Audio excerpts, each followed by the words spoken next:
E aí, gente? Vamos lá, vamos lá, vamos lá. Tranquilo aí, tudo tranquilo? 5 minutinhos aí pra gente começar. Acho que hoje vai ser um pouco mais rápido.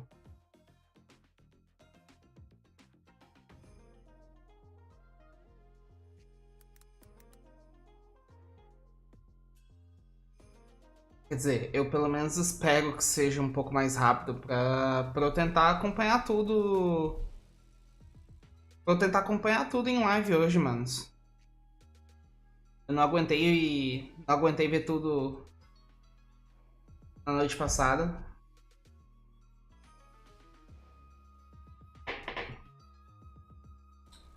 É bem puxado, eu só aguentei só até a luta do bolado. Aí as outras lutas eu assisti durante o dia, enquanto eu trabalhava. Eu acordei pra trabalhar, eu fui dormir, acordei pra trabalhar e ainda tava rolando. Acabou tipo 10 horas da manhã. Passado o negócio, mano.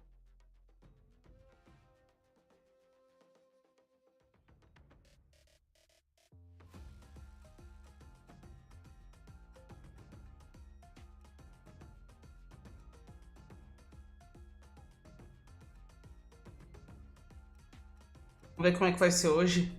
Como é que vai ficar a distribuição das partidas hoje. Pelo que eu entendi, tipo, todo mundo vai jogar quase, a maioria dos jogadores vai jogar 2 partidas hoje. Então a gente vai ter um pouco mais, a gente vai ter um pouquinho mais de jogos hoje. Vai ser bom para ver o restante para ver os outros players jogando um pouco mais.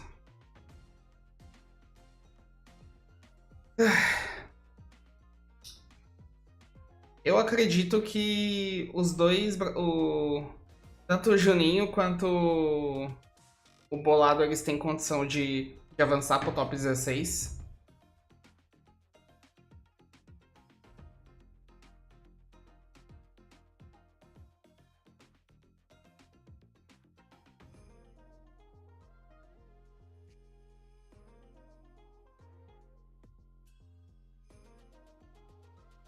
Vamos ver aí, que eu acho que que eu acho que vai dar bom pros meninos, mano.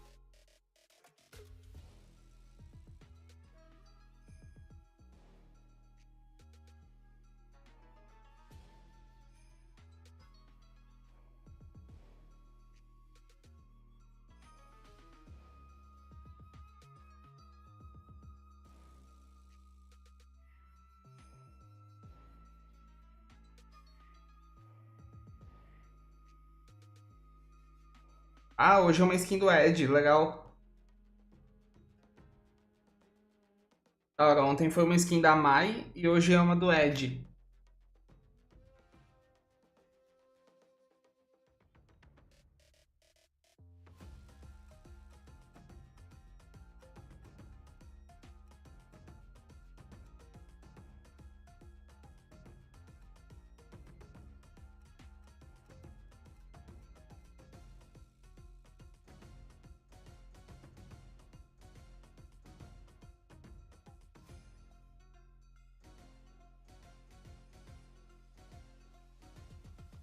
Agora eu tô na esperança do Jamie ganhar uma cor.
Vamos lá.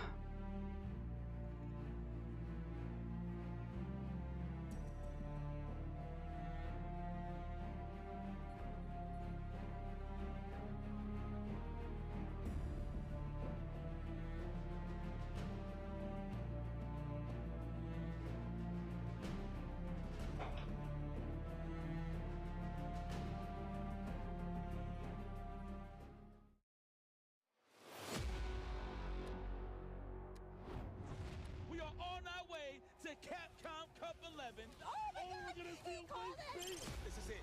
The anticipation that we all been waiting for. And there it is. Punk gets his retribution. And that SPD, man up, perfect KO. Oh, Shah said, the wake up OD, Dragon Punch, and Kusanagi. Tukoka coming in there. You have into Matsuzaki. We cast it. The perfect KO. And Shuto now books his place to catch Cup. Nash, I'm so brave, and it doesn't matter because he gets clipped low. Noah the Prodigy, welcome to the Capcom Cup. They try and get something. Here we go. Oh, jump, jump. Oh, and he wants out. Opera with the reset in grand finals. The crash immediately. Tap on again. This is going to do a ton of damage. Oh my God. Oh my God. I don't believe it, Logan. I feel like there's beef all throughout this group. This is nuts. There's history all over the place. Ladies and gentlemen, $1 million is going to be awarded. The trophy along with a ticket to Capcom Cup 11.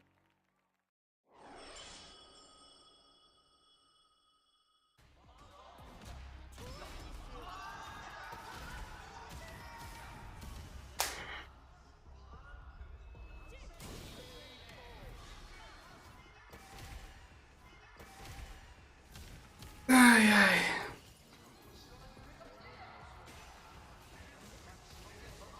Que compilado de ontem isso? Meu Deus, mano.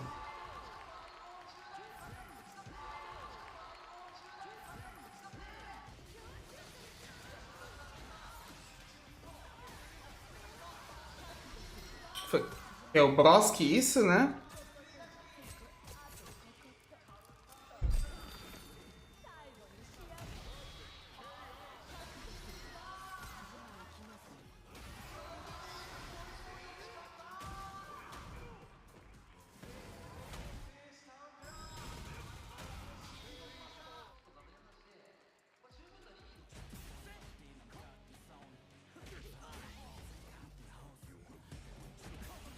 Caralho, mano. Ah, foi o Fudo.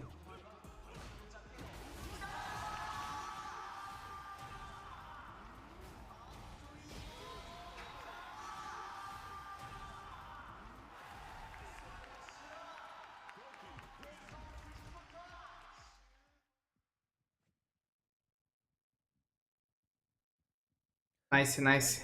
Legal, legal. そして全世界で配信を見ている皆さん、カプコンカップ11 Day2 開幕です Hello everyone and welcome. It's time to get into the action for Day 2 at Capcom Cup 11. はい、本日も MC を務めさせていただきます R と申します。よろしくお願いいたします。 My name is Ryan Hart. I'm your second host and I'm absolutely honored to be here as well. よろしくお願いします。さあ、そしてですね、本日 Day2 も日本の国技相撲の聖地両国国技館よりお届けしてまいります。いや、ということでね、昨日もすごかったけどね。すごかったですよね。アクション満載になる一日は間違いありませんでしたね。でしたね。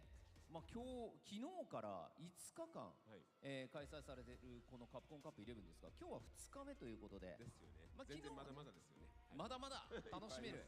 まあ、昨日はね、結構どんな感じでカプコンカップって進んでいくのかなっていうところも見ていただいたと思うんですが、まあ、今日もね、昨日の感じで進んでいくんですが、ちょっとだけ変わってる部分もありますんで、そういったところをですね、初めにご紹介させていただきたいと思います。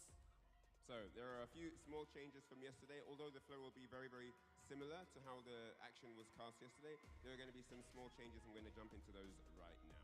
Ah, そして houve mudanças. こちら国技館の方にはですね、たくさんのお客さんに来ていただいてます。みんな気合入ってっか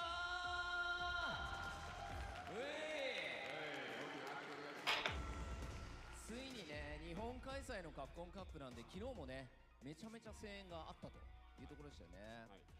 はい、さあそれではカプコンカップ11のご説明からさせていただきます。カプコンカップ11とはストリートファイター6の世界王者を決める年に一度のビッグイベントです。優勝賞金は昨年に引き続き100万ドル。 Capcom Cup is the annual event where the World Street Fighter 6 champion is decided.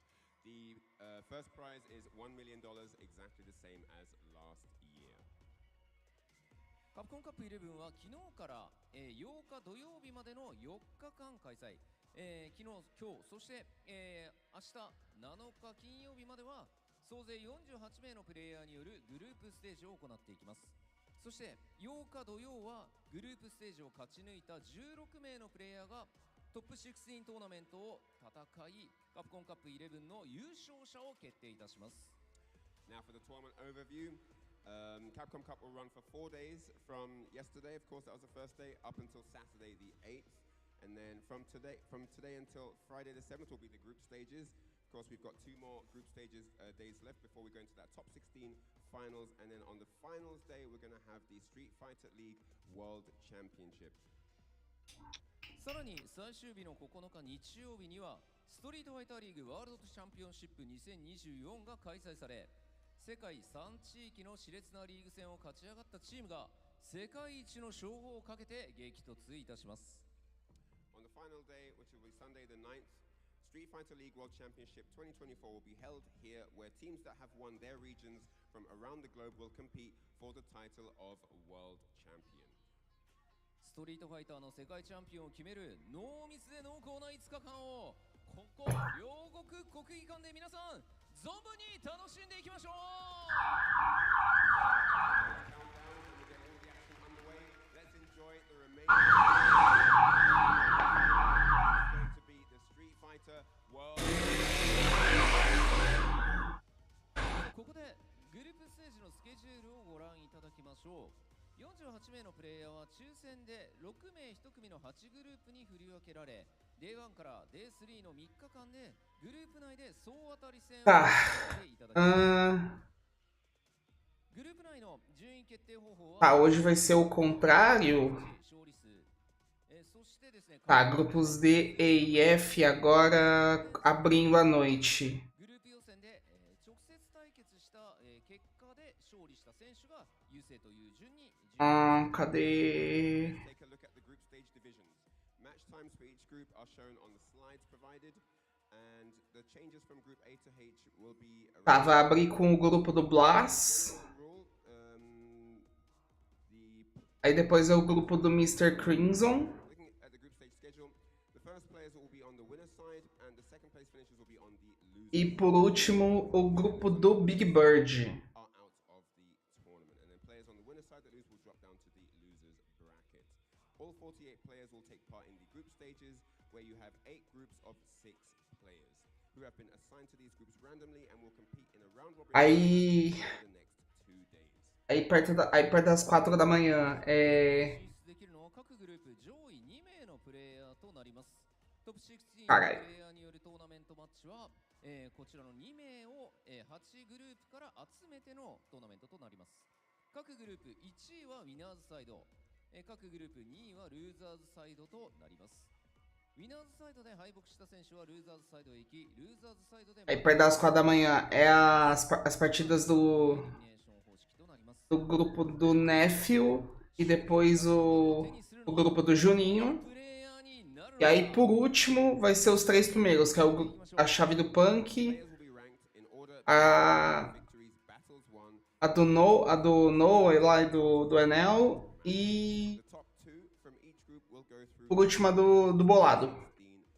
O Bolado vai jogar só 9 horas da manhã. を終えての各グループの順位表から見ていきたいと思います。さあ、こちらはグループ A からですね。 So now we'll take a look at the groups, and we start with Group A.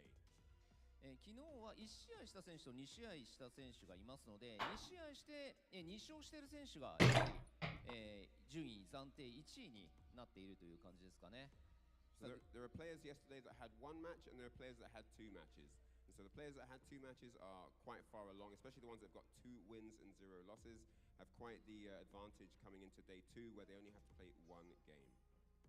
さあ、このように B、C と、暫定1位は2勝0敗のプレイヤーが多いと。さあ、 Top line is obviously the player leading the group with 2 wins and 0 losses. And then there's a second place with 1 win and 0 losses. はい。さあ、各グループ0-2になって2敗してしまった選手もまだまだ、今日明日で、盛り返すチャンスはあるかと思います。Players that have 0 wins and 2 losses still have an opportunity to bring it back today and tomorrow during the course of their group, but they probably won't be allowed to lose any more games if they want to have a chance in qualifying. はい、ということでこちら今見ていただいているグループ H までの、昨日のですね暫定順位を見ていただきました。はい、このように全体で見るとこのような形ですね。さあ続いて本日のスケジュールです。 So, moving on to today's schedule. はい、このような形でですね Day1、Day2、Day3 と、今日の Day2 は、グループ D から F、 そしてグループ A から C は、最後の Caralho, 6 keys da manhã. The order has changed around a little bit. We're going to start off with Group D today as opposed to A from yesterday. And we're going to go through D to F, G to H, and then at the last 6:15 slot, we're going to go from Group A to C once more. はい、大体3グループ、はじめは D、E、F が終わったタイミングでインターバルの方を挟ませていただいて、その後3グループ終わった後にもインターバルが入るという形で覚えていただければ分かりやすいかと思います。よろしくお願いいたします。 So after each group, we're going to have an interval, a small break, and as you can see, the 12 o'clock start for Group D and F. After that, there'll be a small pause, and then at 3:45, we'll start Groups G to H, and then again 6:15, Group A to C, and that is going to be the general flow of Day 2. そして今大会のスポンサー様のご紹介です。この配信は鈴木株式会社ほかふもふのお店 NT Momento pagar nós. オフィシャル PC パートナーのガレリア、オフィシャルモニターパートナーの MSI とご覧の各社の協賛でお送りいたします。 And now let's introduce the very important tournament sponsors. The distribution is provided by Suzuki Motors Corporation and others. The event is brought to you by Fumofu's Shop, NTT East Japan, official PC partner Galleria, and official monitor partner MSI. Now we move into group introductions. Let's go. それではお待たせいたしました。早速参りましょう。 Opa! まずお届けするのはグループ D です。それではグループ D プレイヤーの入場です。 And now it's time for the group introductions. The Group D to E.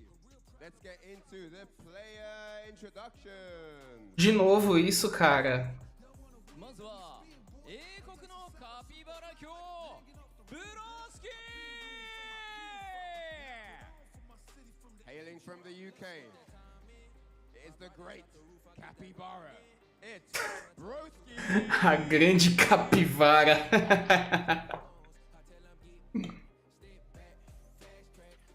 Ô, mano, tem necessidade de fazer isso de novo? Sério?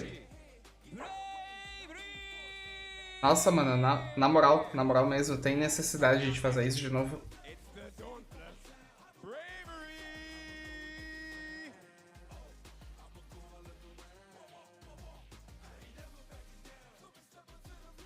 シーズンの外波的未来 VS バー。 A man who definitely has an appetite for victory today. It's the futuristic supremacy. It's VX Bow.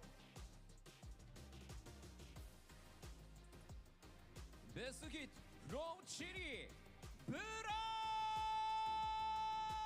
ス。 At just 15 years of age, he steps onto the Capcom Cup stage. It's the young Karate.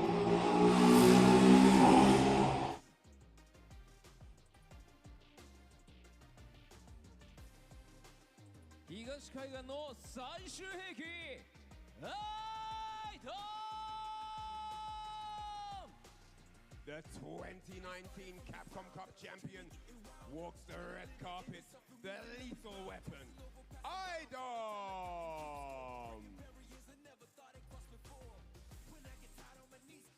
ソウルの腕自慢アームペラ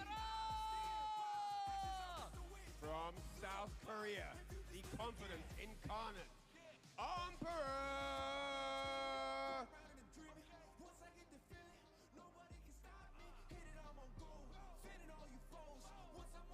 さあということで、こちらのグループ D から見ていくわけですが、はい。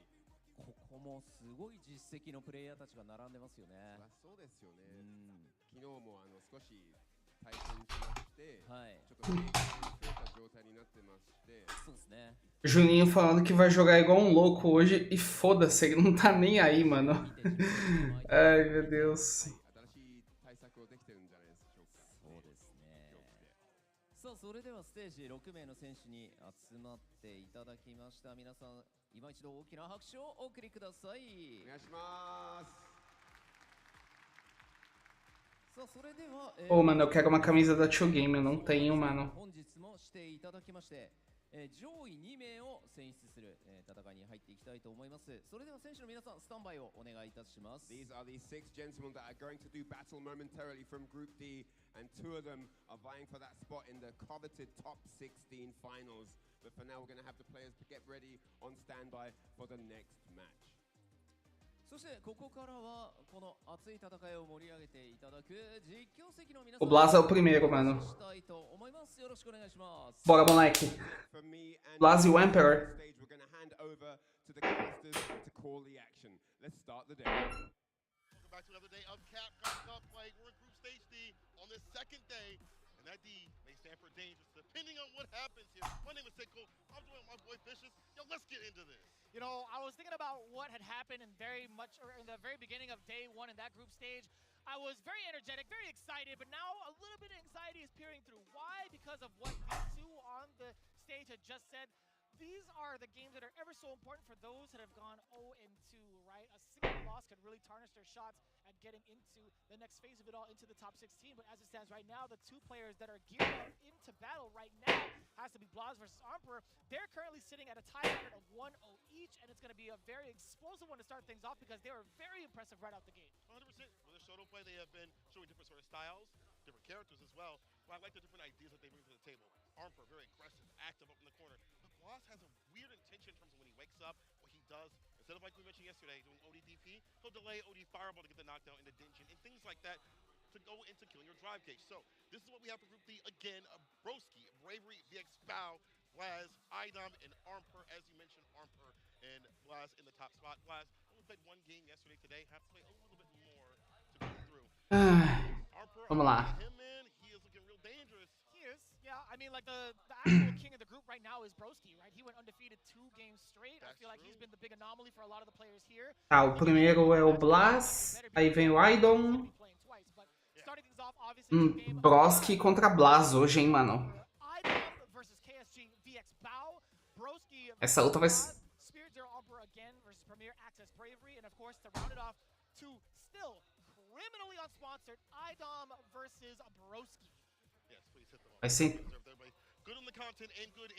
Vai ser interessante, hein, mano. Broski contra Blas, mano.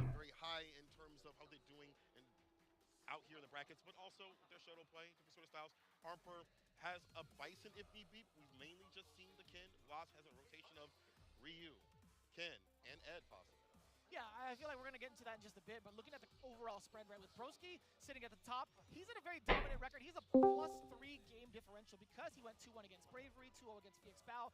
Blas kind of following suit. He's at +1, or actually Bravery following suit at 1-1. VX Bow at 0-2, Blas with 1-0 as well, Idom 0-2, and Emperor at 1-0. You can see what the point differentials are just based upon their overall record within the set. So as you can see in this overall matrix, it was a lot of pretty back and forth. I think there was the most 2-1s that we've seen throughout the entire day one. Yeah, longer games, definitely. Much fun. And honestly, energy, I think we start off with a game that's going to be close. I feel like this game will be down to the wire. Wow. It was Emperor to start off the day for Capcom Cup 11, Day 2. Let's get it. I was just thinking about the alt costume that Ryu has. I mean, there's had to be a little bit of inspiration towards like what we have on now, like the Capcom Cup 11 jackets. But that's neither here nor there. What's here Vamos right lá. now is game 1 of the day. Bora, Blas. Blas versus Emperor. Get so much reward on it. Nice punish counter in. Side switch out of the do not want to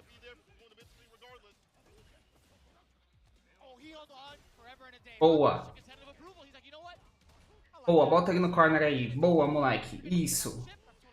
Ai, não.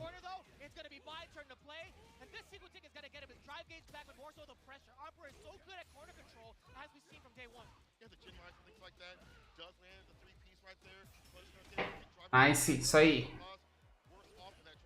Calma, com calma. Ai, morreu.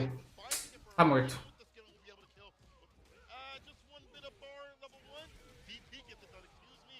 Confirmou bem ali.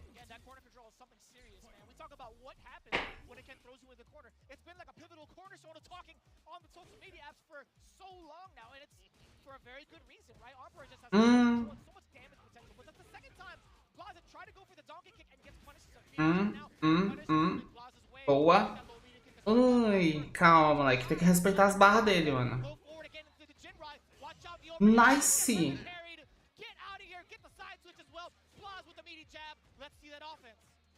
Boa. Ai, calma. Nossa, ele não fez level 3. Nice parry. Boa.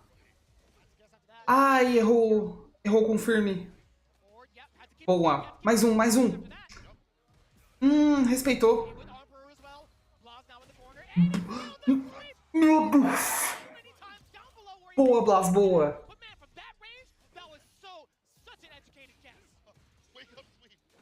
Nossa, muito bom. Ai, dropou. Nossa, calma.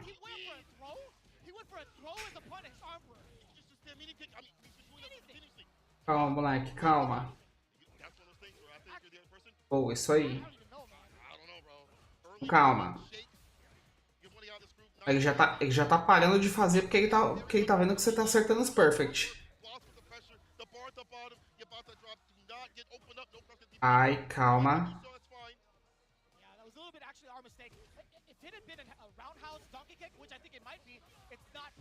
Boa.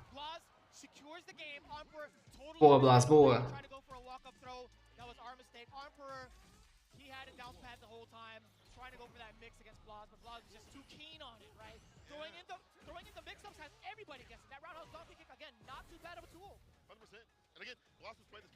Isso aí. Tá, calma.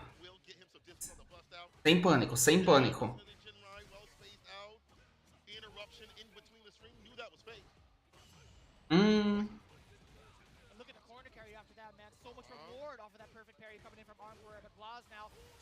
Eita, caralho.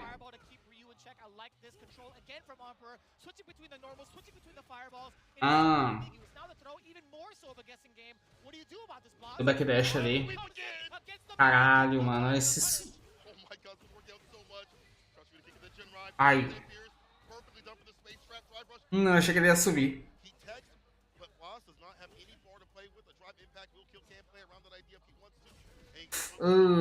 Calma, calma. Calma, moleque, calma.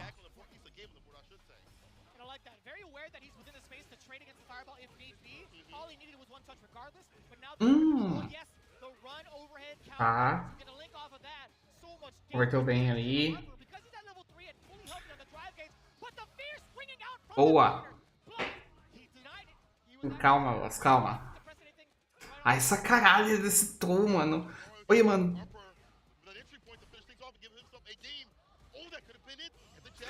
Nice.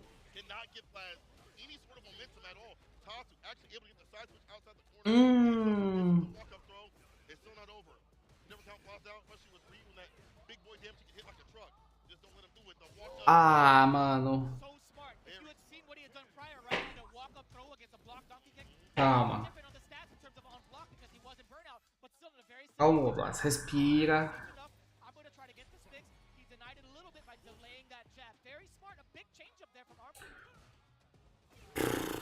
Tá.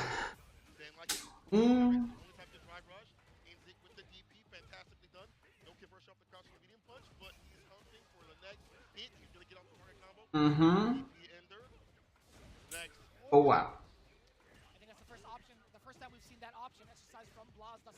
Ele tentou de novo, ele errou.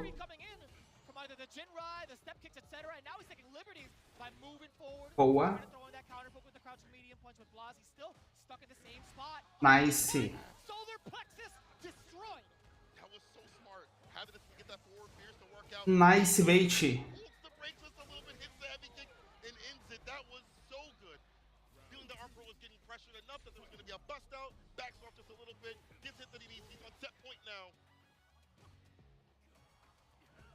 Oh, yes, sir. Boa. I like that. He's testing the reactions. Blas is throwing out some of the lights to see if Emperor will try to whiff punish. What's it know? Ai, calma, não aperta. Aí ele toma o troll quando ele não aperta. Ai, que vacilo, mano. Calma, dá pra... É. Sem pressa, moleque, sem pressa. Meu Deus, o que você fez? Ai. Putz, ele se complicou agora, hein, mano.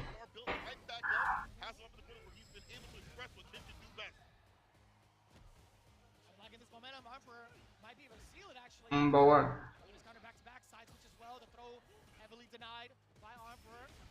Uhum. Boa.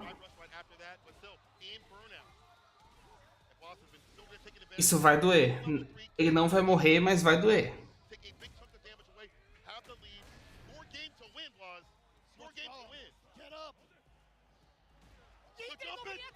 Meu Deus.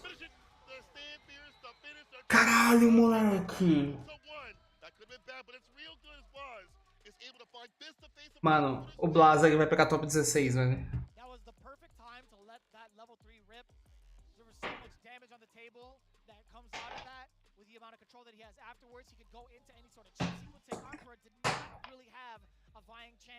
Get himself out properly, right? I mean, he was so in burnout. As soon as the level 3 rip, he looked directly at the player cam. He was shaking. Caralho, mano, jogou muito. Jogou muito o Blas. Never over till it's over, but he knew the circumstances really well. One of those like you up your percentage of winning at the end of the round right there by putting in burnout. You know, you have the lead in terms of all the damage and stuff like that. And Blas had so many ambiguous moments like that sweep that he's been doing on wake up in the corner continuously. Makes it a little bit more hesitant here from Armper. All the way, Armper's corner pressure was good. You know, it was actually amazing. No, top class, obviously. But to be able to break down that, Blas able to have some of that hesitancy every so often, that sweep that could be coming through. Allow for the ODDP to work out every so often. That variance allowed him to stay solid, stay alive for a little bit longer. Yeah, but I also love the kind of things that Armper was showing off in the neutral too. He wasn't afraid to let it rip towards the very end, save it for nationals type of stuff, where he went drive rush low 4 to get going. Like you saw the very beginning of that set, or like, I guess towards the end of that set. He looked like he was going to be in prime shape to take it all the way momentum-wise because we've seen what he had done to Idom the day prior. But yeah. I love the tenacity from Blas. I love the defensive decision-making overall. I cannot genuinely believe that he made the right choices against Armper over and over and over again on defense. And also, in unorthodox ways, a lot of people are so reluctant to press buttons upon wake-up, especially with somebody like Armper who utilizes that meaty, or utilizes his variety of meaties very, very well, right? He was knocking on the door with a couple of lights initially. He would throw in a couple of mediums as well. So it's very, very interesting to see like how that evolved from there. Like, you know, Blas, I don't know if it's like young man tendencies where they're just like, you know, I'm not really afraid of these options. Like, theoretically, this could work, so let's try it. Yeah. You know, I like it. Instead of going for like ODDP, I'm going to go for a sweep instead. Or even beyond just doing like a crouching medium kick, he's going for something where he knows he's going to get a knockdown. Instead of just, I'm going to confirm it, a crouching medium kick, maybe, possibly. Either way, Blas, I like that energy, bro. Young man energy works out in the clutch, takes on Armper, and he takes us to our next match, Idom versus VX Bow Brother. What do you think about this one? So this was actually something I had asked Idom prior. I'm like, who are you fearing most when it comes to VX Bow? Like, who do you think he's going to be putting on the table? He's like, you know what? I feel like if he decides to go with Bison, I'll be fine. But if he decides I don't VX Bow. I'll be a little bit more shook. But neither of those options are on the table as of right now. It is the end pick from VX Bow, which we did not get to talk to Idom about. So hopefully there is some sort of different strategy when it comes to the player-player matchup. Yeah, we'll see. I mean, he's ready for this. But then again, we talked about this yesterday. Vamos lá. O VX Bow botou o Ed. Ele é Bison também, se não me engano. Nice. Caralho, mano. Boa conversão. Ih, não vai ter golpe, não? Será? É, teve golpe. Ih, rapaz, é agora, hein?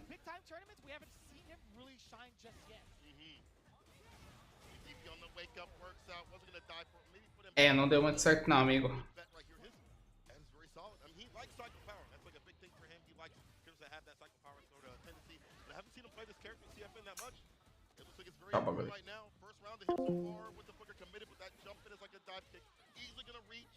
In hit with the hit grab. Stocks up 3 medals and totality. In 4. one steals it. Mais um. Could go for the 50 if he wants to. Oh, he might have tried. E olha lá o combinho que todo mundo sabe. Ah. Ah. Ah. Ah. Correu.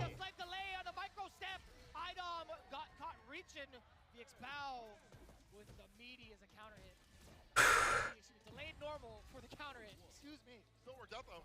I like the timing what he did with that. You know, not as damaged as he used to be with the level 2. He's looking for that corner carry still, which Ed could do really well with. Yeah, it's hard to anti-air that continuously. Again, slower DP that this character has. On the ground, he does get the punish counter. Knockdown, kill rush for the Oki. Yes, sir. No drive rush right after. Got the confirm.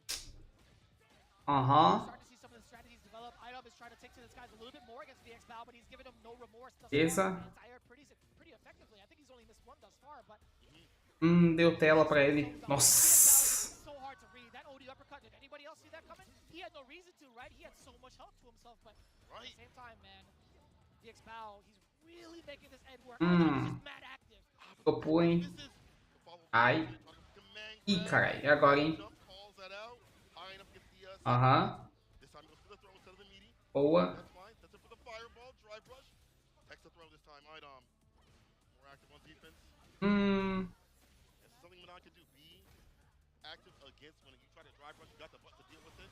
Nossa, boa. Boa. Nossa, mano, que passada de carro, hein? Que passada de carro.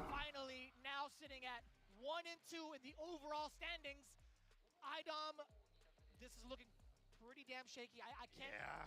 I'm not the greatest mathematician here. But he's currently sitting at 0-3. You know, good luck is all I can say. But the way that VX Val came in today, having only one game today to have to play, knew how much he had to put on the deck, and has worked out this Ed to such a fantastic level. I mean, Idom does play Eds. We have quite a few Midwest Boxer that's out there. Shine when he plays Ed as well. Just to CH when he runs over the tournament. But VX Val was so dominant with his pressure on Oki. Idom not making the right bets and not finding any reward on all of his conversions. I feel like, you know, obviously that's not big for Manon in terms of damage, but was able to land the command grabs that you like to, kind of puppeteer the player like per usual. Didn't really happen this time. Yeah, there were a lot of things that were kind of throwing Idom a little bit off too from the way that VX Bao had been controlling the space. It was very hard to even try to figure out whether or not he would actually go for any sort of like cycle snatcher, if he would actually throw out normals and whatnot. I feel like VX Bao, he had a timer on him. When should I act first? When should I act second? Okay. I like that. Well, it worked out. I mean, there was some interruptions obviously against Drive Rush, but overall in terms of the decision making, it's hard to read when he wanted to do what. So we move over to Broski versus Blaz. As you mentioned, Broski in the top spot with the Aki is cool. It's very cool in this character. Very obvious. Show. Even in the matchups where I think it's horrible. Blaz e Broski, mano. Essa vai ser boa. Everything I feel while still keeping up with the content. And Blaz, as we've already seen, so different on his wake-up decisions. I have to wonder if Broski was watching that being like, oh man, this guy might wake up sweep me, or I'd be prepared for anything. Right, I think primarily when we talk about Aki and the way she kind of advances in neutral, I feel like being able to throw the fireball is pretty keen, but I also like the control that she has from some of her normals being a little bit further than most, right? Medium punch moves her pretty far forward. Broski's also very, very sharp when it comes to the utilization of crouching medium kick, being able to cancel into like a super if need be, but also he'll snatch a couple of raw, like stray hits to kind of like keep Blaz in check. But when those confirms come out from the side of Broski, be prepared for 1, the poison, and 2, if you're already poisoned, the big juggles coming in, right? For a combo video, you're watching. Broski, you know, obviously on paper, I think maybe this isn't the most fun matchup. Fight that Ryu can throw out the fireballs at a pace where you can't really keep up his Aki. Your normals can fight hers, but at the end of the day, your initiation's kind of hard. And his damage you can dump out kind of matches yours without having to put the poison on. You can fight her effectively. And the fact that Blaz also has a kin as well maybe makes this difficult on paper, but again, we've seen Broski fight matchups that are very hard for Aki. He's such a main line with that character. He stays fine. Yeah, I feel like when it comes to the actual fireball war itself, I mean, obviously she's not going to necessarily participate in it, but I do think she has a couple of ways to get around that. If he times it or reads it right, he could do an OD cool fake, which he's very keen towards doing. He could kind of slither through with a snake stance and also cancel it out to kind of reset the timing as the fireball passes through. He could spiral over as well. Bit of a Fang. You're right. See if Boss has those timings to not get caught, get got. But you're right in terms of Broski being really effective against the Fireball War overall. In other elements, in other areas, seems most effective of them all. This first to two, Broski Blaz. Let's go. I'm really looking forward to seeing how Broski gets around the fireball gameplay, but for the most part, Blaz hasn't really had to rely on that, in my opinion. I think he's gotten to a really comfortable space where he's measured out his mediums, his crushing medium kick per se as well. Bora, Blaz. Just so heavy, right? If Broski oversteps just ever so slightly, Quero ver como que o Ryu faz essa match aí. With the forward heavy kick, I feel like in mid-range is going to be really good here for Blaz. Broski's initiator, though, he's the one with the CQC, you see, trying to get close. Perfect pair in the fireball. All right, the trade. Still not fighting right after him, the donkey kick. on the target combo, forward throw. Drive rush on in, trying to bait something out from Blaz. Damage ticking away while in that state. The counter hit conversion, yes sir. Being able to get the bubble follow-up.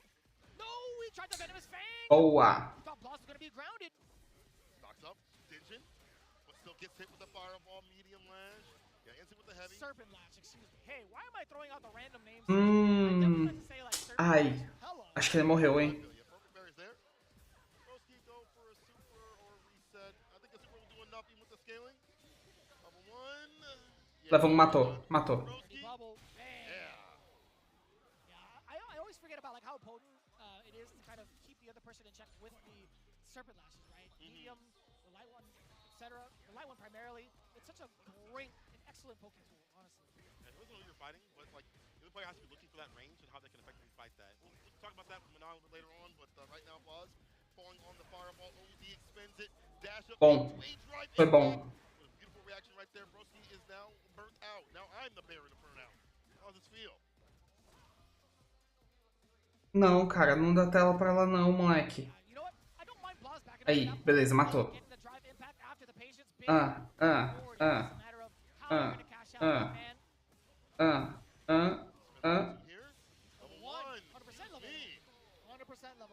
So him backing off was a big sign that he was prepared for any sort of like OD slide in case Broski tried to sneak out of the corner. Yeah. Cool fake. That's one of the things that a lot of the players have been looking out for, specifically against Broski. I feel like round start usually to initiate the fireballs. Ai, errou. Heavy lash, right back in to jump back and get the throw. I like that. And box out the lash right after. Ai, carai. The counter hit, get the follow right after. Overhead. Perfect. Boa, moleque. I like this. Backhand kick it down. Nice. Playing basketball now. Bom choque. Ai, o reversal. Beleza, defendeu bem. Ai, ele errou com o Fermi. Meu Deus.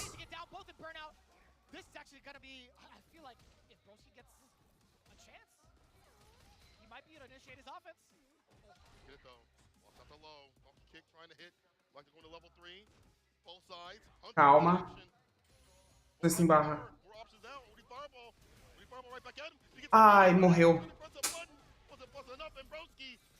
Putz, mano. Calma, Blaz, calma.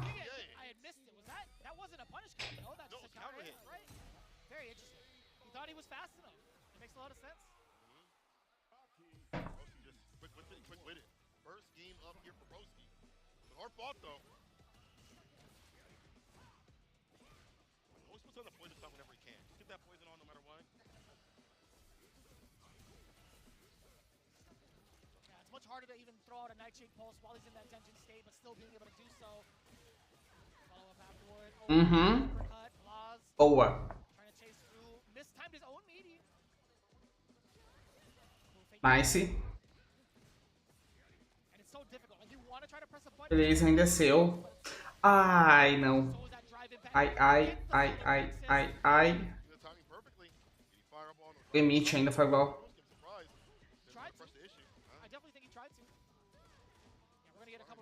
Yeah, Putz, bateu, mano. You don't need the bubble. You just need the roundhouse.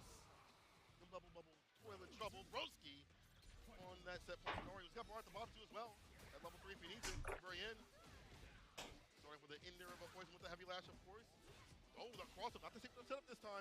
Lost. Boa. Bom, confirme.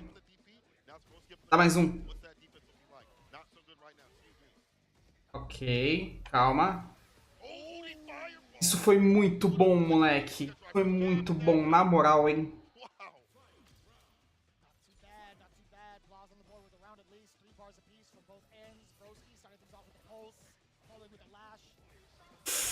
Ele errou a distância do Rush.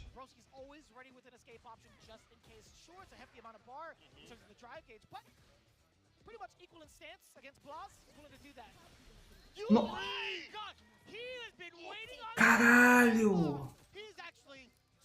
Foi labado isso, mano. Foi labado. Ele tava esperando essa oportunidade.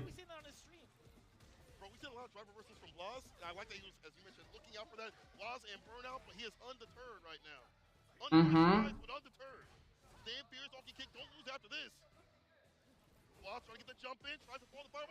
Boa! Isso! Boa, moleque! Mata! Caralho, mano, na moral, velho. Boa, moleque, boa. Tá vivão, tá vivão.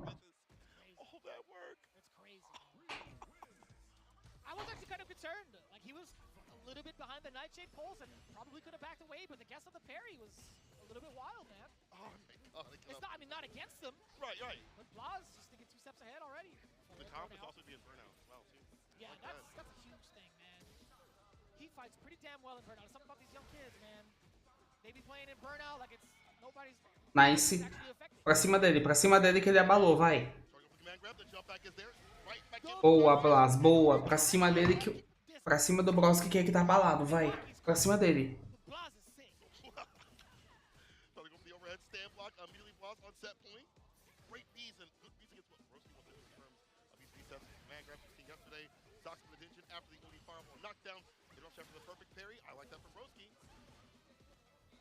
Calma.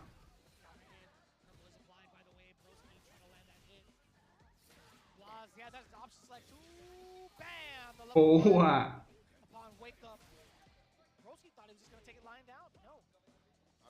Uhum. Boa. Mais um. Matou.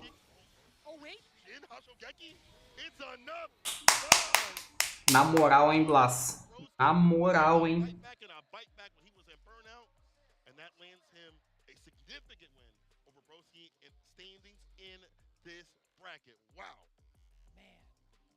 I can't believe that was already like the 3rd round of day 2.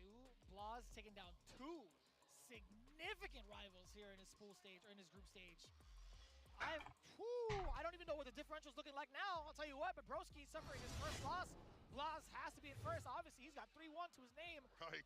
This has been an explosive bout of adaptation too between the two. I'm loving this. And the back and forth. We already talked about how that reversal being made out with the super was fantastic. We've seen a lot from Blas in terms of defense. His offense, though, was just much better. The fact that, like, you know, he went for the OD fireball at the very end to counteract, like, the light lash, that tendency that Broski liked to do on wake up. And going right after that, the jump back against the command grab and in again with the punish drive rush stand light kick was fantastic. Broski obviously had some great moments. We can't lie, you know, his perfect parry into, like, drive rush right after the perfect distance, get a punish from the fireball game. But then Blas like, I'll become the fireball. I'll drive rush forward with stand fierce and things like that or dash up. Just the activity from him. I don't know. Cê é louco, parça. Of how Broski wanted to play, like he had an answer for Cruel Fate in the very beginning. He was aware of when Broski wanted to try to go for the command grab. I think that's very hard to make a read upon stuff like that. Tá maluco. Tá maluco esse moleque, mano. Or the command grab overall, but him being ready for the punish immediately after, like I understand where the recovery is at, but still him being cognizant of both the command grab and the distance he was at to get the punish afterwards was beautiful. Golly, Blas. Different, bro. You know he had, you know, that pushback right there. He got right back in. Ends it with the Shin Hashogeki. 2-1 over Broski. And we are not even close to being done. But what's up to Blas so far? He is incredible. On a big stage at 15 years of age. Couldn't even imagine that. I mean, the closest thing to it would probably be like Justin Wong in my mind. Genuinely. I mean, I feel like Justin might have started a little bit younger, but man, at 13, I mean, the other closest one, obviously, is here on the stage too with Noah the Prodigy. True. Bravery, Armor. Armper versus Bravery. Active cats, aggressive cats. One on the Ken, one on the Cam. We talked about Bravery being very continuous with his game plan. They definitely landed him some success.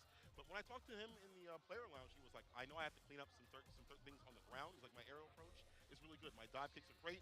My spacing's great. But on the ground, I have to clean that up. You definitely have to clean this up against Armper, who had just recently, losing down to Vlaz, needs to stay in that top percentile.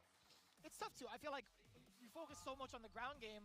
What happens about when it comes to the aerial approach? I think specifically for Ken, it's going to be hard to possibly commit to like an uppercut, possibly commit to like an anti-air normal. Yeah. Bravery has done such a good job of sticking to his game plan of either implementing the hooligan, implementing the dive kick, trying to fake out and bait with said dive kicks, etc. I'm more concerned about every single time I see a Cammy, like what you're going to do defensively against the airborne approach. Right. Every single time.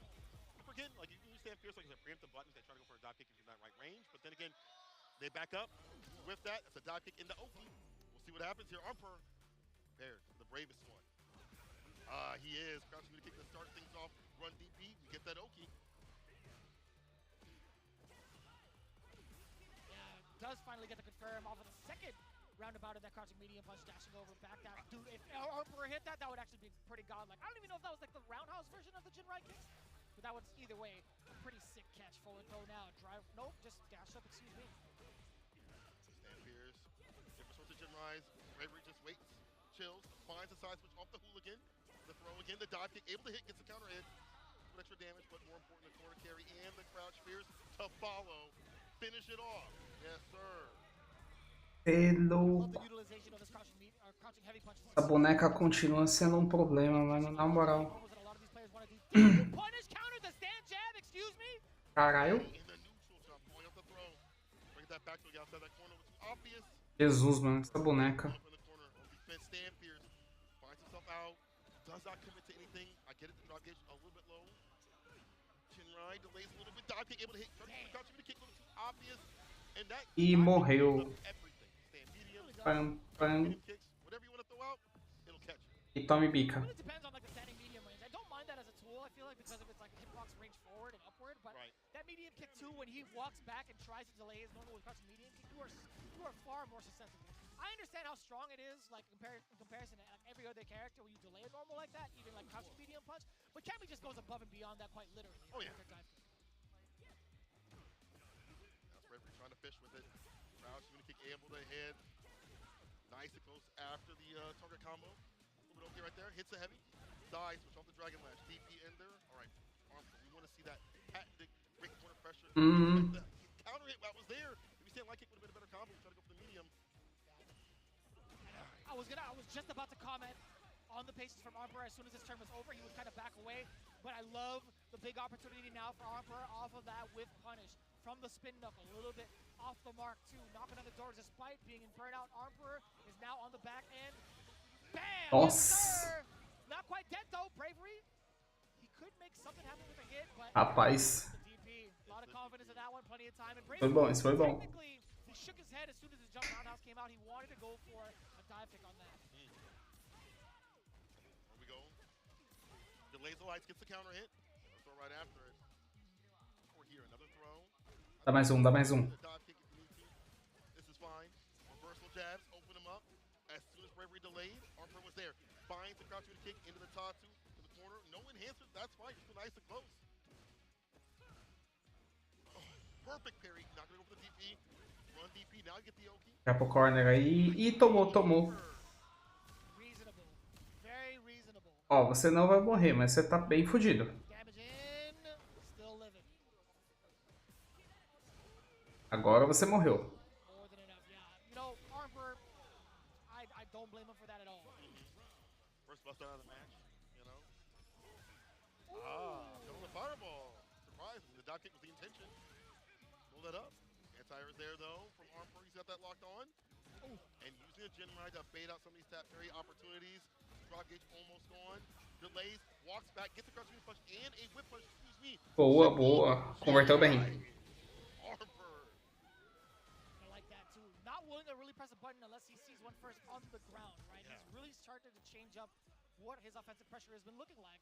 For the most E part, vai mudar, hein? a good majority of the players O here. que o Braver vai fazer? Now, we're starting to see him slow down just a little bit, like a slight notch, because of the fact that Bravery's been opting to go for the airborne approach. But the one time I feel like he decided to really try to commit to a button on the ground.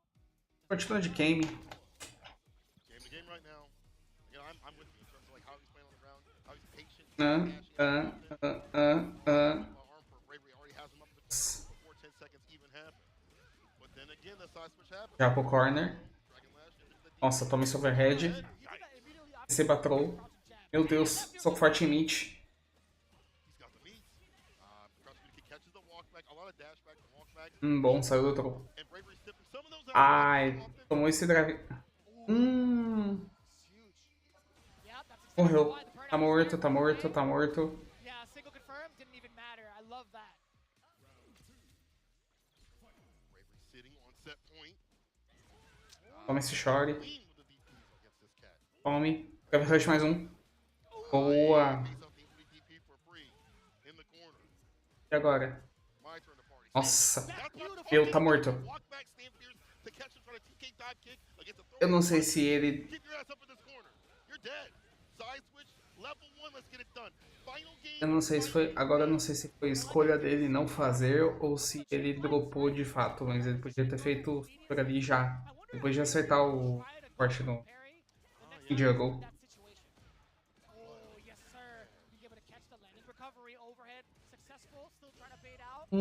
Tá manjado isso aí já, hein, mano.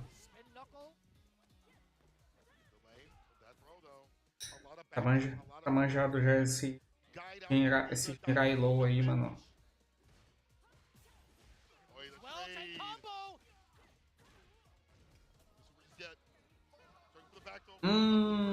Morreu, morreu, morreu.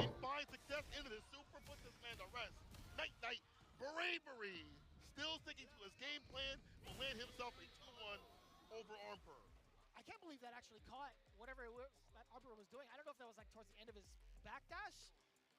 I'm not too sure because Armper, I feel like if anything, he would have tried to anti-air with like a DP. It must have caught the backdash for Bravery to land that roundhouse like that. Yeah, I think so because I feel like there have been so many backdashes. Vai ter mais uma. Vai ter o Aidon agora contra o...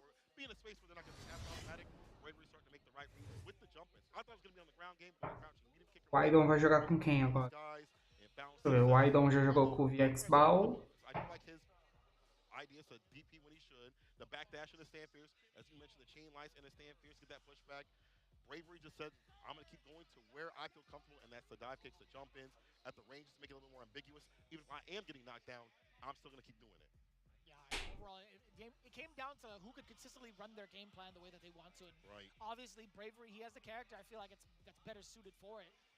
The ground game is tremendous with Cammy. The amount of damage he could get off of these conversions, pretty substantial. But being able to control the skies, too, is so important because of the mechanics of this game, right? Being awarded a punish counter off of a dive kick just leads to so much more in comparison to every other standard character without a dive kick. You don't have to worry about the fact that, like, on defense, like, you're trying to tap parry, maybe you're holding throws.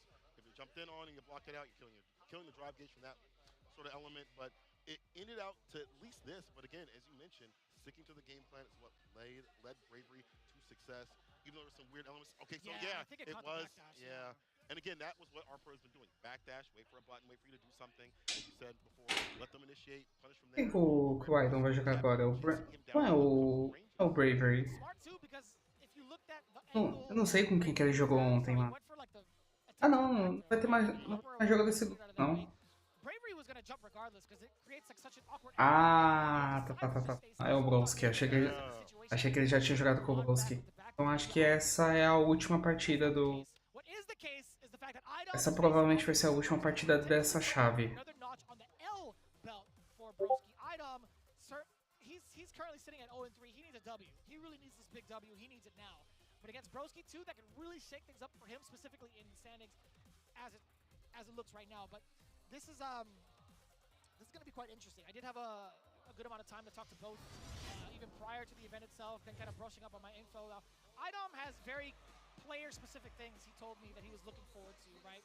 He primarily is looking for when Broski is going to try to disregard neutral and initiate with Cool Fate. He'll have something for that. And also, he's really going to rely on some of the jumping timings from Manon because of the fact that she can kind of reduce her arc by throwing in the jump roundhouse against Broski. He doesn't feel like Broski would have a strong enough anti-air. And exactly that, right? He was looking for the Cool Fate. He didn't get the conversion he wanted, though. The idea. You need to have that intention behind it, you know? But I do feel like, you know, you're right. The light lash is where she can play at, where Manon can play out perfectly. So you have to figure out ways to get in. Right now, Idom is the one in. 2 medals up, drive reversal on the wake up immediately. The fireball is out. But that heavy kick is so painful. The DI decides to rip it right back at him. Broski was actually telling me as well, like, the things I have for Idom, the way that he kind of plays his game and runs against the other Aki players in the States. Boa. Primarily like Carcinus. Mais um. He's gonna keep drive rushing him or like Boa, mano. start Caralho. so that he gets uncomfortable with my spacing. Right. Toque só. Scenario. Whoa, no. Não entendi o que ele tentou fazer. Main grab. My man was out in burnout. But that will kill the forward heavy kick. I don't want too greedy and needy for that. First round, but A little bit rough too. yeah. Yep, the drive gauge. Yeah, sorry, the drive rush. Mhm. He stuffed out like what 2 out of 3 of those thus far. I asked Broski what happens if Idom starts to catch it. He's like, you know what? I'm just gonna keep doing it. I'm just gonna keep doing it. That's what he said. It's gonna land. If it lands, it's gonna hurt. You know, we talk about Aki or damage. The poison out first, right after. Ward's gonna be better on her side of things. Jump back. Like that. Don't get command grab. Finds the counter this time into the OD fireball for the knockdown. Throw attempt works out. Drive rush overhead stand block. Bring up the command grab. Back jump. The mediums. Eita, morreu.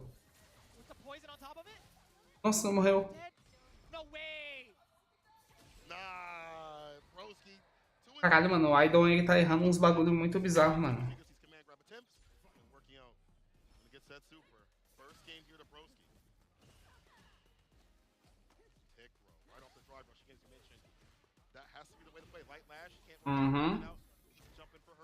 Good awareness of the spacing for the roundhouse on the side of Idom too. You get the knockdown.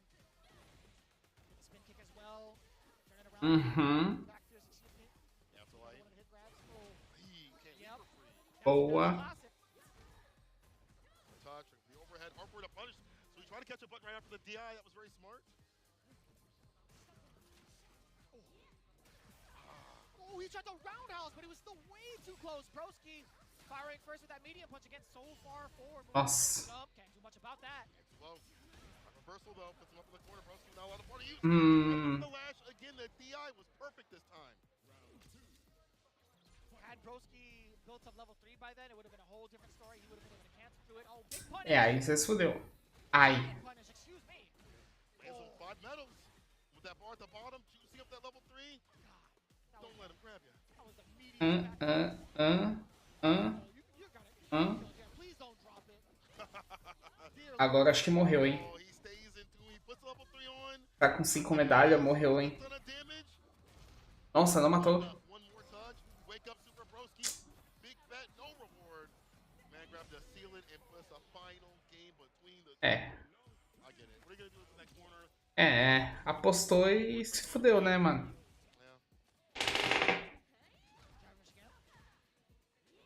Again, he tried to go for the roundhouse bait. He was looking for something against Idom as a counter poke. Idom 2 for 2 when it comes to countering those stand roundhouses.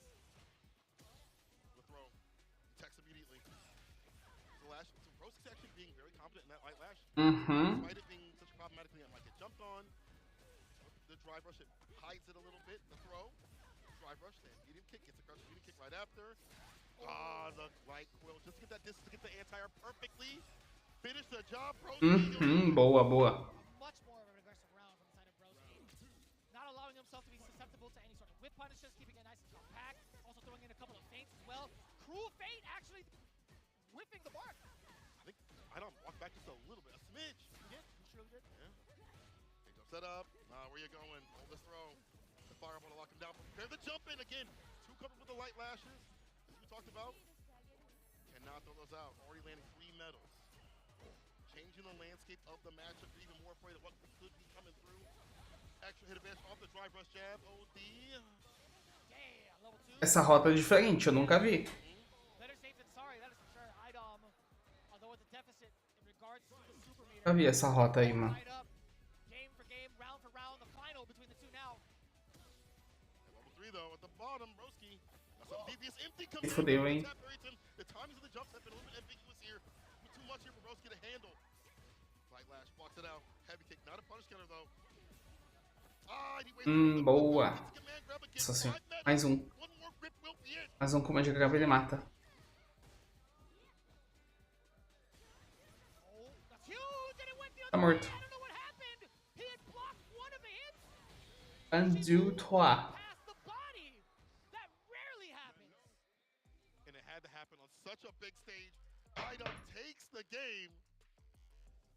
Wow, what a weird, wily interaction, but ultimately for IDOM to be like, okay, that's cool, that happened. Let me get my punish and let me get my win. I need a double take on that. I hope the replay guy got it because I want to see it. I swear I heard like the block sound bite and I saw the spark or something, but that's wild. I rarely see that interaction happen, to be quite honest with you, man. É aquela interação ali é bem, aquela interação ali é bem atípica. Getting a little bit shaky on them. Both their strategies, you start to see it really be implemented, right? IDOM was looking for that cruel face multiple times. Broski, he was looking to utilize the drive rush as much as possible to initiate his offense, but it came down to the reads overall towards the end of the set, and it was beautifully played out. Broski also being able to score some of these knocks down. He's been well versed in this matchup out the gate, right? He's been playing against random for so long, so he's understanding some of the nuances that IDOM is trying to go for, but didn't necessarily pay all the way through. Yeah, we talked about how like IDOM was able to understand like the game plan of Broski and what he wanted to go for, like the cruel fade. That slight walk back we saw previously was such a good idea to be like, okay, you want to go for this in this space? I'm just gonna hold back just a little bit, get my little punish off. Obviously, the one that happened at the very end is a little bit different, but understands the matchup to a T. IDOM on the other side of things changed up his timings when he's jumping in, when he's going in terms of like when he feels like Broski's gonna drive rush in, he holds him with the medium. It just felt like it was a different. Yeah, and okay, it did. He was ducking. crouch blocking, is what it was. Okay. I see. That was actually so sick. Whether intentional or not, it was sick for IDOM, but unfortunate for Broski. I'll tell you what, man. That was, whoo! I loved being able to see like character specialists duke it out the way that he did. It's unfortunate that they're in the same kind of like group stage, but man, that was rough. That was so rough. Right? I mean, that's the way it played out. You're looking at the standings overall. Broski at 2-2 now. What a change up between day 1 and day 2, going from unbeatable to not being able to claim a win. Bravery at 2-1, DXBout 1-2, Blas 3-0 now at the top of the charts. O Blas, falta o Emperor e o... Não, falta o IDOM e o Bravery. O Blas ele tá praticamente classificado já. Get some of these W's on the board. Obviously not as in tune earlier in the day, but today he ends with a victory at the very least. Armper, people are starting to take it to Armper, so they see him as a problem, and you see a lot of strategies against him. O Blas ele já se classificou praticamente, mano. Position. I don't think people really kind of rated him, but he is definitely highly rated out here. But Blas, Broski are still at that top spot. Broski a little bit more different. He's at that 2-2 as you mentioned. And below, Bravery, really not that far behind. Not too bad, I feel like, from 3rd through 5th place, but IDOM being on the board, there still is a light of hope to be found here in day 2 for Group D. But that pretty much sums it up, man. It was a lot faster than we had thought. A lot of 2-1s on the board. The only 2-0 that had occurred was between VXBow and IDOM. But still, these guys are playing so damn well, in my opinion. But speaking of which, the one who played the best overall, Blas, with a very impressive record, is still sitting at 3-0, the youngest man, I feel like, here, possibly in the arena right now, if you're really thinking about it. Blas, I'm so impressed with his performance overall. And he also has a backup character just in case, right? He's only been utilizing Ryu. In Chile, or sorry, not Chile, in the Dominican Republic, I had the opportunity to check out the way he's been playing Ed as well. But we're going to get a thorough interview with him in just a bit as we throw it to them, which should be happening real soon. I can't wait to hear what Blas has to say, standing by with Ryan Hart, if I'm not mistaken. I'm just letting you guys know it might cut me off, but we're going to throw it to them real soon. We hope you guys have been enjoying your day thus far with Group D here in day 2. We still have so much more to come. Man, it's been ecstatic. So ecstatic. absolutely intense. And again, Blas working out on defense differently. Definitely want to hear what he has to say about those wake up sweeps and things like that, obviously with intention and purpose. But as you mentioned, only the first group stage that we've had for the day. We're going to be switching it over real soon, as you mentioned, to the interview. But I can't wait to see what comes after this. We have a lot more action, a lot more things to just drum out in terms of who stands where. It's a very pivotal day, a second day. I mean, a lot for a lot of people. Well, maybe not a lot in terms of getting money. What's your next block, by the way? Do you remember? I'm A. Okay. Yeah, cool. so a little bit. Cool. Well, you'll be seeing him in a little bit, myself as well. Let's take it to the interview real soon. Standing by Reinhardt with Blas. Ah lá, o menino Blas. It's coming real soon, I promise. I promise. I'm going to break the fourth wall. Yeah. It's fine. I promise. We're just standing by. It's anticipation. Yeah. Let it build up. I feel like it's better to kind of like leave a little bit of like space the way we do it. Like, Yeah. You know, a little bit of chitter chatter with the guys at home. It's like, you know what? It's totally fine. Yeah. But It's for fine. the most part, we kind of run with it. You know, you got to do it. Yeah, have a good time. Hopefully, y'all are having a good time too as well. But now we get the interview. Let's send it over to Reinhardt. グループ D で大活躍してる15歳のブラスさんと一緒にいまして、少しインタビューをしたいと思っているところなんです。で、お父さんが一緒にいてくれて通訳してもらうことになっております。で、最初はですね、そのチリで対戦してる社会、そのスト6の格ゲー社会って何人ぐらいはいるんですか？ I'm asking how many players that do they have in Chile that they play with? You know, what is the size of the community in Chile? I'm very interested to know. So yeah. ¿Cuántas personas juegan en tu comunidad? ¿Y qué opinas? En mi comunidad juegan como mil personas. A nivel alto son como... Caralho, mano, o moleque tá travadão, mano. Imagina você, mano, tipo, 15 anos de idade, no maior palco do... No maior palco do Street Fighter do mundo, batendo geral. Okay. Not quite the answer I was expecting, but okay. So a lot of people play. たくさんの人が一応対戦してます。という形ですね。Okay, so I want to also know, you know, how many hours does he play a day? 一体どれぐらい練習してるかどうかっていう、なんか毎日何時間ぐらい練習してるかの。So how many hours does he practice a day? How often does he play? What does that look like? ¿Cuántas horas juegas al día? Yo al día juego como 5 horas, pero entreno como 20 minutos. Más practico en mi mente que lo que practico jugando.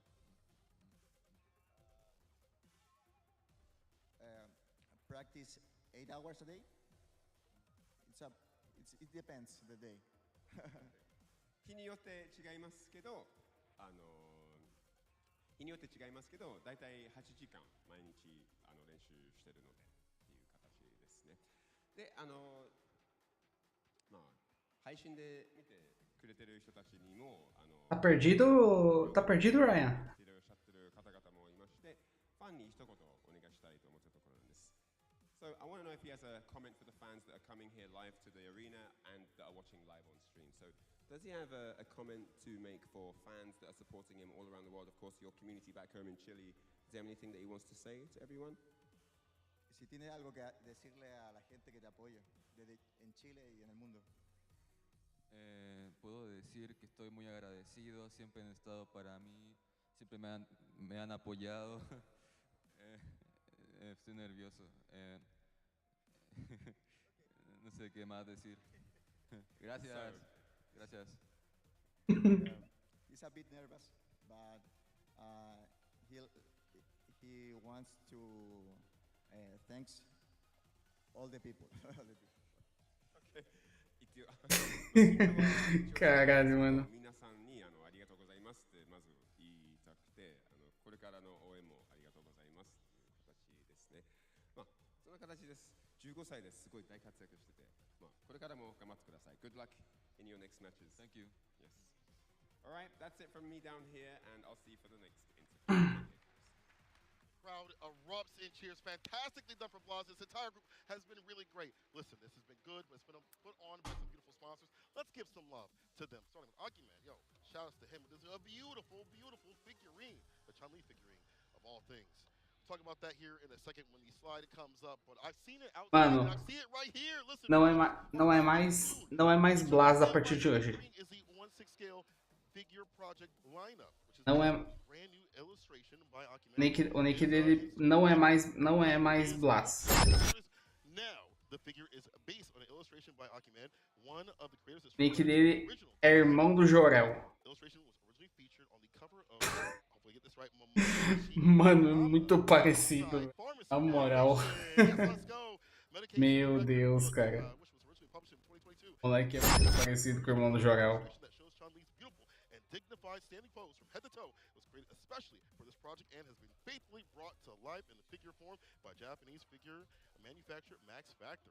I mean, if you have the original artist, for sure you're going to maintain that same luxurious and exceptional quality as you've seen from previous iterations. But man, this truly is up to scale when it comes to quality. You don't want to miss out on this. The pre-orders are going to be opened up on the 12th until the 12th of March, with the figure scheduled to be released in October within the same year. So be sure to order soon at the Good Smile Company online or at authorized Max Factory retailers. You guys do not want to miss out with this beautiful 1/6 scale. And of course, you can also punish your friends by playing Chun-Li in some of these arcade classics in the Fighters Pack as well with Capcom and the Humble Bundle. Now, you could throw out the spinning bird kick if you want to. You could throw out the Shoryuken. Also, whatever you choose to, you can still dive into a robust collection of Street Fighter titles, including Street Fighter V Championship Edition, as well as the Street Fighter 30th Anniversary Collection with all the arcade titles as well, including Mega Man and Final Fight. I'm actually a big fan of the Mega Man series, high key. You should also get hyped for the tournament season as you test your skills and also help support the Children's Miracle Network hospitals with this purchase. You should get hyped for these next matches coming up. We're actually going to take a quick break, but when we return, more Capcom action will be coming at you. Don't go nowhere. Quando eles voltarem, vai ser. Vai ser o quê? Vai ser grupo.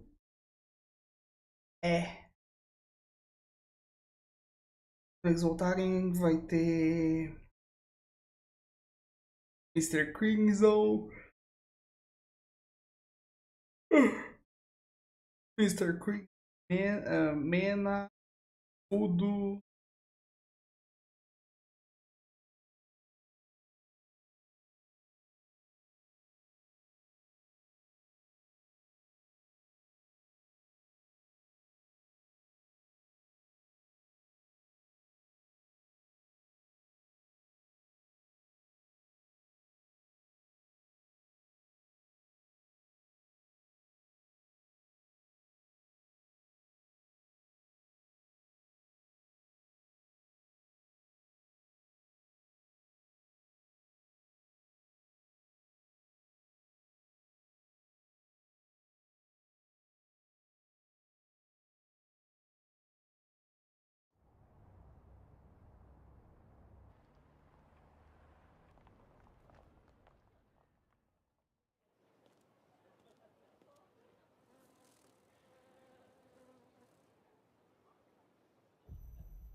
Ai, ai.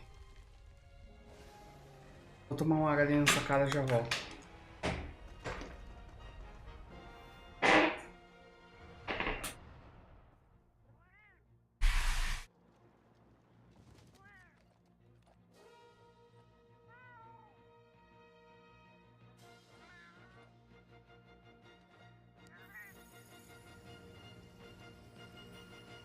Where dreams become reality.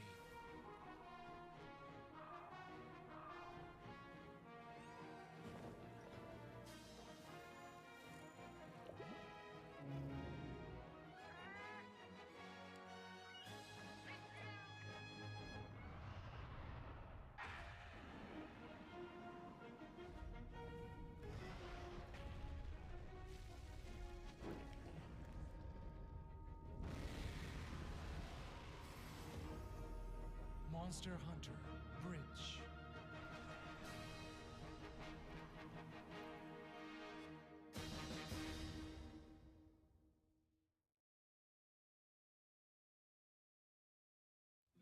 Show me what you have.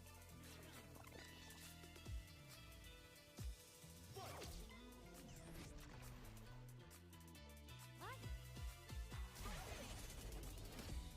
How silly.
カプコンカップ11、ここからはグループ E の模様をお届けしてまいります。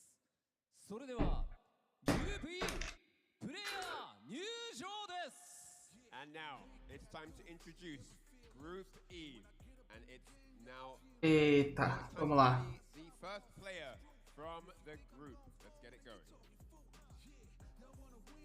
まずはグレンに燃える父親ミスタークリームゾーン。 All the way from France, it's the family man, Mr. Crimson.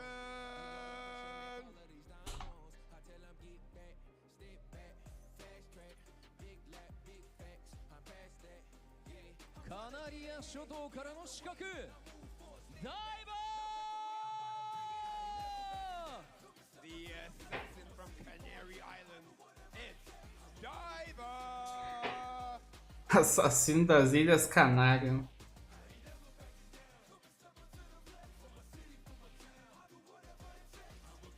進撃の重戦車フード。 The attack on heavy tank, Fudo.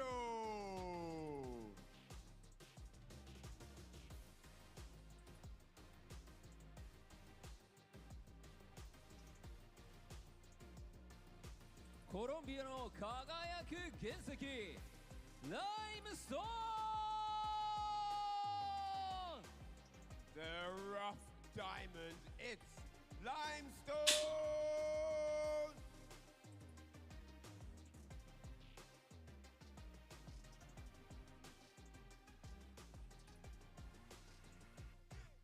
シアトルのクラッシュカウンターヒーロークリス CCH。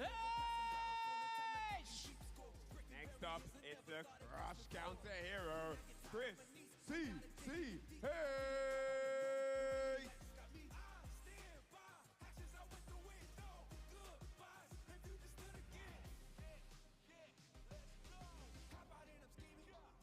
ザ・ストロンゲストブルメナアーディ。 We gotta do this properly. Get hype for the two-time Capcom Cup champion from the Dominican Republic. It's Mena RD.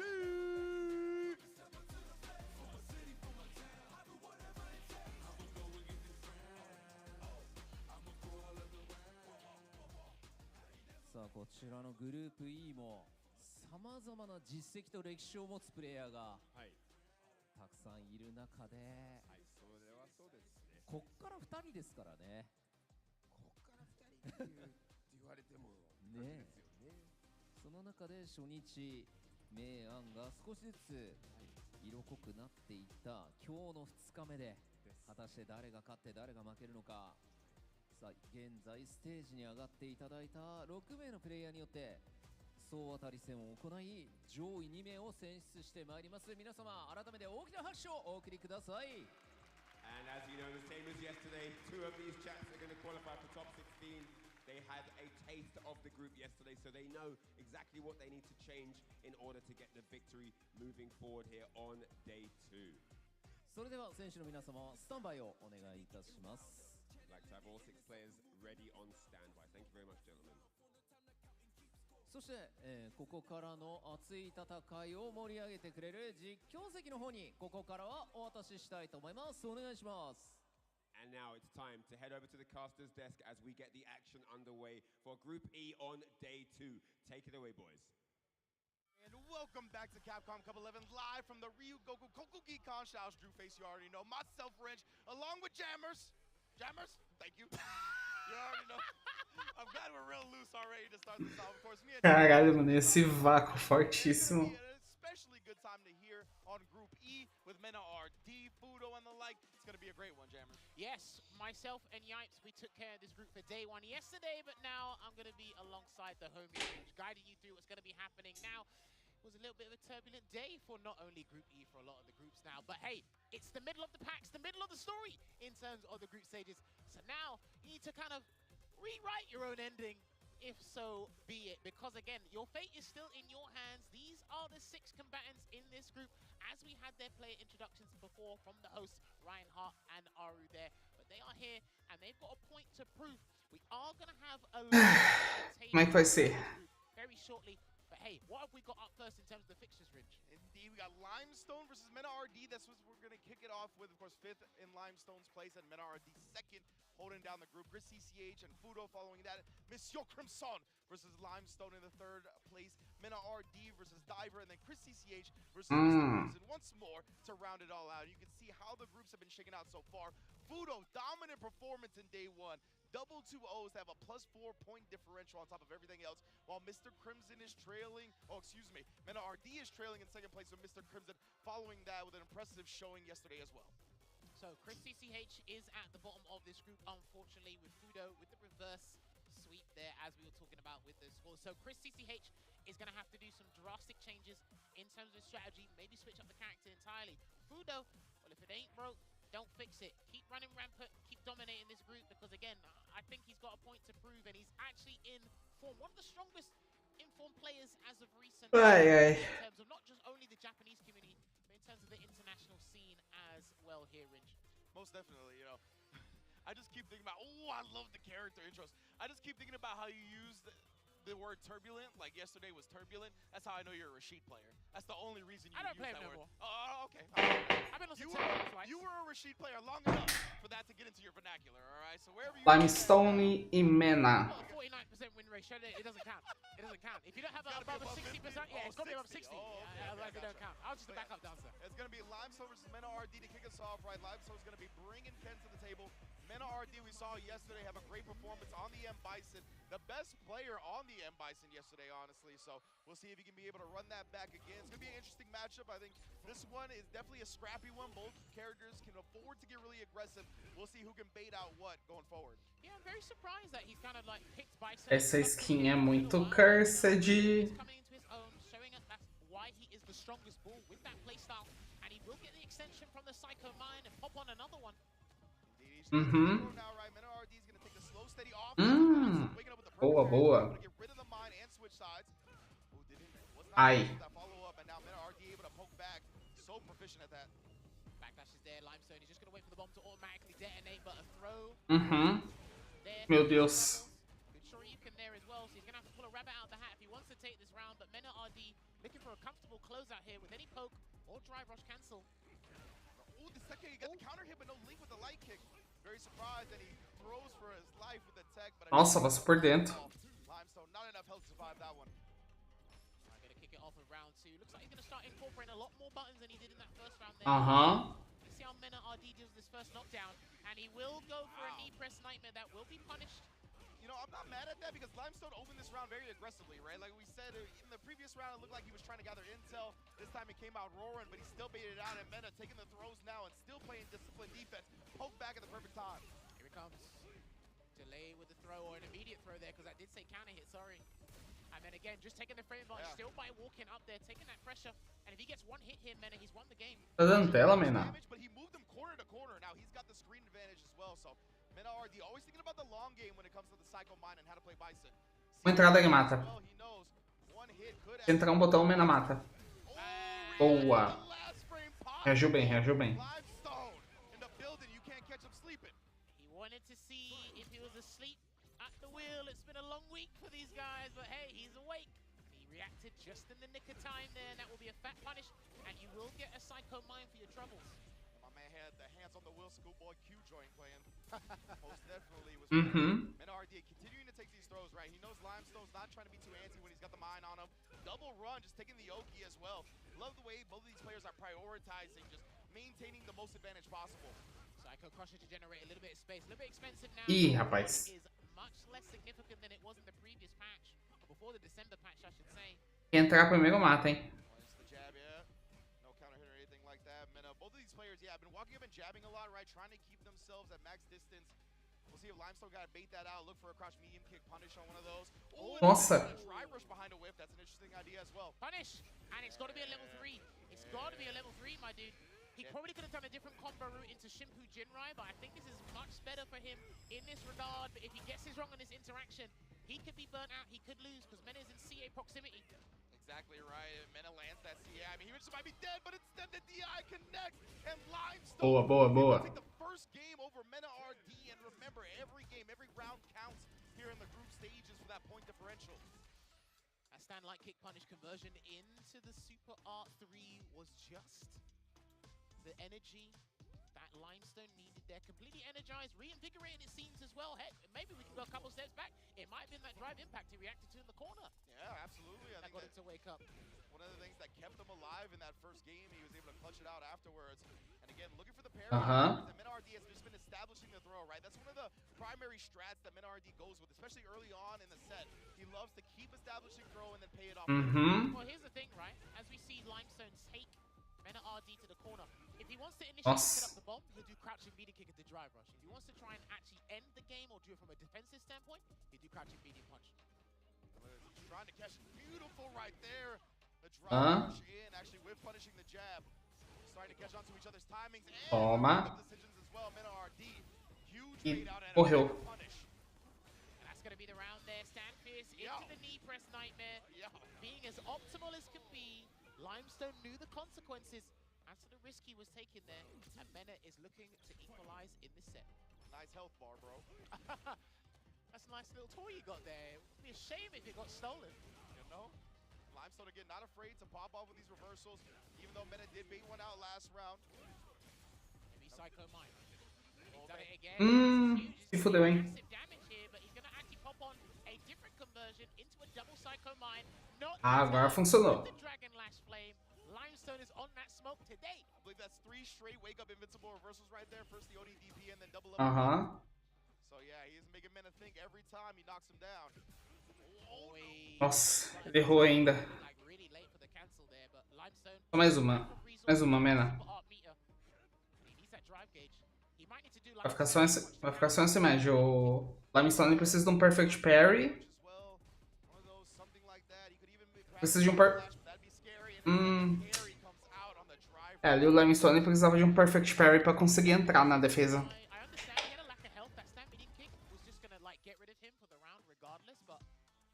Like you said, I could probably see a back medium punch. You could see a crouching medium punch.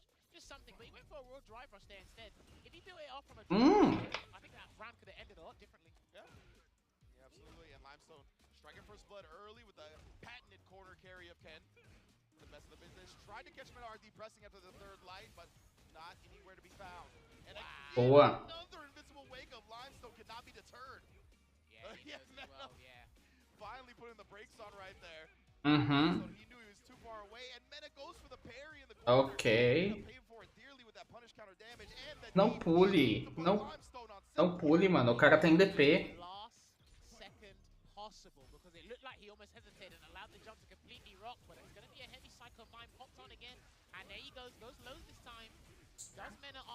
Gente, essa rota aí. Já falei pra não pular, Mena. O maluco tem DP. Só... Nossa, só essa bicuda média cretina aí. Ah, mano, aí você... Você tá tirando com a banca, né, mano?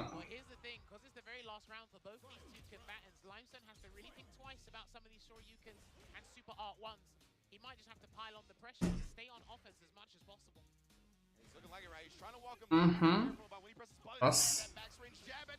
Já tá no corner. Boa. É, vai botar a vantagem de vida ali. Ih, rapaz. Por que que você pulou, mano? Por que, velho?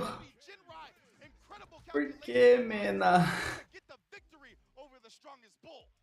Limestone stayed unpredictable for as much as he possibly can. He wasn't deterred at all.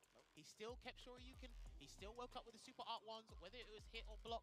But I do like how he handled the neutral most of the time. Even though, like you said, he's going up against a 2-time Capcom Cup champion in the strongest ball. He said, guess what? I have a game plan for today. I'm going to execute it. And like we said yesterday, if you practice, or if you execute what you practice, you're in a good spot, man. Exactly, and we saw Limestone really prioritizing what we talked about in a previous round, where Mena, one of the best side switches when he's in the corner. He's got some of the best corner defense in all of Street Fighter 6. And so you have to kind of give up some of your strong close-up pressure to make sure you're at that anti-air range. And that's exactly what he did to close out multiple rounds against Mena. Very, very smart. You could tell he studied the tapes and has kind of picked up on the type of decision-making Mena likes in certain scenarios. I also like about Limestone's gameplay here as well, because he is the dark horse. He's kind of slept on. He was rarely burnt out. Yeah. As far as I remember, he was rarely burnt out. It's either he was Próxima, he lost via the high CCH e Fudo. out, right? So I can understand. I'm like, oh, okay. It felt like you were doing a lot of EX moves, but it was only really EX Shore you can do. No EX Fireball. True. Rarely saw that. We saw EX Dragon Lash or EX Jinrai, sorry, used as a chipping sequence. But other than that, I think he handled his resources really well. Resource management, I should say. 100%. Even the combo routes he chose, right? Like, I think there was one of the rounds that started where he got a punish counter light kick, and instead of going with like a driver's cancel or anything like that, he just went with the heavy Tatsu. He was like, I'll take the corner carry. I'll keep all of my drive gauge to use it to apply pressure in the corner instead. Extremely smart management from Limestone. Keep an eye out for him, man, because a lot of people had some favorites to get out of this group, but Limestone, he might be that massive pebble that's dropped in the pond. But speaking of which, we have to speak about another guy who's on form right now, looking to emerge victorious on the winner's side of this group with the attack on heavy tank in Fudo. And he's going up against the counter hero, which Chris CCH tá de Terry. Tá de Terry mesmo. Yeah, Chris CCH, you know, literally since Street Fighter 6's launch, he's been in a character crisis. He's been looking to try to pick a character that's really gelled with him. And he's one of the guys that, let's be frank about it, he likes the cheap stuff, right? He likes the best characters in the game. And obviously Ed had a very prominent showing a season ago. Mas eu tô quase deitando ali na minha cama. I mean, they told him down, I guess, enough for Chris CCH to start exploring once again. And he's Quase deitando na minha cama pra deixar a live aberta. Incredibly strong Ed play from the likes of Fudo, Lashar, etc. So the character is still one of the best in the game, bar none. Well, he's roughly had 18 to 24 hours to rest up, really recollect his thoughts as to what happened yesterday, because he didn't win a victory, I believe, using Terry. It looks like he is going to stick to his guns here with our Fatal Fury guest, but... And you know, the fact that he's played a lot of Ed, maybe he's figured out something in this matchup, right? At the very least, he should be prepared for a lot of what Fudo's going to throw at him, but specifically how he's going to counter that with it. Foda que se eu ficar lá, eu não consigo ler chat. Because yesterday he was doing a lot of medium burning knuckles to space it and get the frame advantage. I think it's like +2 or +1 or something like that. Ed can just throw out Psycho Spark. He might be able to get a flicker, then charge it. So it's mainly Fudo's footwork, and he's stubborn as well, right? Drive rush light punch from Fudo can be super annoying. He's not afraid to tussle with you, like I said yesterday. So if you haven't got your understanding of the spacing right, none of your tactics in neutral are gonna work. And literally, none of your tactics in neutral might work. Fudo, I mean, so good, bro. 39 years old and still got the reactions of a young man, just parrying the burn knuckle immediately. There you go, that's what I mean, right? Yeah, exactly. With Ed's range on it, whether it be flicker, the stand medium kick, etc., it's gonna be so tough for Terry to get those burn knuckles off or power waves. That's it. I think he tried to do a walk-up back throw there, but Fudo not having any of it. Very sharp awareness there and was able to close out that round. And there's already a power wave there from Chris CCH in this next round. Very smart recognition from Fudo, honestly, knowing that Chris was going to need a big comeback. And to start that, usually you got to put the opponent in the corner. Popping off, and he asked Fudo in the corner again. This is how the last round started, but it didn't end like this. There you go, nice conversion there into the rising tackle. He's trying to get into the overhead because he'll buffer. I think he'll buffer the power geyser to see if it hits, and then we'll see. And that is going to make sure that Chris CCH is in burnout, and Fudo is going to restock as much drive gauge as possible here. This is a nasty situation for Chris unless he wakes up with something big. Yeah, he's got to be here to defend himself at the very least, and we are mid-screen, so he doesn't have to worry about stun at the moment, but still it's going to be tough as Ed just gets to have his way with him for now, but he jumps at the perfect time, right when Fudo was looking to flicker. Go, Rising Fang should be able to close out the round here for Chris. Deixa eu só um bagulho aqui pra ver se tem a outra cena, tá? Tava ajustar ela aqui. That's one of the things, right? It's like, okay, you sacrifice 0 meter. Fudo doesn't have much either, so it might be even. Fudo has that strong level 2, right? So he still has quite a meter advantage going into this last round. As long as he actually builds level 2, which I'm sure he will by the end of it. Oh, there you go, medium burning knuckle there. Drive rush down, heavy punch. Such a powerful tool for Terry now, especially after a drive rush. massive damage here into the Psycho Blitz for Fudo. Got him on the power wave, and Bird Knuckle responds here. Chrissy CH, he didn't want to get burnt out, right? So he knew Fudo would keep applying pressure, popped off with the Bird Knuckle, very smart in the anti-air trade there, but Fudo has 2 bars now. You got to watch out for the jab into the OD Blitz. Backdash is still available for Fudo, but he goes for an EX Psycho Knuckle, and it gets punished into the power geyser there, because you know what it could have been? It could have been a backdash and he catches the delay, or he blocks and does the OS against Psycho uppercut there. This is what I mean. Fudo's not afraid to do that. If he needs it to be done and he believes it's going to get him out of a nasty spot, so be it. We stick with that decision. Não, deixa eu colocar isso And you know, aqui. honestly, I'm just so used to Não. seeing when Ed's back to the corner. What a Não. perfect parry on the power wave and then DP. Vai deixar Screw my last point. That was just too um simple to pouquinho no ignore. canto. No anti-air there. It's too far for the light cycle uppercut. I didn't want to risk it either. This is the downside of Chris CCH's spacing on the burning knuckle. These guys will micro-adjust their spacing and make sure they get a light punish at least. Precisely right. Fudo had been walking back a little bit more. That time he stopped to keep in range of the punish and then baits out Chris's wake up. This is why I think Chris should use stand medium kick more. One of the better poking tools in the game for Terry. Absolutely. Crouching medium punch, drive rush, cancel. It seems that, there you go. It seems that he's limiting his options unless he sets up real offensive pressure with Terry.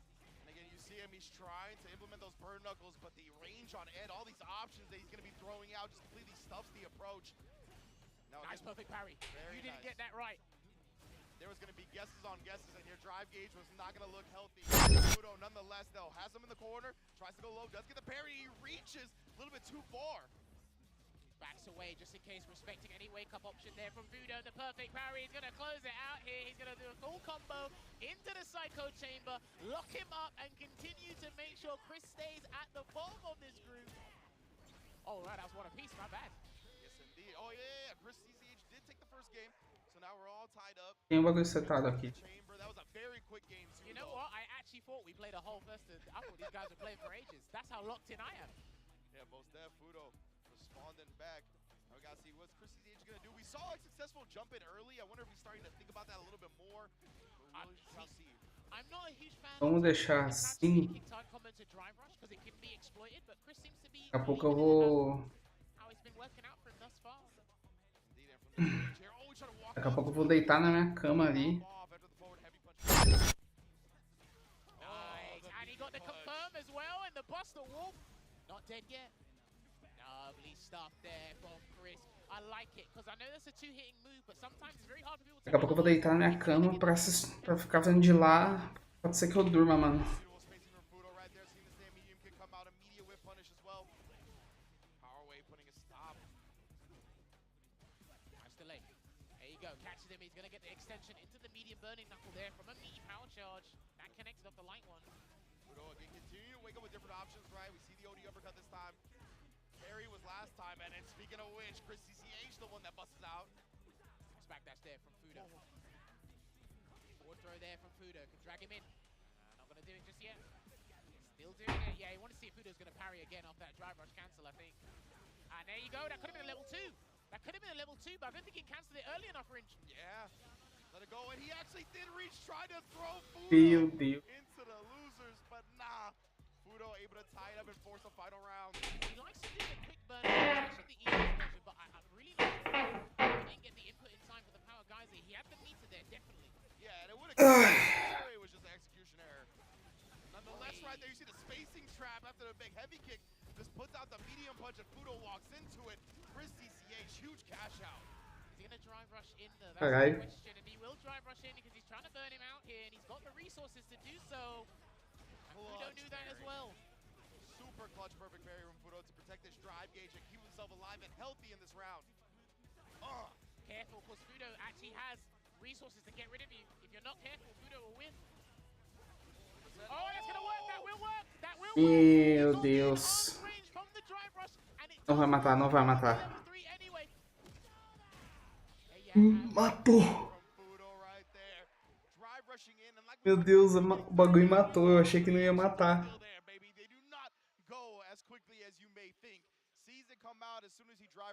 Caralho, que...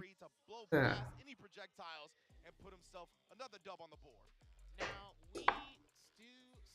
we have seen from EWC, and probably slightly before that, a lot of the Ed players, Tachikawa I know was one of the first people to do it, they do drive rush, and then you do level 3 just to extend that range. And so if you have a forward advancing, a very good forward advancing level 3, just do drive rush against a projectile, then input your level 3 because it's going to be cancelling what, the 11th frame anyway, so it's nice and early. You should be able to catch it there.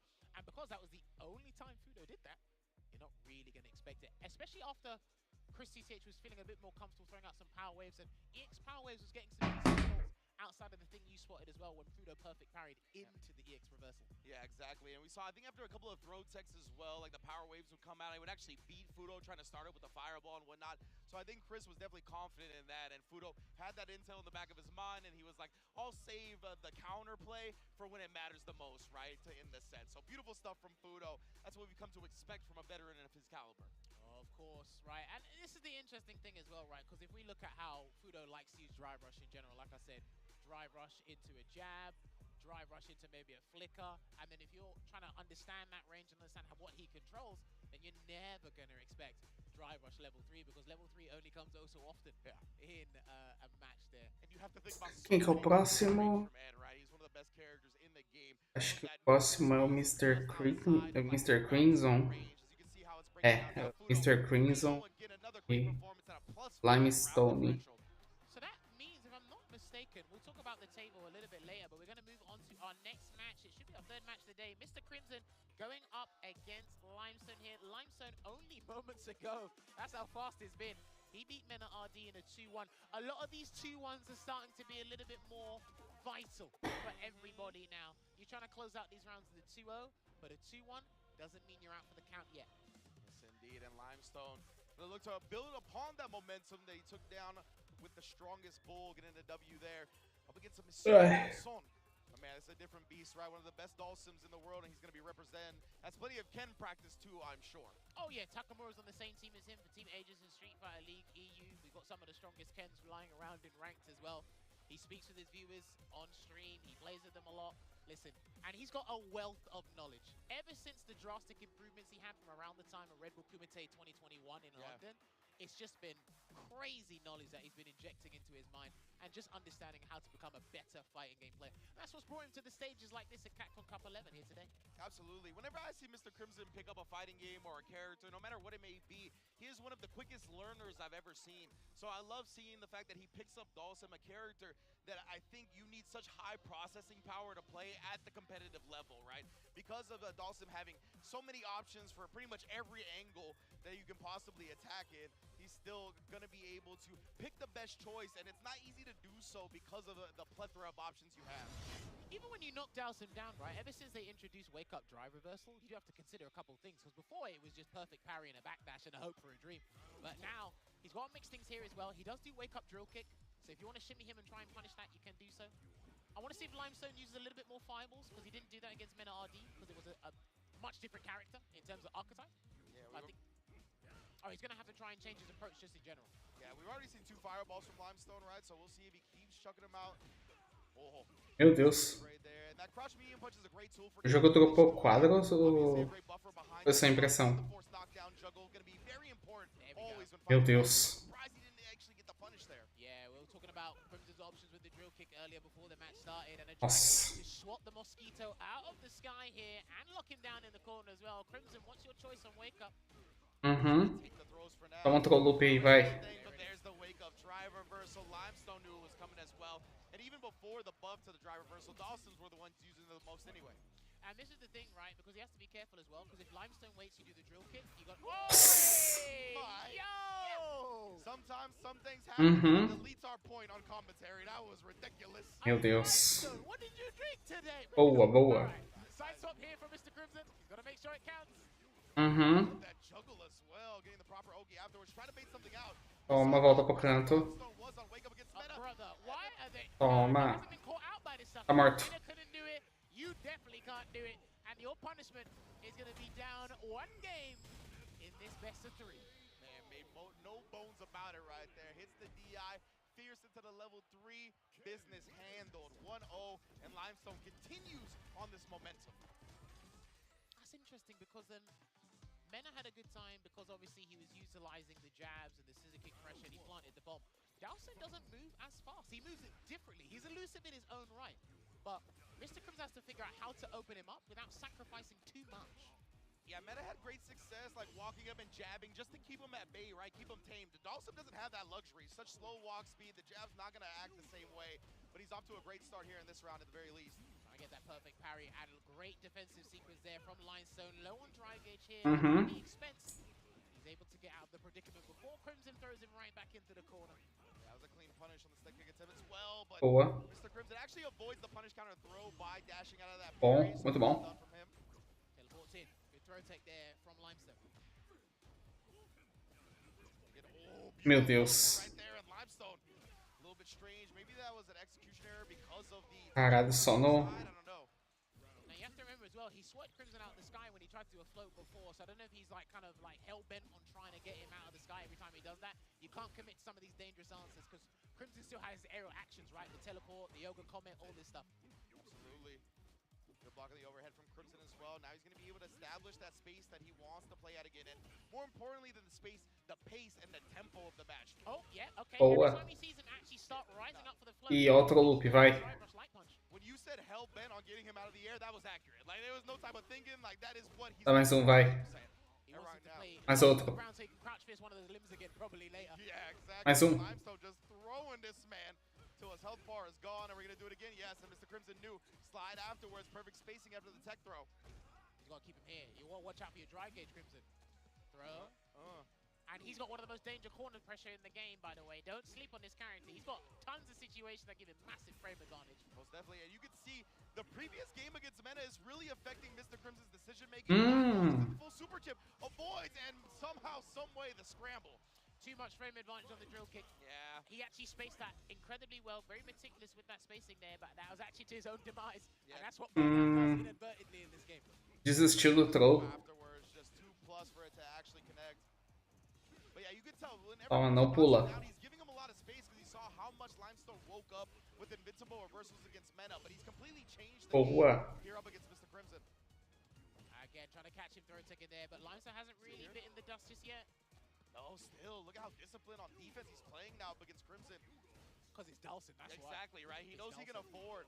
He knows that Dawson isn't just going to explode his health bar. Meu Deus. Play these disciplined defensive decisions, and now the late tech does get him out, but the land recovery gets exposed, and Mr. Crimson is going to expose that all the way to a W on his side. Como no?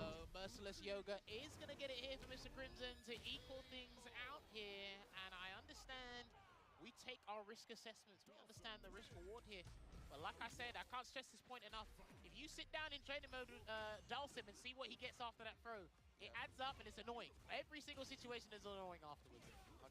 And Limestone, players end up getting a little bit greedy sometimes, jumping out of the corner, wanting to make the opponent block their jump in, and it's susceptible to landing recovery because of that. If he empty jumped, he wouldn't have gotten hit.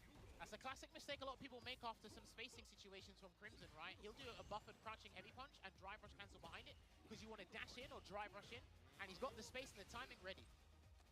Yeah, nice. Playing against the opponent's expectations, one of the most important parts of fighting games. He jumped in instead of backing away, waiting for Mr. Crimson to trade a limb there. I think he should back away and let Mr. Crimson throw a limb, but he might float instead. Right now, Crimson is not being too antsy with the limbs, though, right? This is very disciplined play. We saw crushing the run. Tá inibindo todas as correrias do... Tá inibindo todas as corridas com os botões. Limestone corre. É chute forte ou chute médio na boca. Nossa. Nossa senhora. Interesting that Limestone's choosing this round to tech. Very interesting there. But he's on his last legs. Unless you do something like dusting that Takamura would do with Ken, I'm not sure if you're going to come back from this one. Yeah, he's going to have to pull something out we've never seen before. Mr. Crimson in prime position, full screen advantage as well. Ish. Get the knockdown, but that leaves him so low on drive. Good luck, my friend. Monsieur Crimson taking the set 2-1 over Limestone. And, you know, he was teching even early on, right? We didn't see Mr. Crimson punish it outright as we did here. He was a little bit late on that. Rapaz, esse Dawson. The thing that surprised me the most about it is he was picking defensive choices a lot. He was being active, but none of it was invincible reversals.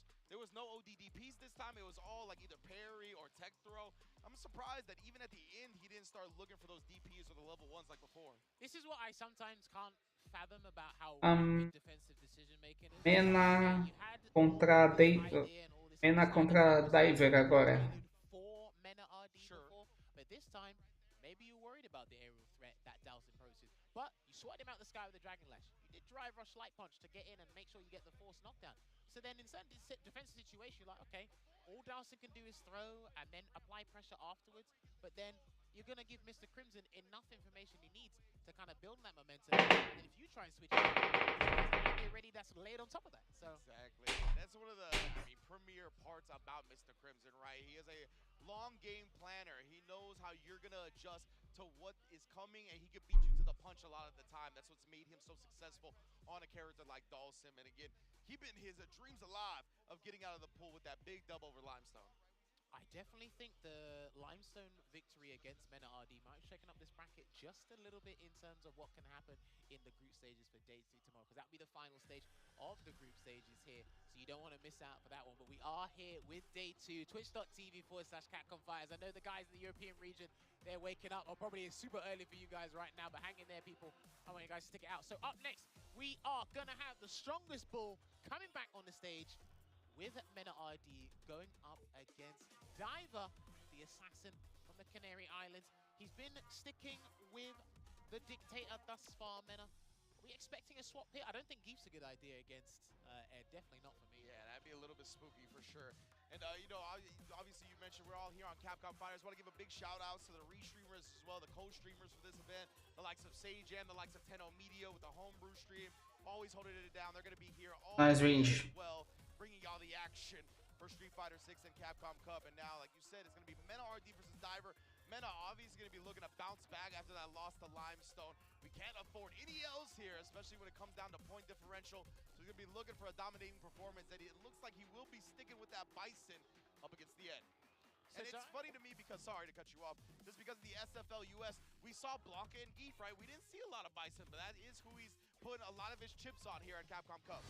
Renee traveled to Japan early for some extra practice. Bison and Geef, and I think Ryu, probably the characters he used the most, but Diver did lose to Crimson yesterday 2-0 until he beat Chris CCH 2-1, so he's going to need a 2-1 or a 2-0 here again. If he can do this against Mena, this will be chalked down as a very bad day for Mena in the group stages. Most definitely in Diver. Oh my goodness, actually just kill rushing in, catching Mena RD, looking for the parry on the flicker. Oh, the meaty stuff with the projectile. That's full combo. Safe jump there as well. Nossa. Okay, feeling super comfortable right now. He's going to cash everything out for that Psycho Storm to close this one out in the first round. Caralho, Mena. Okay, Mena's been caught by surprise by a few eccentric playstyles, or these strategies that are coming out in these early rounds from Diver and Limestone. This is good stuff. Representing well here, Devil's Reverse. That could have been an uppercut. That literally could have been maybe even a double uppercut there from him.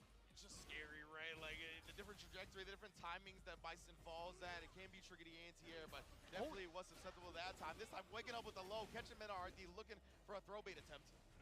Okay, it looks like he's going against the grain here, Diver. Really trying to shake Mena RD off the comfortable game. And what he's expecting with Ed.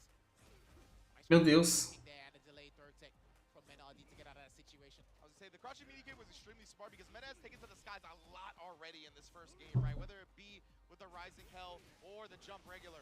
Matou. And that's gonna close out the round there with a heavy Psycho Crusher from that evil knee. Looks like Mena RD's got an abundance of resources to work with, and I think Diver did his drive rush second, yet he still won that interaction. Yeah, I think he went with the quicker button. I actually didn't see what Mena RD went with, but nonetheless, Diver did win it. And that was the empty jump that I'm talking about, right? You protect yourself from the landing frames if you're trying to get out of the corner.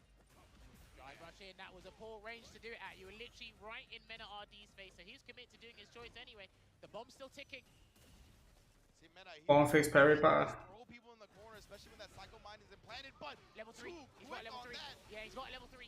Boa. Serve that drive gauge, put Mena RD in a tough spot, because you can get the meaty, medium Psycho flicker here, or you can wait and allow Mena RD to replenish some resources before he commits, but he drive rushes in instead. Good delay jump back there from Mena. He couldn't do a Tori Tech there, he lost. What the hell attack, and of course, he follows it with a Problemas.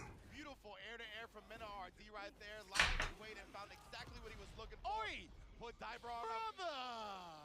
Caralho, hein? Se matou ainda. Was I wrong? He put him on the obituary page. I thought he was gonna put him on a pixel, but nah. all the way 6 feet under. And said your ambitions die here. That means Nossa, que time. Meu Deus. gonna be alive, but Diver in immediate response here and already piling on the pressure into the Psycho Blitz. Yeah, look at this, just trying to be so aggressive and overwhelm Mena RD in the process. Ooh! And caught Mena, but dropped the combo. I think he could have killed if he got all the heavies to connect there, Ridge. Yeah. Let a round slip through his fingers because of that. Now Mena's in prime position. Did eat a Fierce for his trouble though. And now we're in the corner. He's actually burned himself out. He's gonna get the mine and burnout pressure. Meu Deus. Oh my goodness. That's fine. This is fine. Still got the mine. Okay, he blocks it out. Não, ele perdeu a chance de confirmar, velho. Que vacilo. Was a little bit creative in terms of how to delay or extend the timing of the Psycho mine there, using the Psycho cannon himself, but unfortunately to no avail. Yeah, Psycho power everywhere on the battlefield. All that purple. Nossa. Oh! Oh no. That's not looking good. Diver, you uppercut is still an option here, but I don't think Tá mais vai. the bomb's gone now, but Tá outro. oh dear. Yeah, I figured as much right there because he could have killed if he got him with a regular hit. So I like Mena RD switching it up, but Diver was disciplined about it. He knew what Mena was looking for. Not that time. E morreu. And at this level, I know the discourse likes to complain about drive rush, but a lot of the time players this good, you can't autopilot into it. They will check it every time, and Mena is gonna close the door on any hopes Diver had of winning that set. Getting a dub there for today, Mena RD. Solid 2-0, which means I'm not sure if Diver is actually in a good spot. Mathematically speaking, we will have. That's brilliant. Please use Geef and Blanca from one of the fans, one of his fans in the crowd there as well. But hey, listen, just going back to that last situation, I'm not sure if we'll be able to check a replay. Actually, we will be able to do so. So we'll talk about it. Shouts to the production team in the back. Agora, a última partida é Mr. Crimson e quem mesmo? E Chris CCH. Whether it was on defense, the delayed crouching medium punch, the drive rush cancel, abusing the stand fierce, getting the conversion to crouching medium kicks. There was confidence. Depois vai ter um intervalo e vai rodar o grupo F, que é o Big Bird, Oil King, Xian, Lechar, Jack e o Velório. Coming out with the optimal answer. And I feel like a couple of situations where Diver like forced a scramble, it just didn't work out in his favor, like where he activated the level 2 to kind of throw off the Psycho Mine. We saw him get out of the corner, but he still couldn't build upon that. It was just Mena RD having such clutch decision making as per usual. I want to say as well, just going back to that last situation we encountered with the crouching medium punch on the drive rush check, I think he kind of limited Diver's options into, all right, you're not really winning in certain aspects, so now you got to force yourself to do this. And I'm ready to check that out as well. But hey, we're ready to check out our last match here in Group E for Day 2. The counter hero, he needs something. He needs to dent Mr. Crimson's chances to get out of this group, Chris CCH. The objective might have changed for him, because mathematically, he could be out of the picture. I love Mr. Crimson's picture. He just looks so happy to be here. The family man, obviously powering up. Do you know how old his child is now? Because I know it wasn't that long ago that he had his first child. I'm not sure if his son has turned 1 yet. I don't think so. Sure. I don't think it's been a whole year since that's happened. But yeah, Mr. Crimson, newly family man, obviously congrats. Here's the thing, right? Because when he leaves, he's got something to look forward to. Yeah. When he goes home. 100%. So that's just even like a bigger of an incentive, and even bigger like confidence boost for him.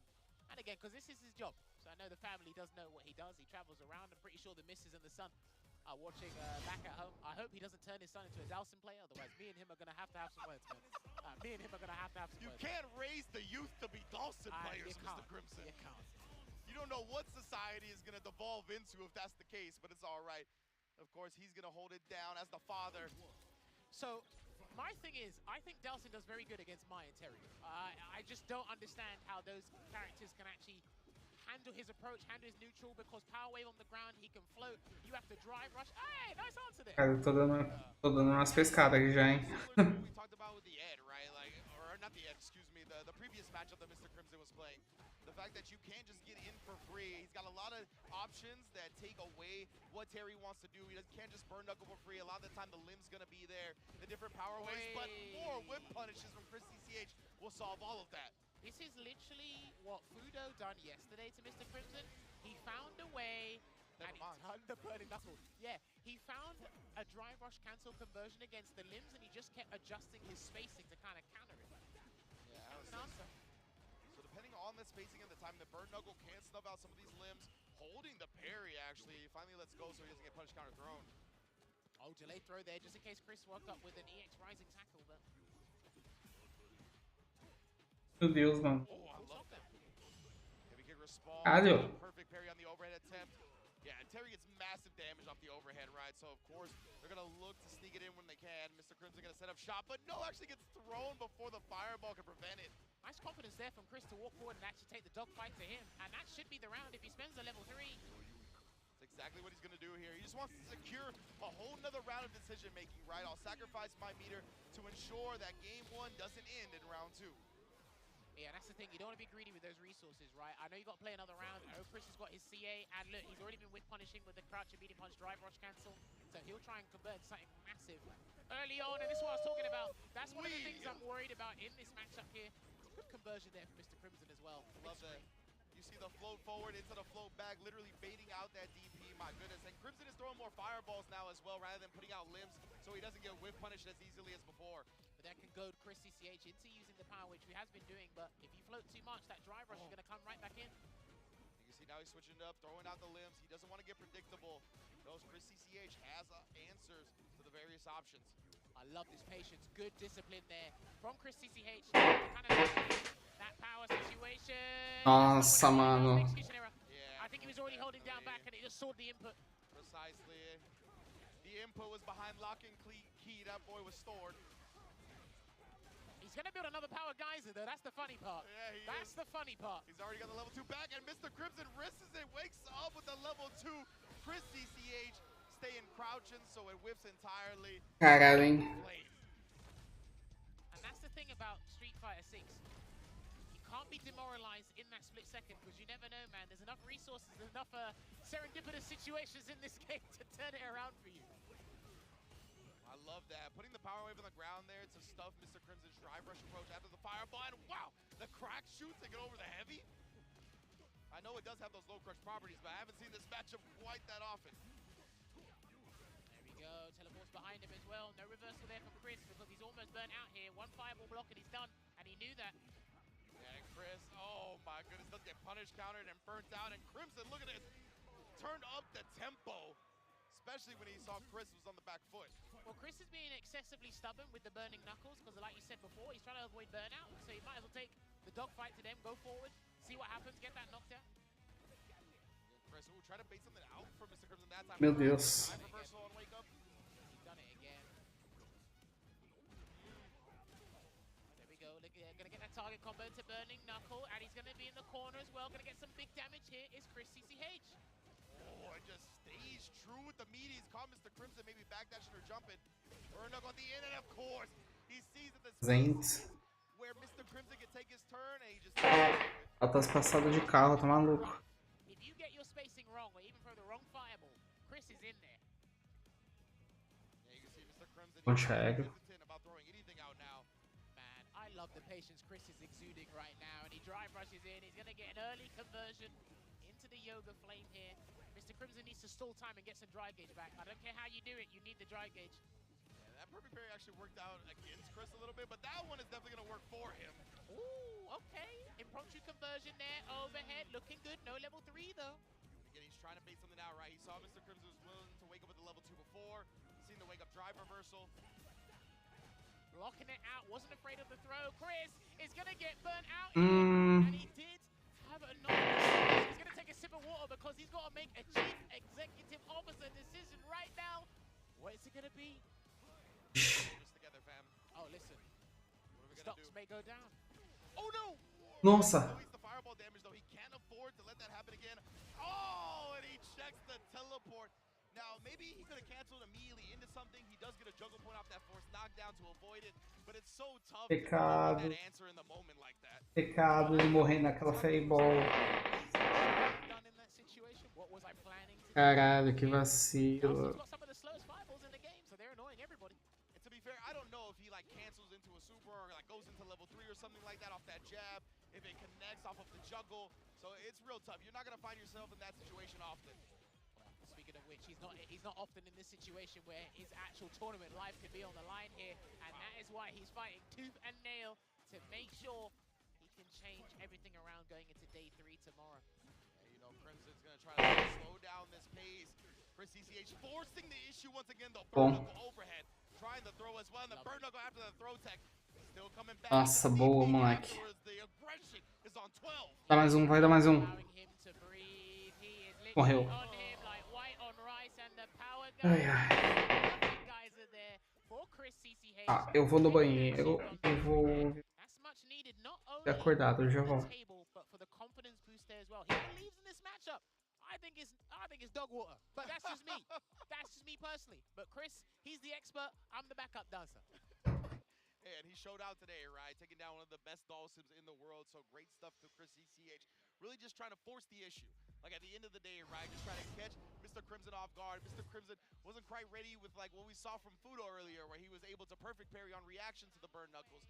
Stuff like that. It just feels like Mr. Crimson not quite has cracked the code on this matchup. And it looks like Chris CCH is much more akin to figuring out what to do and how to go about it. I know we have Kane in France. Shoutouts to Kane. He was part of Street Fighter League Season 1 for Street Fighter 6. He plays a little bit of Terry, but I'm not sure how much Crimson has exposed himself, if he has the time to expose himself to Terry like that. But again, Chris CCH comes with a unique and a very different style of that as well.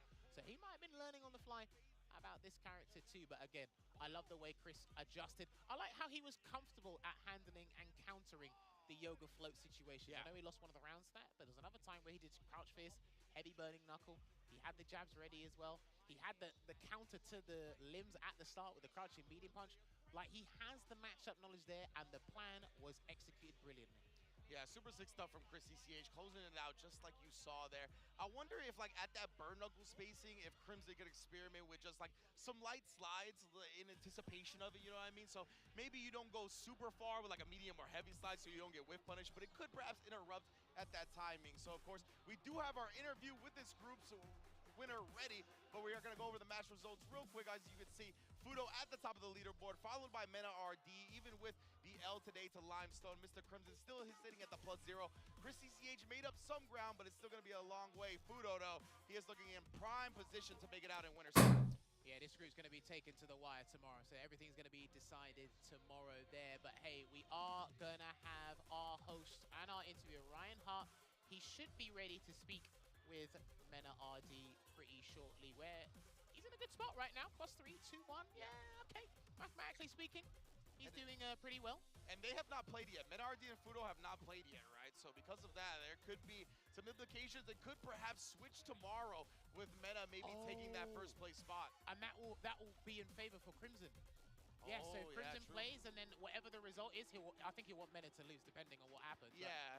Crimson will need something pretty good, but he's at a +0 differential right now. Oh. Man, but having the first and second play on the final day, and it could determine who gets out entirely or who gets out in winners and who gets out in losers. That is going to be an epic match to tune into on day 3. But of course, we're still getting our interview ready, and it is going to be, as you said, with 2番目リードしてる方と一緒にいらっしゃいまして、メナ RD さんですね。2 times Capcom Cup champion といらっしゃってます。Hello, welcome, good to see you. 2-time champion, tell me, the group, 2-1, that Limestone set dropped with the Bison. What's your character situation right now?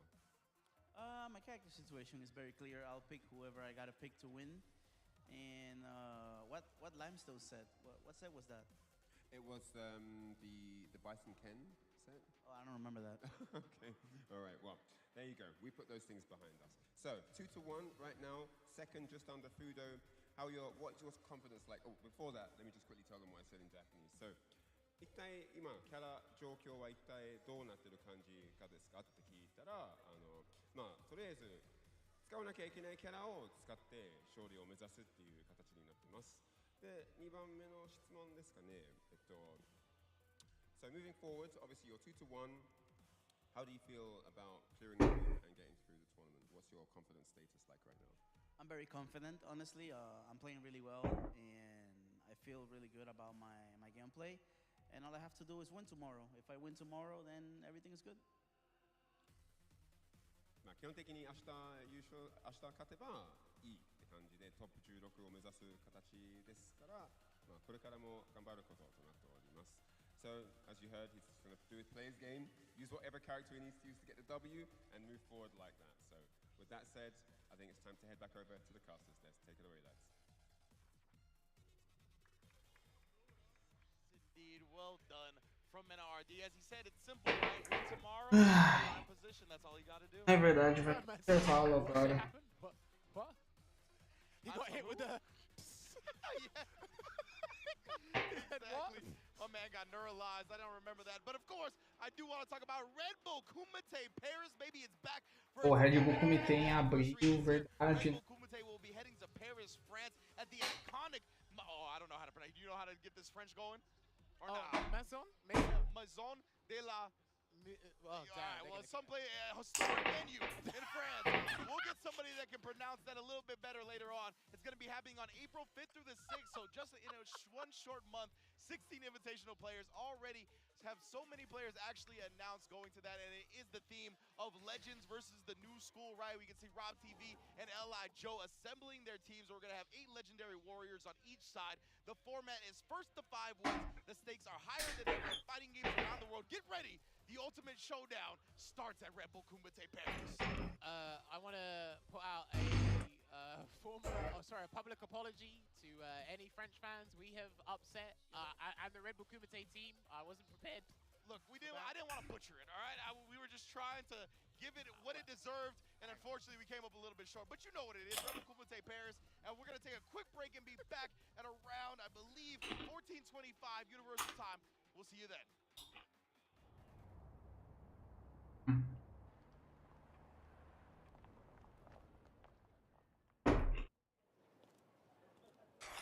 Já que estão no intervalo, eu já volto também.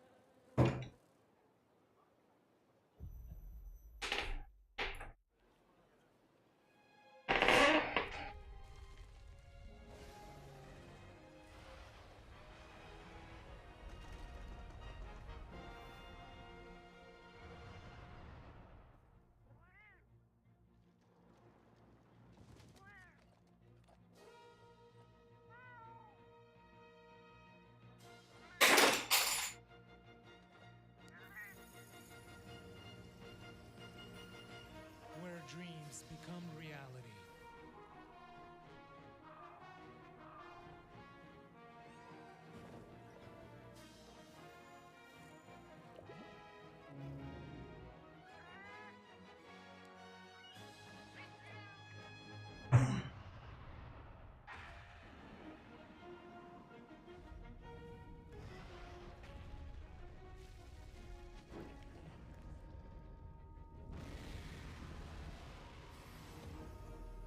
Monster Hunter Bridge.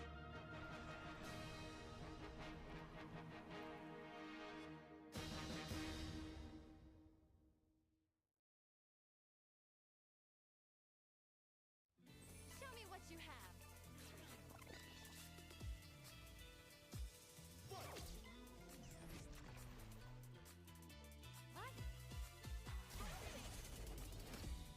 How silly.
カプコンカップ11、続いてはグループ F Vamos lá, gente. をお届けしてまいります。それではグループ F プレイヤー入場です。 And now it's time to introduce the players from Group F. Let's get them out here for the introductions.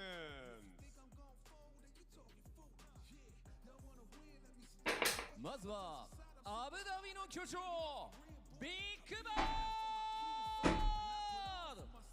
From UAE Abu Dhabi, the biggest bird, Big Bird. You know the pressure make all of these diamonds. I tell them get back, step back, fast track, big lap, big facts. I'm past that, yeah. I'm trying to get ahead. 台湾のカイダ暴風オイルキング And now from Taiwan, it's the Hurricane Strike Oil King.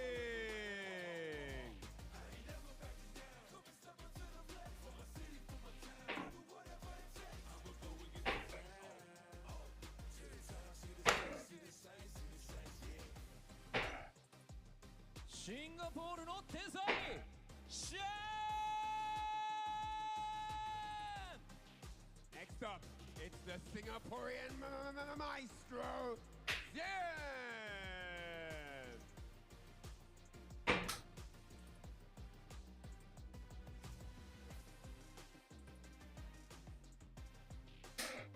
メキシコの登り竜ウリエル・ベロリオ Uriel Velório, mano. Esse nome é muito bom. From Mexico, the Rising Dragon, Uriel Velorio.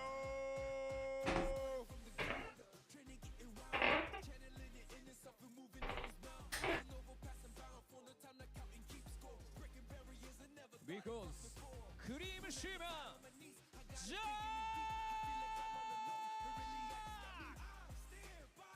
Make sure you don't blink because it's the Stairmaster, Jack.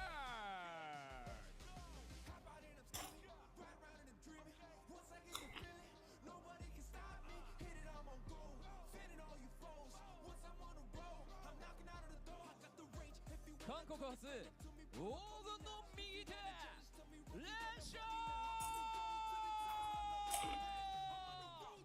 From South Korea, the Goldfinger, the Shaw.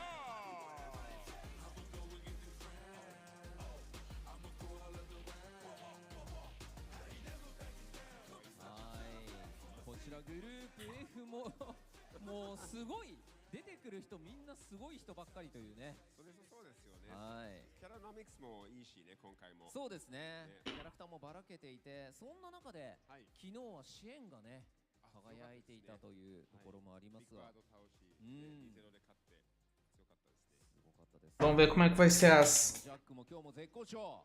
Mano, as caguetas do Jack, mano. こちらの6名の、プレイヤーによってですね、ここからグループ F 総当たり戦を行っていただいて、上位2名を選出する。その2日目となります。明日が最終日。Mano, as caras do Jack, mano. O Jack parece que ele cheirou 2 pinos de farinha. Today we don't know what's going to happen here on day 2, but we are along for the ride and everything in it. I don't know what's going to happen, but 2 of these gentlemen will be qualifying for that top 16 on day 4 today and tomorrow's penultimate group matches. Enjoy the show, guys. But now it's time to hand over to the casters momentarily. さあ、それでは選手の皆さんにはスタンバイをしていただきたいと思います。お願いいたします。Alright, players on standby at the ready. Thank you very much. さあ、そしてこのグループ F の熱い戦いをさらに盛り上げてくれる実況席の皆さんにお渡ししたいと思います。お願いします。Alright, and to call the action, we need our very important voices of rhyme But looking at the stat line, which we'll see in just a bit, man, it is so tightly close-knit. Before we get into it, obviously, my name is Vicious. Range is doing double duty right now. He's killing it. Yeah, I had to go over here, but you know, it's all good. We're back at it. Back-to-back blocks. And Range and Vicious bringing y'all Group F. Very privileged to get to commentate this group. One of the most stacked, if not the most stacked bracket of all the groups here at Capcom Cup. And we saw in the first day, right, just like every other group, it's not going how we expected it to entirely. Right. I mean, we've seen a couple of mix-ups in terms of character selection as well, but just looking at the current roster, obviously this is all Rob TV's fault. Yeah, it do be like that. Shout-outs, Rob, but, you know, maybe not shout-outs to you, Rob. Maybe not shout-outs Depending, after it's all about perspective nowadays, if you think about it. Big Bird, Oil King, Cien, Uriel Velorio, Jack, and Lashar, man. And we saw Jack take down Lashar yesterday, right? An incredible performance and going at 1-1 overall, as I believe he did fall later on. Okay, we're actually going to get the results right here on the screen now, right? Jack did fall to Oil King despite defeating Lashar 2-0 as well, right? So you can see Esse grupo tá meio emboladinho, hein? very close going into this. Shien had a dominant performance yesterday, has a +3 off of a 2-0, but Big Bird at 1-1, Jack at 1-1, and both +1. So this is going to be a big day to determine going into the final day.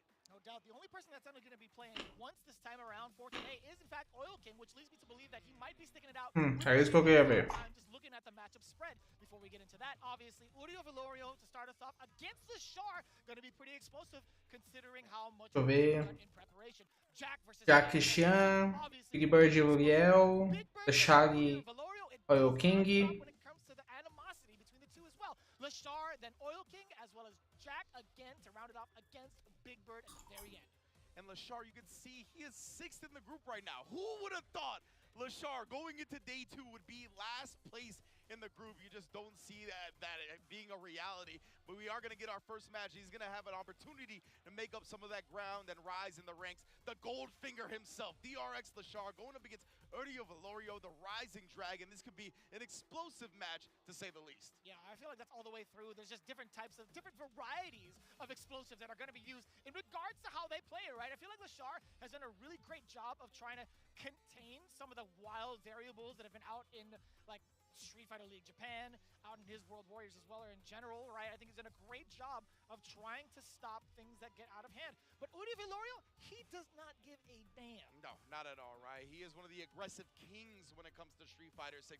He's honestly, people will try to say just wild, not calculated or whatnot. No, he is very calculated as a player, right? He's just in an aggressive nature.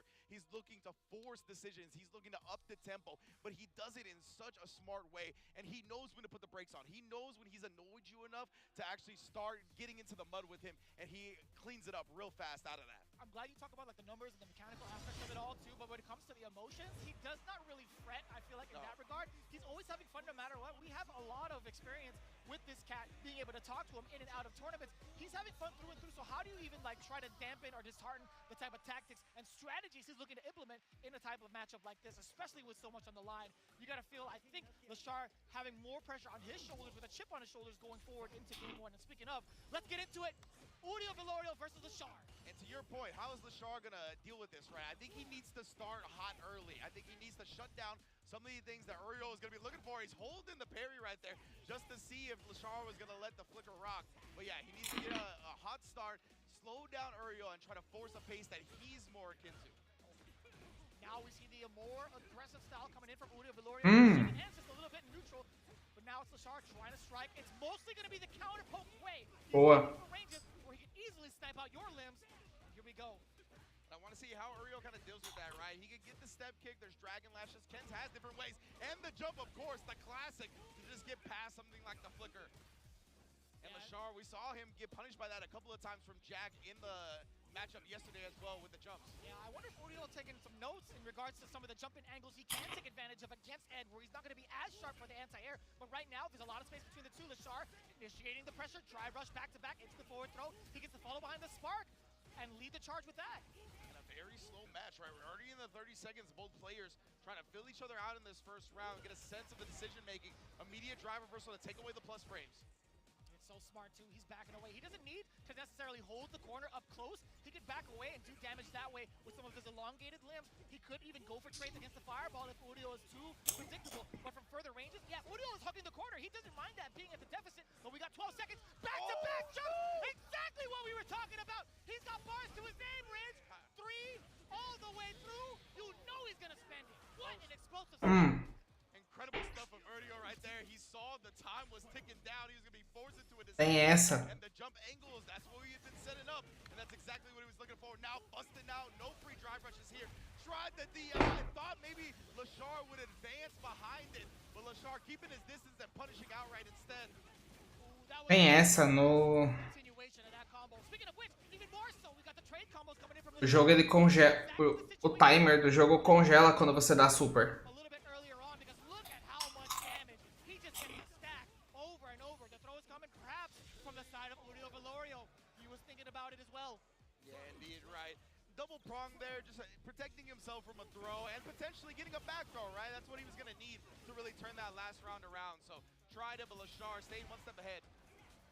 Now he's going to look to establish the fireball, nullify his projectile with a flicker. Yeah, I was going to see, are we going to see some step kicks coming out, dragon lashes, jumps? We've seen all of those from Erdio so far. We'll see if he can find the right answer here, but tried to sneak it with a throw, and Lashar's not going to have it. Yeah, you noticed that aggression coming out when Lashar was at the orange type of like gauge with his drive gauge, right? You knew Lashar was going to try to set the pace with some of the sparks. So Uriel, he's looking for a little bit more of a drive gauge differential right now, but at the moment he's at a live gauge differential. This is going to be a big opener to the corner. You go. Watch out for these. Overheads blocked correctly. You always got to be aware of when you're going to be left inside that crouch medium kick range from Ken. They are looking to reversal with that button every time if they can get it. Right now, Lashar stuffs everything that Uriel was trying to escape the corner. And again, one thing that I've been really impressed with many of players here at Capcom Cup already is that they're not obsessed with getting close quarters Oki in the corner. They're rather back up and keep the opponent jailed properly, right? They're going to put themselves at distance to anti-air, to shut down a lot of your options. And it's a super great strat with Ed because obviously he has a flicker and a bunch of options that you can still apply pressure with from that space. It truly does, man. The amount of normals he has at his disposal, the special moves as well, it's all designed and catered to try to keep your opponent contained. And I do like the pacing overall from Lashar to really recognize when to utilize it, right? Absolutely. Lashar, this is what we talked about. He needs to be the one to control the pace and the tempo of the match if he's going to have success against Erdio Velorio. And Erdio, big backdash, and actually does end up getting the back throw even after flubbing the combo. We like that. Those types of resets kind of throw Lashar off his game a little bit. Uriel Velorio, how do you... Okay, what a time to dash out. Lashar really sniping out these moments to thread the needle. A couple of frame kills right there with the jabs. Trying to space everything perfectly. Uriel tried to catch him, doing something off the fierce. Burns him out afterwards. Oh, back to back. Meu Deus. And does challenge, but it's too slow of a super to actually beat the jab. Erdio recovers in time and puts a dub on the board. Phenomenal. Still keeping it safe with the lights, right? That level 1 15 frames not going to be quick enough. Uriel Velorio now off to a fantastic start up until this point. We get the roundhouse starter for the punish counter. The side switch as well. So deep with the uppercut. Level 1, obviously going to be Lashar. A lot of damage being dumped out. I like Uriel risking that when he has a round lead, right? Obviously, you were going to pay dearly for it, but that was going to be a big momentum switch if it did work. It does not, but he's got a round 3 if Lashar does close this out here. Tried that air-to-air again. These jumps have just been so annoying for Lashar that you don't even see the uppercut happen a lot. Caralho. Yeah, and it's so smart that Uriel had that. Meu Deus, aqui tá errando o flicker. And now the Jinrai explosive level 3. Lashar pretty darn close to getting that burnout against him. But we'll see right now. Lashar is going to opt for any sort of reversal with the OD uppercut as he drive rushes through. No! He actually catches Uriel Velorio slipping with the counter hit, mistiming his opportunity on offense.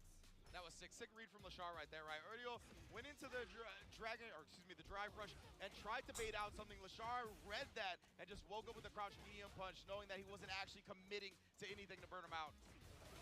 Man, keeping the strings tight, still within enough range to get that light.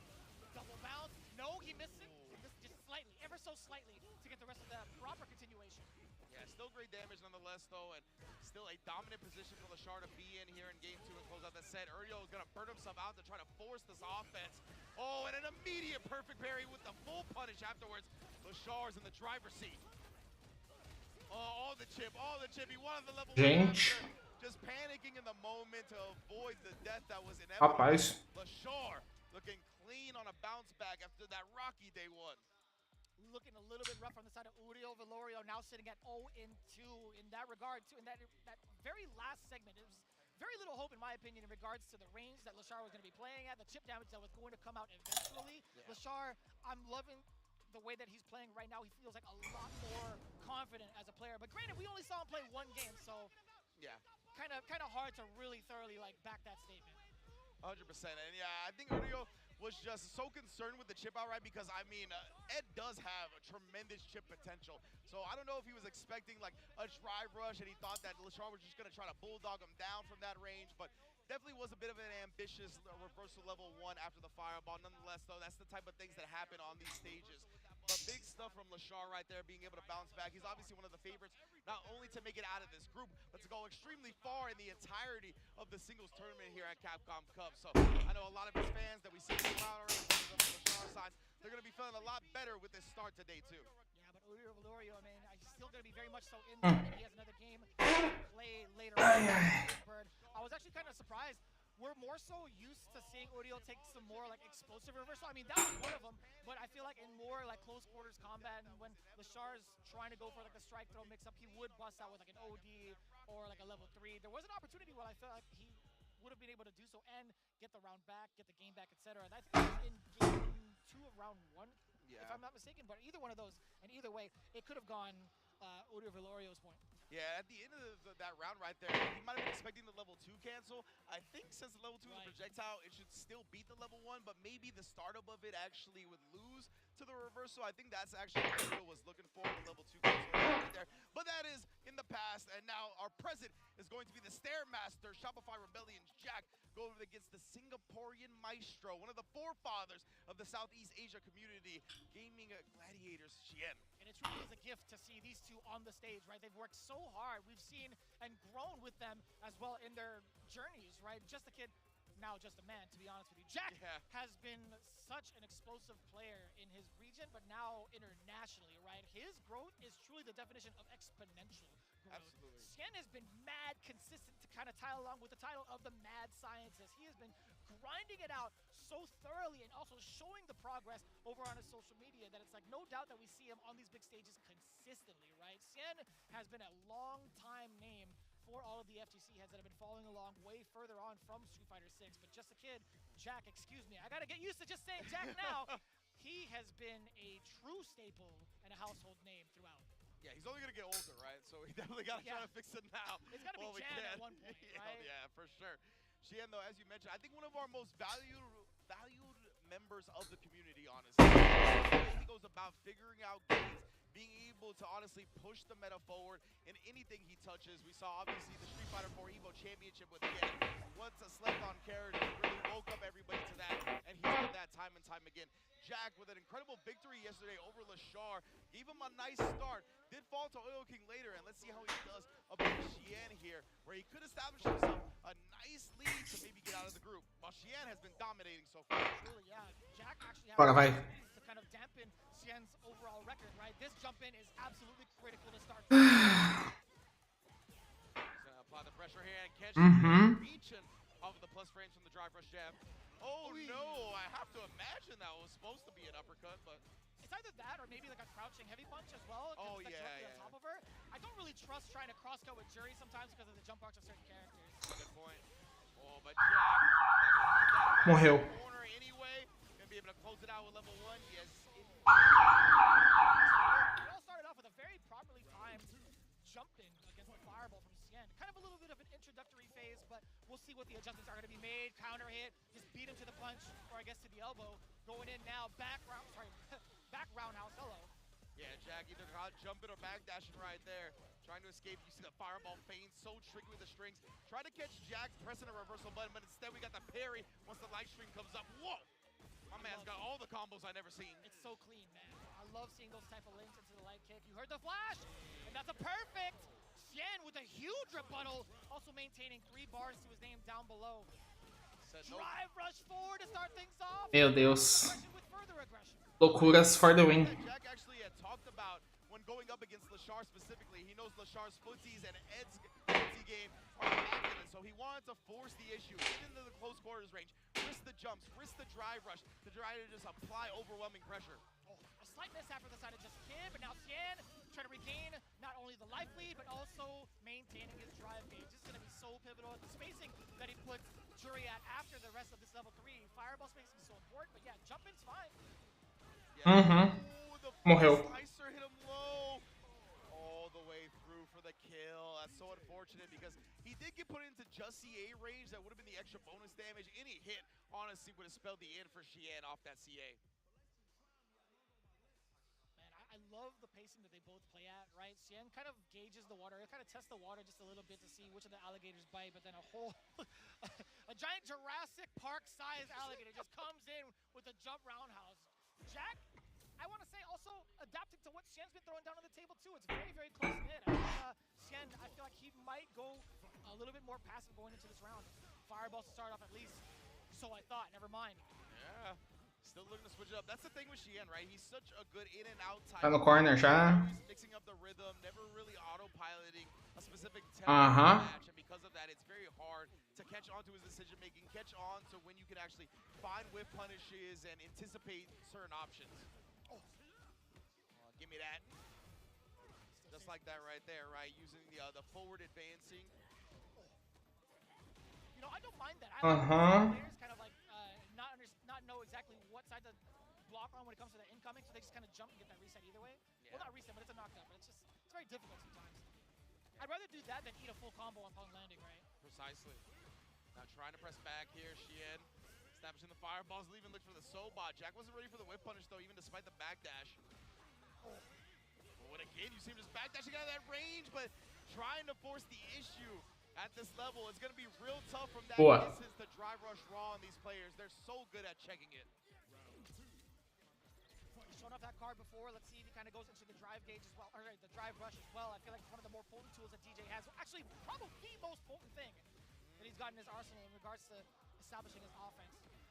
Wow, and just short hop kneeing over the fireball that time. And yeah, I don't know if that was supposed to be like a counter hit or a punish counter. It wasn't actually one.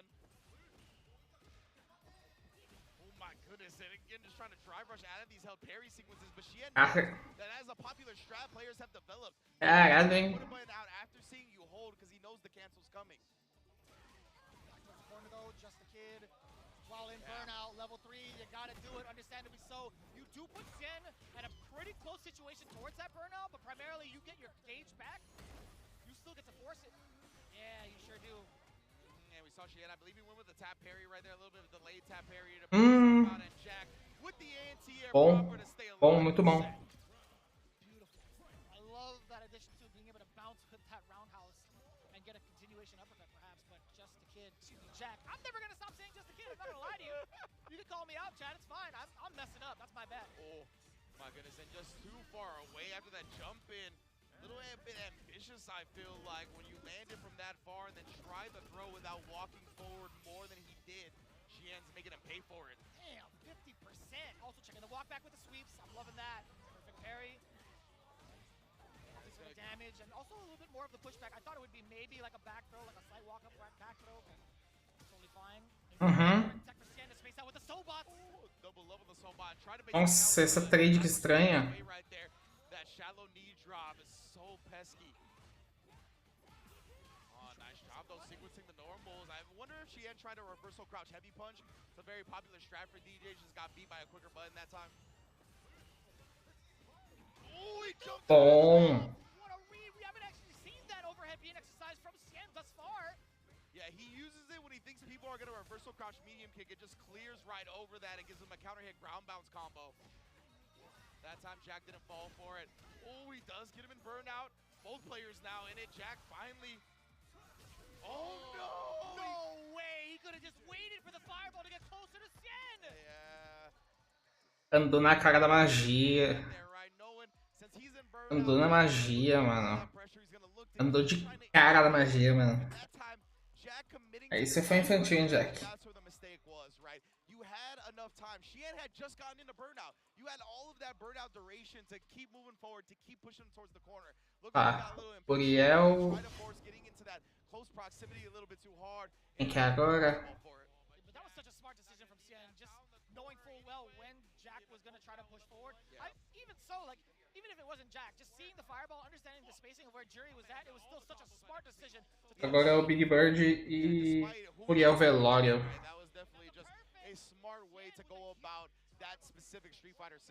Vai ser Rashid contra quem, se eu não me engano? And continue his dominant performance in this group. And I mean, it is not an easy group to be dominated in, let me tell you what. No doubt. Now just the kid. Sorry, Jack. Man, I'm gonna get fired if I keep saying just the kid. Jack. I gotta read it. I gotta learn to read again. You say he's had a few munchy meals, as have I. You just got to think about that. Use that correlation in your head right there. You know what I'm saying? Jack doing his thing, but you can see, right, the dash forward, committing to that.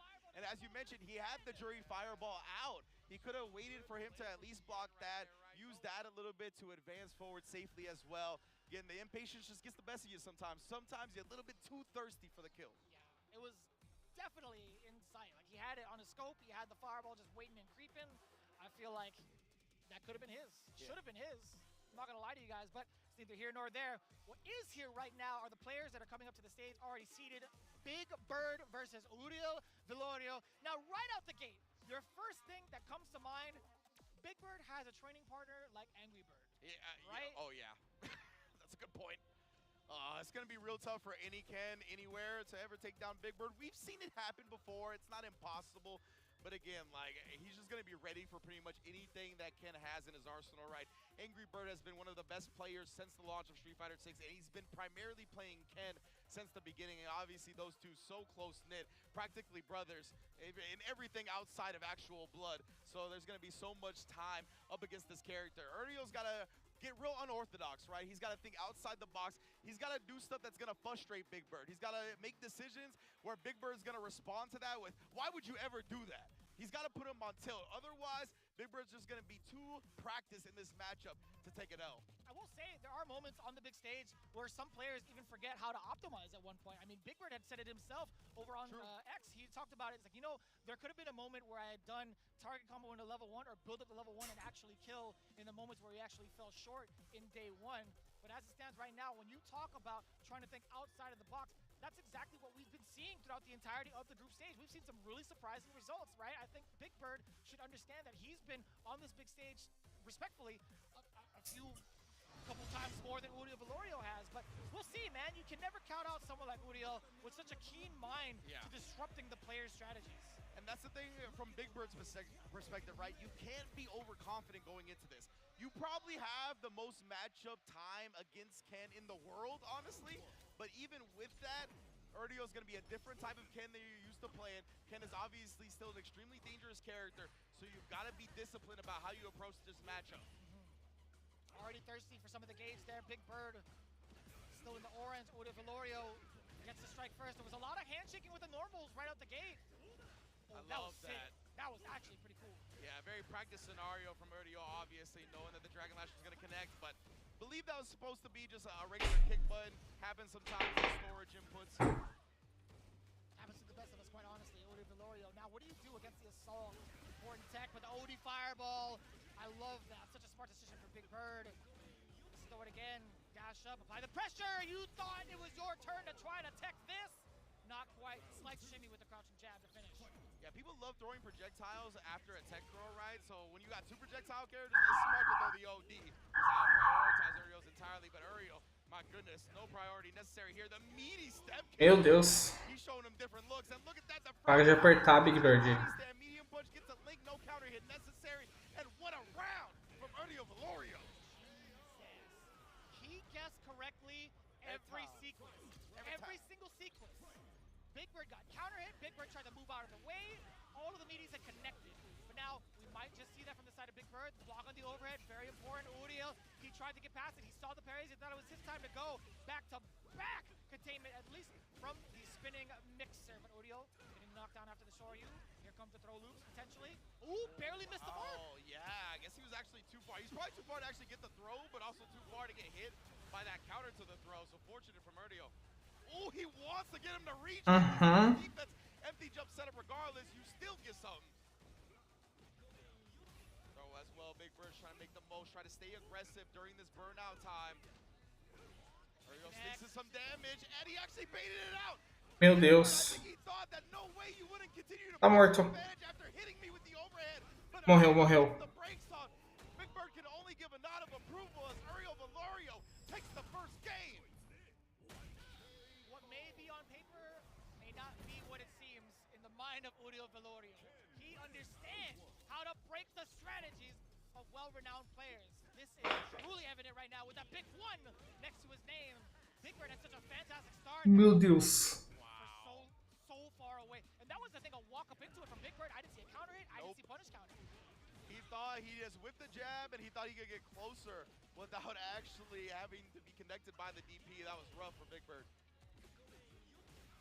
And now Uriel back against the wall here. Big Bird looking like he playing a little pissed off, if I say so myself. A little bit annoyed. I think he was angry. He's Angry Bird now? Oh, my bad. Yeah, he had to absorb the brethren. Side note, does Angry Bird go by the angriest bird on his title also? I don't think so. I wish. He's the robot. Okay. But I like the angriest bird. Should have been that way. All right. A lot of pressure coming in too from the SR, dashing up to, still in hands. Not going to make the most of it. That counter poke was so pivotal for Uriel Vilorio. Not just for the switch on the counters, right, switch on the sides, but also being able to reestablish the pace while he gains more of that drive gauge back. Indeed, and we saw the first hit of that target combo, and Big Bird was able to punish it with a jab. If Uriel actually committed to the second hit, he would have beat it, but something to think about going forward. Oh, he actually parries afterwards. He's very low on drive gauge as well. He's going to spin it. He does the level 2 to keep one bar and still get the burnout. Very optimal play. Oh, Meu Deus. Bro! And then he resets him afterwards. Uriel Vilorio. These are the type of decisions we talked about. This is Meu Deus, Uriel. throw off Big Bird's game. This is not how Angry Bird usually goes about sequencing his offense. This man is actually the GOAT for that. Sequencing that nobody can ever be prepared for, in my opinion. And he's looking to finish it off right now. Uriel has the upper hand with this corner pressure. Big Bird getting the heavy spinning mixer on the other side too. Not gonna let it rip just yet. Obviously, he's still got a long way to go first. All right, punishes it, and of course he's gonna cover his bases if you jump out of the throw. I still got that. Baits out the ODDP as well. Big Bird got all the resources in the world to send this to a game 3. Boa, boa. Man, oh man, what an answer from Big Bird right there. I was Máximo Rashid. when it hit to round 3, I thought it was gonna start getting away from him. I thought Uriel was gonna be able to tilt him successfully after that previous round and the way he won it, but Big Bird showing why he's got a finalist at EVO, finalist pretty much everywhere he's ever competed. And I love the coverage over in the corner, right? He had his option select down just in case the throw had whiffed. And also the big read on the drive impact, double drive impact to erase the drive gauge from the side of Uriel Vilorio. He's seeing a lot of gray, and he's going to see a lot of damage. Either chip, either throw, either way, you're still going to have to block the mix. Please get Ken some lotion, brother. He's looking way too ashy to survive this round. Still didn't build up a level 1 because it happened at the very beginning. So he's got to hold all this. And I love that Big Bird didn't immediately go to a DI, right? He really maximized that burnout time. But whoa, fakes out the safe jump, and Uriel waking up with a button. He's got a shot. Oh, never mind. Trying to fake something out, and Big Bird was more than ready for it. Wake up crouch, medium kick, set point. Not enough moisturizer on the table, I'll tell you what, man. He was great forever and took so much damage and spent so much time in that corner. Wow. That punish kind of within range to get the forward medium punch link. Ó, esse level 2. Set up for the SR. That was a counter hit down below as well. That was so sick. Really, the Ken experience was shown off right there, the way he beat the Jinrai. It looked like Uriel did actually go for a follow-up, but it got stuffed by that medium kick. Throw, all he needs is a strike or a throw one more time. Uriel woke up with the backdash, drive reversal offensively. Beautiful from Big Bird right there. And when it comes to the drive reversals, we've seen it a couple of times, right? When you try to drive reversal a drive rush cancel string in reaction to the drive rush cancel, if they go with a light, your drive reversal is not going to work. You have to commit to the fact that just drive reversal out of the button. As soon as you see the button, as soon as you're Uriel, mamou, né? you have to immediately commit to the drive reversal. Você mamou. That's exactly what Big Bird did. Super well done. So smart. Ó, gente, eu vou fazer o seguinte, hein? Eu vou assistir deitado da minha cama. This one again could have gone either way, but looking at it too, Existe uma alta possibilidade de eu dormir. regards to the way that they've been encountering each other, both in the neutral when they get closer to start to shake hands Então, normals, but when it comes to the corner game from both aqui sides, pra it ela. is terrifying. It is truly a suspenseful thriller the way that they've been fighting. Yeah, both of these characters and both of these players as well, just masters at manipulating their opponent. And in the corner, their offense is suffocating. And you can see it on display from both sides here. And of course, remember, this went to the final game. I'm not sure it went to the final round, but this is all about round differential. It's all about the points that build up to it, right? So Big Bird is going to need these clean victories to try to establish a victory out of here. Yeah, on the offhand too, with Uriel being now 0-2, he's still scraping a couple of wins within the set to at least have a fighting chance going into game 3. But Uriel, he's going to be done for the day. I do believe Big Bird is going to be our final matchup, before even that happens, we have Lashar versus Oil King. Now, you and I have talked about this. Oil King brings Ah, tá. I'm like, Deixa eu yeah, you know, encostar ali na... I'll be real transparent with you. I mean, she's only been out for what, maybe Tá um pouquinho deitado ali. a couple of weeks. I can't do the math. That's not my job. But I'll tell you what, though, what is my job is to talk to you about Lashar and his progress thus far. He's the one that we call one of the, you know, the Goldfinger, right? Generational talent, right? The definition of that. But for the most part, I'd imagine Rashid just might be the choice either way.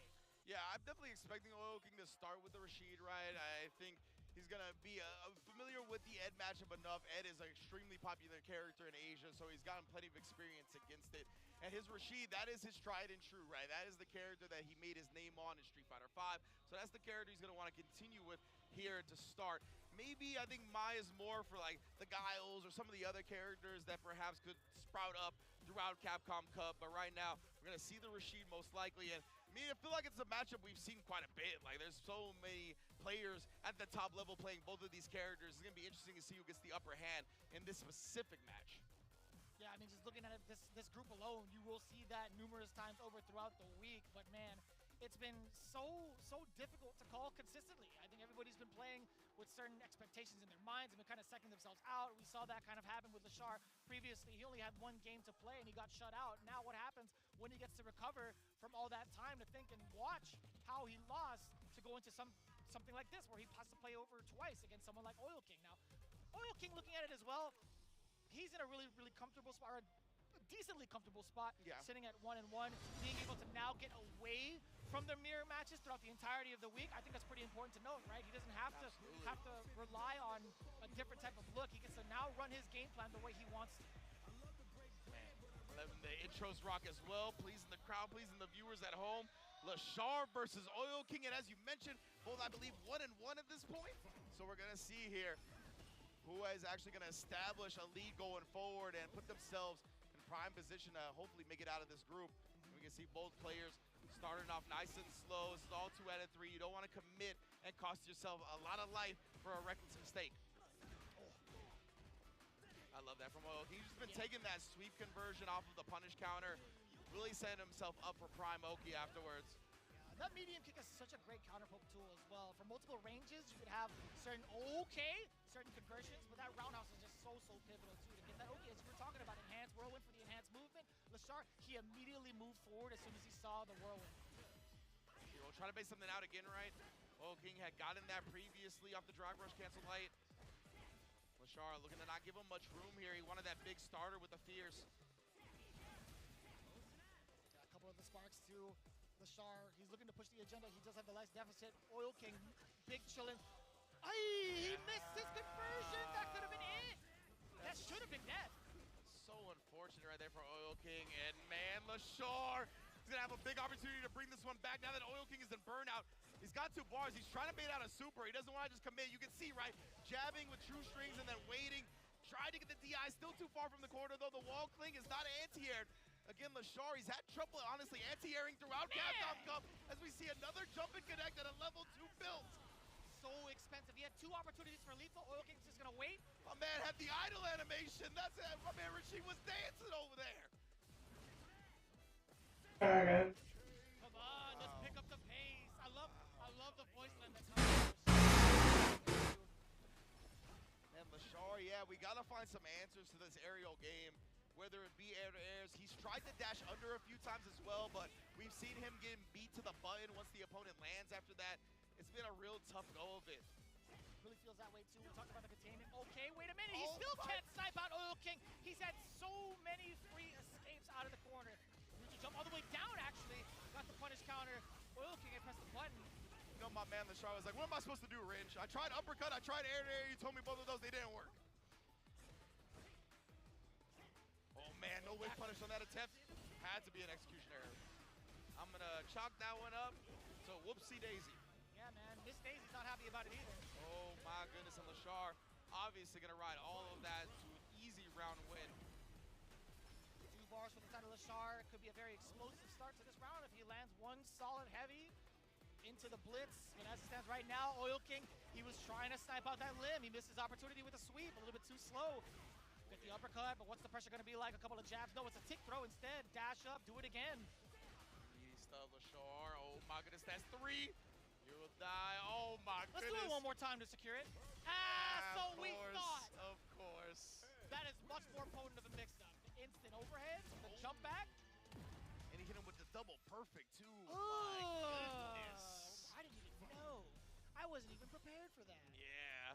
Lashar dropped the first round, then responding by not getting hit in consecutive rounds. My goodness. Man, And you you gotta see, do that on national TV? you're legitimately actually on national TV in Japan right now. I didn't mean to cut you off there, to be honest with you, man. I gotta say, that's rude. You can see, right, Lashar starting to dash under these jump-ins. He didn't try to immediately press the button because he got hit previously in a different game. So yeah, he's been adjusting these anti-air strats, but I feel like I haven't seen him struggle to anti-air before this event. It's been strange to me. You know, I want to believe that as well, but there's been like a couple of talks. I talked to like Jack about that. He's like, you know, primarily my strategy against him is just to keep jumping. Yeah, that's exactly what led Jack to victory. So maybe that has been something that has plagued them in the lead up to Capcom Cup. We'll see if that comes to fruition. Yeah, being able to cover that, not too bad. Oil King with a big bust out, but very low on the drive gauge, so you know he's going to be backing away. He doesn't want to suffer any blocks, force himself into burnout. Yeah, he's not risking any parries on the jump-ins as well, right? I guess just doesn't want to risk getting empty jump thrown, eating that type of damage. And right now, Oil King finds the low, striking first blood to get the knockdown, try to catch him to reach, but he does not. Very disciplined defense from Lashar. Now, Ed as a character does have issues anti-airing, right? But Lashar has just been so good, he's usually made up for that. Drive rush into the ODDP. No escape when you're burned out, because it would have chipped you out anyway.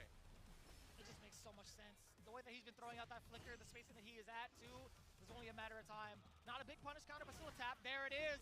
I think that's the first uppercut we've seen, perhaps. Correct me if I'm wrong. We got 2 in a row now. Yeah, not afraid of the Arabian Cyclones dodging. He's not going to get outright punished if Oil King manages to dodge the uppercut anyway. So I definitely like him finding his groove with that now.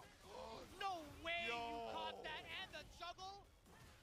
My man recognizing everything. Force knockdown, juggle points, all of that. And this level 3 is going to put Oil King on life support. You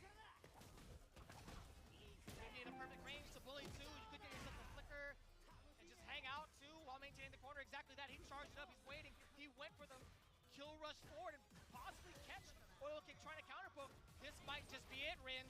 Yeah, indeed. And look, he's staying at a distance to where he can anti-air consistently if Oil King does jump. Somehow, some way, though, it ended up reaching into the tornado. Got clipped still with a prominent lead, though. Yeah, uppercut. See, that's what we said. He's not going to get outright punished for it if he does use the air cyclone to avoid it. That time just does chase it down properly with the air-to-air. Beautiful stuff from Lashar. We saw him plaguing him early, but he got the vaccine for that real quick. And that is a huge bump up in the standings that he's gotten 4 games straight thus far, both against Uriel and Oil King combined. That's what I'm talking about. That is huge. Lashar now sitting at a record of 2-1. Oil King, though, however, a little bit rough. 1-2, I believe, if I'm not mistaken. Yes, indeed. Oil King went 1-1 yesterday. I believe this is his first match today. So dropping down to 1-2 is going to be a little rough for him. Still got some damage to be done, and he could definitely put some opponents on the back burner. But right now, Lashar, this is what we expected him to see, especially towards the later part of this set, right? The consistent anti-airs, really controlling the opponent. Obviously, always staying at this distance where he can use stand medium kick, he can use flicker. He's at the perfect uppercut range if he decides to jump. That is one of the prime spots that that's what makes Ed so good, and he chases it down there as well. Beautiful stuff. Great adjustments from Lashar to start looking as clean as we expected coming into this event. Yeah, and Oil King, again, I mean, as much as you can practice against all the Ed players around the world, I'm sure he has access to the Japanese CFN, too.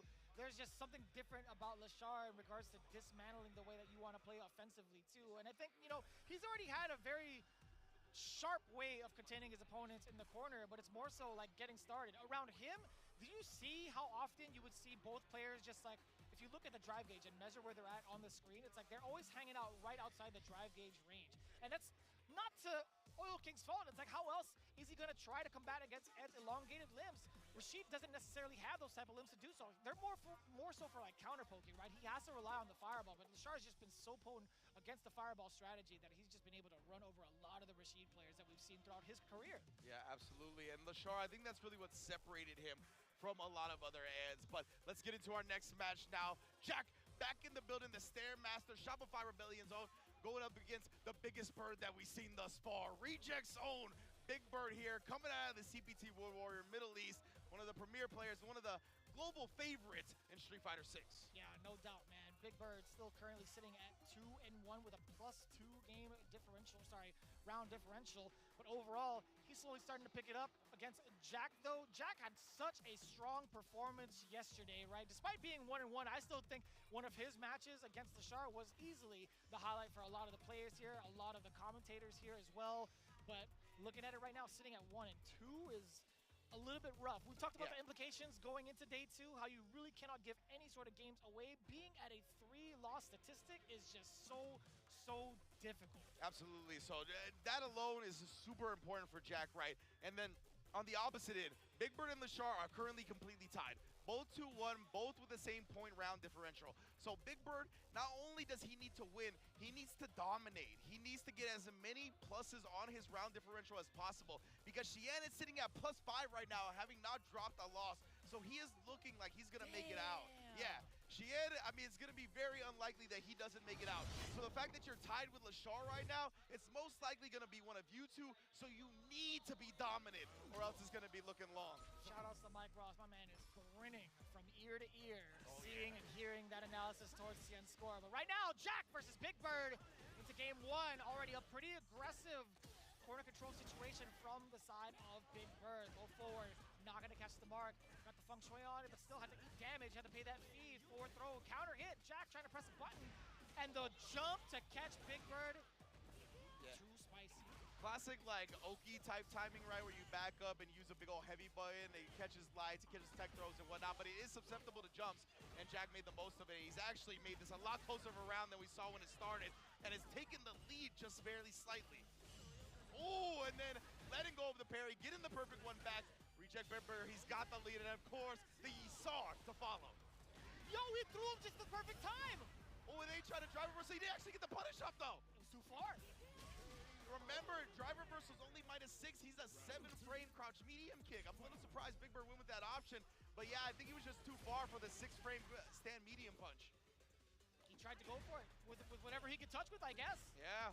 So I'd never seen that normal even try to be like a way to try to contest against drive reversal. It's just too slow, as you had mentioned.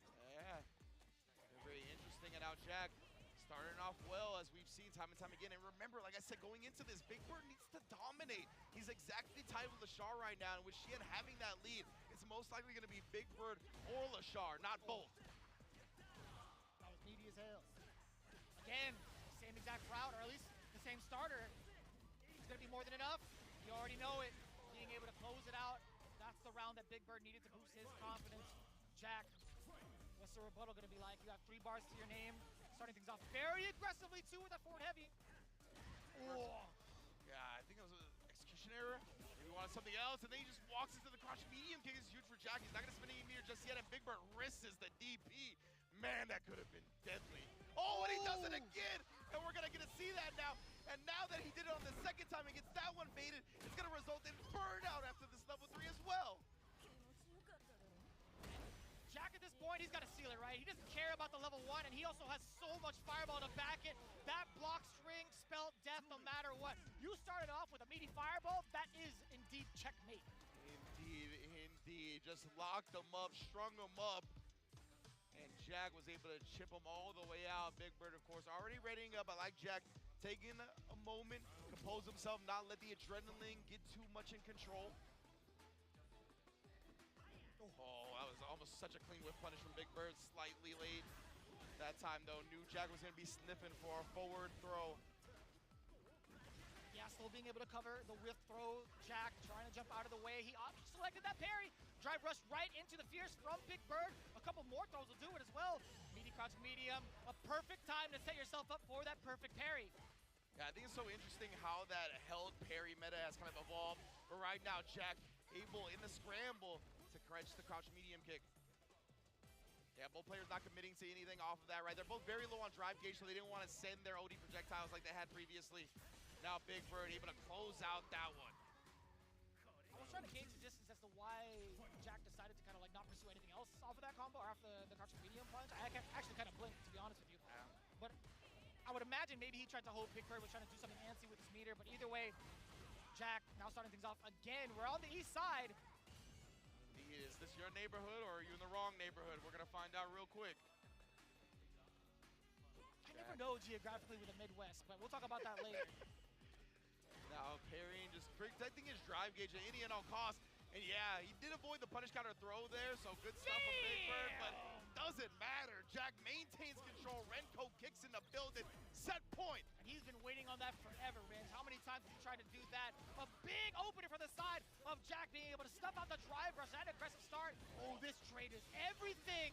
You get the Isar, you get the corner, and you also get a lot of damage possibly to the drive gauge. Unless he finds the right parry. But Big Bird is happy with getting the Isar out that early because he can potentially build another one, right? If he's even gonna need to right now. This is a good position to be in. Fakes the safe jump, goes low with the empty, and Big Bird's gonna be able to build to another level 2 here. Are we even gonna need it? Instead, level 1 for the kill. Big Bird keeping his hopes alive. He talked about trying to dominate. That was pretty much his big hopes to at least set himself apart from Ashar. But hey, man, at 1-1, we'll definitely take it. Jack has made it so close. I felt like that last game between the two still could have gone either way. Despite how it turned out towards the end of it, Big Bird seemed pretty comfortable. He managed to get his strategies going on offense. We'll see what adjustments need to be made now from the side of Jack. And to be fair, there was a slight mishap from that instant overhead, right? The jump medium punch allowed Big Bird to really seal the deal off of that. It could have been a different story had it connected properly. Yeah, that's a great point, right? Yeah, Big Bird got clipped crouching in that instance, something you don't often see. And because of that, the dive kick did not connect afterwards properly. Good job, Jack, letting go of the parry right there, not getting punch counter thrown. Oh, that had to be an execution error. What he could have tried to do after that. Yeah, no way he was trying to do full screen overhead in response to the fireball. And man, Jack, he's got to immediately put that out of his mind, have that short-term competitive memory, and let that round go and look to play pristine going forward. I'd imagine he tried to charge up for a fireball, perhaps. I'm not too sure. Yeah. Yeah, most likely try to nullify it, right, with a stock like a Fuha, and just ended up not getting the Fuha to come out. Perhaps. It is a different direction, though, right? So I'm just kind of confused either way. Yeah, sure. All right, think about it. Oh, yeah, split kicks. JCVD, eat your heart out. Big tech throw as well. Oh, beats him to the punch right there, but dropped it. What? Unfortunate error this time from Big Bird, and Jack was so ready to punish that, chasing it down with the drive rush. Oh, that wasn't even a punish counter. Oh, man, and he wakes up thrown, and he stuffs the attempt from the sky. Jack just overwhelming right now, but got a little bit too antsy with that. Big Bird's got CA on deck. He's not going to use it just yet. Fakes him out. Home players in burnout. Great day every day. Single conversion could do it for both ends. Off of the jab. No way, that's going to miss. Oh, my goodness. I don't know. Did Jack commit to a button in the air? I'm not even sure. Like, the Fierce with Jury kind of keeps her jump a little bit shallow. Like, she doesn't travel as far as she normally does. So maybe that's what Big Bird was planning on. Very strange, but all that meter is gone now. We're in the final round. That's kind of rough. I can imagine so. I mean, like, just because of the angle. Oh, no. This could be the start of Big Bird's victory. Back-to-back punish counters with significant damage behind it. This is kind of tough. Oh, man. And Jack, yeah, he's got to do it right. CA, when you're that low on drive gauge, you got to bring yourself back into the match. Give yourself a real shot at following up this CA with proper offense, and you need the drive gauge to do it. Fuha, beautifully spaced. Ooh, and the burnout with the string. Oh, but he's burned out himself. That might just be checkmate. Isar is going to chip him out. Big Bird, 2-1 over Jack. In an instance where we thought he could have had the upper hand, especially after that burnout sequence, it was just too expensive. So scary, man. Honestly, like, such a scary set for both sides. Big Bird able to clutch it out at the end, but only, I think, a +1 on the rounds. I feel like every single game went to the last round, so it's going to be a bit of a tough one. Maybe a net positive +1 or +2 rounds. I'm trying to think what happened with that level 3 as well. Maybe it was the fierce read. Maybe he had, like, been moving forward a little bit, so when he did another quarter circle forward, he got super instead of the spin mixer, the H spin mixer. Oh, okay. Could have been a couple of things for sure, but regardless, Big Bird did not let that carry over into the next round, right? When we talk about the short-term competitive mindset, you can't get bogged down by execution error, you can't get bogged down by your opponent making a decision that you find wild or dumb. Like, Big Bird just puts that in the back of his mind and plays his game going forward. He really did too. You could actually see that towards the end of it. You see him kind of play patient and call out Jack's decision to kind of go for something not necessarily irrational, but something high risk with an OD uppercut, right? Yeah. 2 back-to-back punish counters to lead into the corner.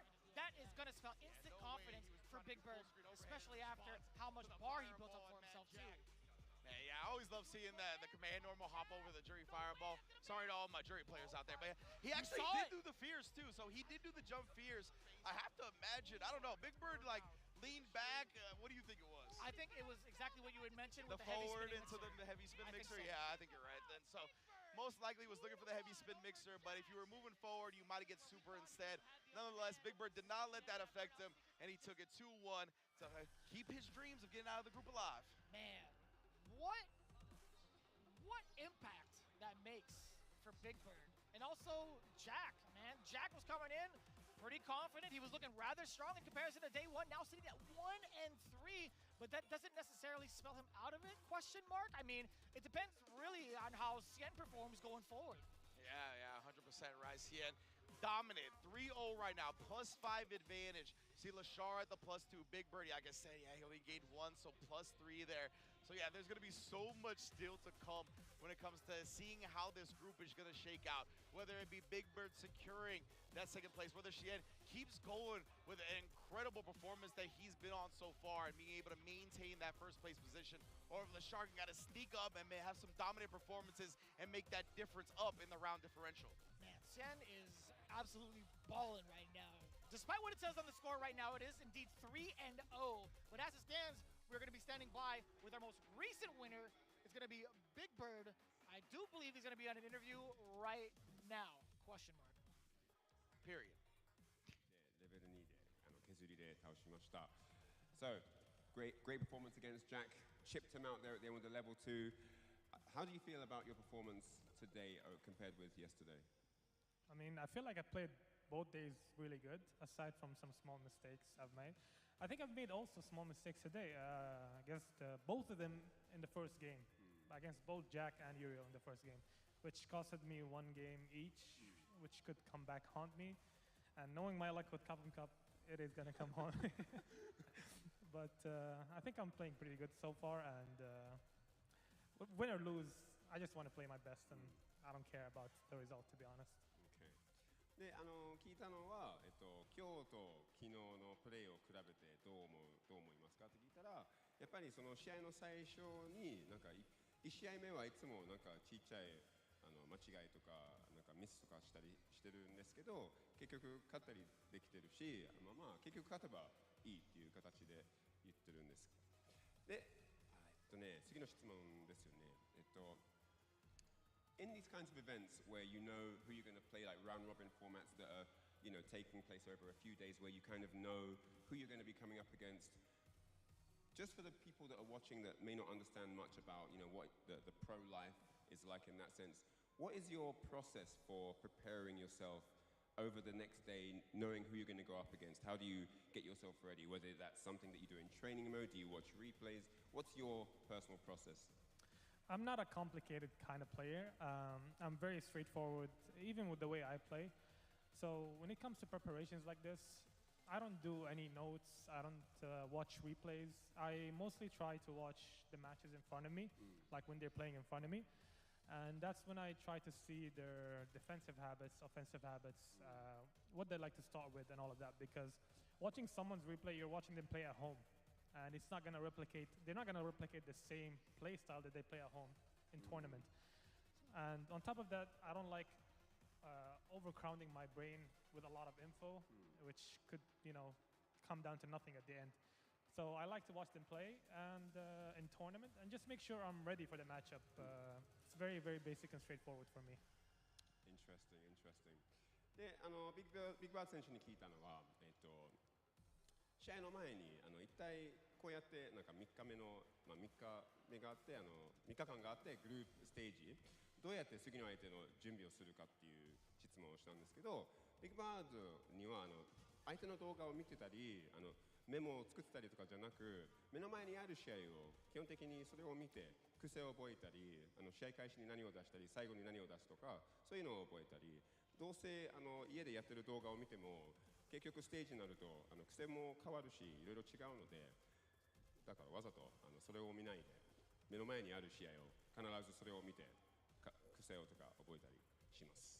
そういう形になっております。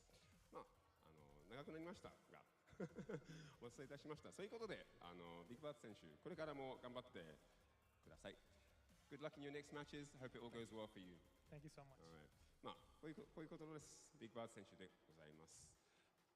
続いて Big Bird Senshu sounds kind of baller. It does. To be It quite does, honest with you. right? I would love to be like have like a little Senshu title towards the end of it, man. The biggest bird Senshu. Yeah, oh, man. Man. That's Yeah, pretty cool, all right. man. We got to figure out how to do that. We got to figure out the Japanese language going forward. But as it stands right now, that is the conclusion of Group F. And of course, we have to thank everybody that's been involved and supporting us throughout the entirety of our journey here at Capcom Cup. Obviously, we have so much and so many people to thank as well. Merchant Ambassador also being one of them, right? They've been the leading producer for a lot of board games, a bunch of licensed games as well, even kids action games. But on top of that, they also have arcade games and now board games under their belt. You can see the Arcade Pro Pinball and the Arcade Air Hockey with the Street Fighter 2 decals on top of it, throwing it back to the classics, but also with different sizes as well. I actually want to try to get my hands on like one of these to probably fit into my house perhaps, but either way you spin it, it looks so damn clean. The products capture the essence of Street Fighter 2, as you can see from the decals, enabling fans to relive the excitement of the classic arcade battles at home. These games will be sold throughout leading retailers and distributors worldwide. That's crazy. I thought it was going to be exclusive here, but it is going to be worldwide. Be sure to follow them. You can check them out on the top left, their QR code. Be sure to check them out today.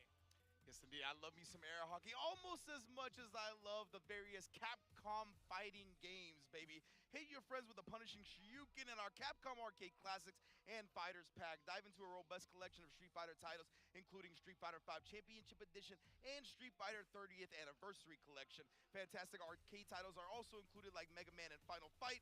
Get hyped for tournament season, test your skills, and help support the Children's Miracle Network hospitals with your purchase on top of everything else. And for all the fans out there that have been tuning in, waiting all season long for Capcom Cup, guess what? You're rewarded with another week of some of the most intense Street Fighter 6 action that you could ever imagine on a worldwide scale. That's right, it's Reject Fight Night X Jam Slam for the International Championship coming next week, starting Sunday, March 16th here in Japan. The 10 players who advance through both Jam Slam will be clashing, Jam Slam as well as Reject Fight Night will be clashing live, direct in Japan. The tickets for the event will be available in two phases. The first phase until March 5th, and the second phase starting from March 9th. All of it will be streamed on both YouTube and Twitch on both Jam's channel, actually all the channels, Jams, Capcom USA, Street Fighter, Capcom Fighters, as well as the official Reject YouTube channel. For all of the updates, you already know where to find them, but just in case, you gotta hit them at Jam on X as well as at Reject, just in case. But, you know, if I'm wrong with at Reject, always type in Reject Fight under the search bar. It's that easy. Precisely. So that, as you mentioned, going to be the conclusion of our group here. We're going to be back in about 6 minutes, so do not go anywhere, and we'll see you then.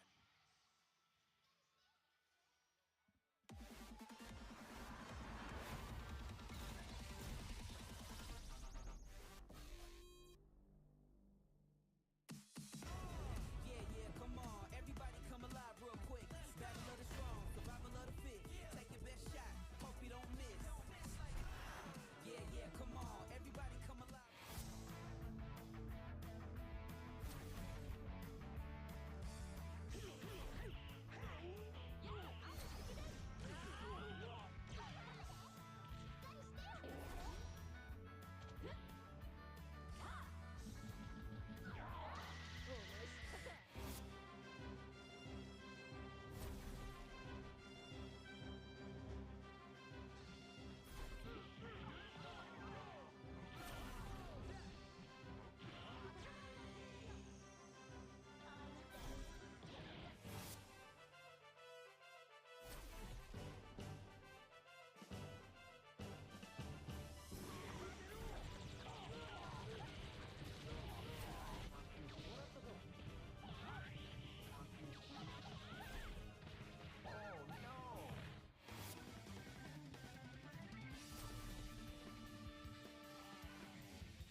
カプコンカップ11、ここからはグループ G の模様をお届けしてまいります。 Here we are at Capcom Cup 11 and it's now time to introduce the players from Group G. それではグループ G プレイヤー入場です。 Now we have Group G player entrances. まずは白夜のマジシャンジェシージョー。 Fresh from Landvetter Airport, Sweden, the White Knight Magician, Juicy Joe!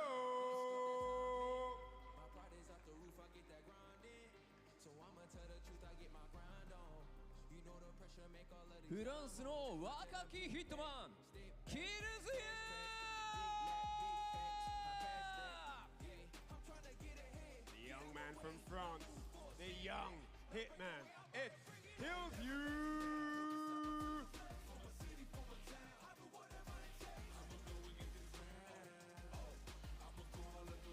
中国14億分の1上海。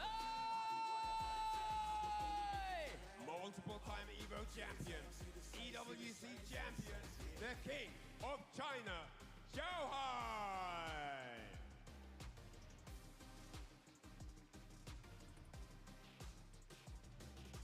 ドミニカの移動要塞カバー。 The juggernaut from the Dominican Republic, it's Kaba!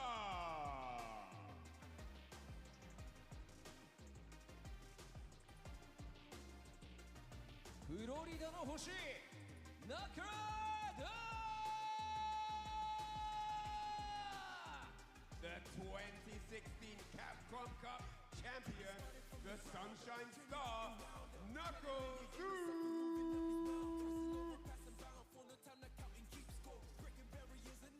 姿勢の本意をネフュー。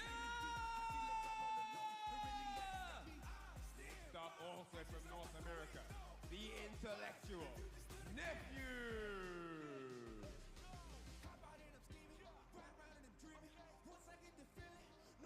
以上の6名のプレイヤーによってグループ G は争われておりますが、はい、やっぱりここはもう凄まじく厳しいグループですね。そうですよね。もう、はい、ここまで来ると、もう負けちゃいけない形なんですよね。そうなんですよね。はい、負けちゃいけないんだけど、とんでもない相手ばっかりという。はい。はい、さあそんな6名のプレイヤーがステージに今一度立ちました。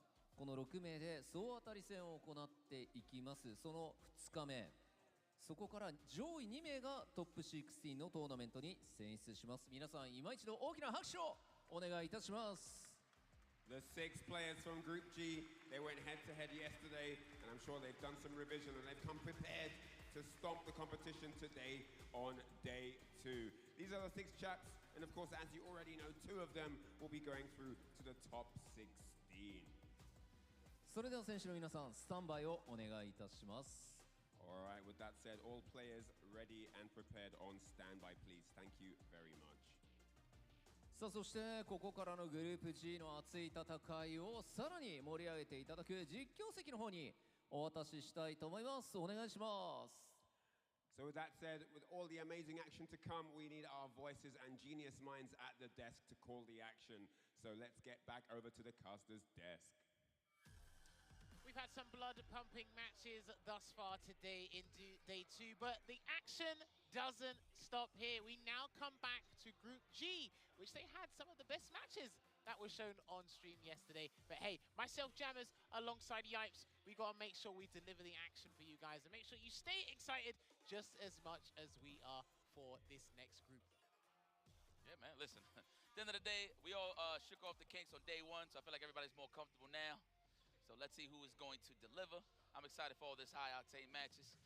The key guy that I'm looking at, you already know. I don't want to be the favorite here, though in terms of favoritism, but Kaba's definitely my guy. But again, man, it could be anybody's game. So let's see how it plays out. Well, let's not forget, right? We got Rising Star, Juicy Joe. He has a fantastic 2024 leading into this. He feels super confident with some of the fixtures he has today. today. Killsu didn't get the results he wanted yesterday. We saw Mai show up with not only Nephew, but with Zhao Hai as well. A lot of people really enjoyed the Zhao Hai versus Juicy Joe match, Mai versus JP. That's something we're going to have to delve into in the future. But yes, only 2 guys can make it out of the groups. And this is what the fixtures are looking like today for day 2 in Group G. We're going to have Kaba kicking it off, going up against Nephew. He fell by the wayside with Mai against Knuckledew yesterday. I don't know if he's going to try and repeat that again and see if he can get different results, because I believe the definition of insanity is you keep trying the same thing, expecting something different. But Juicy Joe goes up against Kaba and Knuckledew. I was speaking to him a little bit earlier, but we'll go into that when we get down to it.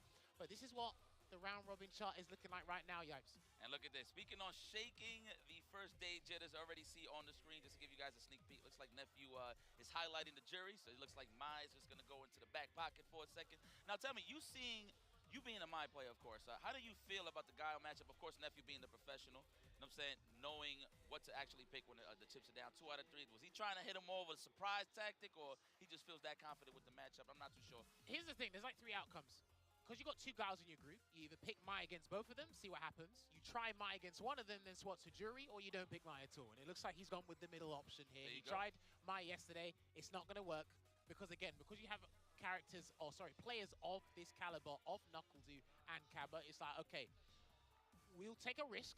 Whether you call it a calculated risk or not, we'll take the risk, see if it works, and then you just go, look, this just isn't going to work for the next day. And because your tournament life is on the line, you've strictly got to stick with what you know best. And Killsu has a very different perception on the matchup. He says, well, Guile versus Jury is 5-5. It's not that difficult. But again, it's like, here's my European perspective, here's the American perspective, here's the JP perspective. So Killsu wrote out the matchup as well. So we'll see if Nephew's going to be confident, because he needs the dubs now. He needs the dubs. And just to round it out, right, it's more so like player style, player clash styles, right, instead of actual character matchups. So I can agree with that. And shout out to everybody at home. Hope you guys are enjoying the show. Hopefully y'all awake. That is the main thing here. Hopefully you guys grab a cup of Joe and just sit back and relax. Please let everybody know at home we got some fire matches. Kaba versus Nephew, the Juggernaut versus the Intellectual. Shout out to the Capcom boys in the back end. Good choices in terms of nicknames. I feel like you spice it up a little better. That's just me. I like bars, so, you know. Oh, yeah, listen, some of these nicknames we see, don't worry, we got plenty of juicy nicknames coming up for you later down the line in this group as well. But yeah, Nephew and Kaba will be kicking it off here as well. We'll talk about Zhao Hai a little bit later. Okay. Nephew and Killsu do need a win today in this group, because they didn't get any wins yesterday. We'll break that down as we come to it. First game up, it will be Guile versus Jury. It will be Nephew going up against Kaba. Kaba ranks. There. The good old Belmont outfits. I see you. Yeah, it's rocket. Let's go. Opening gambit time. Already pressing the issue right now is Nephew, but a counter pokes here from Kaba. Give me espacio, por favor. All right, gonna get the dive kick to connect, and there's a bait there. Gonna be a massive punish here for Nephew. Now remember, Kaba was just in case, so he might scoop what's going on, but right now it's not really working out, because that is gonna be an opening round with a perfect here. Nephew firing on all cylinders here, Yipes. Yes, yes. Don't let go of the steering wheel. I like that from Nephew. That's like the best thing a Guile player wants to see, somebody slow down, right? All right. Absorbing all of that pressure. Trying to mash the block stun. What's up, brother? Oh, that's all good. One thing I really like about Kaba's gameplay is when he utilizes standing heavy kick. He likes to utilize it after throw tech when he's got level 2. Couple of situations I hope his opponents have studied where they can try and whip punish his standing heavy kick usage. He's been counter poking a lot on block with stand phase too, but the overhead lands here. Jury. Level 3. That's what I would have done. Man, this is a wash. Oi, oi, oi. He wasn't playing around. It looks like he was experimenting for whatever reason yesterday, but this time he said no backseas to come and take this. Not bad though for a day 1 to try it out, but this is where we want to see Nephew at his most comfortable. The pressure's on, of course, Nephew on the burn-up, but the counter put with the overhead. Smart choice. Gotta watch the noggin there. Kaba ranks. Nephew with a quick breadstick there to start it off. Well, this is it. He was able to get a knockdown, anticipate a throw, send him to the corner, get a punish on a blocked flash kick as well. All the stars aligned, and when they do that, please, please, please take your chances, because you're never going to get another good one like that. Damn, it's like in the midst of the analytical side of things, this man caught a straight foot in the gluteus maximus. Well, Kaba, he was looking a little bit out of character there, but I feel like that's what you needed to wake up a little bit. Let's see how you switch it up here. Not even a sonic boom in sight. It's just that much respect at the perfect parry. For me, with Kaba, he's actually one of the guys who can be patient without throwing a sonic boom the longest. Like, he can actually wait for a long time without throwing it. Correct. That is true. He's most of a slugger. I guess that's the name sticks with it, right? The Juggernaut. Just plow through it for the offense instead of projectiles. I get you. Nice play there. Just wait for a flash kick just in case. That's why they stand heavy punch and then a drive rush cancel instead. Which is pretty smart, too. He caught him blocking high, so no real threat of the flash kick, right? That was very nice. Set the tone. This is the parkour tour is what I like to call it. There is the perfect parry. That is why he's more worried about throwing the sonic booms. I see. Okay, it's a great way to wake up. There you go. Good patience there as well. Got the maximum punish as well, because it was a punish counter, so you can go into lights, into heavies, depending. Gal has one of the faster heavies in the game with that 7-frame stand fierce. Let's go. Yeah, see, he just waits. No boom, just wait.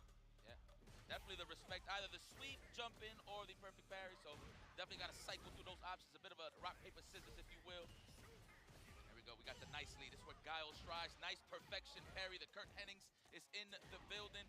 We slapped the gum somewhere. The overhead, we blocked it. He goes backing off here at the moment. No stand heavy kick usage from Kaba thus far. Just making sure he stays in a nice comfortable zone. Not the danger zone. That's going to be big. No charge. He flopped the charge because he wanted to get the Sonic Hurricane after that. Very lovely answer there with the upside down kick. Oh, good call out. Back throw. I want all of that wind on my spinal cord, of course. Try and burn him out. Yes. Trying to invite the drive reversal as well. Wow, no anti-air. Interesting. Trying to get some space there. Wasn't ready. Trying to bait out a button or a flash kick, either or. Stand face for the pressure. We are hitting close for the close. Damn, he walked. I'm pretty sure he tried to walk up and block, but them joints is fast. Especially at that range, super close proximity, lightning fast sonic booms, you're not going to do it in time. And Kaba had no reason to not exhaust the level 2 and an extra 2 drive stocks on any sonic boom there. He does massive chip. The drive gauge damage is relatively decent. It's just a win-win situation for Guile. Great way to adapt, though, Kaba. A little more patient. He really didn't change nothing necessarily. He just was a little more confident on the spacing side of things. Knew how to slow down Nephew. Didn't let those jump-ins come in easy, so I'm loving that from Kaba. Here's the thing, right? Because Jury's a character that's highly efficient, very good at monopolizing space, but then because the Sonic Boom is very good at just shutting down drive rush and you got to respect certain things, it's Nephew has to play out of his element. But as Ringe has alluded to all the time, Nephew's one of the best at perfect parrying Sonic Booms. When you go up against a guy that can actually be extremely patient and not doing it, you have to find another way in. That is correct. Oh, out the range. Okay, what a way to space out. A little healthy here still. Nephew is down on the chips, but he does have great positioning. Hey, what a whip punish. I actually thought he was going to let it go and go for the bazooka knees to switch sides, but you know what? Hey, you got to lead. Why not? Oh, he wasn't ready. I thought we were waiting for a last-minute perfect parry there, but looks like Kaba had other plans. And then that's going to lose him the round, unfortunately, here. He has to exhaust all the options. Feng Shui, this might not actually do it, because there's going to be a little bit of scaling here. Checkmate with the overhead. Let's see if he does it. Let's see. Oh, looking for the shimmy. Good defense. Wow, I forgot she got a double overhead. Flash kick. He can get the level 2 out. Yeah, solid punch is activated. And he can actually just make sure he puts a barrier of Sonic Booms here. I actually thought he was going to go for the overhead, but respecting the checks from Nephew. That was nice shimmy. The pixel gas. Very potent stuff. Damn, I'm not sure if that Feng Shui engine activation was the wise choice there from Nephew, but it puts Kaba at match point here, yikes. That happened so fast. On top of that, all right, there goes the counter poke to stand fist. One thing I want to highlight, usually see it from the top level guys for sure, including Kaba and Knuckle. There it is, hold that space down. Hold the fort down. Yeah, see, perfect parry coming in right now, but what happens when he stops? See? Does he drive rush in or does he wait? Oi! He tried to drive rush in! I was about to say, he had a lot of acres too. I know. Oh, the trick, what? What, is that off a jab? I think so. Interesting. Oh, flash kick, of course, resets the neutral easily. No, what a bait. Yo! Don't make the same mistake you did before, Nephew. So he's actually going to go into the Super Art 1. Going to get a good scenario here, unless Kaba whiffs a throw. I thought he had other ideas here. That, I don't know, going into a final round from a whiff throw, losing that? I'm not sure, man. Mental game, where's it at? Yeah, respect to Nephew for ending that early into Super to attack the drive gauge. Smart stuff there. All right, we take that trade. No, okay. Recovered in time for the parry, the back throw. Now we feel all that wind on my spinal cord. Upside down kick the Sonic Hurricane, sends him full screen, get a massive life lead here. And let's make Nephew work for that approach to get in and try and turn things around. Anybody that's a fighting game fan that actually really plays the game going to get in to finish the job or just to mount offense. Kaba has so much acres of land to work with here. Is it going to be a throw? He was anticipating the throw. That's why you see the jump strong. Perfect parry, almost got it, but Nephew was blocking well in advance there, and he's still got solid punches to activate if he wants to. And that was a massive gamble there from Nephew, and it will cost him not only the game, but a very detrimental position in the longevity of the group stages here. And Kaba takes it over Nephew 2-1. Plátano, salamis, eggs, onions. Love it. I'm going to put you onto that. We call that the tres golpes. I like it. Whoa. That is definitely not the winner. No, I'm just joking. There it is. Bandit zone, of course, man. That was a 2-11 in progress there from Kaba. No real robbery. I feel like he definitely earned that, but that was definitely a match at tip for tap. Who was the aggressor early on was Nephew, but who adapted well was Kaba. I see you. Shout out. Yeah, because Guile dictates a lot of what Jury has to do in that matchup, right? It's hard to kind of have a kind of consistent strategy, right? Because you need to respond to what Guile does. And if he's doing nothing, do you take the initiative? Do you take the lead in this dance sort of thing? And it's like, okay, if I misstep, am I going to make a mistake? Are we both going to fall over? And again, there were a couple of situations where, credit to Nephew, exceptional baits on the flash kick. Not many flash kicks, not many flash kicks connected, I've got to say. Yeah, we might see that highlight where he hit the brakes with the stand short of the drive rush. But no, I feel like what Kaba eliminated even more was the usage of the stand fierce. Nephew is very solid in terms of being in that range to get those whip punishes. But Kaba definitely wasn't pressing buttons first, so I'm going to have to respect that from the lads. I actually spoke with him in the back, man. He definitely does feel very confident going throughout this tournament. So this group, I would say.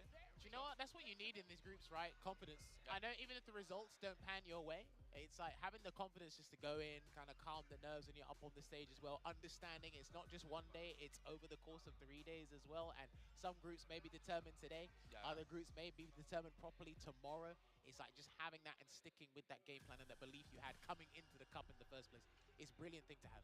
And then on top of that, of course, if you see people losing a 2-1, remember, guys, those rounds really matter towards the end of the overall score. Of course, if you are doing pretty solid throughout the tournament. But that's here nor there.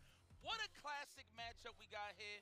The Sunshine Star Knuckle Dang taking on Shanghai, the King of China, a.k.a. the Kid. He is truly the King of China. I can't take that away. So, and with a wise choice, the Mai versus Guile, that is a possibility. We'll see. Well, yesterday in this group, if I'm not mistaken, Shanghai did pick Bison against Kaba. Yes. So remember, because there's two Guiles at an exceptional caliber here, if you pick a character against one, that's an indication against the other. Yeah. Obviously, if you want to go down to the nuances and the nitty-gritty, of course, oh, okay, Bison works against Kaba, it may not work against Knuckledew. Only because Knuckledew has a Kami as a backup, and his Guile style is much different. Yeah. And this a lot of lore here, man. For those that follow the Street Fighter 5 side of things, the old school Canada Cup, shout outs to Canada Cup, of course, back in the day. But a lot of taunts and a lot of shades was put on the side of Knuckledew going up against Shanghai. So, you know, when you see these matches, when they meet again in a new iteration of Street Fighter, you know, those mixed feelings kind of tend to come in. Oh, yeah, they come rise. Yeah, they come through. Ah, see, there you go. So he's picked Bison. There you go. So he must genuinely believe in that. I was very surprised when he picked Mai against JP yesterday, but it looks like he's going to lock in with this matchup. I think they're going to do a button check just in case first. But yeah, Shanghai, I mean, what's there not to love about this man right now? Had a fine form of last season with the EWC champion, as we alluded to before. He qualified via the super region of China as well. I think, for me, Shanghai's like flavor of the month. Yes. What character's flavor of the month? Because let's not forget, he has a very solid Akuma. People forget he got second place at UFA 2024 with Kami. He had the combination of Ken and Bison, and I think a lot of us have noted that down. That might be a character combination we can't sleep on in general. Yes. You know, it's kind of crazy. Wheel, the great Ken and Bison. Excuse me, Vega. You know, we on the side of the land of the rising sun. I'm going to have to get hit. Oh, yeah. That's Vega. true. That's true. That's true. It is. So, Vega. I am curious about what character Knuckledew's going to come into this with, only because, again, you're looking for a 2-0 here. You do not want a 2-1. Shanghai is already on 2-0. If he gets a 3-0 here, leading into tomorrow, because I think this is his only game today. Yes, this is Shanghai's only game today. So if he gets that 3-0 and then just rides the wave into a 5-0, because a lot of the guys in Group G do not want Shanghai getting 5-0. That's what they don't want. This man got China on his back. Knuckledew, how you feeling, baby? This is something that you familiar with? I mean, you know, in a good time, of course, Gaio had definitely a great advantage against Bison, but we got that OD Psycho Crusher now.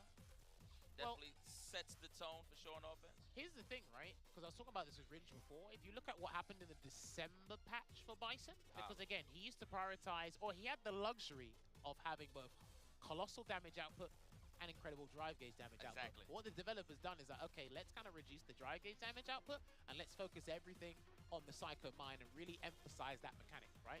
You put the bomb on, then the world's your oyster. We'll give you that there.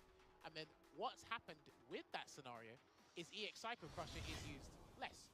Because before what it did, it took a one drive stop, it goes through projectiles as we know. There was a couple of things it was doing a little bit extra, right? So now they're taking it away, giving it a thing. He can use EX Psycho Crusher against Sonic Boom, and we know Zhao Hai, he flinches at any projectile, whether it's a super Psycho Crusher or something. So he's got a strategy here. We'll see if it works. Let's see how the footsies are going to be played here. The staggered legs from both of these guys. That's why I call footsies now. Shout out to Chris Page. You can see the back and forth, the staggered legs. There it is. I can't even get away from that now. Oh, the jumping. All right, here we go. We're going to plant the heavy back fist combo for the Psycho Mine here. And he goes for an early overhead just to check if KnuckleDu's going to be awake. Oh, speaking of wake. On the wake up, what's for breakfast? No counter hit, so that was definitely in favor of KnuckleDu to block. Not really receive any more damage here, but we are stuck in the corner, suffering on the drive gauge side of things. So I feel like we're going to see more standing fierce in a minute. Or Psycho Crusher, I should say. He can do it, but you got to be super. Wow, that's going to be massive there for KnuckleDu. He's not going to spend on the Sonic Hurricane extension there. Just go back to the neutral. Nice. You can do a jab back fist there, but sometimes you have to bank that it's counter hit. That's what Nemo is very confident in doing, or was very confident in doing at a certain point in time for the competitive season before. Well, you can do it more solid with the drive gauge. That's guaranteed drive. Okay. Excuse me. But yeah. But let's see though. Zhao Hai already very comfortable. Okay, KnuckleDu looks like he's trying to download a little bit. I feel like he should just play his game. Oh man, never mind. That is his game. It's Sonic Boom, of course. There you go. Immediate rebuttal there with the flash kick after being countered with that EX Psycho Crusher there from Zhao Hai. Gets this German suplex. Let's go. We got the lead. We're gonna sit here. Let's park. Yeah, he seems super comfortable. He's not afraid to use light scissor kicks, stand medium punch, or stand medium kicks. Try and trade with a couple of booms, maybe get some straight hits. No big swings just yet. Love that from KnuckleDu. To walk up, block, and fight the offense, and then go for the counter poke accordingly. All right, looking for that counter hit. No dice. Zhao Hai, great defense, walking him down. That's what he's trying to snipe out. The low forward or the standing medium kick. That way you get a counter hit, punish counter, etc. It's a flash kick, reset the situation. I think that's good that he's able to walk him down without having to exhaust any resources, not to overextend there with a drive rush overhead or something. He's just cool, calm, and collected here. KnuckleDu's kind of comfortable playing at this same pace as well. Right up the glutes. Oh, caught him moving forward just to hit him with some offense. 2 throws, get the 2 grabs? Yeah, 2 grabs. Oh, you've been in this vortex. Oh, of many course. bites. Oh, a 3rd one. Overhead? No, 4. Okay. This is the game we play. That's why you have to make those decisions in terms of the rock, paper, scissors.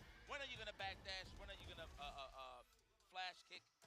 But at the end of the day, I like how Zhao Hai did not stop pushing the initiative. That is the best way to open somebody up, man, especially a character like Guy. Well, here's the thing. Look, throw loops have been a talk of a town for a little while, but it forces the decision. Whether you like it or not, where you're like, you know, I can take 1 grab, I can take 2, guess what? Still forcing a decision. You're not going to be, I'll make a decision after the 4th grab, because guess what? The 4th grab's got rid of you. I look at it like this. Throw loops in this, and right now, it's just, obviously you invite the throw. Obviously don't wake up with the parry. But it's more so how long can you survive based on how healthy you are. And you've seen everybody represented throughout the weekend. Well, so far through the week, excuse me. For me as well, when you get throw loops, you got to look at it as 2 gauges, right? So there's your health gauge and there's your mental gauge. Yeah, okay, The not mental even the drive kick. the mental gauge is what no one can see. It's like, oh, please, can you stop throwing me, please? the hidden ball? Can you stop throwing me? Well, I feel like everybody on defense is shadow boxing before, and then it actually happens. Well, it looks like he will stick with the American Soldier here. No character swap. That's a big decision to make in a 1st or 2 in this environment. KnuckleDu will be playing Juicy Joe later as well, so he does need a win somewhere here. You know, I was about to say it wouldn't be a bad pick if KnuckleDu picks Cammy here, but he does want a little more control and not take those risks against Zhao Hai, because he will whip punish the hell out of you. And space out those dodge kicks. You can be offensive with Guile, but you can also have that passive approach. With Cammy, I think, like you said, he has to be a little bit more aggro. Oh, nice. Wow, okay. With the fierce, right. Nice. Okay, accomplishes the burnout and then get the stun as well. Looking good here for NuckleDu. All me to knock him down. Sweep ender. Sweep ender. There it is. Now we're going to go for the throw. Looking for the shimmy. Ooh. Oh, that's enough cash. Level 2. Let's put on a show. Yes. 2. Wow, really? He's out. What? He's out. Wake up. This is And pop the bomb. Pop the bomb. Take a guess. Oi. And you know what? He didn't have a flash kick. I don't think he was expecting NuckleDu to do that either, because I think he was going to try and react after the throw was going to happen.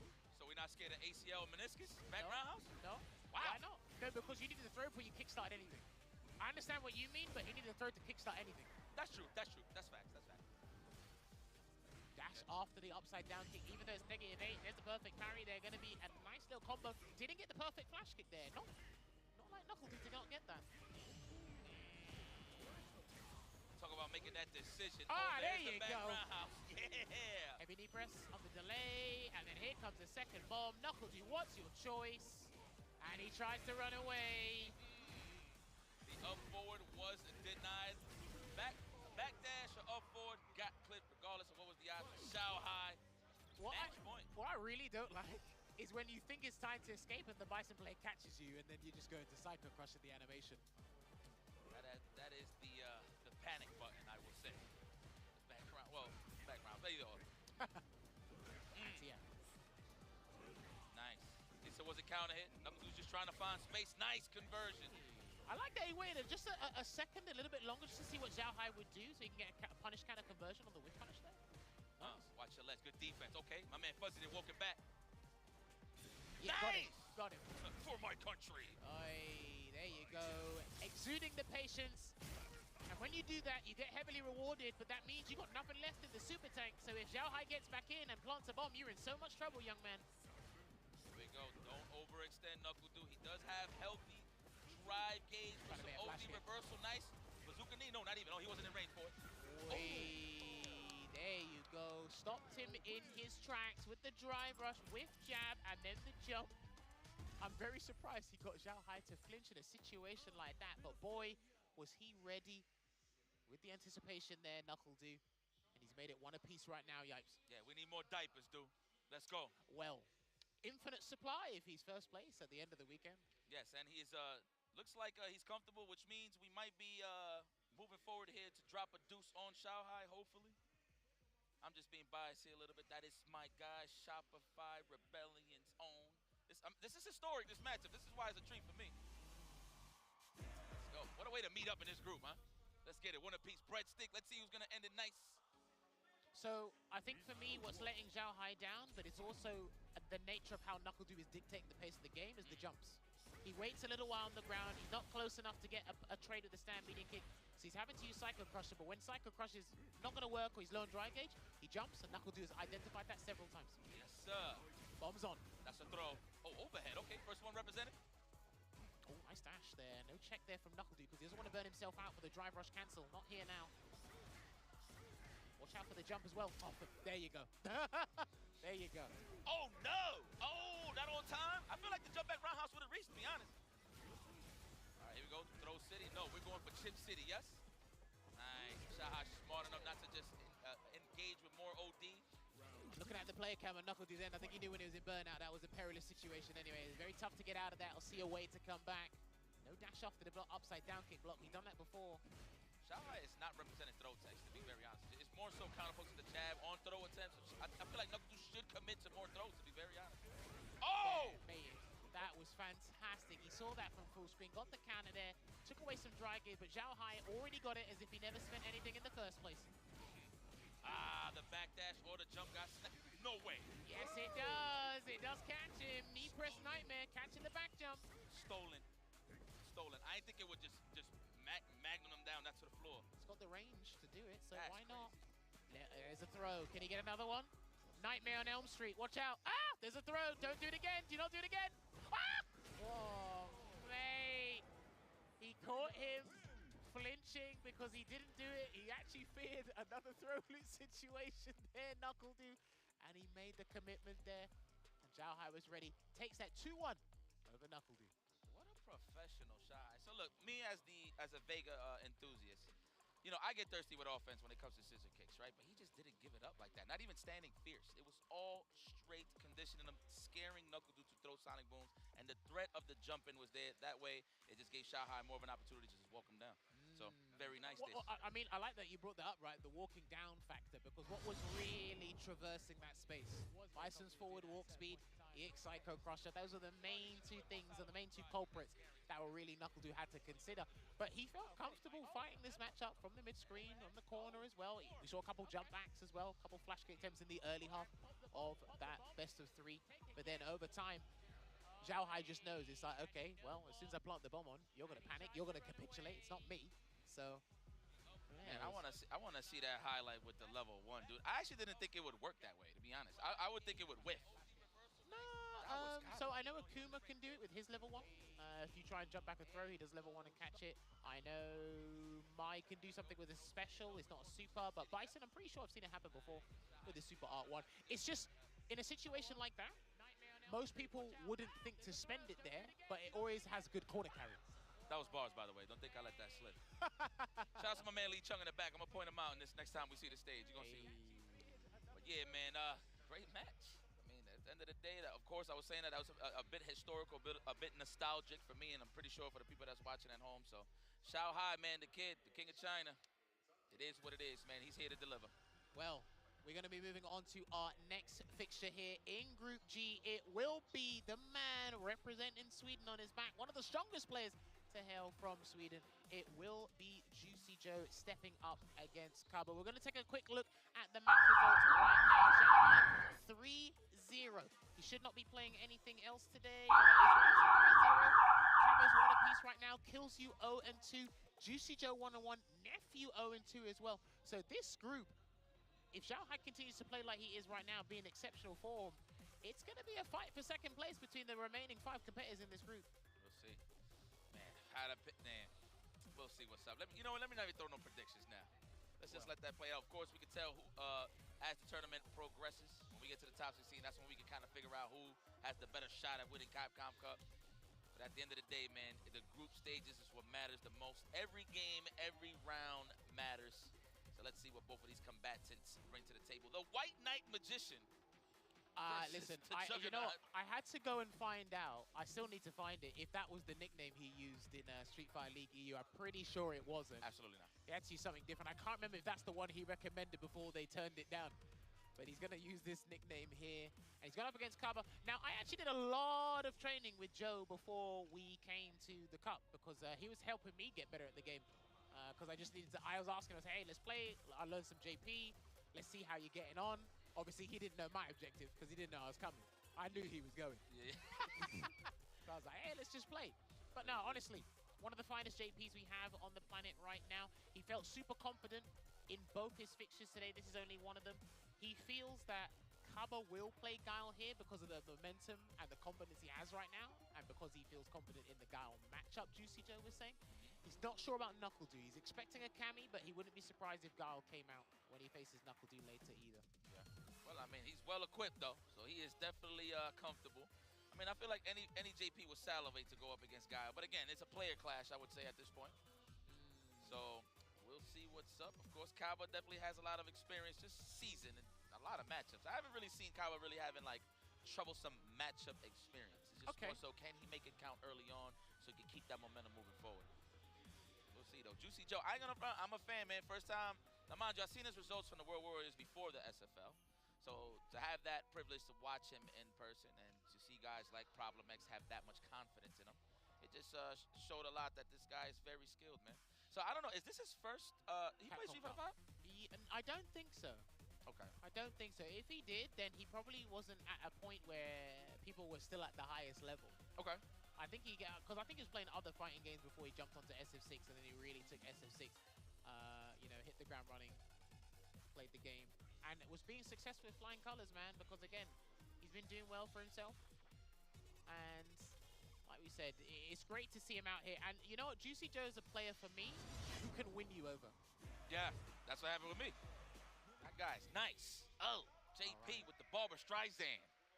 Now, one thing I really love about Juicy Joe is his situational awareness and movement, especially when he doesn't have to worry about the aerial threat. Guile doesn't have a dive kick. He can't change his jump off. So when you look at Joe's movement and just his control of understanding of the screen, then you get to really see what makes this guy shine as a player. I want to see what's the punish from Guile. Never really seen it. I've seen it with other characters, but perfect parry full screen on a departure. Would it be drive rush back fierce, I would say? We'll see. You can do that. You can probably do upside down kick as well, but back fist might be better because it keeps you standing. Yeah. So. Let's go. Chuck them bones. Not yet. We respect it. Are we anticipating a jump in Kaba? Is that what you're thinking right now at this very moment? We'll see, of course, respecting the stand fierce range. Not much worry here on the low forward. Can't get much off of it. Your blocks. He's got to be careful with the stride ball. I can't remember what version it was. I think it was the light version. If Kaba has level 1, you do light version, it's -10, so you can punish with level 1. Okay. So you do want to be careful with that. But also, whenever you watch this matchup specifically, when Juicy Joe sends Guile away and they put the departure above their head, watch what Guile does. Always watch what the Guile play does when the departure is above his head. Nice check. And there we go. Watch, see? Above his head. Yep. Oh, gotta think about it. Wow, met him halfway. That was smart. Kaba obviously trying to close the distance, but he met him halfway. That was smart from Juicy Joe. Now you can switch it up and just back off next time in that situation. Yeah, see, you see what he means? He's dashing and sitting right under the port and waiting for it to block. And I remember Juicy Joe was telling me, you have to learn how to perfect parry in this matchup. Because if you can't do it, this is going to be easy pickings for a guy like Juicy Joe. Ooh, burnout. 9 seconds on the clock, though. Does he have enough time to chip him down? Are we going to foul those nails down? The flash kick. Level 1. Level 1. He wasn't ready for it. I think he was in two minds about committing to it as well. So it will be a timeout here, something we don't often see. Quite rare in Street Fighter 6. You saw JP giving Guile credit? I never seen that. He was you got it, you got it. Oh, there it is, perfect perfection. Parry. And we got that corner control ready. This is when Kaba is comfortable. He got so much acres to play with. Oh, empty jump there. Okay, interesting. It exploits the dead zone there for the crouch fierce anti-air. He might have to do that again. I think both these characters can do it to each other, actually. Correct. The dead zone, I like that. There we go. Set it up. Set up shop for parkour tour. Because the respect of all the purple stuff. You don't see one sonic boom in sight. I like the patience there. Obviously, parry all day, build the meter. Because I don't want to give you free damage trying to throw a sonic boom and getting you to block when the departure's above my head. I don't want to give that free stuff to you. There you go. So you're just weighing it out. Super patient here. And patience is often well rewarded with a lovely conversion there from Kaba. He's almost about to build Super Art 3 as well. Oh, the jump in. I think he's dead. That was a reaction for sure. I don't even think that's a guess jump. Level 3 for the finish, absolutely. For my country. Now, really impressed with how Kaba handled that matchup. Because here's the thing. There is a way you can defensively condition JP players, but you have to drill this matchup into your head, right? Because he was super patient, Juicy Joe's going to get comfortable. Throwing the phantoms, popping out the departures, trying to really do something there. And then Kaba, all you have to do is pick one moment, whether it's one drive rush or one jump, and he's going to think, damn, like, why didn't I see that? It's because he didn't do anything before. Now that could be, maybe that will slow Juicy Joe. That's probably what Kaba wants, right? To make him think twice. Of course. So we'll see. Sometimes less is more, you know? I like that. Yeah, man. Yeah. Watch the cabeza. Nice walk. And he was able to block the second part as well. Nice. Really good stuff there from Kaba. Ooh, wow, the clash. Okay, we'll take that. Look for that punish counter just to get a little bit of acres of land here. I like this carpet. Nice trade there into the flash kick. I'm surprised he had the charge for that there, Yipes.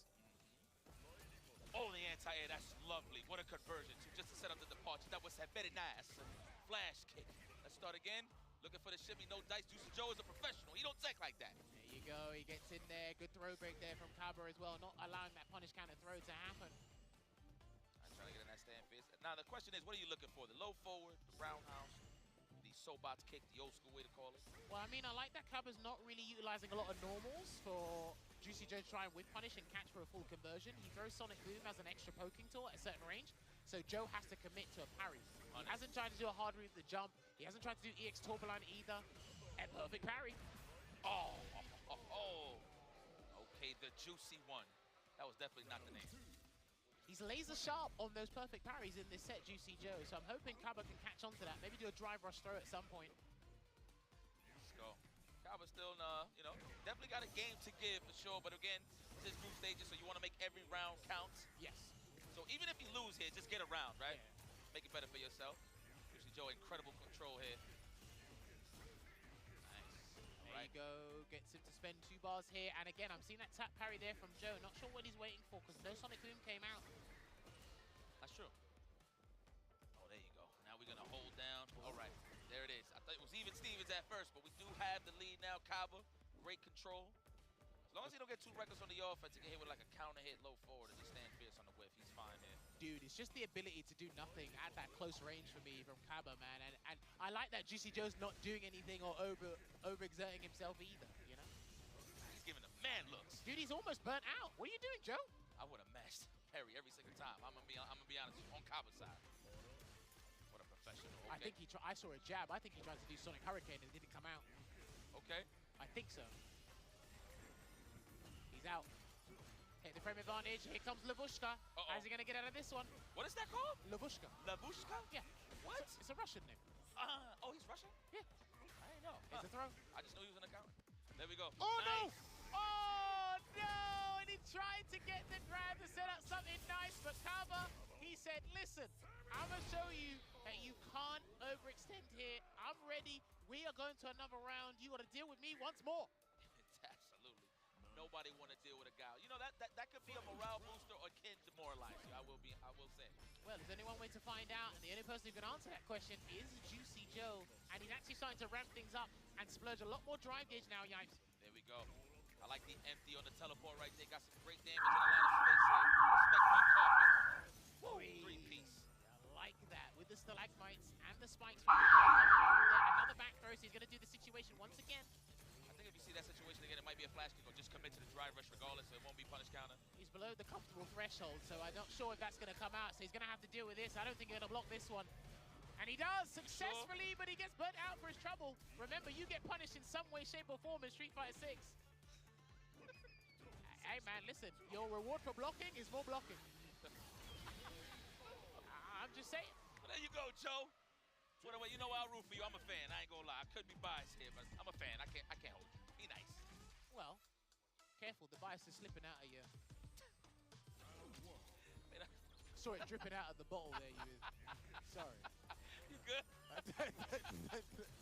All right, here we go. Setting the tone here. I feel like one OD Sonic Boom will set the tone here for Kaba to get close, but is Juicy Joe gonna give it to him easy? No. Here it is, that range. Back throw? No, big damage. I like that. Restarts. Yeah, okay. And I like that Juicy Joe is sticking with plan A, just keeping spraying on the departures, making sure he's got the space control in his favor, and a lovely crouching medium punch. I think his crouching medium punch usage with this character is absolutely amazing. A1, huh? Ever since we got to watch him like properly at Street Fighter League EU is something I've been paying attention to a little bit more. Okay. Yeah, see? Because again, that is a button you have to make count. One of the best 2-in-1s for him, right? Yeah. So I like that efficiency. Let's go kick back, trying to bait out those parries. Kaba ain't giving it to him. Well, his resources are slowly chipping away here, whether it's drive gauge or health gauge. Juicy Joe needs those straight hits. I feel a boot incoming, man. We're going to kick in the door. Not just yet. Nice jump. We'll take that, though. Take a little bit of damage just to get some ground. I respect that. Yeah, Kaba might need a jump soon. I'm not sure. Probably might wait for the ghost at this range. There it is. Wow, what a trade. OD Sonic Boom. Still waiting. Juicy Joe's got to be very careful. He's not comfortable enough yet. It wasn't comfortable enough to set up a departure instead, so he went for the turbulence this time round. Good block on the overhead. Okay. Like that he didn't commit with that driver. Level what 2. a parry. Level 2. Oh, he's going to go for it. I'm not sure if this is going to... The mix of the century. It's a pixel, too. Oh, tell a lie. Tell a lie. And that combo, I think it had an extra hit or two there. He could have cancelled into the stalagmite and then moved on from that. But Joe, exhausting all the options. Pretty expensive. But hey, I believe in you get what you paid for. Definitely tried to tech. Unfortunate. There it is. He's trying to gain some ground. Another perfect parry. I don't know how many successful perfect parries Joe's had across the board in this set against Kaba alone. But it's working out here. Piling on the aggro. Kaba's got to make a choice here, Yipes. Yeah, speaking of choices. The drive impact. There it is. The cufflinks is on. We got a lot of wind and a lot of oxygen. How are we going to make this count, Kaba? Ooh, okay, big damage. Mid-screen stuff. Are we going to go? Oh, no, we got the burnout. He wasn't sure. So he went for that anyway, but people do forget over time it does drain the gauge because you're in level 2. So if you use the mini booms, they will deplete the Sonic, or the drive gauge, sorry. done.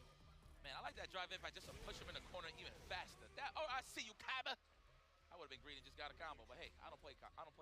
Dude, but this is like another last game, last round here. Remember, he had this against Nephew moments ago. So both these players, it is imperative that they get this round. They need it. Oh my God, great start here from Juicy Joe. Sweden's finest is getting busy. There it is. Look at the drive gauge damage there. He's chomping away at that gauge. And another perfect parry from Juicy Joe. What's the choice going to be from Kaba now? He's just going to have to firm it. Doesn't guess right. Misses the conversion because he needed that. So he's going to do the level 2 to make up for lost time. And that's going to be massive here, Yipes. That should be... No, not yet. I was about to say. No cancel into departure, though. Oh, the trade. We'll take that all day. Sweden's finest. EU's finest moving forward here. What a banger of a match. I know Kaba did not like those results, but hey, you got some rounds off, but Juicy Joe is your winner. Proof in the pudding, check the paper. And he knows as well how big that is because, again, with how everything is happening from second place down to bottom place in this Group G, he definitely needed that dub. I know it was the 2-1, so Kaba can walk away with some consolation prize here. But again, he went 1-1 today, so no more matches left for Kaba because he beat Nephew. Now he's lost to Juicy Joe. That's actually a good confidence booster for Joe going up against Knuckledo, which will be the last fixture of this group here. But let's take a look back at what transpired. So this actually might have been our longest set of the tournament thus far. I think so. We got a timeout here. So. Yeah, naturally. I feel like, so Akaba trying to find the spots, but he was trying to get that go for broke jump in. But I'm going to be very honest with you, the way that Juicy Joe was layering his offense, it was kind of hard to even give that up. A lot of the feint ghosts was for that purpose, for the parry or the jump in, so you can recover in time and get a punish. But it was a bit of a rock, paper, scissors heavy throughout this match, especially once Kaba got into that low forward range. Yeah, but you could definitely see it, right? We could see Juicy Joe being comfortable with the departure setup, making sure he was comfortable. I think Joe's main way of setting up shop or getting damage, leading into greater damage, was actually perfect parry. I was very surprised at how many successful perfect parries on physical hits were coming around. That's where I was surprised that Kaba didn't go for a throw enough. No amnesia, because you didn't throw him. No amnesia, couldn't really trick him into doing something else. So Kaba had to, like you said, had to force a jump.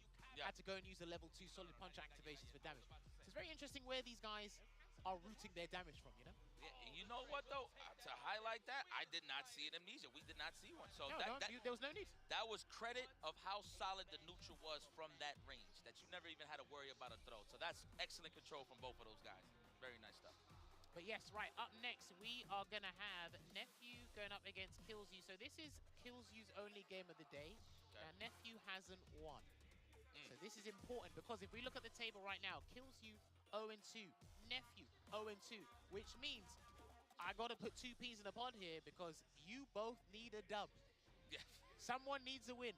You both need the dub. Some of the strongest jury players you'll see. These guys had incredible seasons throughout the regular season here. But right now, again, because you're going up against the creme de la creme, the finest of the sharks in the shark-infested pool, one of you is going to have to go down. And if someone gets 3 losses, you're very close to the depths of despair out of Capcom Cup.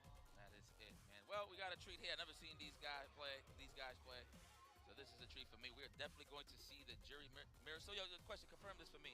In SFL EU, Killsyou always play Cammy, so I figured that was his main. But it's jury is the main squeeze. So I'm not sure when he had this revelation because he was playing jury at the start.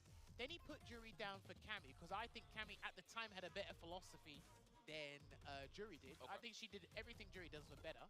And then I think when he went to Japan, he was just grinding out Jury.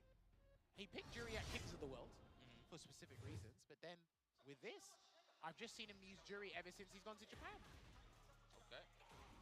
50 stop. Wow. Oh, okay. That wasn't even a button check. They went straight to it. All right. We missed half the light ball, but it's okay. We've been here before. Wow. Yeah, I believe that round was actually legit. Yeah, for sure. Okay, well, you ain't missed much. Just half the light ball. But it's okay. All right, condition early. Killsyou waking up here. 1Z's on standby. All right, look, this has nothing to do with the match. Look at the man in the back with the toilet. Tell me that's not Lucha, bro. Right here, look. See him? Nah, what are you doing? Come on, dog. Nah. You telling me no? You know what? I can't unsee that now. That's rude. Shout out to Lee Chung, by the way. Look nah, stop it. You know what? Watch. I'm gonna show you. No, I told you the joke the other day. You know what I mean. The Ben Stiller joke. You know. Oh yeah. Are you doing that block at any point in time? I will. Okay. So throw that out there. The hell? It's great. Trust. All right, here we go. Looking for that counter hit. No dice. Good defense kills you. I'll kill you. Nice, gets out of there. And these two are going to be very similar in terms of how they want to escape, right? With the jumping heavy punches, maybe a dive kick out there, maybe an anti-throw tool, the jump medium punch. But right now, Kills You having a significant advantage here against Nephew in this final round. Oh my God. All right, looking for that punish counter to get some space. No whiff though from Kills You, very nice. That is the name of the game. Don't press those buttons first. Every button has a purpose. Whoa! Low profile? I don't know if that was intentional, but he does play this character, so very similar thought process. If it works, and that's going to be the game there for Kills You. And that is going to be game one to Carmine Corpse Kills You and Nephew. It is not looking good, man. It's like he's one of the smartest players, one of the best players in North America, but some of the strategies I'm seeing thus far, they're not working, guys. Yeah, it's definitely not working. I'm gonna be honest. On No Neutral, he was my dark horse to definitely whoop some ass. I'm gonna be honest with you. So this is definitely the Nephew that I'm not used to seeing. But again, the level of competition here at Capcom Cup, I'm not surprised. Of course. Damn! Another perfect on the board for Liquid's own Nephew. I need Dark Neff to show up, man. I need him here. He's gonna miss. He's in the back of a milk carton right now. I'm gonna be honest. Well, listen. Lost and found out here. We'll find its way back to you. But you got to find the victory first. There we go. Going for the burn. I thought that's how you size it up. Maybe try to go for end-to-end, possibly, but a little too late on the reaction. Beating stuff. I like that. Kill those frames. And a nice crosscut there, and he's going to try and burn him out, but Kills You done it by his own admission here. He still has a level 1 and level 2 to work with, but Kills You's going to try and be very slippery so he doesn't get burnt out too easy or near the corner for the burnout. Oh, sorry, the stun. So I feel like we're going to get a whiff punish. It's a level 2. No, immediately. Okay. Keep that cash. I agree. That's difficult. Concur. It's very hard not to tech mid-screen, but there's going to be times, and Kills You will always try and shimmy you, and then he'll walk back into space where he can get a full combo. Not just one button, he tries to get 2 buttons and whatnot. Okay. But he's feeling confident. He loves his movement. Immediate level 3. Good confirmation. Looks like he got his visa in time. Confirmed. We're gonna go for the overhead. Nice cross cut. And it looked like he walked backwards and forward just to adjust the space there before he done it. No double perfect there for Nephew, but Kills You still has a chance to come back. Oh my God. Suffering in terms of life bars, whatever. That drive gauge is very important there. Whoa, the perfect parry. You know, sometimes I feel like that looks cooler than the actual freeze frame. The non-freeze frame? Yeah. Just as an argument there, I can see that. It feels natural, you know? I mean, the game would probably go a little bit faster. As if it isn't fast enough. I was literally about to say that. Oh, right. Here we go. Trying to anticipate a dash in, possibly. Just a whiff punish, either or. First knockdown scored here by Nephew. I just thought that was going to be a stand fierce whiff punish there. Nephew's definitely known for those. Both of these guys, really. Yeah, but I like that over time. Nephew's been adjusting to Kills You, how he's trying to jump out of the corner, and he's been getting cross cuts.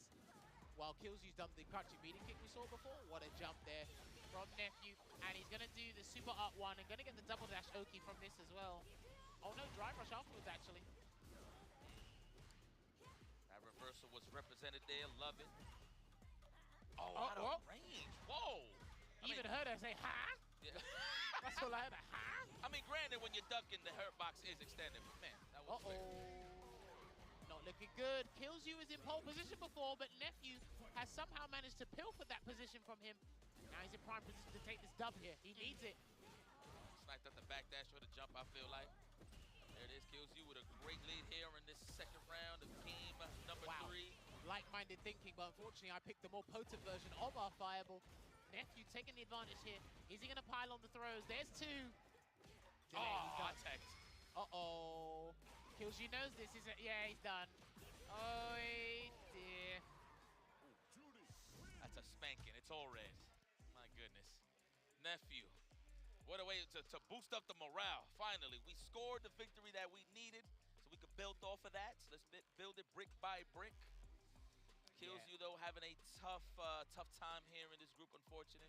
He's 0 for 3 now, I believe, kills you, which means that's very hot. Going into tomorrow, you're almost guaranteed to not make it out of the group, I think. If he's 0 and 3, then it's going to be very difficult.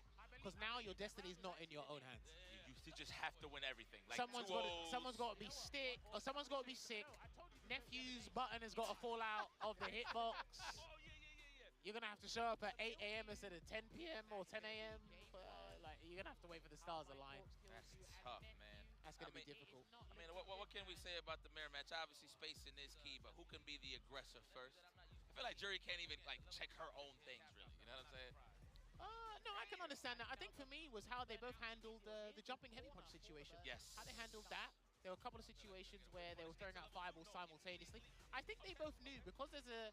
When you're thinking like-minded that understand the scenario, when you set up a strike throw, you both walk away. And they're using the same character, so you're going to walk away, and you're going to be using the exact same button, which was standing heavy punch. We did see that there from the guys, but yeah, I really got to give Nephew credit for the perseverance and not to be deterred by being one game, almost potentially losing the entire set there. And I think Kills You knew when that Feng Shui engine was activated off of that button from before, he knew that this wasn't looking too good. So Nephew, he should be 1 and 2 now if we can have a look at the match results for the round robin real quick. But because of that, he still has a fighting chance. Actually, no, I'm not sure if he does. Has Nephew got 1 game tomorrow? Nephew has played 3 games, which means tomorrow Nephew has... Nephew's got 2 games. Nephew's got to fight Zhao Hai and Juicy Joe. Oof. Well, that's your reward. Speaking of which... Speaking of which... Knuckle Dudang versus Juicy Joe. Another banger that I never got to see. I mean, this is a rare occasion, but that is what's so beautiful about the Capcom Cup. Everybody gets to play, well, in terms of depending on the group, but, you know, you get some matchups that you really don't see.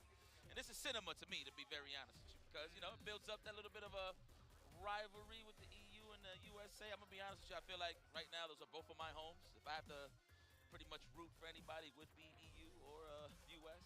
Very comfortable to say. Shout out to Dominion. I always thought he was part of the EU side of things. Honorary EU Honorary, member. yeah. We got a few of those. But yeah, this is going to be a cool match, man. I think we're going to run that back on the Guile side of things. No, I think it'll be Cammy. Okay. Oh, yeah, yeah. Wow. Oh, yeah. So I actually was speaking to Joe about this earlier, and he said that it would make more sense for Knuckle D to go in with Cammy first because just on paper, statistically speaking, it's actually a really good draw for him. Now, obviously, I think this was 2023 where we saw Knuckle D qualify for Capcom Cup beating Banana Ken, Guile versus JP, but maybe just understanding Knuckle D's mindset and philosophy towards certain matchups. If I've got, like, you know, a trio of characters, because remember, he does have a DJ as well, I'm not going to pick the unfavorable character when I have someone else who can make my life easier. The less thinking you have to do, the better. That's what I was about to say. More solid. Easier confirmed in terms of buffering, right? So I would like the DJ pick, but that's pretty much his weakness, right? Like, if we had to pick one, is that he can't just buffer stuff easily. You actually have to commit and look for something. But so I like this for Knuckle Dude being the heavy aggressor. He's been like that with every fighting game that he's played, mainly on the Street Fighter side, of course. So I like that. This is a good draw. Good breakdown there from Juicy Joe. What a professional. Yeah, man. Honestly, he's very big with what he does, and I think he's got a super bright future ahead of him if he wants to continue to do this after the Capcom Cup. Yeah. And I like that he wasn't, because I know he's a little bit deterred or a little bit disappointed with his performance at SFL EU. And most of the guys are saying, listen, you actually did like better than, you know, probably we anticipated. And that's a good thing, right? But obviously, as a competitor, you'll be disheartened when you know you can play your best or you can play better, right? Yep. And he had plenty of time to prep for this and get involved. But obviously, everyone had 2 weeks to understand their group. That's for real. Even no different here, but it will be Knuckle Dude going up against Juicy Joe with the JP here. Now, he had a good performance here earlier against, it was Kaba 2-1. Now he's going to go up against the Cammy. Got to watch out for the dive kick. Against the dive kick, you can air throw, but you've got to be on point with that, laser focused. Now, he does face a plethora of Cammys online in Europe. About to say that. When Kills You is playing, Hurricane, shouts to Hurricane, he's super active. We've got a ton of other Cammys. You can bump into Alphen as well from France, shouts to Alphen. My guy. He plays Phenom as well. Damn. He's got a few. He's got a few. the ringer, huh? Oh, yeah, no. listen. Hard assumption there. Okay, Knuckles must have seen something. It definitely wasn't rollback. definitely just committed there, my good man. There it is. Set it up. Shot for 5 rebellions. All right, here we go. The back dash, I like that. He wants all the espacio. See the length of this carpet. Almost burnt out though, and he knew it. And he knew it. That should be the round. He's gonna have to spend the EX bar on the EX trig lamp to close this out. He had an extra hit to work with, but I kind of respect that. He was low on dry gauge, throw out the DI. Knuckledu's not gonna wait and do a DI back. So, very good choice there from Juicy Joe. You get a whip punish with that stand roundhouse, please. Okay, that is what's represented. He wants to knock him down and push to the corner as fast as possible. I like that drive rush, pop that in the pots. I'm trying to leave tonight. My flight leaves at what time? There it is. Watch the curtain, please. Lead is very nice, but of course this is Cammy White we're talking about. Still got to be careful though. He had to try and get through the purple haze, but it didn't quite work out. So he got swatted with the standing heavy punch for his troubles. You like that album? It was good. Okay. To me, anyway. I like that. Oh, okay. Try to force a dry gauge, but he actually burnt himself out in the process here, Juicy Joe. He can do a button into level 3. Oh, he's lucky that didn't combo. There it is. That's what you needed. And you got him in burnout, trying to avoid the throw with the back dash, but snipe with that crouch fizz. And there's the drive-in packed. Are we going to spend that cash? I'll do it. Everything, please. Let's acknowledge that this man is a killer. We need to go to the next round. Is that enough? Yeah, that should be. Should be, survey says? Yeah, it should be fine. Okay. It should be fine. Now, also, we've got to give credit to Knuckle in that situation because he walked forward to try and get as much dry gauge as possible so that when he gets the hit, he can do a double drive rush cancel instead of 1. Because if it was just 1, I don't think he would have got the kill. That's right. People do tend to forget you walk forward, you do build that drive gauge pretty fast. That is true. That's why some people are walking forward more instead of doing a dash in a situation because the dash doesn't give it to you. Don't give you nothing. And you're inviting normals for the counter poke on top of that, right? Ow. Breakdowns. Drive rush roundhouse. Trapped in the corner here, not looking good for Joe, and he swats his way out, but no level 3 to generate some more space here. So it's going to be out of the frying pan and into the fire if you're not careful. Nice cross cut. We was ready for that. Knuckle with a nice lead. Caught the recovery on the sweep. Unfortunate for Juicy Joe. Nice technical. We're still alive in the game. Careful, there's a throw. He's got to be careful what to do next here, Joe. And he's deer in headlights. He's not sure what to do, and he tried a perfect parry. There's a throw tech. So many looks Knuckle to give him right now, especially the fact that he is super healthy. The burnout on the side of Juicy Joe. However, we do have a chance trying to activate target combo to level 2, but Knuckle is out of there. Low forward, he's going to chip him. Oh, wait, level 3. Level 3. I thought Knuckle had a chance to chip him, but I'm not sure how much level 2 does on that situation. So it's going to be the CA version of interdiction here, and Knuckle he hasn't got a mountain to climb. He can still win this. Oh my God, the burnout. Don't get too thirsty. No, he could have snapped the trick lab again. Oh, brother. What are you doing? I know, where's the pickup? Oh, and he still had the discipline. He did not crack in that scramble situation. Knuckle made a choice, and unfortunately, it didn't come out in a positive manner for him. The pixel situation, I get it. Or the 25%, whatever the case may be. I can't even get mad for Knuckle for trying to go in for that, because in that moment, that anxiety just reaches so high that you just gotta make that decision on the pixel. Well, you gotta give credit to Juicy Joe here as well. Let's give him his flowers, because in that situation, a lot of people would have tried to overexert, get a throw, get a delayed jab. They would try to do something. He said, no, I will wait. I'll get another interaction just in case something doesn't work out. But he got 1-0 on the board here, Yipes. Let's go. Juicy Joe got a lot of mileage to play with here with this lead. Knuckle you're gonna have to raise that difficulty setting, por favor. The Cherriers, the Chair Force 1 are watching right now. I see what you did there. Like that? I see what you did there. Logan don't like that shoe, by the way. No. Remember, Logan don't like that shoe, by the way. I got. Shout out to Logan. Yo, I saw the clip when England won. Listen. That's my guy, man. I see you, Logan. All right, pressure being applied here. Oh, right on top. Amnesia, you sneaky bugger. I like that answer. And it's not going to be a stun just yet, but he's going to take the round here regardless. He's done. Yeah, he's done. No meter. Yo, Juicy Joe riding high, but let's not celebrate prematurely here because I know Knuckle got something to offer to keep him in this dogfight. You know, when every departure he gets slapped with every check. I'm pretty sure he's saying to himself, man, I should have picked Guile, huh? We'll see. Should he? Who knows? You would think after the first loss he would pick it up. You say that, but he's not doing too bad here. It's just Juicy Joe is more tailored towards the matchup because you practice your bad matchup. You have to study them. Oh, he's going to side swap. He will side swap from this Labushka here.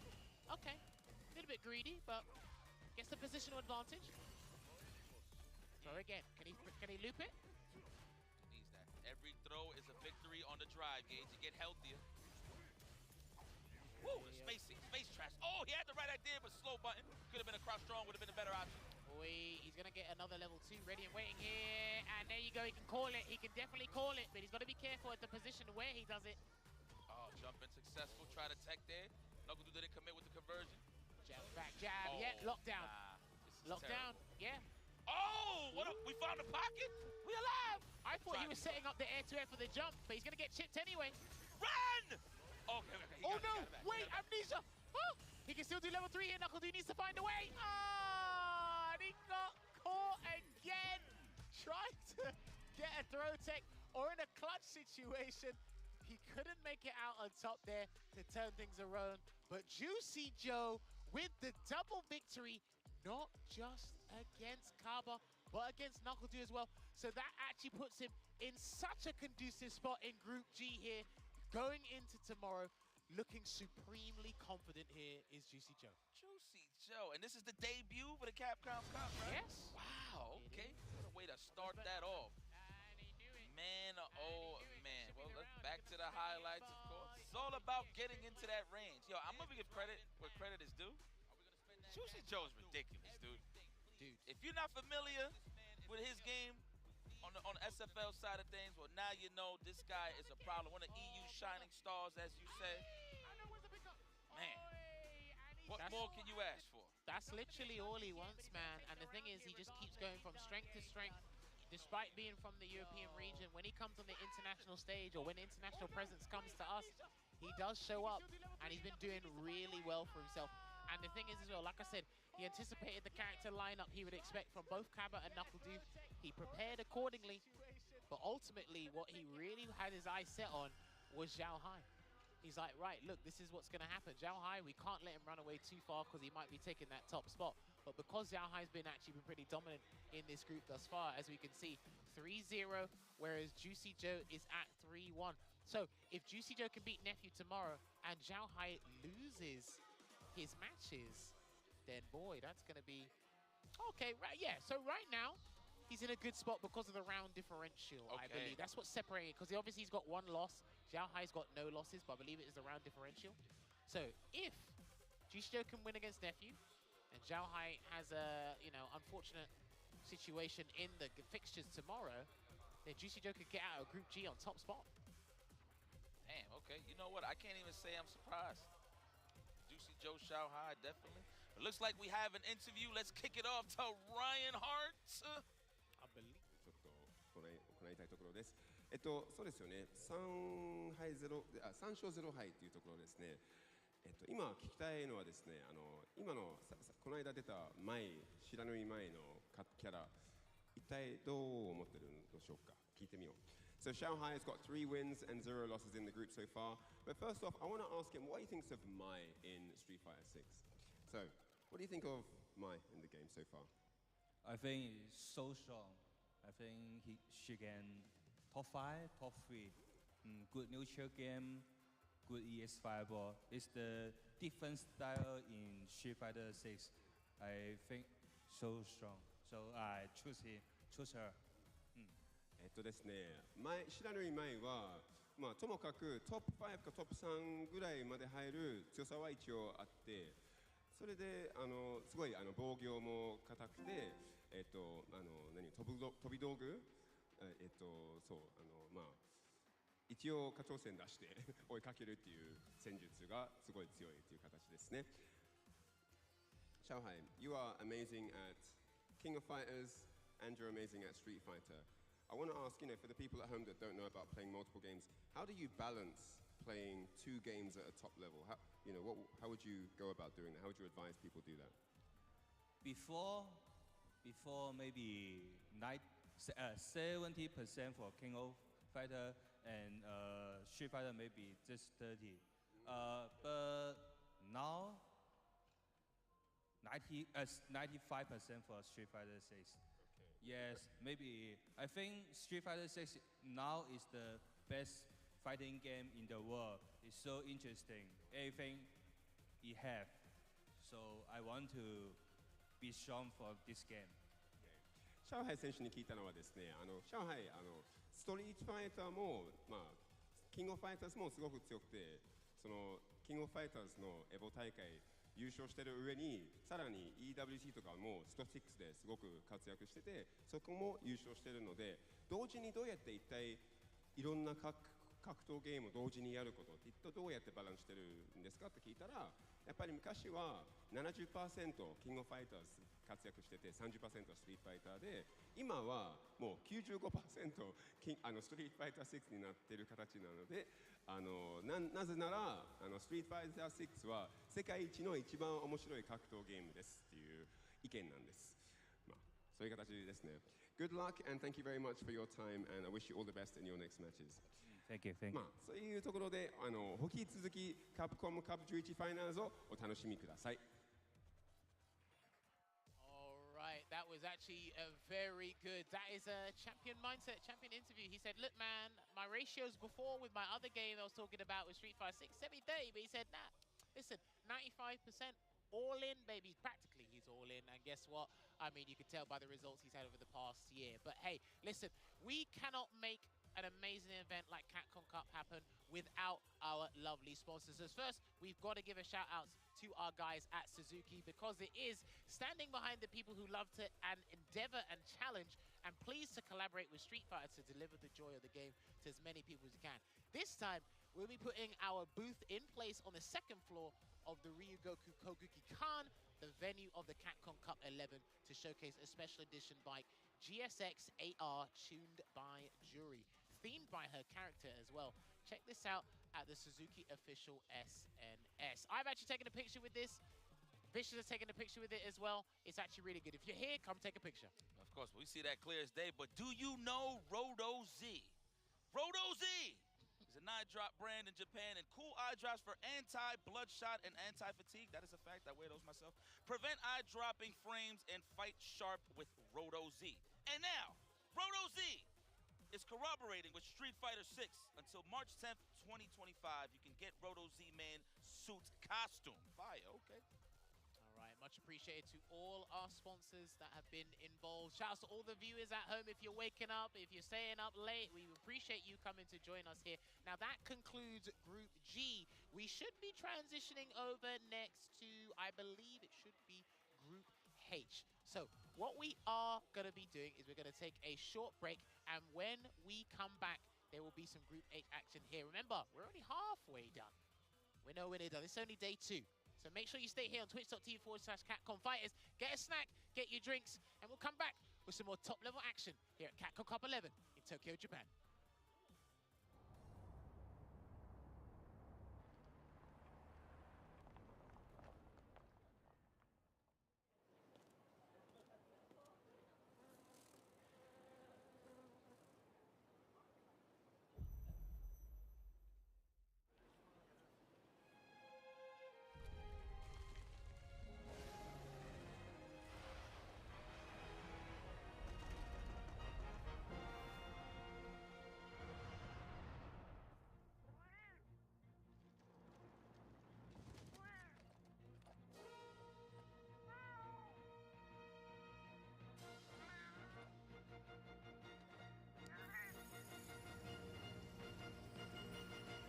Where dreams become reality.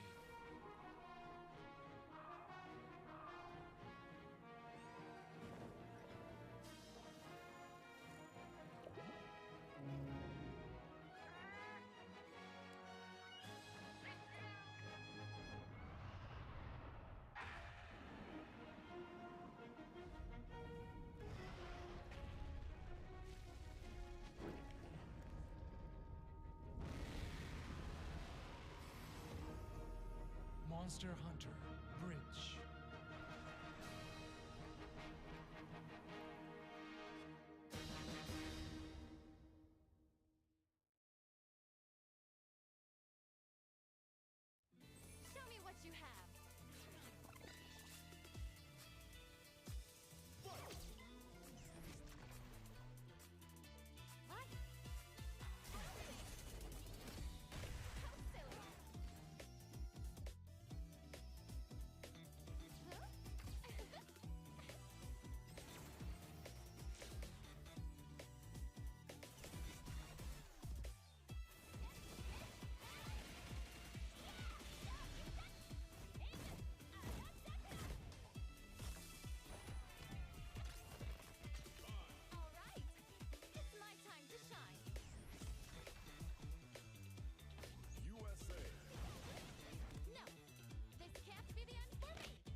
カプコンカップ11、ここからはグループ H の模様をお送りします。Capcom Cup 11, it's now time to jump into Group H. それではグループ H、プレイヤー入場です。Group H, player entrances. まずはバウティストブラザーズ鉄壁の弟レックス。 First up, for Group H, it's the Lexecutioner, Lex! My pride is out the roof, I get that grind in. So I'ma tell the truth, I get my grind on. You know the pressure make all of these diamonds. アラビアンストリートファイターマシーン、ハングリーバー。 The robot from UAE Abu Dhabi, the Evo Street Fighter 6 champion, it's Angry Bird!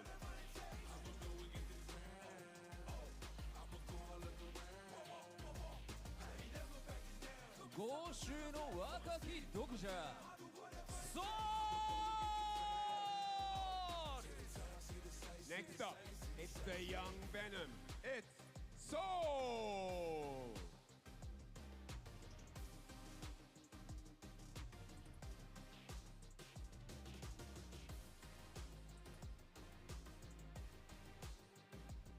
ブラジリアン土技術ラススタイルジェニーニョラス。 Next man gracing the red carpet, all the way from Brazil, it's the Brazilian Shoto, Juninho Ras!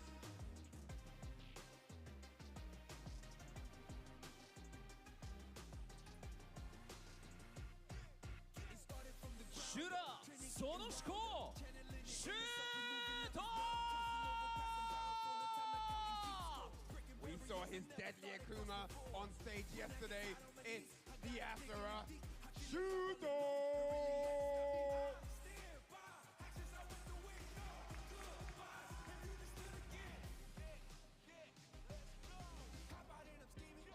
ポワンド・ルミエル草薙。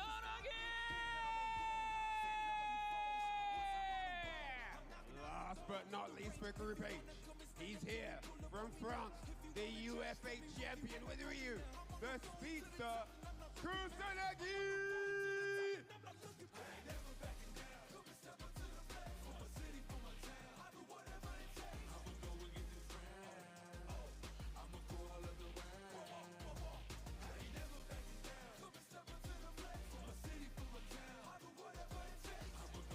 さあということで、このグループ H は、いわゆる波動昇竜飛ばせて落とす道着タイプの強豪プレイヤーがめちゃくちゃ集まっていると。そうですよね。はいショートキャラなんか全員いますよね。同期剣竜も、そして育ってますんで。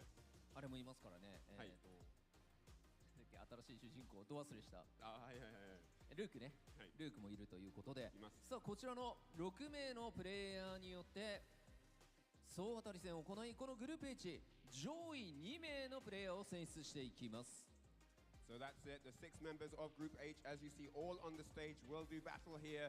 Yesterday we had an interesting bout where we saw some amazing matches go down. Today is going to be the continuation of that action, and 2 of these guys are going to get one step closer to that top 16 on day 4.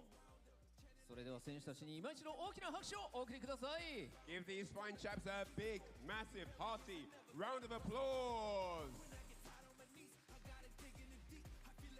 それでは選手の皆様スタンバイをお願いいたします。 Alright, with that said, all 6 players, please be prepared on standby. Thank you. さあそしてここからの熱い戦いをさらに盛り上げていただく実況席の皆さんにお渡ししたいと思います。よろしくお願いします。 As amazing as the matches are, we need these great minds and voices to cover them for us. So with that said, it's time to head over to the caster's desk to start the matches for Group Hey! What's up, y'all? Welcome to day 2 here at Capcom Cup 11. I am joined by my longtime brother, Mr. Yipes. What's up, Sherry? I can't believe we're in Japan together. I know, this is great. And this is my first time, too, so I'm just, I'm basking it in, man. You know what I'm saying?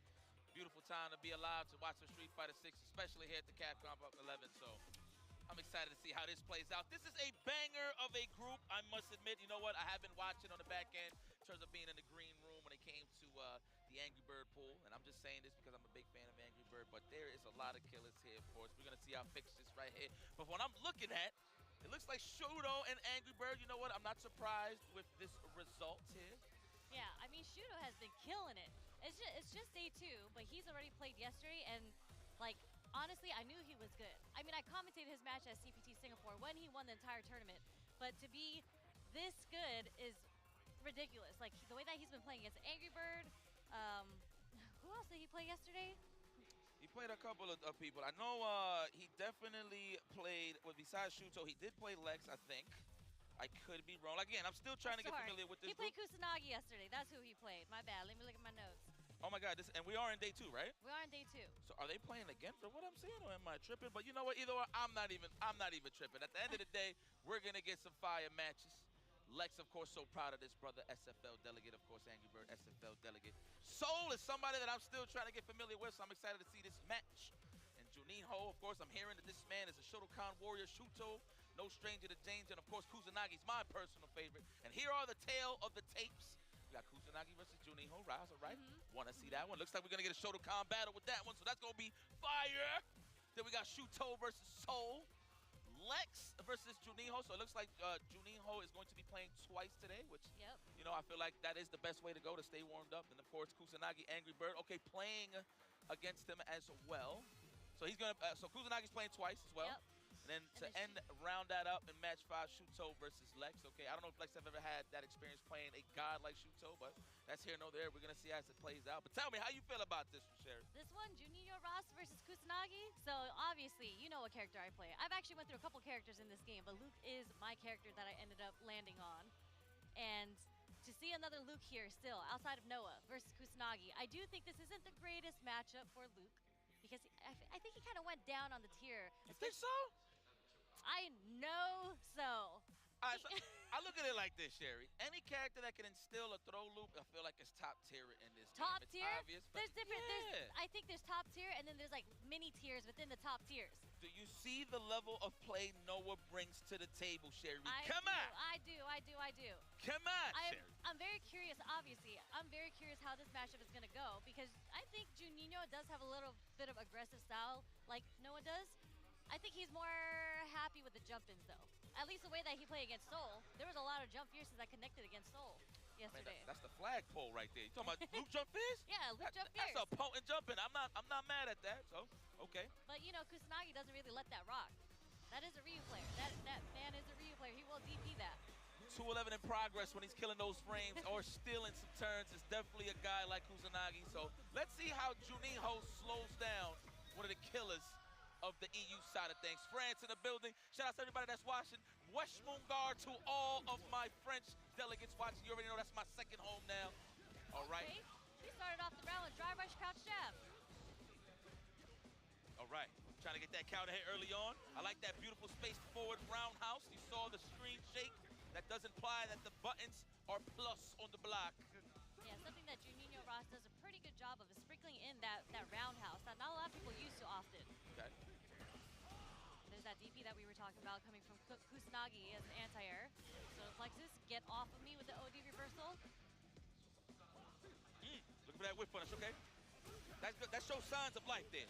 They got the right idea. Can they get there fast enough is the question. And a couple of perfect parries. Okay, spending the meter. How dare you call Luke low tier? Oh, no, you didn't say low tier. You said he's on that tier of, he's in the top, but like top mid. What was that? I get you.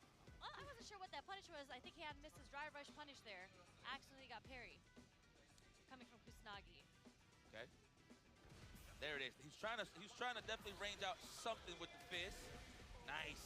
Fully charged. Well, not fully charged. Uncharged for the finish. Juninho, all right. What a way to score first blood against Kusanagi. In my opinion, one of the favorites. I know on the scoreboard side of things, it looks different, but definitely one of the strongest players in the building for sure. Oh, the roundhouse, the igloo button. That foot is cold. You might be onto something. There's something in the Shota matchup that Juninho Ross is doing so well at, which is sneaking in the dry rush normals and is stopping the startups of like Kusanagi's buttons. Yeah. And fireball. So So I'm not tripping, Sherry. I don't know if you know. He plays Ryu as well, right, Juniho? I think he's been on Luke this whole time. Okay, so that's my bad. I don't want to give guys fraudulent information. He was in Capcom Cup last year too, also playing Luke. Okay. Oh, so that's his man. We get the counter hit Caucasian into the level sensation. 2. Let's go. That is going to take the first game for Juninho Ross. Man, Kusunagi's going to have to find a way to slow this momentum because who's not showing no fear on the offensive side of things is Juninho. I mean, are you really going to try to check that drive rush? Maybe round start again? No. A little more patient this time. I mean, that's how it is, opening gambit, right? You got to give him different looks. Oh, yeah, that plasma chuck. You know, I don't really see Kusanagi represent Fireball a little too much. Obviously, it's more so the Hoshigeki feints, just pressure in general. Very aggro with the character. Speaking of aggro, the wake up, that is definitely what I like for breakfast. An OD Shoryuken. Nice confirmation from the hit of the crouch jab after drive rush. Wasn't even a counter hit. The low forward, okay. The delayed wake up crouch strong is going to connect with the counter hit. I love the beach. My goodness, all sand. Oh, you had the right idea, but out of range there with that roundhouse. Shoryuken. That is definitely the logo of the Capcom Cup. I want to see that represented a little more. No brinca, Juninho, no brinca. You know what that means? No, tell me what that means. Don't jump. He has gotten consistently anti-air, but there's that drive rush crouch jab once again with the counter hit. We're going to go into the level 1. All right, that should be enough. Absolutely. Wow, this man is putting on a clinic. Kusanagi, I'm going to need you to wake up. Man, I think he's got to do something about these neutral drive rushes right now. Okay. It's like, I'm not too sure what exactly he's looking for. Because sometimes you just get lulled to sleep just looking for that one thing. Maybe it is the drive rush, but taking advantage right now is Juninho. Brazil in the building. Damn. Man, that roundhouse is doing so much for Juninho Ross right now. No! Oh, no. Damn, he got washed. This is not a good look. And listen, I know Kusanagi is better than what you see right now, but a little shaken up there. Yeah, I was going to say this is the first match of the group, and unfortunately, you know, it's only a first of 2. You only get so much time to warm up. I felt like we didn't really get a true display of kind of how Kusanagi typically plays, but that's a testament to how strong Juninho Ross is. He didn't give him a chance. Man, that's the thing about just fighting an opponent, right? Well, especially in the world of Street Fighter 6, like your awareness have to be on 10, right? Looking at all the minute details. Of course, Kusanagi's trying to score that first throw, the first knockdown to get the party started, but here's the highlights. The drive rush, as you highlighted, for sure was unchecked. Unchecked. Counter hit many times, actually. Yeah, man. I mean, that's just the ebb and flow of this match, man. Whoever gets that corner control. But I feel like on the damage department, on the explosive side, who could always mount offense is Luke. Again, if he does get the Denjin popping, that is what amplifies the offense for Kusanagi. But again, he couldn't really get the throw loop action that he's so known for. So. Yeah, I mean, yeah, that's like you mentioned, Kusanagi's so known for his offense, and I felt like his back was against the wall for majority of these rounds. So he's just gonna get a pop in. I don't know if it's nerves. I don't know if it's the grand stage. This is probably the biggest stage that he has been on in terms of really representing himself and just knowing the level of competition he's going to deal with. But that's here nor there. Kusanagi, please keep your head up. It's not over yet for you, my friend. Not at all. So let's see. Well, I'm going to look at that score and I'll speak on that end when the time comes. But here it is, Shuto, Japanese favorite, the land of the rising sun. Loves this guy. I'm talking about every time you step onto the stage, everybody's happy. But so, though, the young Venom with the Aki. Okay, the cuticles are beautiful. Yeah? Very well manicured. There you go. No, a thing or two, man. You know, I'm a little nervous. So I mean, my hands are a little dry right now, but you know. Oh, it's not hydrated? It's not hydrated. Okay. Fair enough. All right, as the buttons are getting set here, I wonder what type of pressure these guys are feeling right now.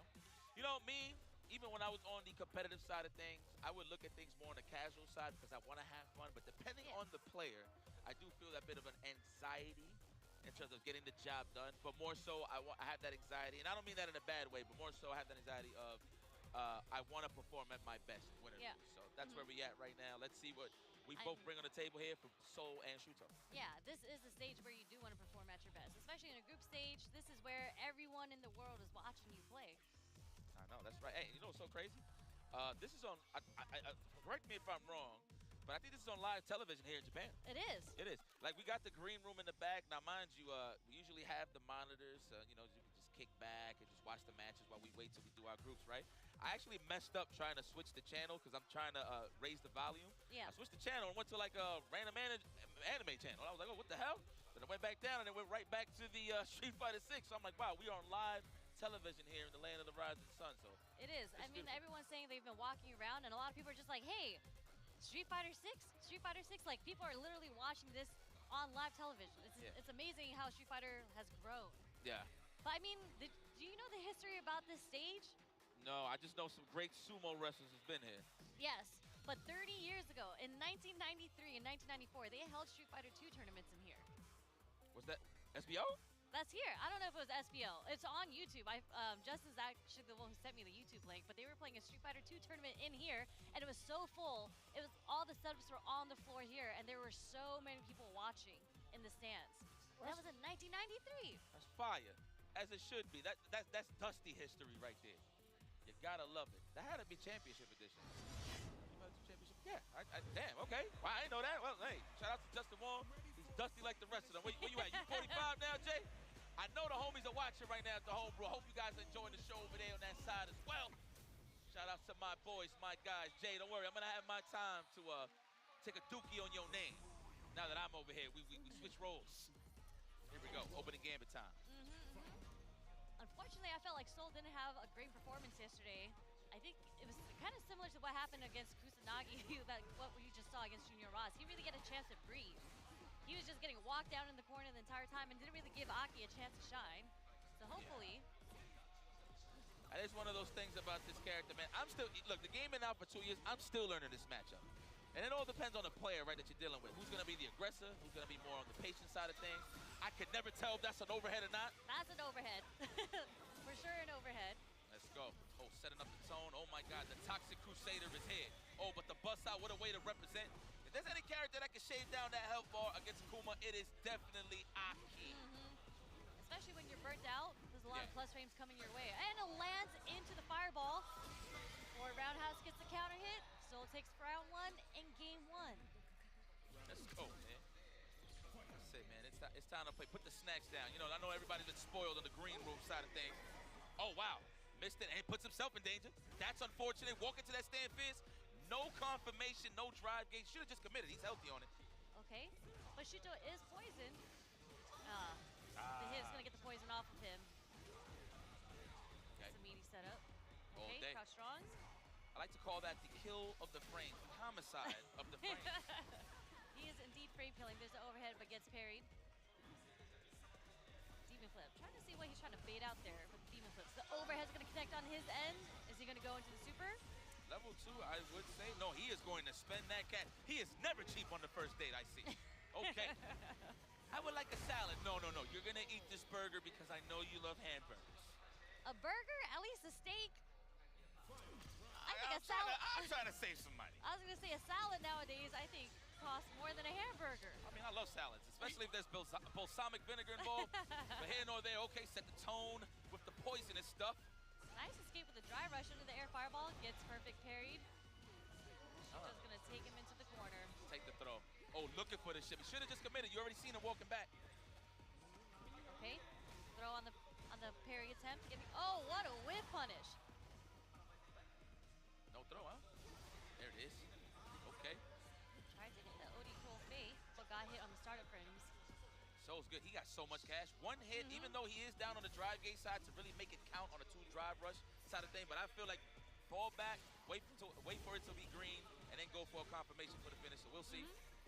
I think we just have to poke a little just for the critical art, because I do think the next hit, if you dump all your meter and everything, should be able to kill Akuma. 100%. That's Glass Joe right there. That's the glass cannon. Oh, that clashes with fireballs. I didn't know that. I thought it was a physical attack.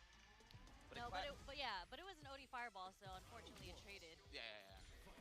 Oh, okay. Learning something new every day 2 years later. Ooh, nice anti-air. I wonder if you could have set the puddle right there to poison. No whip punish, but nice perfect parry coming from Shuto. Forward roundhouse disconnect. Poisoned. No anti-air. Thought he was gonna put the upward whip. I don't know the names like Jammers do. I don't know the official names either. But I know what's going on here, I promise you. Oh, wow, what's the punish? Oh, multiple hits. It is multiple hits. You actually have to DP, and this was demonstrated yesterday that DI doesn't always punish Cruel Fate, especially OD. Let's go. Did you know facts by Sherry Jennings? All right, get Skull whooped. I see you, Soul. We want to try to answer back. We need a breadstick here because that donut is kind of, you know, powdery. What's a breadstick? That one right there, that Shudo guy. And a donut is the 0 on Soul side. Is that what it is? Correct. A breadstick and a donut. Okay, I understood. Yeah. I thought, is that off? I feel like people would get that, no? I don't know. If you randomly mentioned donuts and breadsticks, I don't know about all that. But what I do know is this man is getting mauled in the corner, took the hit. That way he don't get splattered into the wall. All right, okay, the poison. Soul? Just what? Was he trying to jump out the corner? Maybe a delayed jump there? Or backdash. Or a backdash, okay. Yeah, call both options. Man, you're starting to see the defensive options from a lot of players. I mean, you see it, it's just those raw hits where you don't see counter hit. They definitely just trying to get the squeeze out of harm's way. Actually, very surprised. This is a really great performance by Soul, and there's some things that I think Shudo maybe doesn't have the matchup knowledge yet. I'm very surprised he went for the DI against the OD Cruel Fate. I'm telling you, man, this is a character. I know Shudo has a lot of experience going up against Aki out here in Japan, but like, again, it's not necessarily the character matchups, it's the player matchups at this point. Very true, very That's how I feel like. Let's go. All right. Oh, no. Yeah, gets hit by the second hit of the OD Fireball, but doesn't matter because Shudo recovers, gets the hit, closes out the first round. It is set point for Shudo. I wonder if Shudo thought that it was just a regular fireball from Aki. He's just trying to perfect parry and demon flip out immediately, but it wasn't OD. So it's a possibility. Try to A to air, try to hit him with that ghetto hell attack. I don't even know the name of that. Let me stop exposing myself, you know? Who needs official names if we all know what you're talking about? Thank you. I feel so comfortable. Thank you.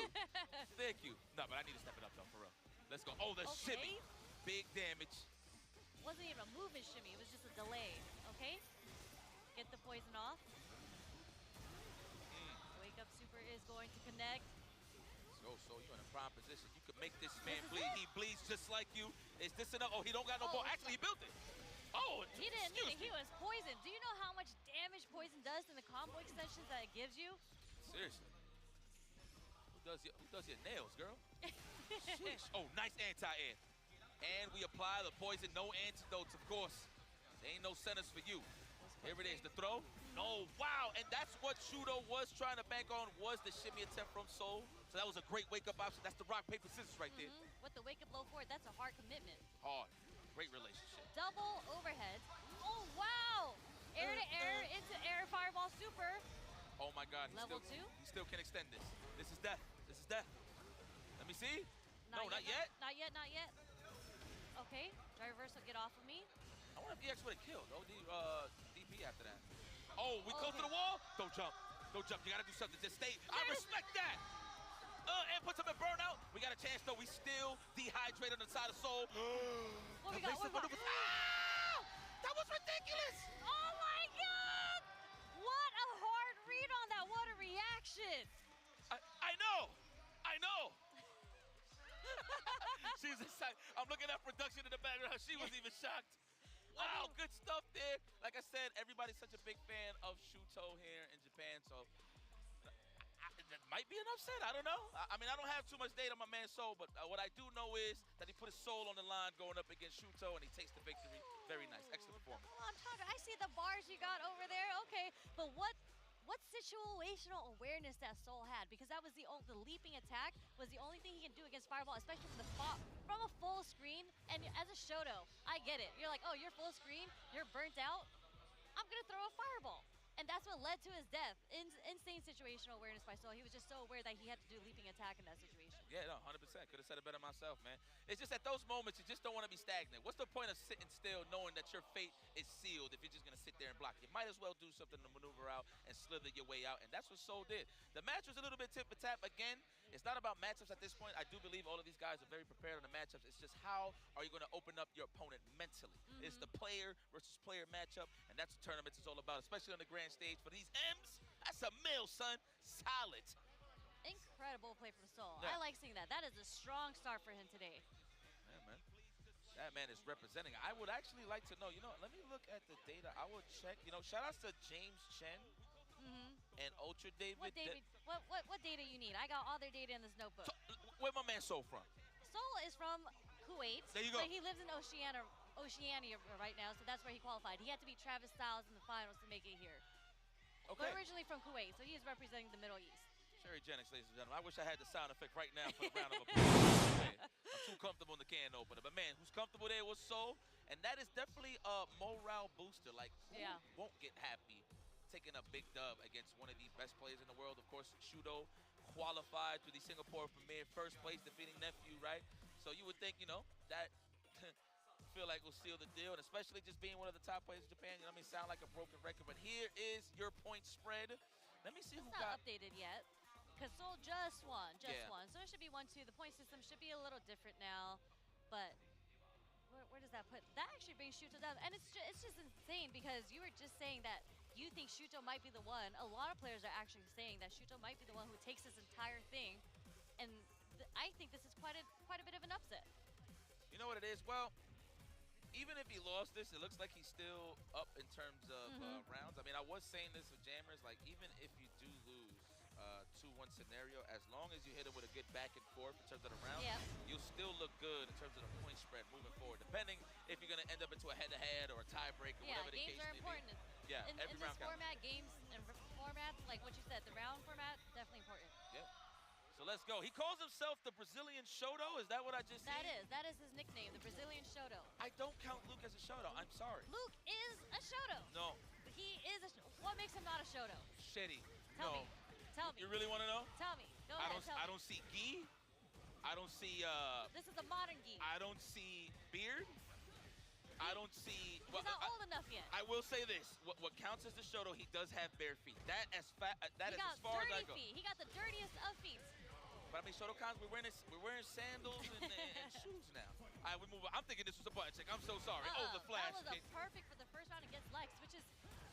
I actually called this. I didn't call this out yet, but when I was thinking about how this matchup was going to go, I actually thought this wouldn't be too easy for Lex because Juninho Ross, like in this matchup, just on paper, Guile has a hard time dealing with jump-ins. Okay. Especially coming from Luke with his jump fears, and Juninho Ross actually has one of the best jump-heavy games, I think, here.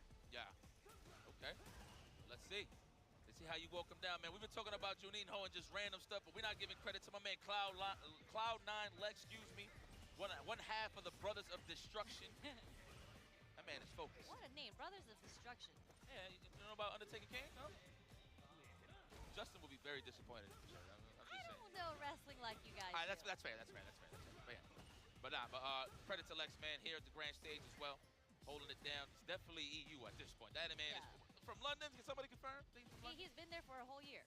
Yeah, he told me why. He's out there too. Besides love. Yeah. All right, there it is, the level 3 early on. Juninho. I gotta say that about 1,000 times because I don't want to mess it up. There it is. Juninho Ross. Shout out to Brazil. Wow, he looks so sad when he's playing. Oh, he's just hitting everybody with the it's a yeah, definitely. Let's go. I like that. No technical, we got a button instead. See, that's what I mean. That was real Shotokan style. A crouch strong into the fireball to end the round. Real Shoto-like. He's throwing sand this year. It's called sandblast, but it's a fireball. But I'm just saying, a lot of that actually didn't come from the jumps. It was a lot of counter hits off of the low forward and the strongs. And is he really? You see the contemplation? He's thinking about going to Bison. I don't think so. No. Well, you know what? He has a month Bison, so it's not like Lex Bison is whack. It's just, do you know all the matchup spreads with Bison solid? And Lex is known for the explosive OD reversal to throw off offense, right? And Bison, we don't have that option. We don't have a reverse Sal. So I think Lex should definitely stay here and get the kettle cooking. I think so. Nice. Could have got a crouch phase at the flash kick if he really wanted to, but you know what? The safer route, just to make sure. That way he don't challenge the jump phase. Okay, there's the OD fireball, but Juninho on a little pixel drive meter left. You know what? I feel like anybody that deserves to be dehydrated at the highest level is definitely Luke. But again, it all depends on how you can react with everything. A powdery donut on the level side of things. So he is definitely can get smoked with a drive impact in the corner. And there it is. Please explain to me what a powdery donut is. Look at it right there. Look, when it's 0, it's all white, like powder. So it's not because he was burnt out. It's just because the super bar was at 0. Yeah, and when I say dehydrated, it's 'cause, you know, he looks thirsty. Okay, I understand the dehydrated part. Okay. I like that. Trying to get your balls up. I respect that. Here it is. Trying to kick the front door in. ATF. No one home though. Good blocks. Yep. I think Lex is starting to find a bit of his rhythm better because in the first game he didn't really get to get his fireball game off. Like he's starting to get a bit more sonic booms, less counter hits coming from. Oh, there's the jump fierce. You called that earlier, Sherry. I understand. I concur with that. It's that early jump fierce too to interrupt those anti-airs. And look what we got. Great offense. Damn, that hit the ankle. None of these are plus. Like recognize when it's not plus, but he might get perfect parry next time in a -2 situation. We'll see. No, that's facts. That's a rock, paper, scissors. He's gonna jump to level 3 here? No, level 2.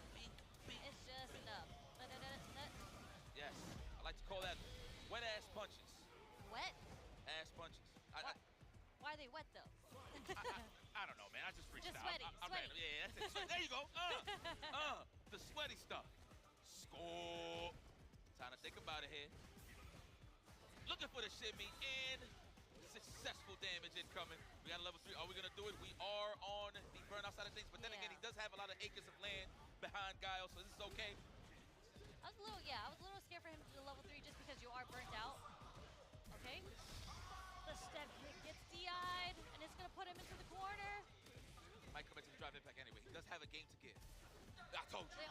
What a reaction, though. This is a good situation for Lex right now. Get off of me. Stay in the corner. Great drive reversal. Okay. What are we doing with the rest of the level 2? He's just like, one of these overheads are gonna hit. Yeah. Oh, yeah. I love it.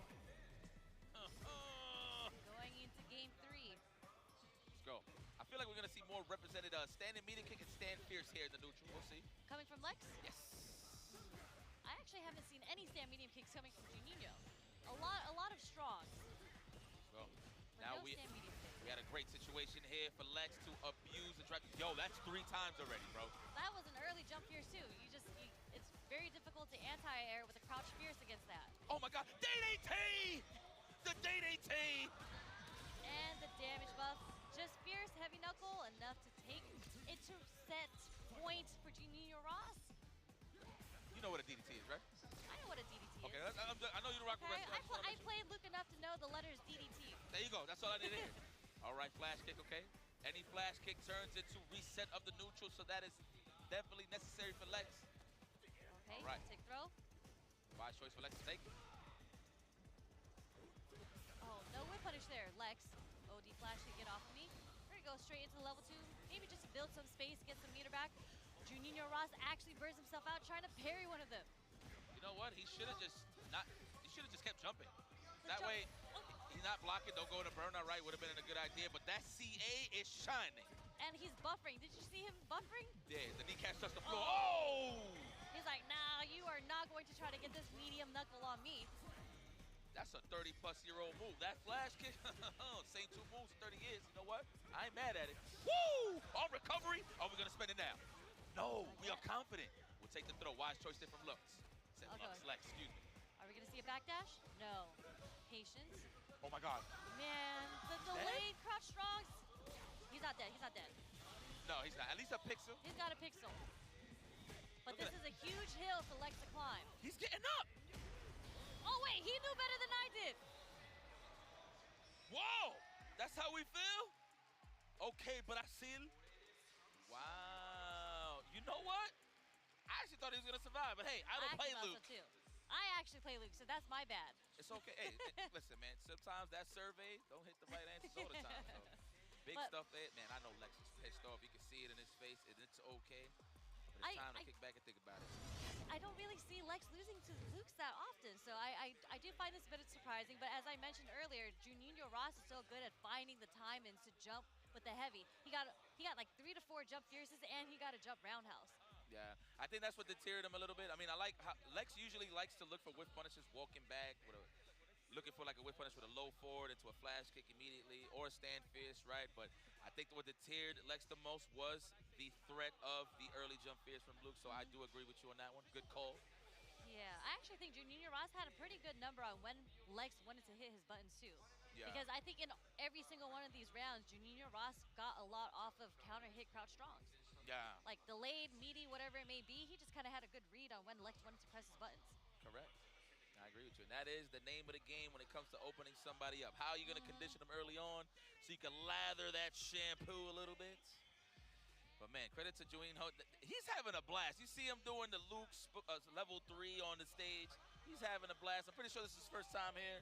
And has he been in the cup before? He has. He's been in the cup. He was in the cup last year. Well, definitely what I wanted to highlight was first time in Japan, possibly. Yeah, first time in Japan for sure. He's actually been in 2 Capcom Cups. This is his 3rd one. Woo! Oh, we got a banger, guys. Let everybody know. Let your grandma know. Let everybody know we got a banger for you guys. We got Kusanagi versus Angry Bird. I mean, the last time I seen these guys play wasn't SFL EU. Angry Bird was literally the MVP of SFL EU. The only guy that can actually defeat him at the time was Kusanagi. He was one of the only ones to actually hit him with that L. Close, of course, close second was Ending Walker as well. Shout out to Ending Walker. I'm sure he's watching. But I'm only saying close second in terms of who had a shot to actually beat this guy. Angry Bird, of course, said it many times before. 2 out of 3 is his demon. So definitely he's going to have to step it up a notch. Although he did lose 3-0 to Kusanagi at SFL, right? it was a little bit of a wash. You got to commentate that match, right? I had a great time with that. And to me, they both play pretty similarly, I think. I think it's just literally a battle of the Shotokans and who's able to get it off first. I wouldn't even say it's a style clash. I feel like this is yin and yang, day and night. These guys both like to be aggressive. Yeah, yeah. No, I'm saying they're both similar. I think they're both no, similar. I'm sorry. Yeah, you're right. Yeah, absolutely. So let's go. Now, this is when we condition it early. Good throw. Both of these guys. Wow, the backdash sniped out early on. There's a low forward counter hit. Snub all the meter. Take first round. Going to Angry Bird. Like, check. First game, Angry Bird, my Habibi, one of my favorite players in the world today, best can in the world, and I stand on business with that one. For sure. When I was asking a whole bunch of players what they who they thought the strongest players were, similar to what they already did when they posted on Capcom's Twitter, like who the best, strongest players are. Angry Bird's name came up quite a bit. Yeah, man. I mean, look, he just got picked up by Team Reject, so he is going to step it up a notch even more. So definitely look forward to him making some frequent visits here in Japan. But who's visiting the lands of the Shoryuken, the Shotokan right now is Kusanagi. They are trading some buttons right now. He's trying to confirm something into a level 3. But speaking of level 3, what a finish. The General Rai sensation himself, Angry Bird, closes this out. He takes a sip of water with confidence, which means he finished the job.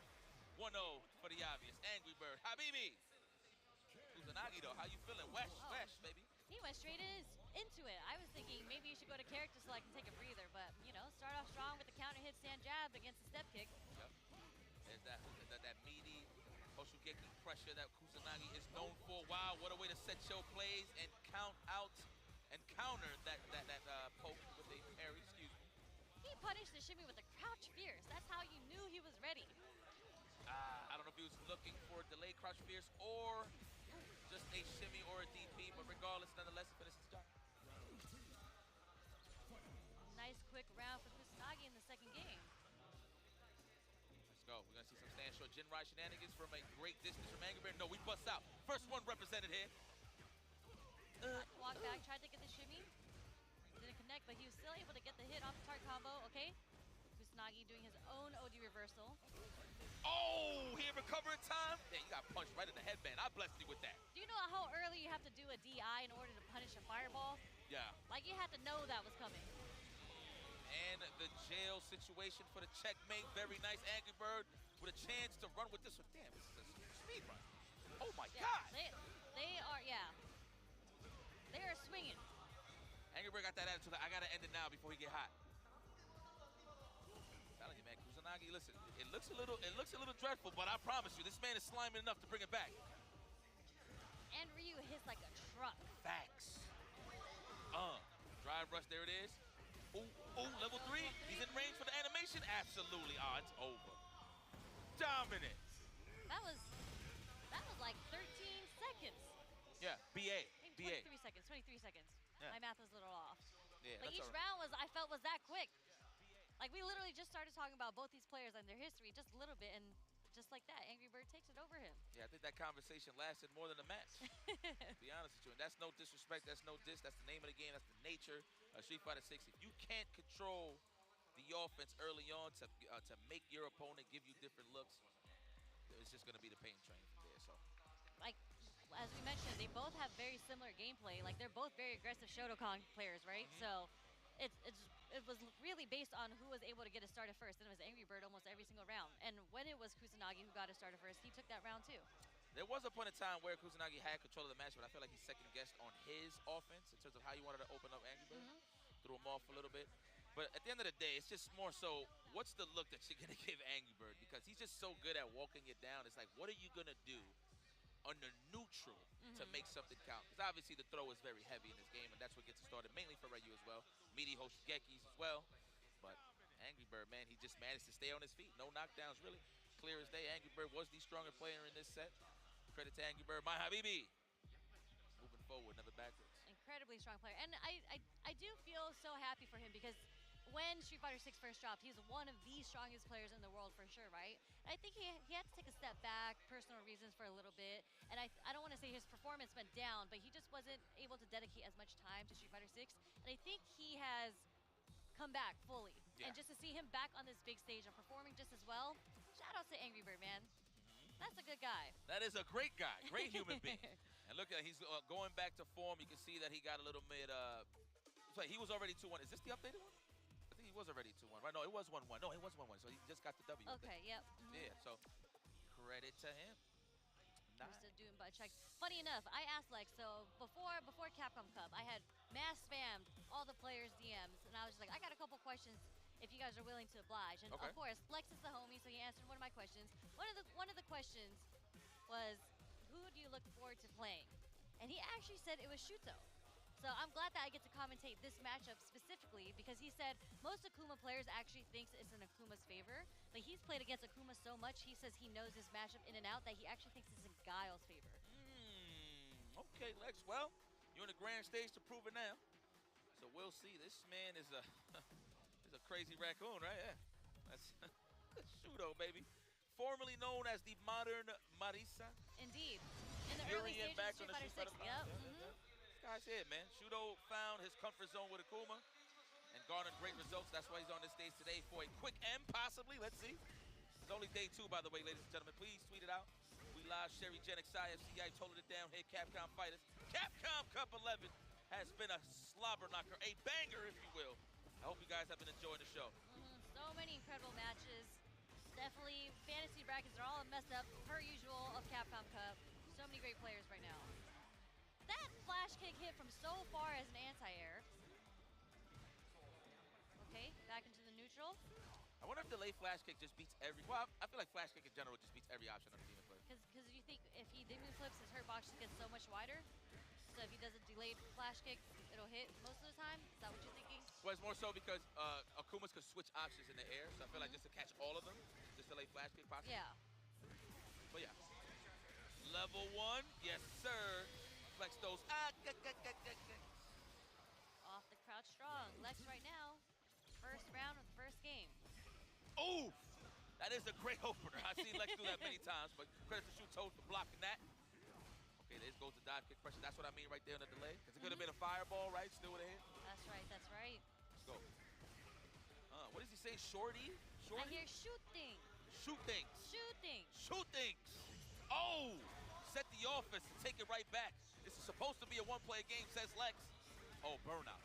Man, he's proving you right. He knows this matchup, and you can tell. He's not giving Shuto any chance to breathe. Wrong cancels. He did cancel lights. I'm wondering if he thought he could cancel into critical art, but just didn't get it. 100% trying to do a little bit too late on it. It's so much in that. Like you would have think right then and there he was just going to drive the impact. mental stack. Exactly. Exactly, Sherry. Which Lex is, if you give Lex a chance to be on the offense in that way, which is also a very good strength of Lex's, I feel. Like he's just not an offensive player. He can switch it up between defensive and offensive. Yeah. But when he's got you in that situation, especially as Guile, you're about to take a whole bunch of pressure from the normals, from the spacing, and the sonic booms, and what he does right behind him. Break that down. It's how can you hold the real estate? Now, Shuto, how you feeling, my boy? Okay, that's how he's feeling. That's how he's feeling. Wow. All right, the OD stuff. Oh no. That's how he's feeling. That is a Lex kind of special, especially when he has the lead. He does tend to bust those out. He does the OD Sonic Flash kick just to try to get some pressure off of him. Putting all of that pressure in his back pocket, trying to regain some of that control on the drive gauge. The DP, there it is. Back throw. Tried to, but we wake up super. What a scumbag there, Lex, and I mean that in a good way. There's a Sonic Boom game. Back into the neutral fireball game. Okay, what are we looking for here? Sweep? Oh, whip punish. There it is. That was such a far whip punish on the stand medium kick, too. You know what? Seeing these guys play, they make me feel more like a scrub because I don't really see these guys throw sweeps like that. They really care for their life bars. I'd be throwing some sweeps sometimes. Me too. That's how I feel like I'm a scrub watching these guys play. You know, when they start moving forward on you, you kind of just want to clip them with the low, you know? Right, And then you want to disrespect them a little with the sweep. Yeah, right. And you get a nice little okie. Yeah, why not? But these guys, they don't really show that out here, man. For real, for real. Unless, of course, it's a raw whip punish. Shuto using demon flips to maybe try to bait out something coming out from Lex, but Lex not biting. Okay, counter hit, fierce. Properly spaced, too, at that range. Should take his turn back. Whoa!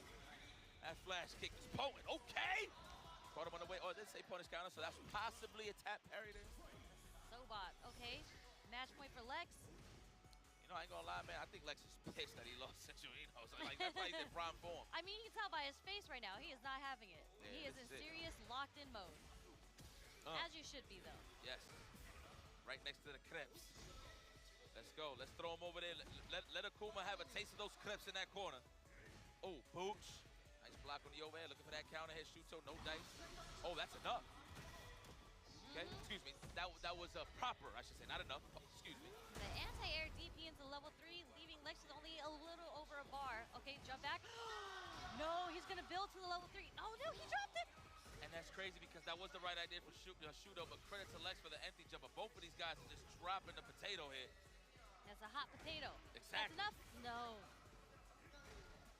Okay, next hit wins for both. If they get it off a normal.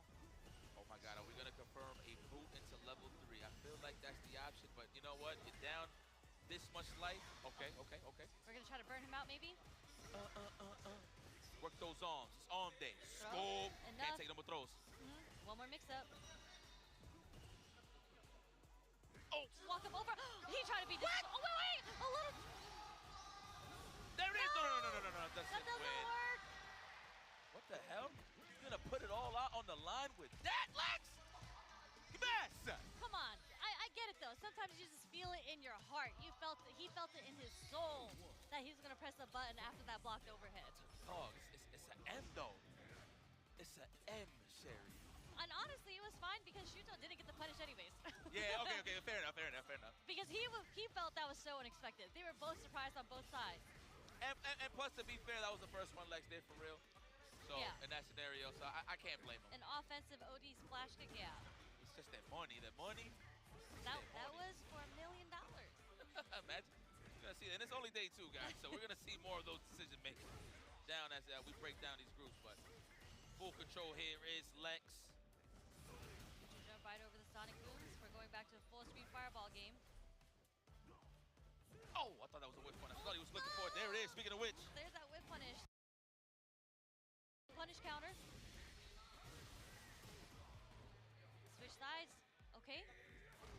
Oh, no more throws. Oh. We could do a DI, unless you think he's going to perfect parry there. What do you think is going to happen? Okay. True. I knew it. That was the only option. You're burnout. I get it. Trying to mount offense somehow. Lex at match point. All right. First blood. Next. Walk him over. I actually think Shuto is the only player I see that does that many overheads, just like raw overheads, not even after drivers. Just between block streams, he just sneaks in a little damage here and there, and it builds up. And it's more of a snipe out tool to see if you really like to delay tech, right? So get that counter hit, of course. Oh man, speaking of which, level 2. Nah, we're gonna save that cash. I agree. We need this for the next round. We want to finish the game properly. We need level 3, and there it is. Breadstick each. Woo! My legs. Oh man, can I be biased to this broadcast? No. Here we go, Shuto. I've been biased, so I think it's fine. Yeah? No punish, but he does get the shimmy straight into level 3. Big damage. low meter on Lex's end. Oh no. But I mean, Lex is almost at his own level 3. He could get a critical art. Burnt out. Yo, but did you see the range he did the drive rush though? Oh wow. Oh, now I thought he no. was gonna checkmate him with a stand fierce early on, but there you have it, Shuto. Wow! What a way to end it with a Kurt Hennings wide ocean. Shuto, the crowd favorite, Crazy Raccoon Zone is in the building. Pardon me, I don't know what PWS stands for. I'm going to correct myself as the week plays out, but nonetheless, man, you see this? Man, look at them, look at the fans, bro. We love the fans and the signs. Everyone has so many cute signs, and they get to change them as they go. So we do need some other players. I feel we need some fans in the audience for us. Man, but let's take a look at these highlights to remind the fans why Shuto is so godlike. Hey, but credit to Lex. I ain't gonna lie, I thought he was gonna run with it. Full control, of course, deading those demon flips with proper flash kicks. But all in all, Lex offense was just phenomenal the whole time. But in terms of readaptation with Shuto, man, he got what he wanted, walked down Lex how he needed to, and all off of whiff punishes, I'd add. So it wasn't like it was just random offense. It was just good reads in terms of really opening up Lex. So very nice. Yeah, Shuto kind of abusing just the walk back speed that Akuma had. A lot of the whiff punishes came from the walk back. Just a slight adjustment, just to be right outside of the range, out of the stand fierce, out of the stand medium kick, just to get the crouch strong, even a stand fierce whiff punish. So shout out to Shuto for adjusting the range that he wanted to stand at. I ain't gonna lie, listen, Shuto always has close calls. From what I've seen of this group, he just kind of like gets washed or like just plowed through, if you will. And then he just readapts very well and just regains control at a very high velocity. Yeah, This man for is good. sure. This man is good. Well, move forward. Who's getting closer to that aim in terms of the scoreboard is definitely Shuto. So we'll see. I think it's looking like Shuto's going to make it out in winners at this point. Let's look at the point spread, of course, after this highlight to see exactly how that's going to play out moving forward throughout the days. And remember, guys, not to sound like a broken record, this is only day 2. Day 4 is when the finals is set, right? Yeah, 48 players. We're halfway through the tournament-ish, and then by day 4, there's only going to be 16 players left. There it is, Shuto with a commanding 3-1 lead, of course. Do you see? Wait, hold up. It's Juninho actually Juninho Ross, because Shuto had just lost to Soul today, so that actually changed the scoreboard a bit, and Juninho Ross has taken the lead in the winner side, because no one has beaten him. This man is 2-1, 2-1, 2-0, but it looks like he only has Angry Bird and Shuto to play against tomorrow, which is, those are definitely game changers on whether or not he's going to make it out in winners or losers. Well, let's check one of the OGs of the game. It looks like we have an interview with Ryan Hart. Take it away. With Juninho Ross himself. Now we send it to Ryan Hart. Take it away. No? It's all right. We can stay here. Ryan is not moving his lips yet, so he's not talking yet. Okay, I think they're setting it up, but don't worry. This is why we are here to entertain you folks. So we're just gonna wait till we get that cue in. I just wanted an excuse to do this. Does this make sense? I get it. And shout out to Brazil. No, it's love. Brazil has been representing out here with Juninho Ross, Zengi Volado. But okay, interview is ready. Take it away. 3-0 で勝利、すごいことですね。So, amazing performance from you, 3-0 in your group, absolutely amazing. Of course, that's what you planned for, that's what you wanted. Tell me, what has your training regime been like on the way to this tournament? In my region, not so much players, so most of the time I stay in ranked. However, I use ranked in a form of training. So I normally use only the heavy kick, look, only a technique to make it a little finer. So I don't play rank only to get points. I use it. I use other players as dummies, just like the dummies in the training room. So that's why if you look at my profile, there's so many hours of. I think I just second place in the name of hours of ranked. So just using one move or something, just practicing one button or one move? Yes. Okay. Sometimes I play ranked only to practice some moves. Yeah. Not to gain points, but to practice. Yeah. Okay. この大会に向けて一体どうやって練習しましたかって聞いたら、やっぱりランクマッチで勝利を目指すんじゃなく練習するため大会と考えて練習してるんです。ランクマッチで2先だし大会と同じ感じで練習してて、で勝利を目指すんじゃなくボタンの練習をしてる。台形、この試合は台形だけとか大パンだけとかドライブとかなんかそうやって練習してて大活躍してるんですけどランクマッチで。で What is your community like, and do you get to play much offline sets with your community, and what is that like when you play together? Brazil community is big. It's a big country. We have some majors offlines. We have great players. They are all friends of mine. I can say some names here. Dark, the Zangi Bolado is here on Capcom Cup. I'm sure he's going to make a great. He will play greatly after. Yes, we have some offlines. We have the online. We're expecting maybe a CPT event some in the future that would make us very happy because everybody could go there, not only experience the fight, but also Brazil, which is a very beautiful country, very good food. You guys are gonna love it. Okay.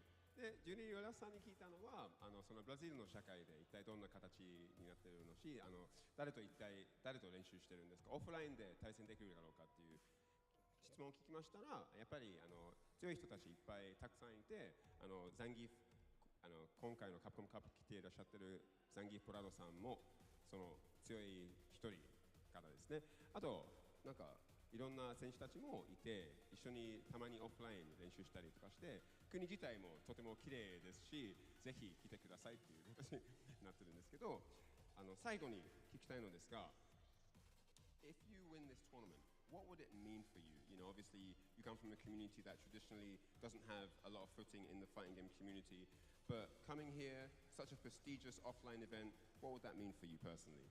Well, it means everything because we've been training so much for this time and we came from so far away and winning this would mean everything for us. It would change the region. Everybody will come there to play, so everything will change. It's not only about the prize money. Much more will be generated if some Brazilian wins this tournament. So we're training. We're doing our best to get the farthest as possible. I just cried when I saw my name on the first place here. I know there's still matches tomorrow. It appears I need to beat one of those monsters, right? So I can qualify.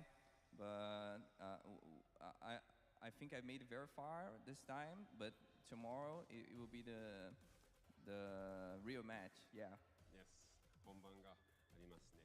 で、最後にジュニアラ様に聞いたのは、もし優勝できたら友人や友達の目の前で家族も見ていらっしゃってるし、もしみんなの前でこのでかいカプコンカップ優勝できたら一体どういう意味を持ちますかって聞いたらやっぱりそのブラジルの見る目も変わるし、賞金だけ目指すんじゃなくてなんていうのもうそのブラジルの FCC 社会も、一生変わることもあるし。なんていうのもうずっと練習してきて、それの価値も出てくるからすごい練習して勝利を目指す形となっております。ということでインタビュー終わりですね。これからもカプコンカップお楽しみください。Well, listen, man. Credit to Juninho, of course. A shout out to Brazil. I know that is a long troop, so. I like that he's explaining that, knowing what's on the line. It's not really about the money. It's what we could represent and put ourselves on in terms of the region. And he's just trying to put Brazil on the map, man. Everybody's friendly. But speaking of friends, we're not trying to make no friends over here on the Capcom Arcade Classics Fighters Pack. Yes, hit your friends with a punishing Shoryuken in our Capcom Arcade Classics and Fighters Pack. Dive into a robust collection of Street Fighter titles, including Street Fighter V Championship Edition, that is a classic, and Street Fighter 30th Anniversary Collection. And fantastic arcade titles like Mega Man and Final Fight. I'm gonna have to get this. Get hyped for tournament season, test your skills, and help support the Children's Miracle Network hospitals with your purchase. Wow, nice. Love. And not only that, we have Steel Series. Whether you're on PlayStation, Xbox, PC, or mobile, Steel Series has you covered with unbeatable software and hardware options so you can pursue glory at the highest level. The Steel Series Arctis Nova Pro is the official headset of Capcom Cup 11. premium high-fidelity drivers and sonar software make the Nova Pro ideal for any fight you take on. That's right. There's going to be a lot of fights moving forward. We're going to be moving over to Group A. First match that's going to be setting it off is Salvatore versus Punk. So stick around. Don't go anywhere. We're going to take a quick break, grab some snacks, just kick back, Sherry. It's been a pleasure. We'll be right back with some more Capcom Cup. Lock in.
カプコンカップ11、ここからはグループ A の模様をお届けしてまいります。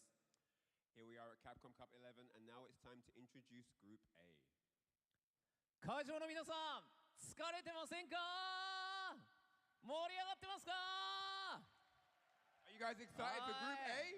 Let's get hype in here. こっからも熱いぜ。それでは参りましょう。グループ A プレイヤー入場です。 Alright, with that said, it's time to introduce the players from Group A. まずはノルウェーの海賊フェノー From Norway, it's the Moose, Phenom.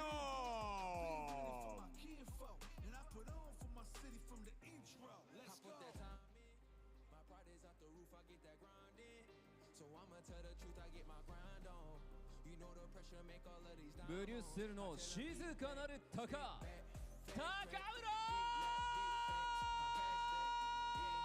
From Belgium, it's the Hawk, Takamura.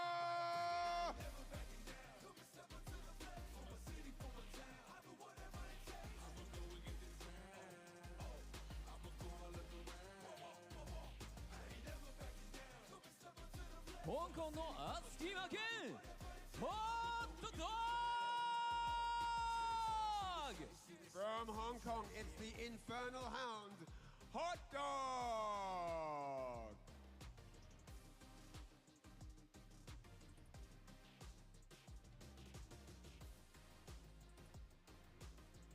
Venezuela の救世主サルバトーレ Next up, it's the savior of Venezuela, Salvatore.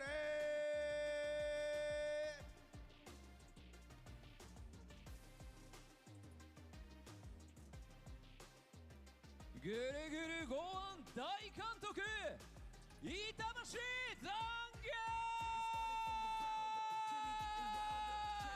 Next up from Japan, it's the Command Grab Master, the meal ticket, Itabashi Zangief!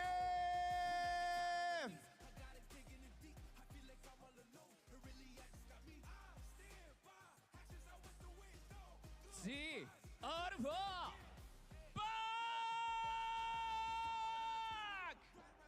Last but definitely not least in this group, it is the Evolution World Champion, the Alpha Pong!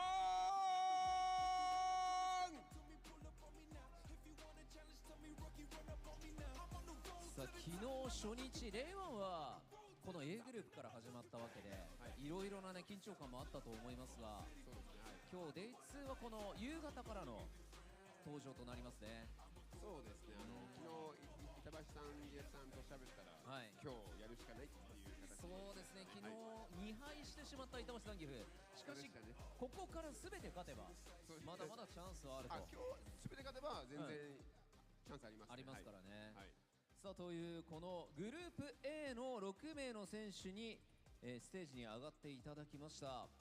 さあこの6名によって総当たり戦を行い、上位2名がトップ16のトーナメントに進出となります。皆様大きな拍手をお送りください。 Alright, in this group, all 6 players are on the stage.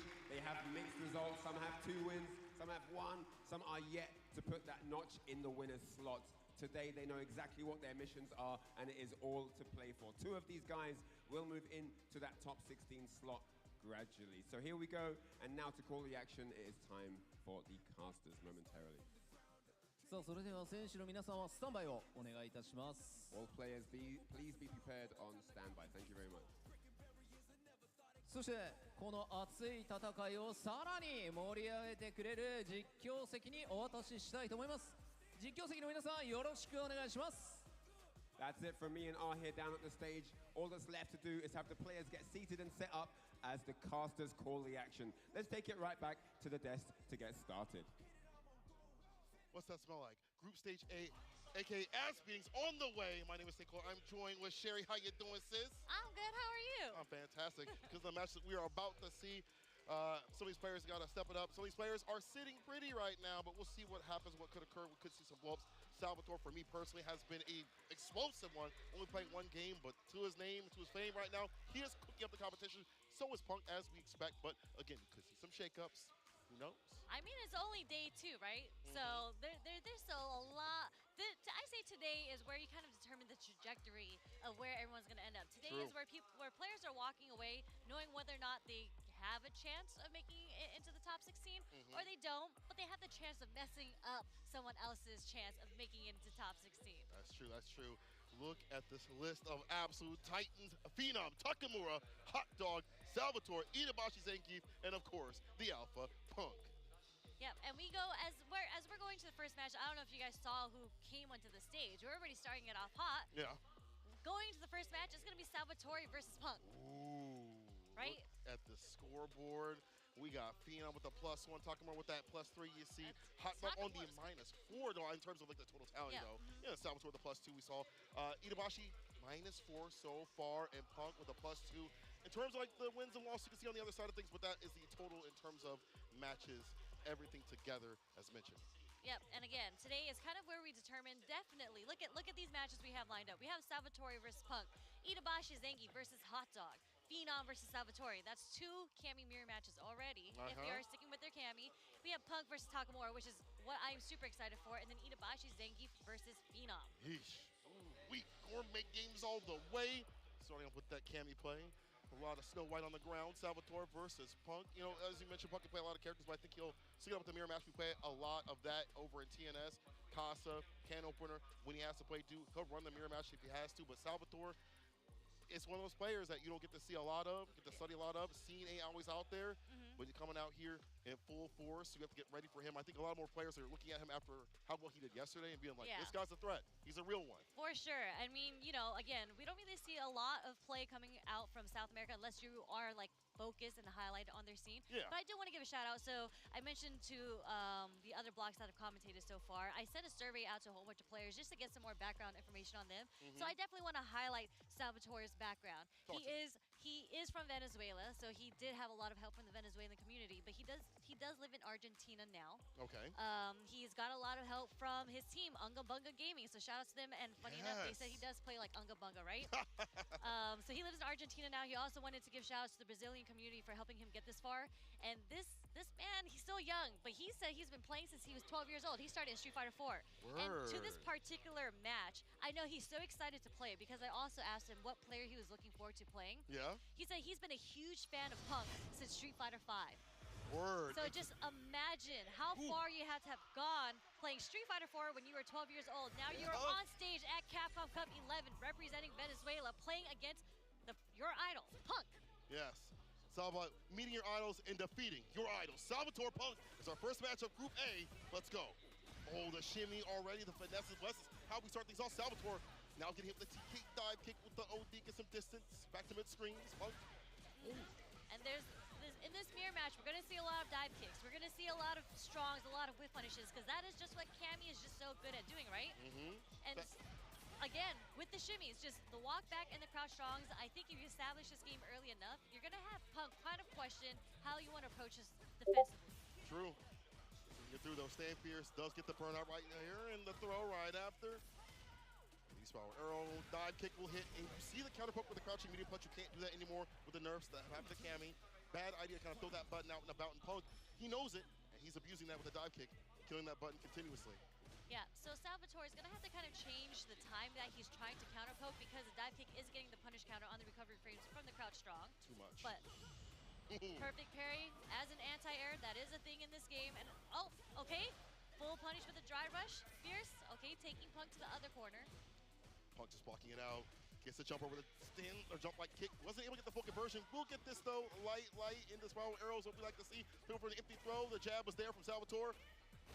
Yeah, tried to walk back, I think, to set up a shimmy after the dive kick, but Punk actually was able to get the throw.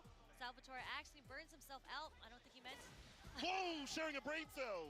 Sharing a brain cell. Both did dive kicks at the same time. Exact frame and trades straight into the level 3. Wow, very expensive. Spin the win. But you know what? I get it. You have to spend all the meters to get this round around off the counter hit crouch strong, but you just don't want to give Punk that chance to come back on you, especially when you're burnt out. That's true. Maybe something more optimal regardless. You spin these situations where it's so tight. But Punk does have 3 bars to his name. I'm telling you, if he gets that hit, especially to finish it, the recipe will be calling for level 3. He gonna find it, like the Punk, great footsies that he has, paired with good walk speed. Yeah, another perfect parry on the anti-airs, but a little too far to get the full conversion. There's that whip punish from Punk. Back medium not working out, unfortunate. Jump fierce this time, the dive kick is fine here. Salvatore. Answering with the regular dive kick on a throw, not even OD dive kick. But Punk using the OD reversal to get off of me. And okay on that, so Punk just kind of holds tight right there, trying to walk his way in, inch his way in. Air throw. These are my guys. Uh-oh. Stand fierce whips, and now Punk in the corner, but not out of options. That confirm could have been into something significant to end the game. He's got the bar to use.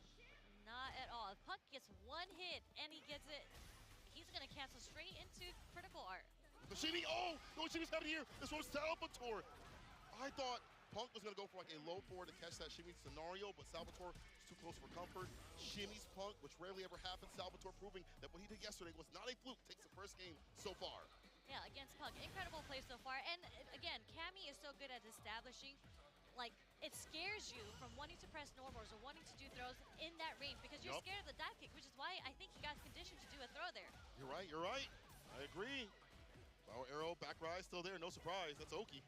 And too short, unfortunate. Look at the air throw though. Punk still has the corner position. Now listen, counter poke happens here from Salvatore as I'm trying to, you know, spot up Punk here. Salvatore's answering back continuously in these scenarios when he finds a gap, when there's a lull in the action. I'm wondering if Punk's going to recognize that this is a pattern that Salvatore's been doing where he's pressing crouch strong after Punk presses his medium, just to kind of steal his frames back because, again, he is plus. Get a little bit of damage there with the crouching leg kick as Punk tries to walk away. Punk just kind of cooling off, letting the bar come back as it should. No anti-air, surprising. Oh, that was such a high dive kick. That is going to get punished, but again, Punk is able to bring it back into neutral with the wake-up ODDP. Starting to recognize that Salvatore is an anti-air with DP. He is trying to perfect parry. One more touch. They'll take that trade any day of the week. The transaction is clean and pristine. Punk staves off set point. But you're right, like calling out that parry attempt. Salvatore's going to have to go for those anti-airs back medium if he wants to, or a DP. The dive kick will hit here, though. Yep, delayed throw just in case Salvatore decided to wake up with anything. He's going to hit jump short. So after so many sequences off the lights, you see the Punk goes to the air-to-air. He's calling out light, in the dive kick. Typical thing that Cammy will do. Yeah, just doing his best to keep Cammy in the corner. Again, you're trying to guess what her aerial approach is going to be, whether or not she's going to do the dive kick. The air-to-air is the safest option. All right, got the counter crouch fierce. Here comes Salvatore. Oh, ODDP does get some distance. Hey, last season you would have got yourself outside the corner, but you're still there. You see the walk back catches the punish counter. He about to catch a cape. Erase that hell. Not enough to kill though. The meaty will, Salvatore. That's set point for Salvatore on Punk. I mean, he's playing really clean right now. All right, calling out the crouch kick. I mean, Salvatore has to have studied Punk so much, as you mentioned. Growing up watching your idol, you have to understand the tendencies, you know, inspired by him. And what's funny enough is just like, I think a lot of people, when they get the chance to play against their idol, you know, they play a little differently. They play a little scared, I'd say, a little nervous, but I don't see any nerves coming from Salvatore right now. No. He's like, this is going to take it. He's going to dump the meter into the level 3. Oh yeah, back miss, don't miss in the level 3. Salvatore takes down his idol. No fear in him. The best way to honor your idol is to take him out 2-0. Salvatore, what a surprising pick in this group stage to be able to 2-0 Punk on the mirror match. All right, Salvatore, you're a real one. Yeah, I mean, that was an incredible play. Like, the counter pokes that he did, the spacing that he had, the way that he was able to mix up his normals and with the dive kick, that's what Cammy is so annoying about. And like, he was able to do it against in the mirror match. Unfortunately, Punk wasn't able to get a lot of whip punishes. Salvatore didn't give him a chance. And that's what Punk really excels at, you know, opening people up to make them whip and be able to get the hits and get the falls right after it. That didn't really happen. You saw Punk, like, I don't want to say pensive, but a lot less active and per usual. We see from Punk kind of walking people down. He was halted back continuously, even when it feels like Punk has the lead. Salvatore is the one putting pressure on him, had that aura, had that motion, you feel me? And I do feel like that's one of those things where Salvatore had studied Punk so much, has watched him, and has been waiting for this moment that it helps embolden him to get the win. As you mentioned, most people with a crumbling situations, Salvatore sees this as a chance to prove himself, and as he does, another game on his side of things, this is big. This is huge. And, you know, like, this is against Punk. This is like the Cammy to beat in a mirror match if you were going to do it. Oh, yeah. Who he has up next is going to be Phenom in the mirror match.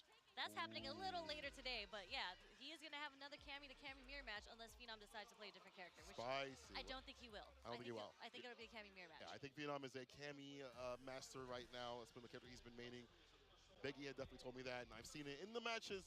We'll see a little bit later on. Yeah, that's a little bit of what's coming up for dessert, but we still have many more meals to go through and many more buttons to mash. Next up is going to be Itabashi Zangief versus Hot Dog. He was so happy when I talked to him in the player room. He was like, I have to fight a Cammy. But however, you're a Bison player too. Ain't this matchup a pain in the ass?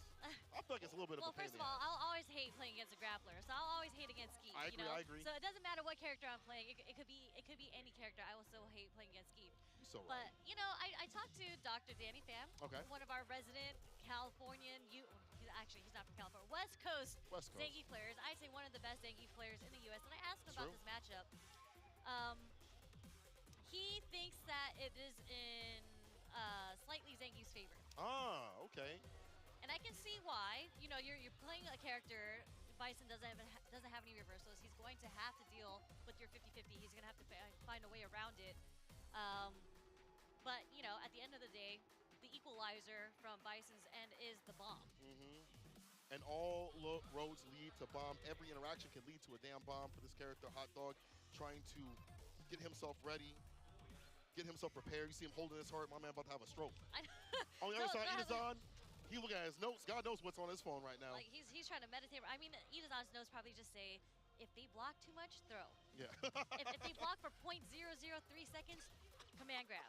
He's got like five pages of notes, and it's just that repeating over and over again. Just 3 lines. SPD. SPD. It's just like one of those. SPD. It's just like one of those graphs. It's like if they do this, if they do that, if they do this, all paths lead to SPD. True. But for Bison, all paths can lead the bomb, as you mentioned. A very big part of any matchup for Bison to equalize things is to get that bomb on, apply the pressure, force those interactions, get the explosion, get the damage that you'd like to have. But it's hard. I think neutral is not that bad. The stand medium is hard to deal with as Bison, because you see that Ric Flair chop coming across the chest. I hate that. The crouching light kick is really good if you use it magically, and Itabashi's known to be able to press in some of these sequences. He also has the Odie Lauret, which is pretty damn good against some of the aerial approaches, unless Hot Dog crosses up. We'll see what happens in this matchup, though. Hot Dog using that stand medium kick. Well, the stand Pierce is there. Yep, Fierce already. Nice backdash, getting the whip punish into the heavy bomb. As you mentioned, this is kind of where Bison gets his game started. Yeah, try to rush back heavy kick. See him hold it. The bomb is on. No, did not time it right. He was looking for the plus frames, but Itabashi not punishing properly. A little too late there, but we are going to get the Cycle Crusher as an anti-air to keep Itabashi Zangief in the corner. The jump back, what was that? Jab, jump back, medium punch? Yeah, I think he was looking for that Cycle Crusher again, but Hot Dog drops it low, gets the Crusher mini kick starter. The bomb is on. Cross cut, back throw. We'll just wait for him to land, really. Okay, roundhouse, take those plus frames. You can take one more. Oh, the backdash. That wasn't even a punish counter. It was. He's got hit raw. Oh, look at that parry. Oh, Lord. He knew that. He wanted to go for an air SPD there, I think. Yeah, yeah. That jump heavy kick. So much range on it worked out here for Hot Dog. Makes the first round too close to me. SPD. Okay, the defensive SPD, we like those. Sprinkling the headbutts. Doesn't get the conversion off the strong. Uh-oh. Stripping away the drive gauge with most interactions, what he's looking for the most. And with that drive reversal, Hot Dog is burnt out. This is a worse situation to be in against Zangief right now. Just being burnt out. Uh-oh. Close to the corner. Yeah. Do have bar to work with, but Hot Dog's looking mad spoiled. And I'm going to attempt an anti. Wait for him to land. You have him up in the corner. A one-touch scenario. Even take a trade. He's back with bar, but it doesn't matter. Where's my hug at? Itabashi Zangief. He's laughing. He's smiling. He's jovial. And Hot Dog is looking like someone holding his family at ransom. I'm just telling you, all paths lead to SPD. You ain't lying. I don't want to go there. Turn the car around, please. He's a 10 fierce drop impact. You can't do that. You can't do that. It was just a little too late. You can do, but it's just a little too late on Hot Dog's end because he canceled it from a drive rush. Yeah, but the timing is just so difficult, and to risk that, level 1 coming through. I mean, yeah. Half health, look at that. That's just a worse situation to be in because now you are burnt out in the corner. You're going to have to find a way to do critical art. But Itabashi Zangief is going to take the first game using a whip punish to off the stand short that you had mentioned that he uses so much. I mean, that character really has some of the longest reach in the game, if not the longest reach, I think, with the stand line kick. So it's going to be an appropriate whip punish tool. When you're backed up in the corner, expecting that desperation defensive crouching medium kick into scissor kick or whatever it may be to get outside, it's an easy, easy tell right there. Itabashi in the proper range. Not strange to see it. First game for him. All that kind of came from that one wrong decision to DI back the charge fierce. You're right in the intention of the timing was better, but in these scramble scenarios, it's hard to get that proper timing for that to happen. And man, what a risk with no reward. Itabashi, first game to him, we'll see how Hot Dog adjusts. He needs this. Hasn't really had a win on his belt. Something significant. Yeah, he's gonna find a way. Oh, wow. The body splash is gonna beat the head press. Okay. Not even head press. What is that thing called? Why can't I think of what it is right now? It's the, as the Ipes call, the moon boots. The head stomp. There we go. OD head stomp. There we go. Sorry, I paused for a second because I was trying to figure out what the word was for that. Okay, but bomb on Itabashi Zangief. Like that. Go to the side, the bomb goes off right after instead of going for it right on time. Okay, Hot Dog looking a little bit more active and neutral right now, using a lot more stand medium kicks and stand fierces. Trying to stop the pressure. First jump in. Itabashi Zangief does anti-air with the lariat. Okay. Super. Get off of me. And it's going to burn out Itabashi Zangief. Don't be too obvious. Drive rush. He breaks a little bit. Don't get too close. Oh, the Psycho Crusher will steal it.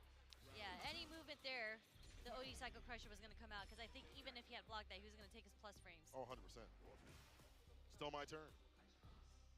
No, crouch fierce, anti-air. You see the sensitivity. I feel like Hot Dog is one of those types that likes to go for the anti-air Psycho Crusher more often than not. He's not ready to hit that crouch fierce when it comes time to be able to let it rip. He had the distance to do it, the timing, but now he's in on the ground with the driver's throws. That medium kick as well, as you mentioned, poking away. Uh-oh. The leg crouch strong into the SPD. Yeah. Just a dash up, just to close the space. Didn't get the whip punish from the sweep. I was trying to find a button for that stand medium kick. Preemptive sweep would also be nice. Jump light kick, jumping in again. Mount man splash into SPD. Oh, it's enough to kill. Itabashi. And so the fact that he knows which ones to lead to death is fantastic. Yeah. That was actually close enough for the punish counter. Okay. A little bit of nerf there coming from the Bison catch. Beautifully done. Expecting a crouching medium kick, gets a whip punish right after. Set up these spacing traps perfectly. Itabashi finds the stand fierce. He's got the bar at the bottom. Do for the fans. Level 3 needs to land. Level 3 needs to land, or just a normal SPD. OD would have probably killed right there, but one touch will. A sneeze, a breeze. You can bump into this man, and he will die. Literally anything, like a light, a jab, whatever it may be. Okay, DI is also a very viable option because not looking for it. I thought trying to survive. Got bar at the bottom. Don't die with the bar at the bottom. I mean, he's going to have to find a way to do it, and there he goes. This is his opening. Are we going to see him come back with this? Got the bomb on. Doesn't go for a combo, just gets a throw right after. That's fine, though. Bomb goes off. Itabashi wants a reversal. He just chills. He can take these throws for a while. Throw? No. OD plus frame city on the OD stomp. Another throw. This man's going to throw the grappler, the backdash to avoid the level 3. He's in with the heavy. He's able to kill with the crouch fierce. Beautifully done. He's on the grappler now. How's it feel? Oh, is it not fun? Hold that. The throw loops, indeed. That is M. Bison's game plan. He's going to try to get the bomb on you, and he's going to find a way to throw loop you. And he threw him at least 4 or 5 times. I lost count, but enough to not let the level 3 come in for Itabashi Zangief to connect. He was able to backdash out of that. And it's just really, really smart on Hot Dog's end. And he's taking a breather right now, too. He's thinking about, how did I just make a comeback from that? That was fantastic here from Hot Dog. And you know that loss of jump cancel SPD also means we just kind of float this character continuously. I was talking to Veggie about that. He was like, I don't know what to do on defense all the time now that I don't have that option. I have to switch up my button time with crouching light kick. You know, I have to think about what I can do elsewhere in the game. And it's harder now, as you mentioned, to not get throw looped. So, game the game right now. Hot Dog putting one on the board, fighting back. It was definitely looking like Itabashi's game to win, but Hot Dog, he's in the ranking. Itabashi needs this more. He's 6 right now. Yeah. Nice. Whip punish on the whipped headbutt there. Okay, not a common move to whip punish. Really? Yeah. Hey, Lion. Overhead, the bomb goes on. And you see him do standing medium and he delayed, gets the overhead right after. Perfectly timed. He's in the 1, 2, 3, 4, 5. Counting them out on his fingers to make sure he follows up at the proper timing. Look at Hot Dog, just playing a lot more confident right now. Way more aggressive. Taking all his frames back with the plus frames off the roundhouse, littering him with some lights and even more roundhouses, just sneaking them in. This is the reverse situation we saw previously. Itabashi had him in the corner. Now Hot Dog is the one pressing continuously. All right, the whip punish though on the sweep. There's a scissor kicks to kind of hit him while he was trying to jump. Trying to be a little bit more aggressive, but... Don't forget to backdash to avoid some jump ins. Also, make it ambiguous in what he's going to do. Dash up jab, tick throw. Here we go. Go for the low or the throw. Waits for him to land, but no back, though. Hot Dog probably commit to a forward option right there. Forward movement, I should say. Okay. Hoi! Just build a little too much pushback on the roundhouses there. That's Itabashi Zangief was able to build. Damn! That's enough. With the blessings from above, Sherry. Yikes! Hit him with the cycle crusher. Oh my God, Hot Dog! Imagine being his back was to the wall in the last game. That comeback he had to make just off of 5 throws and the throw loops and whatnot, and that led him and gave him enough confidence to play the way that he just played in this last game. Again, he played so confidently. He was getting away with so many roundhouses because you can't technically just do roundhouse to roundhouse. Right, you can't do that. But he's like, I don't care. I'm going to do drive rush, roundhouse, roundhouse, and I'm going to wait. I'm going to do a jab into a roundhouse again. So I like this button. It's fun.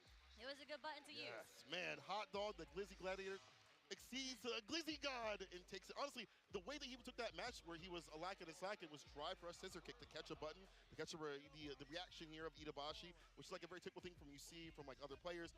Yeah, as you mentioned, like the timing could have been better here. It's a big risk, especially when you don't have the drive gauge. But, you know, it's one of those things where Hot Dog realign himself, and he's like, as long as I've got bomb and I've got drive gauge, I'm still in the game. Being able to survive and bring it back from the brink and put the pressure on Itabashi and keep himself where he ain't got the defense to play with. I love to see it. Itabashi bringing it back a little bit in the neutral, but Hot Dog was able to reassess and realign himself again. You see, like right there, great SPD. But as we move on these brackets, or move on in the replay, I should say, you see the throw loops. You see him become a grappler. You see him back off, waste the bar. Yeah, he was like, I'm tired of taking these throw loops. And, you know, both these characters don't really have reversals outside of super. So that's what Itabashi Zangief said. He was just like, I'm tired of taking 5 throws. I am going to do the super here just to try to get you off of me. It was a 50-50 situation anyways in the end. Flip the coin, and then we saw this, the Psycho Crusher into level 3. Hot Dog moving up in the rankings. Well done, well done. Poor Bison doesn't have a reversal.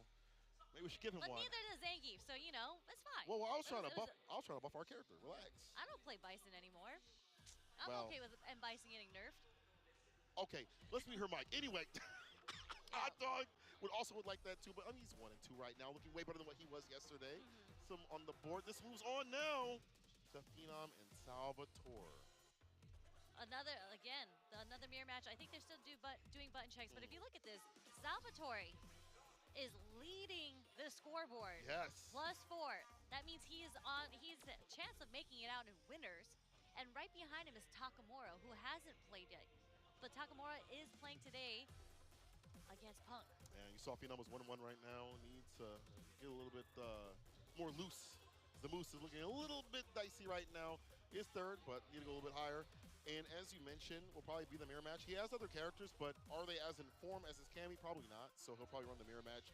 Unfortunately, last year he ran a mirror match and had to fight another Ken, and that was kind of his demise. So we'll look the same way out here in the group stage. I mean, we'll see. I actually think Phenom and Punk have pretty similar playstyles. They're very slow. They're very, very heavy on the, I don't want to say the fundamentals of Street Fighter, but basically the fundamentals of Street Fighter. They're very, very good in the footsie game. But Salvatore, again, we've seen the results on Punk. He kind of counters that because of how Cammy plays.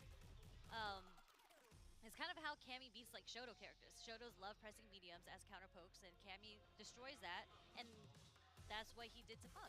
I feel like he's like looking for certain moves and hyper-focusing, and sometimes it led to his demise, but more of the time, more often than not, it felt like it was taking away the options that Punk was trying to use. And then Punk was like, well, what do I do? If I can't hit my button here or hit my button elsewhere, what am I supposed to do? So you're limiting options, making them feel uncomfortable, which is a big, tall order. Let's see if we can do it against Phenom, who plays in a similar fashion. But But I think Phenom also plays a little bit on the lamer side, a little bit less in the wrist sort of style. Definitely works out. You see him, again, inching back and forth, looking at these dive kicks. He's like waiting for the person to make a mistake, and then whiff punishes in kind. Yeah, I mean, that was a really good read on Phenom's side because that was the perfect spacing to do a safe dive kick like Salvatore just did there, and he was able to walk back and make a whiff. But look at this, Salvatore goes straight into it. Starting with the offense, off of one shimmy. That's all it took to get Phenom into the corner. Back throw. We switch it up, though. Drive rush medium. No anti-air right there. Phenom not going for it. Try to go for a dive kick, interrupted with a drive jab. Preempted with Salvatore. I got a bar. Juggle off of that, the situational awareness, okay. Yeah, Salvatore is just on another level right now. I'm telling you, man. Some of these players, quick with it and quick witted. I'm telling you. Throw? No, we're going for the crouch 3CL and got blown up. Okay. That is the plus dive kick. Burns himself out just to keep the pressure on. So Phenom, although he has a lower life, he does have a chance because he does have the bar. That's true. Possibility. Okay. Might have to hold a few throws, though. Nice. Stuck in that DI. Just like that, Phenom takes the first round in the first game against Salvatore. All right, first round to him. Bar at the bottom, all juiced up. Salvatore almost on that level 3. Poking with the stand medium kick. Trying to set up some space traps on both sides. She has stand light kick every so often, trying to come out. Toss him. Okay, standing roundhouse just to keep him in check. Crouch strong does get the punish counter off that parry situation there. And here we go with the throw loops. One touch scenario right here. Medium in the crouching medium kick. Even if it's on block, you're looking to catch them standing. Able to get himself outside. Perfect parry on the way, even with the scaling. He's gonna dump it out. No! He didn't dump it out! He tossed it in the wrong garbage bag. What do you mean? What do you mean? The drive rush jab, the pickup, the drive impact, not gonna happen. It was too raw. Gonna cook that sucker. Nope, Phenom's gonna just try to play it lame right here. Not press any buttons that could get counter hit or DI'd. The jump in. Was able to get his meter back. Okay. Salvatore has to make some decisions. Am I gonna spend a lot of bar here to win? Oh, there's a punish counter. This is gonna take the round because he's gonna go straight into critical heart. 100% spin that bar ASAP. Immediately to stay in. Had he not done so, it would have been dicey. Boy. Oh my God, but Phenom with that DP, that drop was everything. Missing a move within that DP conversion, no level 3. Luckily didn't spin the bar to do so though. Yeah, good recognition that it was dropped, Didn't end up doing DP into level 3.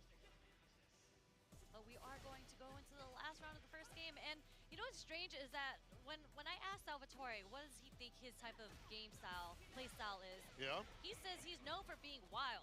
And I actually have not seen any sort of wild play whatsoever. I see incredibly solid Cammy play. Yeah, I do too. Like driver jab, like as a stopping point is really good. Empty throw against his parry, looking really good. Another throw, this is typical Cammy play. Yep, throw loop off the punish counter throw. Phenom answers throws, but we are going to get back roll to get out of the pressure. Try to reset the pressure. Crouching medium kick. What a call out. You know, handle of when these crouching medium kicks want to come out every so often. Through here won't kill, but it will. In terms of health. However, Salvatore has bar to work with, has drive gauge as well. Nossa, nem. Eu acordei. Acordei na partida abaixo com o hot dog, mano. Acordei descobrindo que o Pianinho passou o carro e Punk perdeu pro Salvatore. Caralho.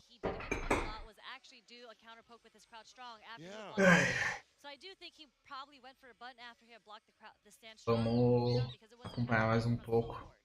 Assistir mais um pouco. Daqui a pouco. Olha. We've seen like heavy kick or button delay a lot on both sides, so Phenom with the good reads. I'm sure he was watching that match previously and like, okay, I'm gonna write down some notes. Yeah, so good stuff on Phenom for keeping his string tight there, getting the counter hit and securing him the first game, because it was very, very close for the first game.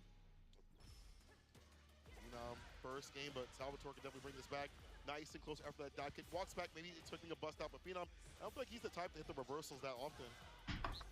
Yeah, interested in seeing what Salvatore basically. What? Okay, he didn't mean to do that. He didn't wake up roundhouse on purpose. As a punish counter, nah. So I'm wild, bro. I'm mild. That dive kick hit so late. able to get the pickup off of that too. And a little too far for the low four to connect. He is going to get the whip punish from the crouch strong into the super. Again, round 1, second game goes to Salvatore. Die by the strong, live by the strong. That crouching punch still a very prominent option here for Salvatore.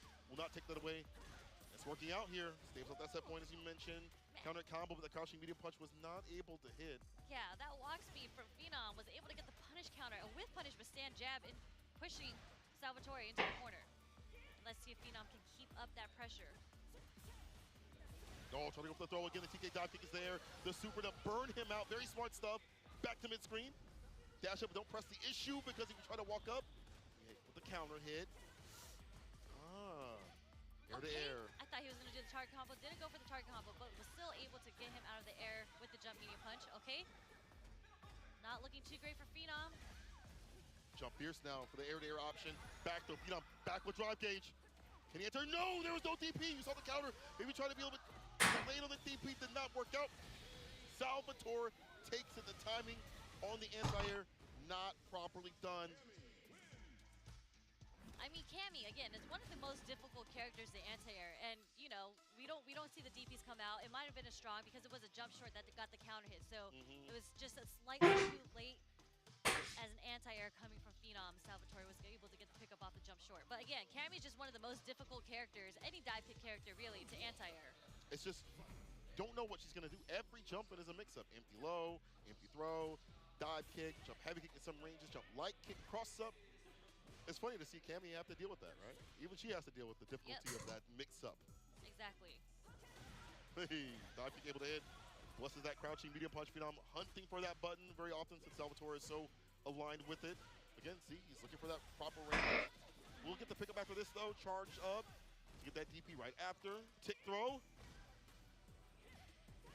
Strong does connect, not a counter hit though, so it doesn't combo, but we are going to get the plus frames off the drive rush cancel after our combo. A little too late. Ooh, OD. The side switch too as well with the charge. I like that. Uses the bar to put him in the corner. Crouch fear, spin knuckle. Okay, a little earlier. You're going to want to take the health down right before you get the stun off, so you don't have to spend all the bar. There we go. Yeah, immediately at that drive impact on wake up, put him to sleep. Night, night, Phenom. About to be the first one to possibly take down Salvatore, but I want to prophesize no demise. It's possible. Salvatore brings this back. No bite on the shimmy. Okay.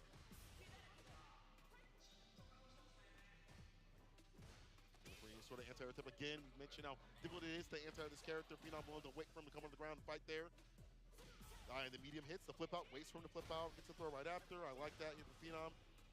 Yeah, sorry I'm so quiet. I am so focused on this neutral right now because it is insane. It's actually masterful class to be able to like hide your buttons and your intentions every so often. Ooh, back medium. Of all things, of all anti-airs.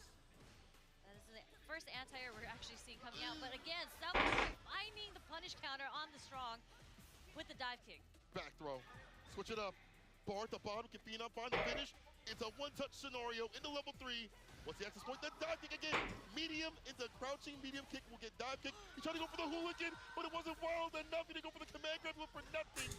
And Phenom, the most phenomenal one, will get it done. The first one to take down Salvatore. It was not Punk. It was Phenom in that 2-1 scenario. Caralho, aí o Salvatore ganhando punk e parte pro Phenom. That crouching medium punch is disgusting. I will take care of that. And then when you eliminate that option, you put Salvatore in a similar situation than what Punk was in. Take away your options. What can you do? Yeah, I would say incredible play from Phenom because he just played so solid, and it was just like a battle of the Cammy fundamentals, right? But even at the end, that was the first time that Salvatore introduced that he was going to do an OD hooligan. He bet it all on the marbles, and Phenom didn't flinch. He stayed grounded, stayed crouching, and didn't get hit by the OD hooligan. I'm cooling. I'm chilling. Honestly, I feel like that kind of wild style works a little bit well. I would have liked to see more of that from Salvatore. Maybe if they have to fight later on somehow in these brackets, that could happen. But right now, Phenom has been so lame, but also looking for certain buttons continuously to put Salvatore off his game. It's a long con game. You can't do that immediately and expect to win. You're probably going to take a loss here and there. But as it works, you see Salvatore slowly get more and more pensive, not as active with the jump ins and the dive kicks. Things aren't hitting as much, and he's not dealing as much damage as he'd like to. He doesn't have the drive gauge after certain scenarios and things like that. It all led to success here for Phenom. Yeah, I mean, shout out to Phenom. I know we were hyping up Salvatore going into this, as he deserves, but Of course. Phenom played so solidly. I honestly don't know what it is exactly that he changed in his gameplay. Just things started working out a bit more in his favor, but maybe I can ask Phenom what his thoughts were going into this, because I wasn't able to necessarily recognize a pattern in what he changed. I think you were with the crouching media punches, though. I think that's a very good and solid point in terms of sniffing out what a player wants to do. Sometimes a player will have a comfort button or a button they initiate with, and a lot of times that button, you work around a game plan around that. So if you take that off the table, what else is left? Yeah. What's left right here is our bracket. Look at what we have. Oh, Phenom with a 2-1, Takamura with a 2-0, Hot Dog with a 2-1. 2-1 now, Salvatore. Itabashi with 0. Caralho, mano, o Itabashi perdeu todas, velho. Needs another point. He's right now in 4th. Takamura in 1st so far. So far, Takamura and Punk do have to play against each other today, so they could leave with the two. Oh, right here. This is where we're going to see it. Takamura, the Bob Ross of ass beatings. This guy makes combos on the fly. I used to ask him, like, hey, man, you lab this stuff out, right? He's like, no, I just see it in my mind and it happens. And I just create it as I go along. I'm like, you're a demon. People like you need to be locked up. But Punk, again, it's mentioned, after losing to Salvatore, needs as many points as possible at this point. You know, this is the second day, and this is a big determinant in terms of where you fit in or where you sit out in the stands. And this is really exciting to see, or this match coming up, because Takamura, again, when I had asked him the question on who he looked forward to playing, he said it was going to be Punk. Of course, who doesn't look forward to playing Punk? Unless, you don't want to lose, if you don't want to win, but he did say that he hasn't had a chance to play against him in Street Fighter 6 yet. So this might be the very first time they actually get to play against each other. Yeah. And I think matchup-wise, player to player, obviously Punk has played against Ken. I think that's just slightly in Cammy's favor because Cammy just does a really, really good job against Shotokons in general. Yes. But the way that Takamura played, as you mentioned, he's a little unorthodox. It's not just his combos, it's the way that he makes his decisions. Some people can say, I don't like using the word random on people. I think he's a little, I think unorthodox is the best way to describe Takamura. And but he optimizes for it. Like, he does weird things. He chooses weird special moves or weird timings on when he does things. But he prepped it for that. Like, it wasn't just something that randomly popped in. Oh, I'm going to do it right now in this moment. Yes. He has gone and tested it out. He knows how to follow up with the random situations that he comes up with in his head. 100% agree, and I think having the awareness in a very active game like this shows a high capability of controlling the chaos and bringing the chaos when it needs to be brought. Can Punk calm that down? We've seen the alpha work out very well. As you mentioned in this matchup, there are many things that she could do, spin knuckle through the fireballs, dive kick, clip some of these buttons. So for Ken, you have to backdash, kind of stand fierce continuously, but that could also lead to a read on the backdash, jump ins, crouching beauty kicks from the side of Cammy. We'll see if Takamura is prepared for that. Either way, Punk, Takamura in Street Fighter 6, what we're getting right now. Yep. And I think Punk, obviously, one of his strongest points is getting the whip punishes. And Takamura's been playing Shotas for so long. He used to be an Akuma player. I don't think he's one of those players that whiffs too often. So I think a lot of, if he is to get a win, I think it's going to come off from, again, this offense or his defensive reads that he does. Right. And you stand fierce. They're going for that throw, just like you see Punk try to counter poke before that can even happen. ODDP, but that's a benefit here for Takamura. He's meter positive, so Punk has to go in, get that bar back. Drive rush medium is able to clap back. He's able to drive impact, will be perfect parry. Perfect parry, throwing Takamura into the corner. Another perfect parry, okay. We're going to go for a different type of side switch combo, not the back throw. Yeah, which position is right now. The laser jab, oh, he didn't have the combo though. And misses the DP. What are you hitting, your demons? Nobody's up there. Help. Okay. Doesn't get the pick off at the stand strong, but the low doesn't cancel, didn't believe. So many perfect parries. This is what I mean by his defensive options. He went for a perfect parry there. At that distance, at that range, that's you understanding what Punk wants to press in these scenarios, in the corner, properly done. Turning blue, Takamura, the Smurf master. First round to him. I mean, it's wild, because he hit like, you see what I'm saying? He's searching for certain timings for Punk. Yeah, and unfortunately for Punk, he wasn't able to get the punish, and Takamura was able to whip punish with his stand roundhouse there. Okay. Drive reversal to get the Dragon Lash pressure off. Yeah, he commits to a pair right there, had to drive rush up. Punk interrupts that, takes a bit of bar with that super. That's a whip punish! Shibujinrai Takamura! This guy is how does he come up with these decisions? Yeah, these decisions make, like, you whip punish with a super, and then the way that you're taking back the neutrals through perfect parry, what's happening right now? my God. Okay, drive rushes in with a jab. It's not over, yo. Punk can definitely take this back. Deep with the dive kick by the feet. Definitely very doable here for Punk with the ODDP. Takamura spit too much bar right there. Punk trying to press the issue. As he walks forward, he gets more bar. The jump light kick calls out the timing for the heavy. And the super, all that cool stuff may not even matter. Oh my lord. Meu Deus. Mano. Easy bait up in Takamura. What a whiff punish off the low forward, run into the DP. Even though he was burnt out, he was so ready with the whiff punish. And Punk goes straight into it. Man. This is what I mean. Like, it's so hard to read Takamura, even in the neutral, because look at him just whiffing crouch strong. He's did it 3 times in a row. We don't know what he's looking for. Only he knows. Only he sees the frames. They're different frames, but they're on point right now. ODDP, Punk trying to find those proper timings against him. A perfect parry. Caught him ducking so you get a little bit more damage. He actually goes for the back though. See, most cats would have went for a hand Tatsu towards the other side. He goes for the back throw reset. In the thin light kick drop, impact gets a split. What is this man doing? Okay, what's the mix up? Just walk back jab. Staying at a range where he's not allowing Punk to jump out of the corner. Punk did try to go for the parry. Super is going to beat the DI here in this situation, but Punk can't put his back into the corner anymore. He doesn't have any meter. The overhead gets challenged by the crouch jab. Nice. Putz.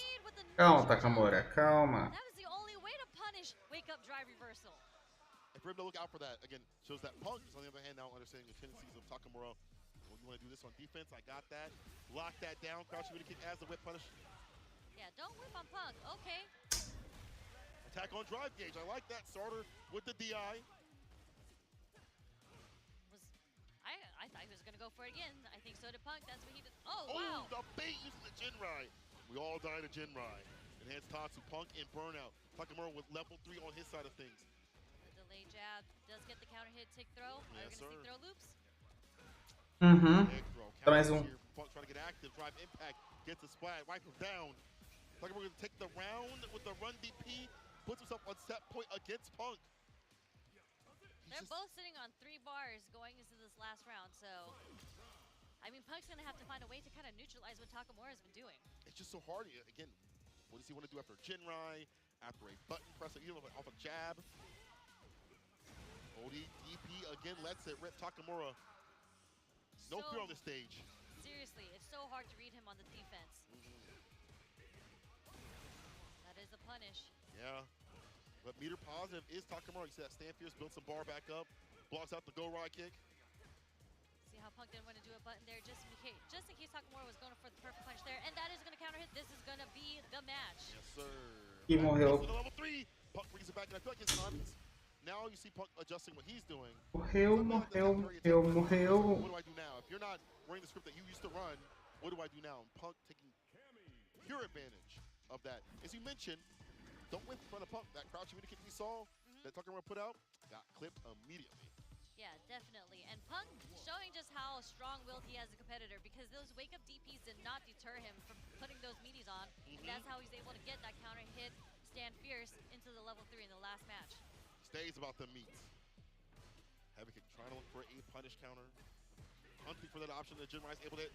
Drive impact. You see him trying to sneak those in every so often. Punk wise to the game. ODDP will hit. Takamura has to be careful. The drive gauge not looking so good, but the shimmies are looking real strong. The crouch fear starter. Jinrai DP ender. Tick throw. One more guess. The shimmy is too strong in this game. So many options that Takamura is presenting in the corner. Crouching medium, crouch fierce. What he's doing on wake up. It's so much just mental noise. Nice check with the stand jab. Okay, again, here we go with the whiff punish that we were talking about. Jumps out the corner. No punish on the jump Tatsu. Okay, perfect. Boa. No back throw. We're actually going to go for the damage here. Yeah, forces Takamura to jump back. Back to mid-screen spine here. We'll take that as Punk. In that range, we can watch for a button, whip punish, a stand fierce, crouching meter kick. Perfect parry as well. Need to get in the proper range. Perfect parry, drive rush jab. This is really good here for Cammy. Drive rush, crouching light kick to start things off for Punk. ODDP again. Takamura letting that rip when he could have maybe not died, but close to, but you can't whip again. We talked about this. Punk is ready. Whipping up fierce too. And there's a wake up super. Just I see. Reversal options on wake up. Doesn't really matter though. Punk's still in the life lead here. So I could throw out a fireball. Level 3 would have caught that immediately. No real Oki on that. Oh, he had the combo, but too short with the buttons. Drive impact kills the drive gauge. That one combo may have sealed his fate if he landed drive impact. Não, por que você se jogou no canto, seu animal? With no whip punish. Oh, I'm clinched. Busts at the overhead. Oh, the counter hit. No shot. Side switch Dragon Lash. But he errou. enough. It was too vegan. Ele errou o level 2. It's gonna be so scary because once Punk blocked that, that was a gamble on whether or not Takamura was gonna drop that super on block.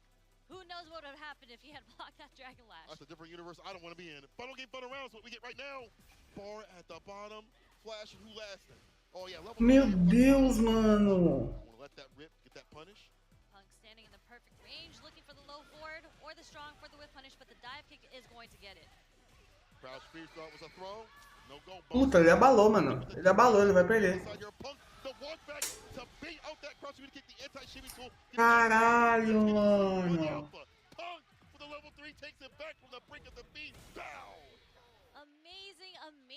Amazing recognition from Punk.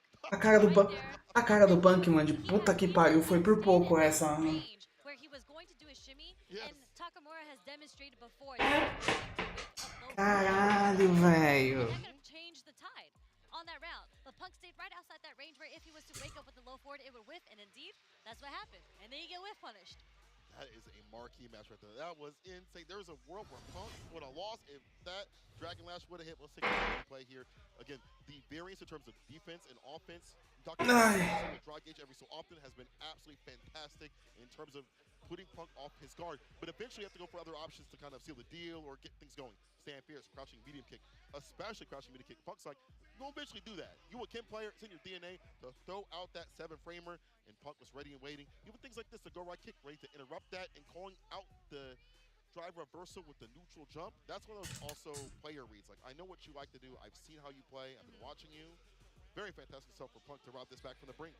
Yeah, I think the way that Punk kind of switched it up was a lot of the first game, Takamura got a lot of mileage because he kind of understood when Punk wanted to press stand strong. He was able to perfect parry in neutral so many different times. And I think Punk kind of stopped allowing that to happen by just not pressing any buttons. So what he would do instead is rely on movement versus pressing buttons. Yes, right. Like that's your bait, is using your movement, your walk speed that character has that she really excels at. Look at that, the walk back, and even the slight duck and delay, like just in case that would have hit, he was ready to block it out regardless. So that was definitely the intention right there. You see the punish right after the reaction, and Punk even kind of patted himself. He was like, oh God, because definitely he got close, brother. Yeah, I would actually like to see the last interaction again because you just mentioned how he crouched and he stood. Yeah. I actually think he stood at the point that Takamura did the low forward because I think if he had crouched, he actually would have, because his hurt box got expanded, he actually would have blocked and he wouldn't have been able to whip punish that. So I actually think he Bom, já vou dar uma adiantadinha no meu trampo aqui. Pra gente ver o resto das partidas tranquilo até as 9 da manhã. Eu vou encerrar a live às 9 quando eu for começar a trabalhar de verdade, beleza? Takamura Punk taking it down so close to each other. Last match of this pool, we're gonna see Itabashi Zangief versus Phenom.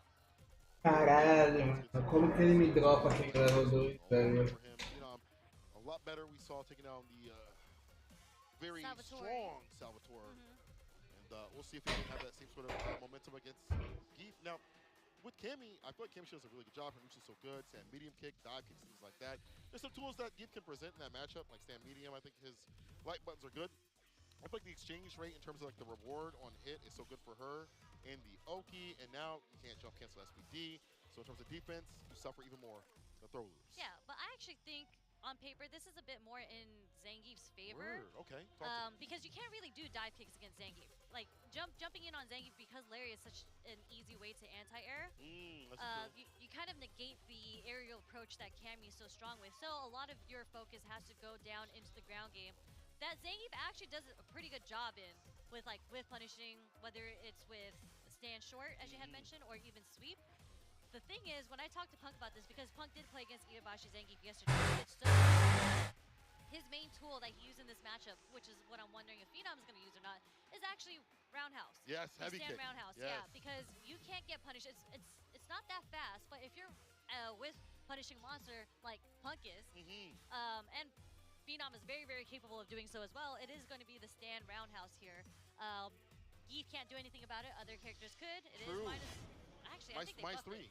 Yeah, they buffed it to -3. Zangief really can't do anything about it, and it's a low. So if he's charging fierces and whatnot, you're getting hit. I'm pretty sure it beats that. It is a low, right? What's also good about that is even if it doesn't, the crouching medium kick could counteract right after that. -3, if he tries to dash up, bam, crouching medium kick. We saw that yesterday. That heavy kick as well is like right outside the range, as you mentioned, for staying medium and other buttons for the character. So, as you mentioned, a very prominent tool. See if Itabashi can work his way in, try to go for the running bear grab. Did not work out, but we'll get the 3-piece off.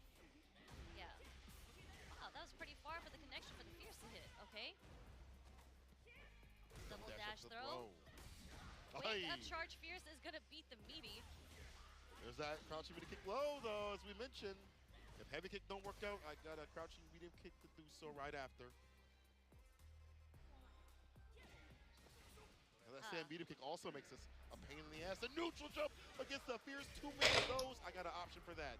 All that range. So not strange to see that as a neutral jump opportunity. Yeah, neutral jump roundhouse has been working out really well for Phenom. And thank you, Dr. Danny Fan, for correcting me. That indeed is not a low, so it does lose to the charge fierce. Ah, okay. Shout out to the Seattle scene. Hi, Danny. How you doing? Drive reversal. Phenom and burnout. But not out of options. Get about half health. Can maybe hit level 3, get it back. In terms of his drive gauge, the knockdown is there. Nice. Punish. One of the easiest moves to whiff punish in this game.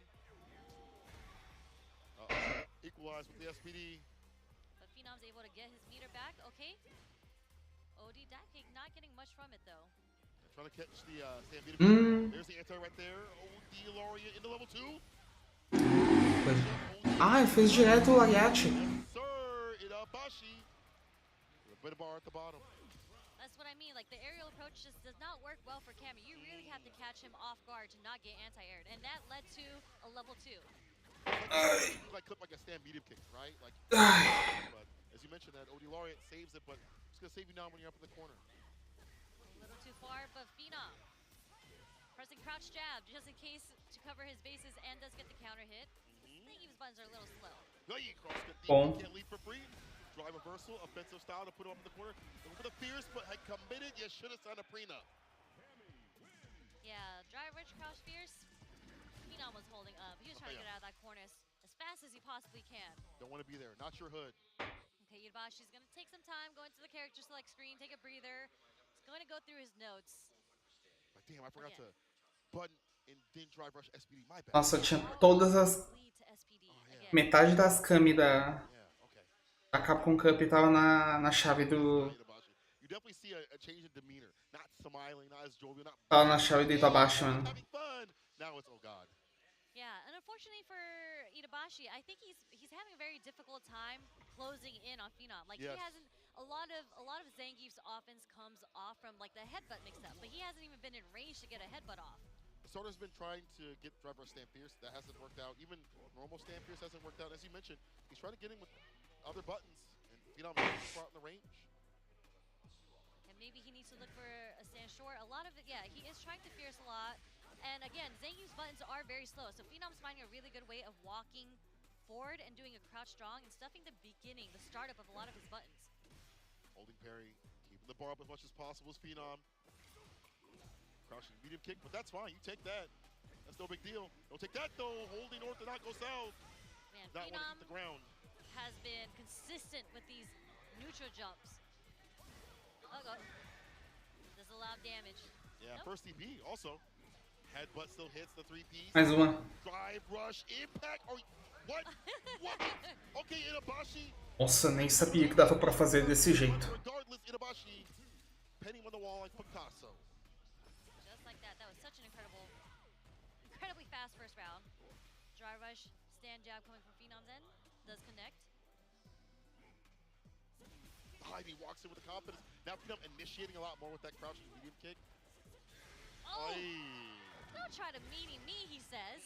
Porra! When I have level 3, you better respect it. Only for my loyal fans with the slam. Itabashi with the level 3, just a lot of drive gauge. We're going to collect the rest with the drive rush mediums, the stand fierce. But Phenom, again, too far out the distance. Gets his hard knockdown off the sweep. Sweep right back at him. Territorial dudes are being done from Itabashi. He is wiping this man on the ground continuously. One more touch. One Drive hit. rush low, yep. He's just walking forward, walk block. Oh, he went for the hole again. Phenom! Ele só fazer o Jair. I've never seen this cat run that. It's not, but it equalizes to get the bar back and get the green. Play his way. Itabashi and burnout. Calma, não vai pra cima não. Só faz o Jair. Só faz o Jair Rodrigues aí, mano. He has a reversal possibly.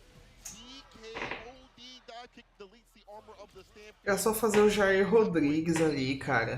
With no meter, with no drive meter, it's kind of hard for him to anti-air, especially Cammy, because you can't rely on OD Lariat anymore. True. Thought that was an option on the table. It's looking long for you. Set point. Phenom. Empty jump throw. Tech. Charge fierce. No anti-air there. Oh. But the SPD in between the block streak. Yeah, you're too close to me. Get away. Throw? No, it's a crush fierce instead. Resets the pressure with a TK dive kick. After a few presses the buttons, you see them reset that pressure, get that punish counter, that follow-up, the stand fierce as a defensive tool. And again, Phenom just resets back to neutral. He goes for the backdash, gets right back in, avoiding these sweeps every so often. Yeah, really, really nice adaptation on Phenom's end. Because he's gotten hit by so many SPDs between his block strings, he's introducing a lot of backdashes between his block strings. And even earlier, he did a dive kick in between and was able to get the punish counter. Yes. Very ambiguous what he's doing when he gets close. Even more so now. He can't run. Perfect parry. Boa. Calls it out. Into the level 3. E vai matar. Matou. And just like that, we're into the last game.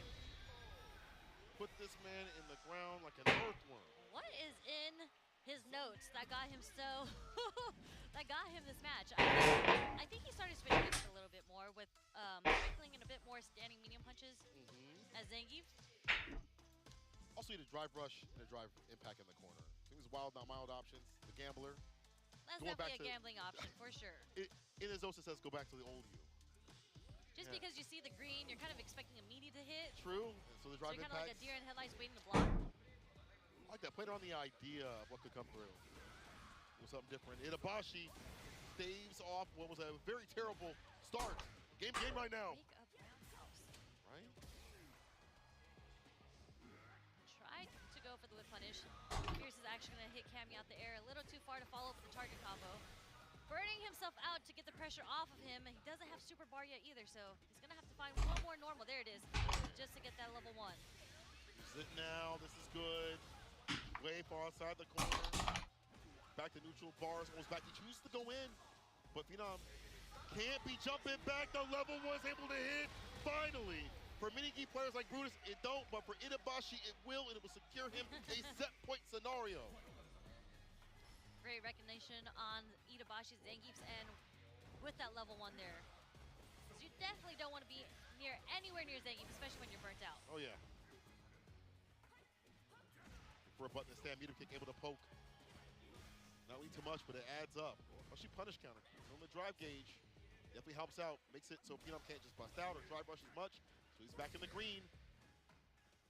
Itabashi Zangief just finding a better way to use his normals right now. And Phenom on the brink of being burnt out if he blocks anything. Uh-oh. I like that. Spin the super, don't use the ODDP. Close up burnout, a little bit nasty. The raw sweep on the feet. Itabashi, one more guess, flip the coin. He says it's heads. I'm coming for that deck. Itabashi. Já tava pensando se você não ia ganhar de ninguém mesmo, né, Itabashi? Já tava pensando.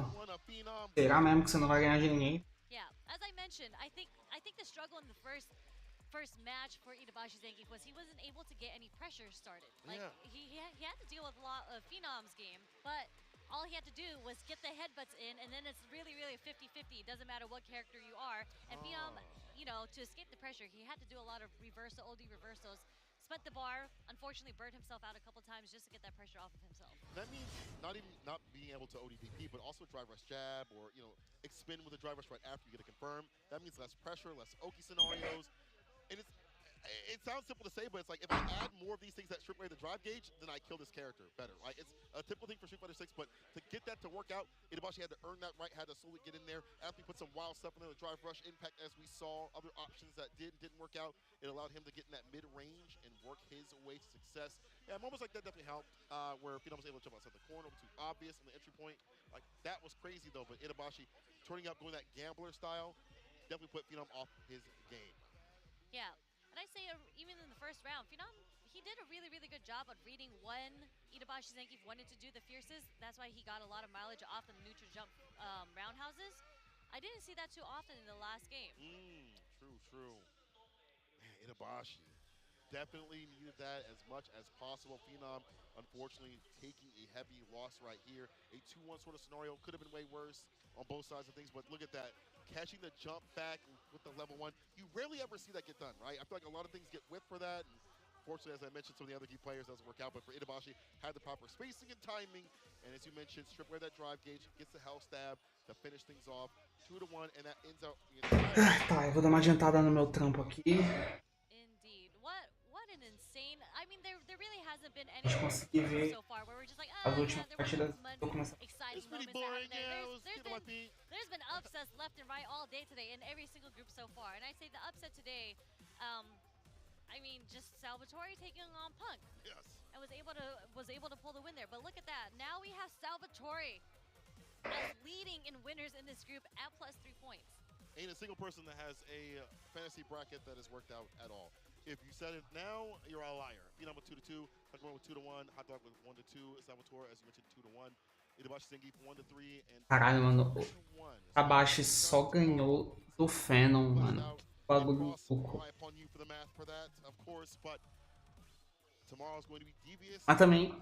Mas também, mano, o Itabashi ele só pegou match ruim, ó. Só tem match ruim pro Itabashi nesse grupo aí, mano.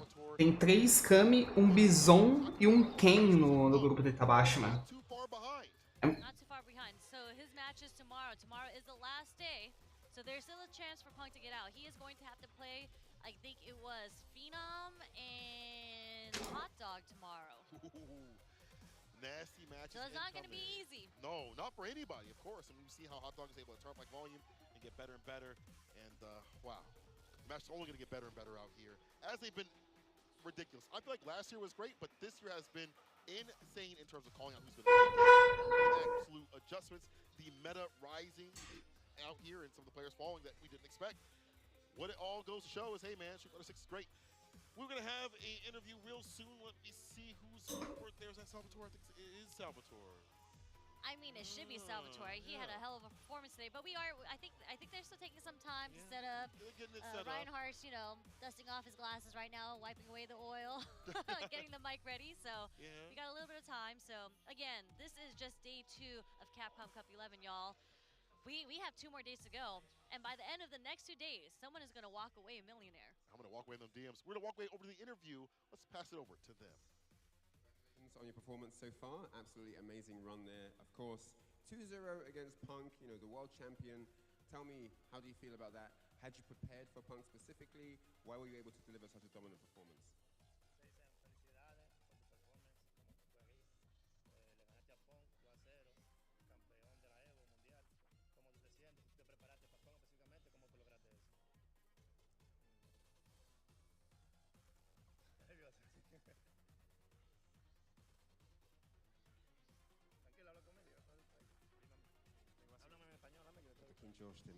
Ele cancelou o bagulho.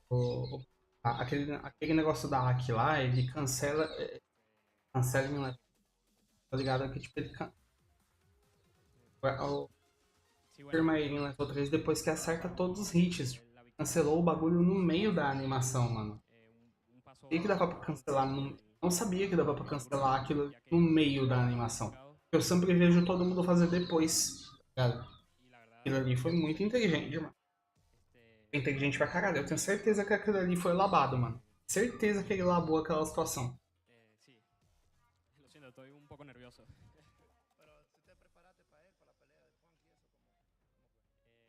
Olha o carrasco. Olha o carrasco de Punk. So basically, he's very happy that he was able to defeat Punk, world champion, and he said he laughed a little bit versus him.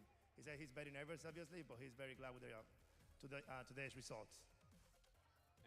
どうやってパンクを2-0倒しましたかって聞いたら、やっぱりパンクの動画を見たり、ちょっとなんか準備をしてた。Os trabalhos, vão adiantar os trabalhos. O resto boa. でもすごく緊張しました。まあそれでも2-0勝ってすごいことですよね。Agora vai começar o grupo do bolado. Eu acho. Não, não, não, não. É o grupo B. Eu acho que vai ter agora primeiro.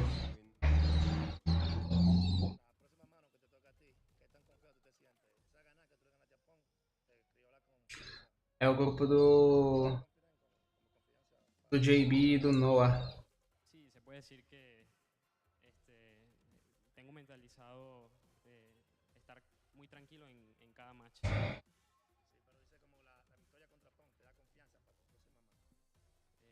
Sí.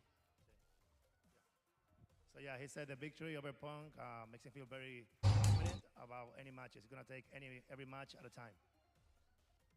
Okay. 試合をとりあえず一つずつで取って見ていくことになっています。サルバトレ選手、初めてのカップコン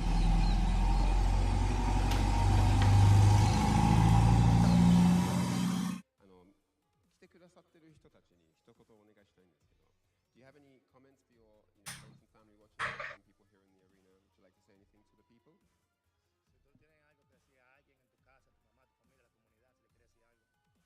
Bueno, sí, le quiero mandar un saludo a toda mi familia que ha estado muy pendiente, también a la comunidad de Venezuela y a todos mis amigos que me conocen.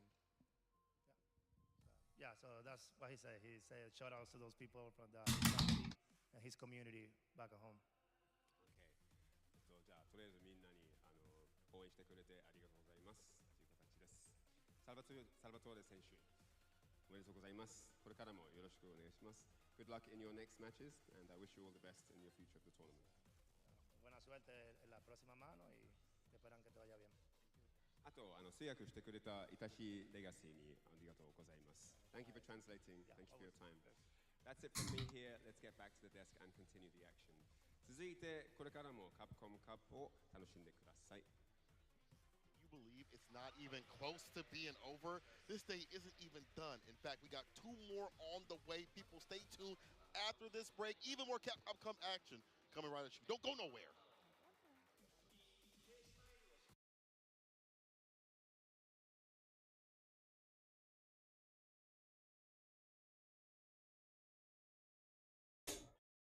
Vamos.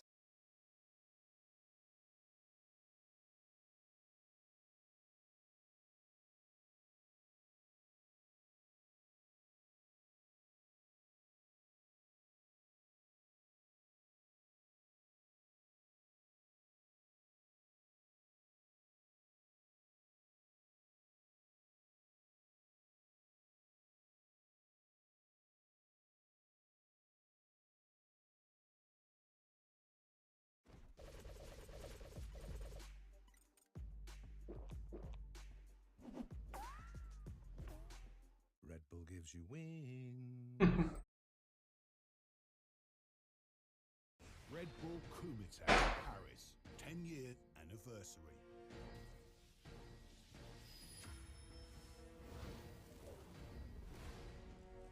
Who is next?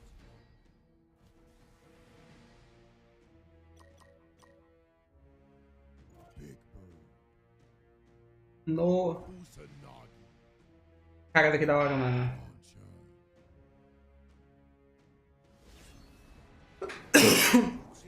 Mano, isso tá muito da hora, mano. Esse rolê vai ser louco.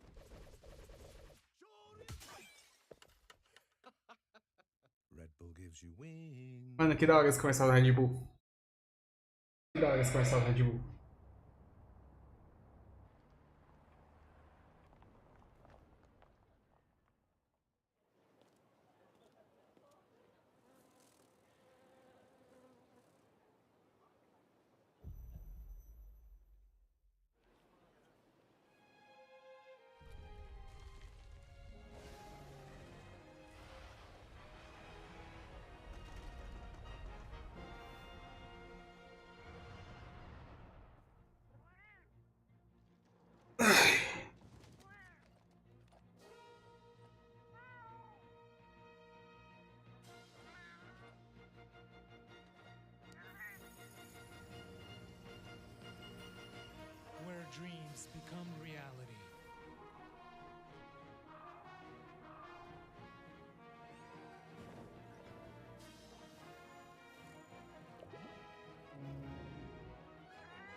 Monster Hunter Bridge.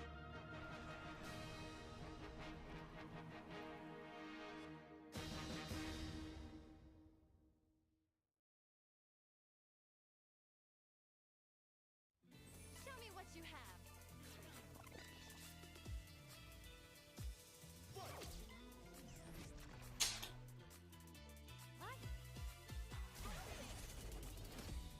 How silly.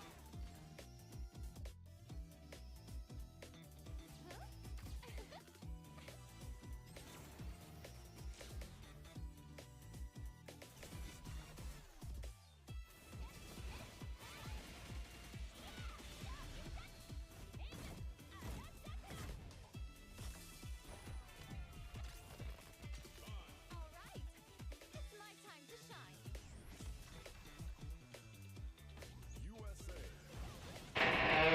This can't be the end for me. Here comes a new challenger. Mine wins.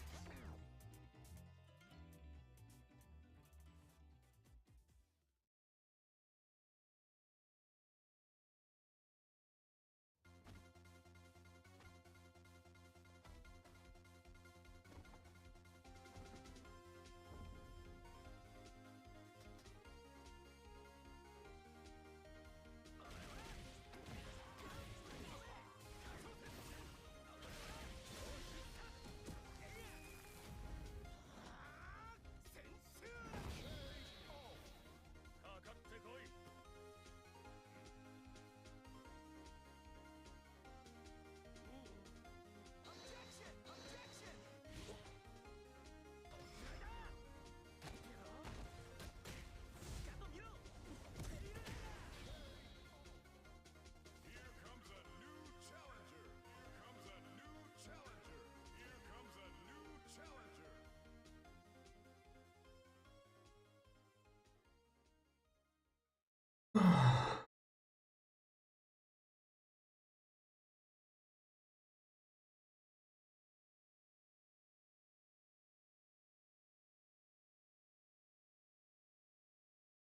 Caramba.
Rapaziada. Fácil.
Voltar agora. カプコンカップ11ここからはグループ B の模様をお届けしてまいります。 Hello everyone at Capcom Cup 11. It is now time to introduce Group B. それではグループ B プレイヤーの入場です。 And now it's time for the Group B player entrances. まずはベルギーの忍者キッドソルティキッド Belgium, the young Senhor Cartão de Visitas. Salty Kid.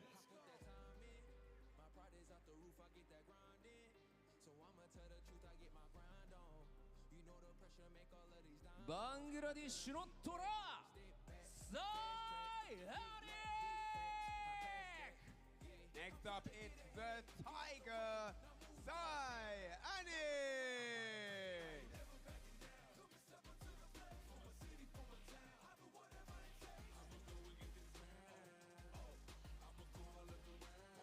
The Strength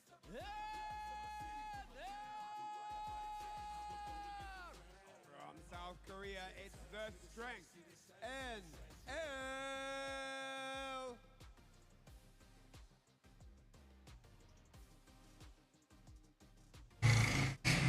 パナマの偉大なる闘士グラントナカイ Next up, the Will Grand Torakai.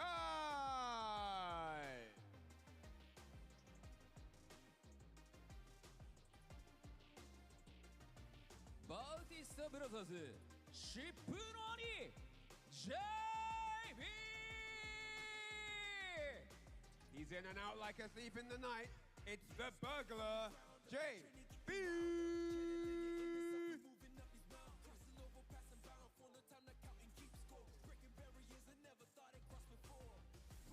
カリフォルニアの白い暴走特急ノーザプロセデ Next up, the young man who won't be denied. It's the Burn Express. It's no other Prodigy.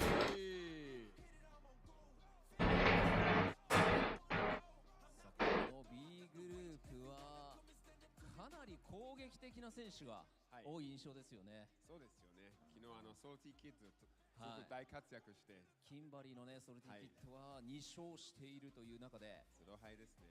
はい、デイ2どうなるか。さあゆっくりとノアが手を振りながら今ステージに。これで6名のプレイヤーが揃いました。We saw lots of action from this group yesterday as Noah takes the stage as the sixth member of Group B, which are now all on stage ready. I'm sure they've only got tactics and winning formulas in their brains right now as they are ready to do battle here on day 2. さあこの6名のプレイヤーによって総当たり戦2日目を行ってまいります。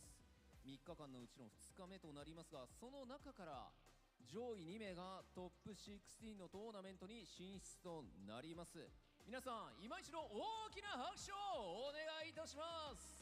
And as the group progresses, today is an extremely important day as we start to identify who is going to be going through into that top 16 finals. And it's all to play for here today and of course tomorrow. それでは選手の皆さんはスタンバイをお願いいたします。 Alright, if we could get all the players in Group B on standby and ready to start the matches. Thank you very much. そしてこの熱い戦いをさらに盛り上げていただくために実況席の皆さんにお渡ししたいと思います。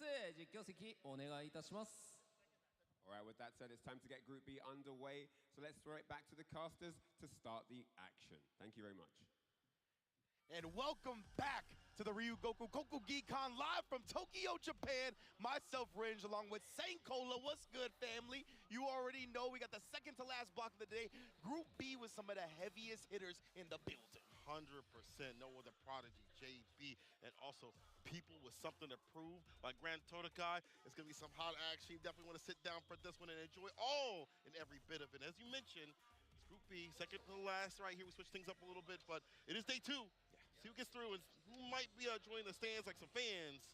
Don't want to be doing that with that millie on the line. You don't, man. You don't. And only 2 people out of each group can make it out, right? As you can see right here, the group participants, Salty Kid, SI Onic, NL, Grand Totokai, JB, and Noah the Prodigy rounding out this star-studded group, of course. And we saw some intense action on day 1, of course. Salty Kid letting it be known, might be the youngest kid on the block, but he might be the one to watch out for the most, having the grand total +2 after the 2-0. But Noah the Prodigy also has the same exact point differential with only 1 game played, right, with that dominant performance over JB. Incredible start for him as well. JB did bounce back from that loss, earning himself a 0 differential while at 1-1. Grand Totokai looking to bounce back from that first day, and NL trying to make some headway while SI Onic looking to put a dub on the board.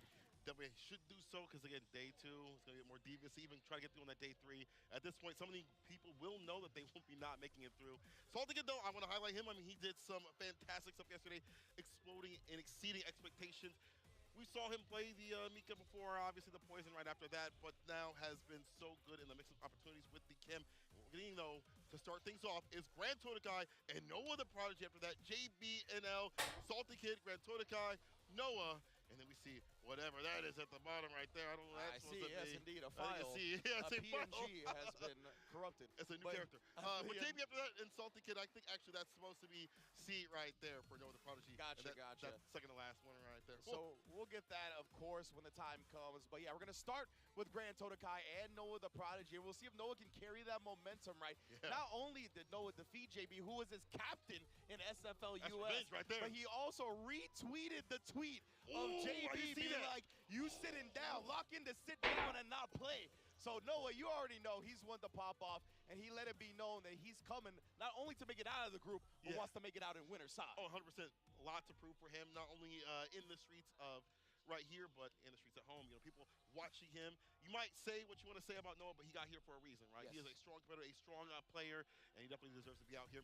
And the way that he plays, the way that he bulldogs, makes you uncomfortable. And then when you try to do something on defense, he makes it worse. We saw it yesterday with the jump back, medium kick. Perfect button to do so against a drive reversal opportunity in the corner. And then jump back OD fireball. Not only is that safe, it just catches things with the fastest and the quickness. However, Grand Totokai, as we mentioned from Panama, shouts to them and their growing esports community, has something to prove out here with his JP. Played this character since even when the nerfs had happened to him. Yeah. The crouch fierce nerfs, the other things that had happened in terms of damage scaling, they brought some of that back. This character is now in some people's top spots, at least top 10s, and Grand Todokai is definitely top 10, top 5 for the JPs. And we're going to get that classic duel of Luke jump heavy punch versus JP crouch heavy punch, right? We'll see how that all plays out. But yeah, 2 stars right here, 2 up-and-comers, even I'd say beyond that, 2 established players right now, Capcom Cup, CPT veterans here. And no, the problem, as you mentioned, is the best player in Burnout in the business. I shouldn't say probably, yeah, definitively the best Burnout player in the business, the Burnout Express himself. And yeah, I've seen Rob TV, I've seen Incross highlight a couple of things, right? That Noah's style is even more potent in big stages, right? Because he doesn't get affected by it. He's gonna play his game no matter what. He takes the flip-flops off, he's got the socks on stage. He might as well be. Vou aproveitar que esse grupo me interessa menos, eu vou. On stage, in public, that's insane. But the way he has been so comfortable. Bagulho. Falta pouco, eu tô quase acabando, gente. On him makes him even more emboldened to play better. When the people don't like him, shouting that back at him on Twitter, he's climbing back. He is emboldened by that, gets stronger, gets powered up. It's like a Zenkai boost. And when he gets set loose out here on this big stage, it's only going to be worse for the competitors. In the reverse of things, though, Grand Todokai has had that hump that he had to get over. I hate the game. I don't like what's going on with it, yada, yada. And then finally figured out it's me. I have to change the way I'm approaching, how I'm thinking about the game, and it led him to qualifying for Capcom Cup. But as you mentioned, it's going to be how can I deal with the aerial approach of that jump pierce, even jump heavy kick, dangerous to deal with. Yeah, 100% right. Grand Todokai, as long as he can kind of slow down the tempo a little bit, I think JP is fantastic at that, right? He's got one of the best drive rush check tools in the game with the crouch medium punch, great disjointed hitbox on that. So if he's able to tame Noah a little bit, stop the momentum, just the momentum blast that Noah usually comes out with, he could definitely put a dub on the board and then shake up this whole group. Because as we said, Noah only 1 game in and actually tied for first place with Salty Kid, who has already played 2 games. So you know Noah's feeling good, and that's even more dangerous, right? In addition to that, when Noah starts feeling himself, when he gains the confidence, I mean, he's already such a confident player. He already feels like he's born for the lights. I mean, yeah, he's going to be very difficult to stop. Grand Todokai, he's got a mountain of an obstacle ahead of him, but JP's the character that I think could definitely get it done. And just a shifted mindset is so important in stuff like this, right? Especially going up against somebody like Noah. Noah is one of those players that will induce Salt with the quickness, right? You're like, man, I got to deal with all this. He's not even thinking, like, where are these parries? He's just parrying and neutral, all this. You know, definitely he does a lot of things that can get you really angry. So you have to work on your mindset. And if Grand Todokai has made that journey, then that should benefit him greatly in this set. I want to see it. I want to see it. I also want to see how he deals with the match jumps. I mean, we talked about the jumps being what they are in terms of like the buttons, but how Noah puts those on, as Benakan has said, they are magical. He doesn't understand how they're able to land continuously. Grand Todokai, let's see if that study has worked out to be stable in these streets. Grand Todokai, Noah, first match. Trying to lock him down with the Pierce. The backdash, avoiding that stand Pierce. Yeah, I like this. Mid-range with a stand medium and crouching medium punch, where you mentioned a check. Perfect parry.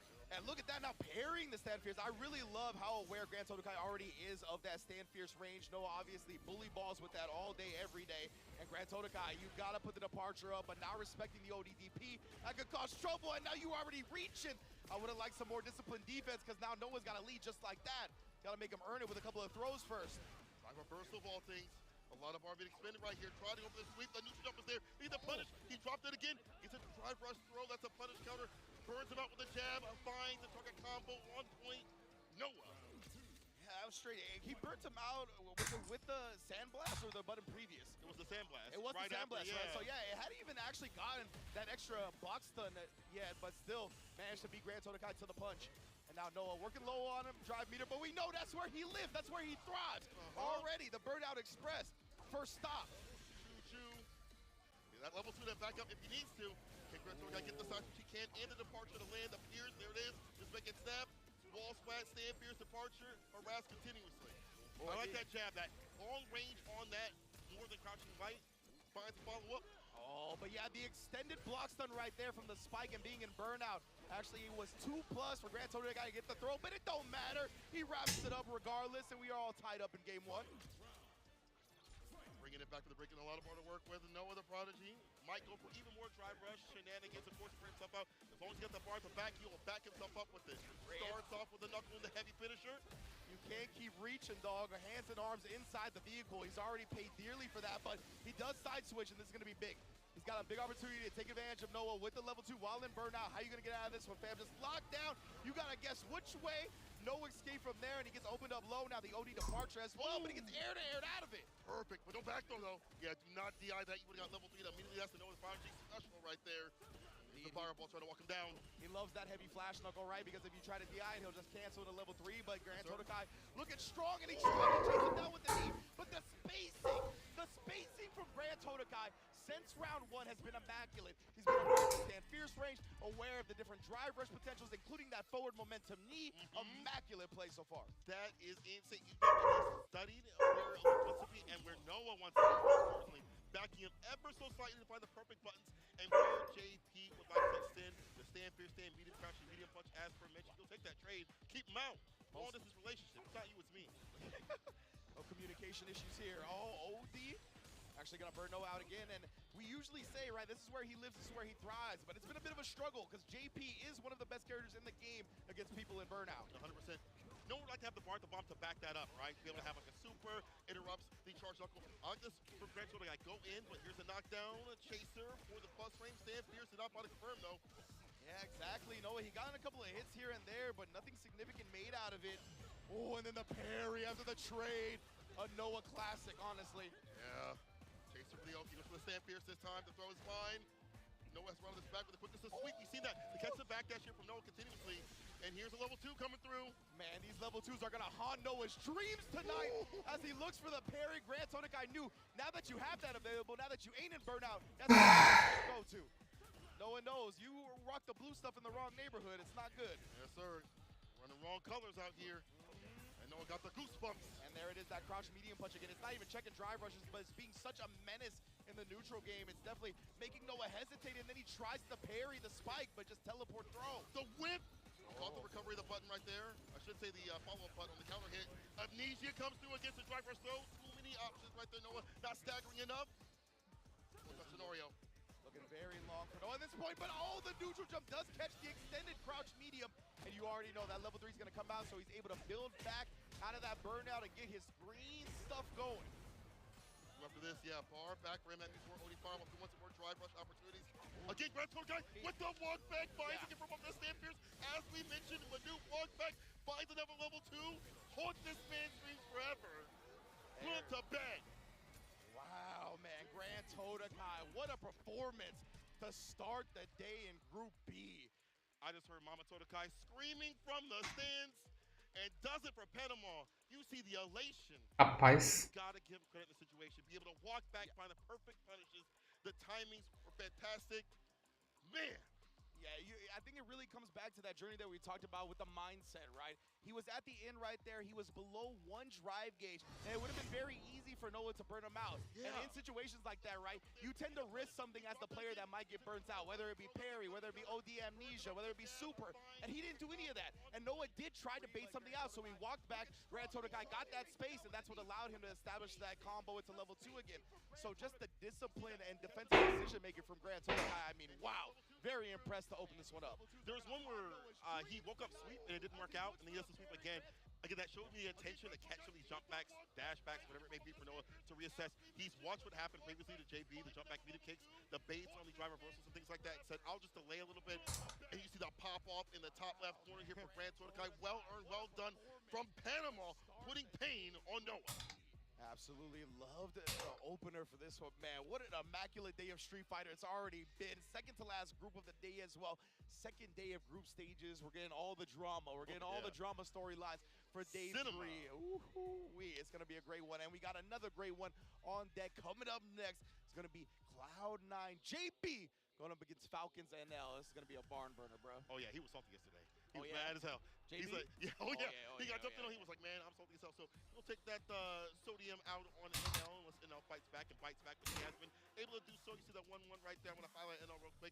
Been able to kind of scale back and be better on defense where I feel like he's kind of faltering. EWC, LCQ against like Lashard, kind of getting pieced up. And I feel like that was kind of the turning point for him to strengthen the Akuma. Akuma's kind of a hard character to play despite all the good tools that he has at his disposal. Using them in the right way takes a lot of work at high level. I just see, this is my first time seeing JB say he did the hair. The hair. My man, okay. Relax. He knows where his bread is buttered. I feel you, as a fellow hair fellow myself. True. But great stuff. Great stuff. But you can see Grand Todokai really bounced back, gave himself, I think, a 0-point differential after that dominating performance, along with Noah having a 0-point differential now as well, or round differential, I should say. But yeah, between these two, right, they're really going to be looking to try to establish themselves in that upper echelon of the results here. And it's going to start right now, obviously, as you said, NL struggled a little bit on day one, but not out of it completely just yet. So he's still going to be in prime position as long as he keeps these dubs flowing to make it out of the group. And same story for JB, as you said, salty in the first day. And a lot of people, you could tell, were, you know, the nerves were flowing they were in day they one. want to talk. They want to talk, man. We be like, hey, you good? And they just walk away, and it's like, all right, yeah, I'll let you go, bro. That's how it be, though. Day one, definitely about the nerves, about trying to establish yourself. How far you're going to expose some of these game plans. And then day two is where it really comes down to if I'm going to survive or if I have to ruin people's day on day three. Whatever it may be, you know, we're going to get here. JB, going to him, though, even though this matchup isn't really that much in favor, I think, of Rashid, I feel like the dive kicks delete a lot of what you want to do as the anti-air approach. You try to go for like a medium spinning mixer.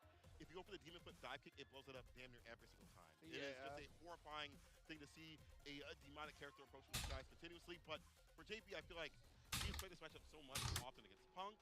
You know, you have Samurai out there. It's a million Akumas, of course, if you are in the U.S. Yeah. So he's going to have some matchup knowledge, if not a lot of matchup knowledge. So NL better present something different. Yeah, I wanted to highlight something similar, honestly. The fact that, yeah, Rashid, we've seen a lot of struggles with the anti-air, right? Whether it be anything that can alter your trajectory in the air, Rashid's got a problem with it. Whether it be Cammy, whether it be DJ, or, of course, the Goki, a.k.a. Kuma here, right here. Let's get it popping. JB versus NL, game one. Nice, immediate block low right there, knowing that customer kick is going to go for those. Maybe Cyclone ends the turn. Right, trying to tap parry. Careful now. That walk speed might get a walk-up grab.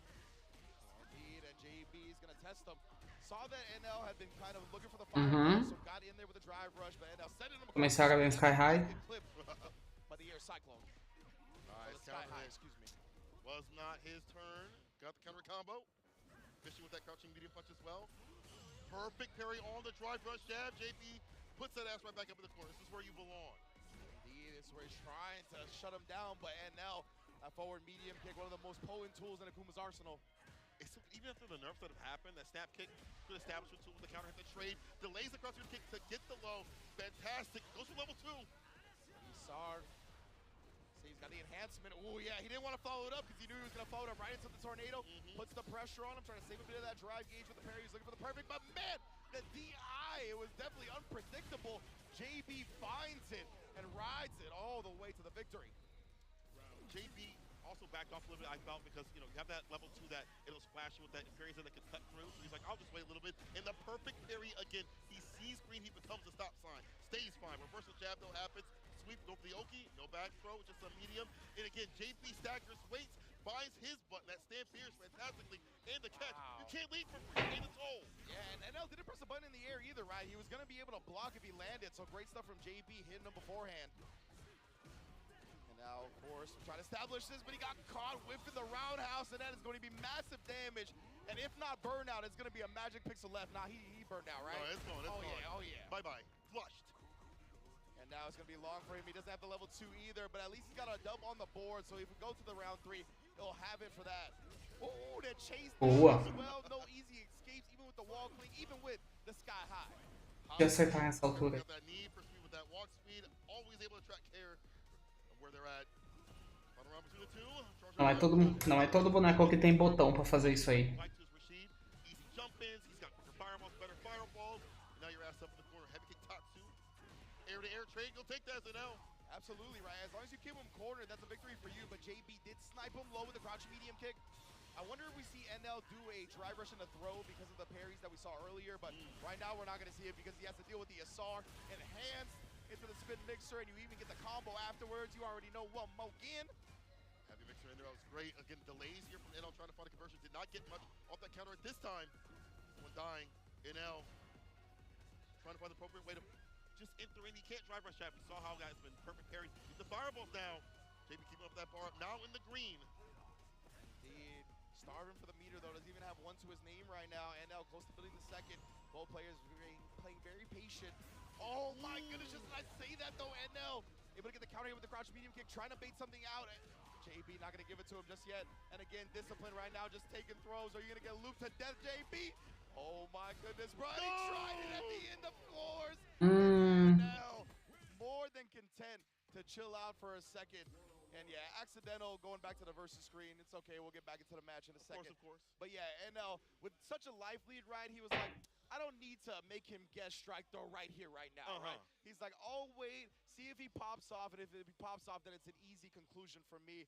But yeah, it's so tough in that situation. Once you get down to the throw killing, it's a pure 50-50. There's no weighted difference at that point. 100%. At that point, it's just like, well, it is what it is. Whatever happens, happens.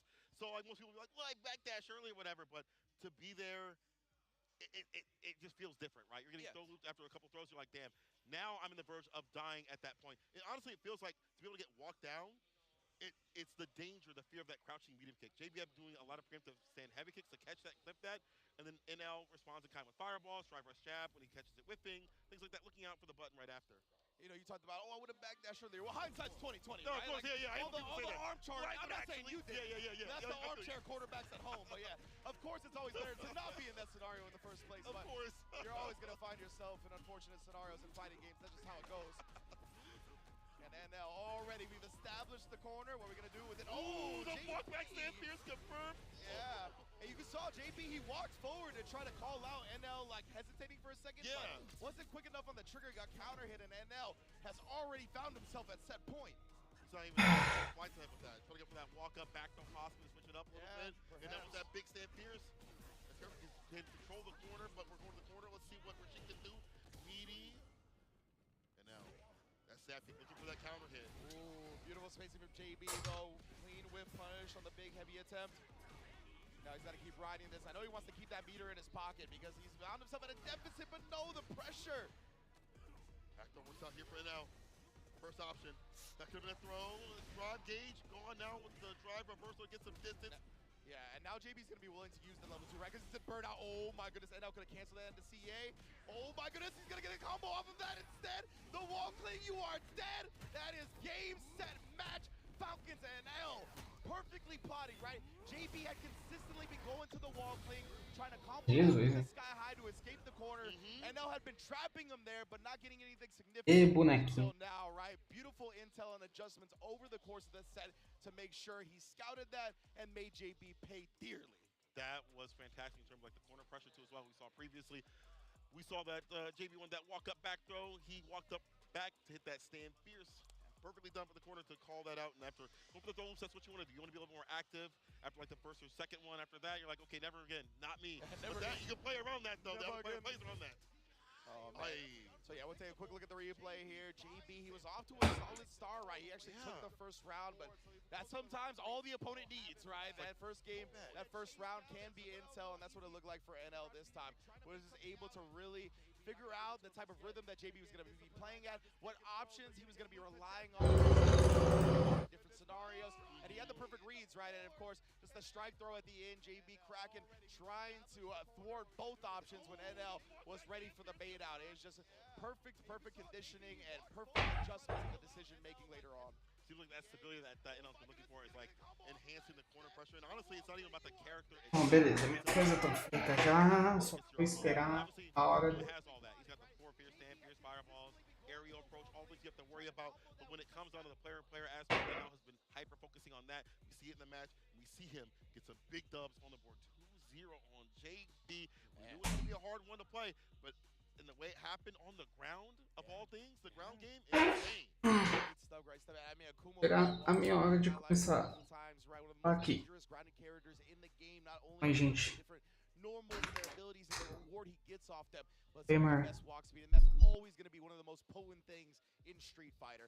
Now we're going to move on to our next match. Salty Kid, first place in the group after day 1, going up against Grand Todokai after that victory over Noah the Prodigy, finding himself at 3rd, looking to try to carry that momentum. But man, we've talked about this matchup since launch of the game, right? Even when Kimberly was thought to be on the weaker side, they still thought that maybe she actually has a pretty good matchup against JB, right? I think she has had since time immemorial. I don't care what people say.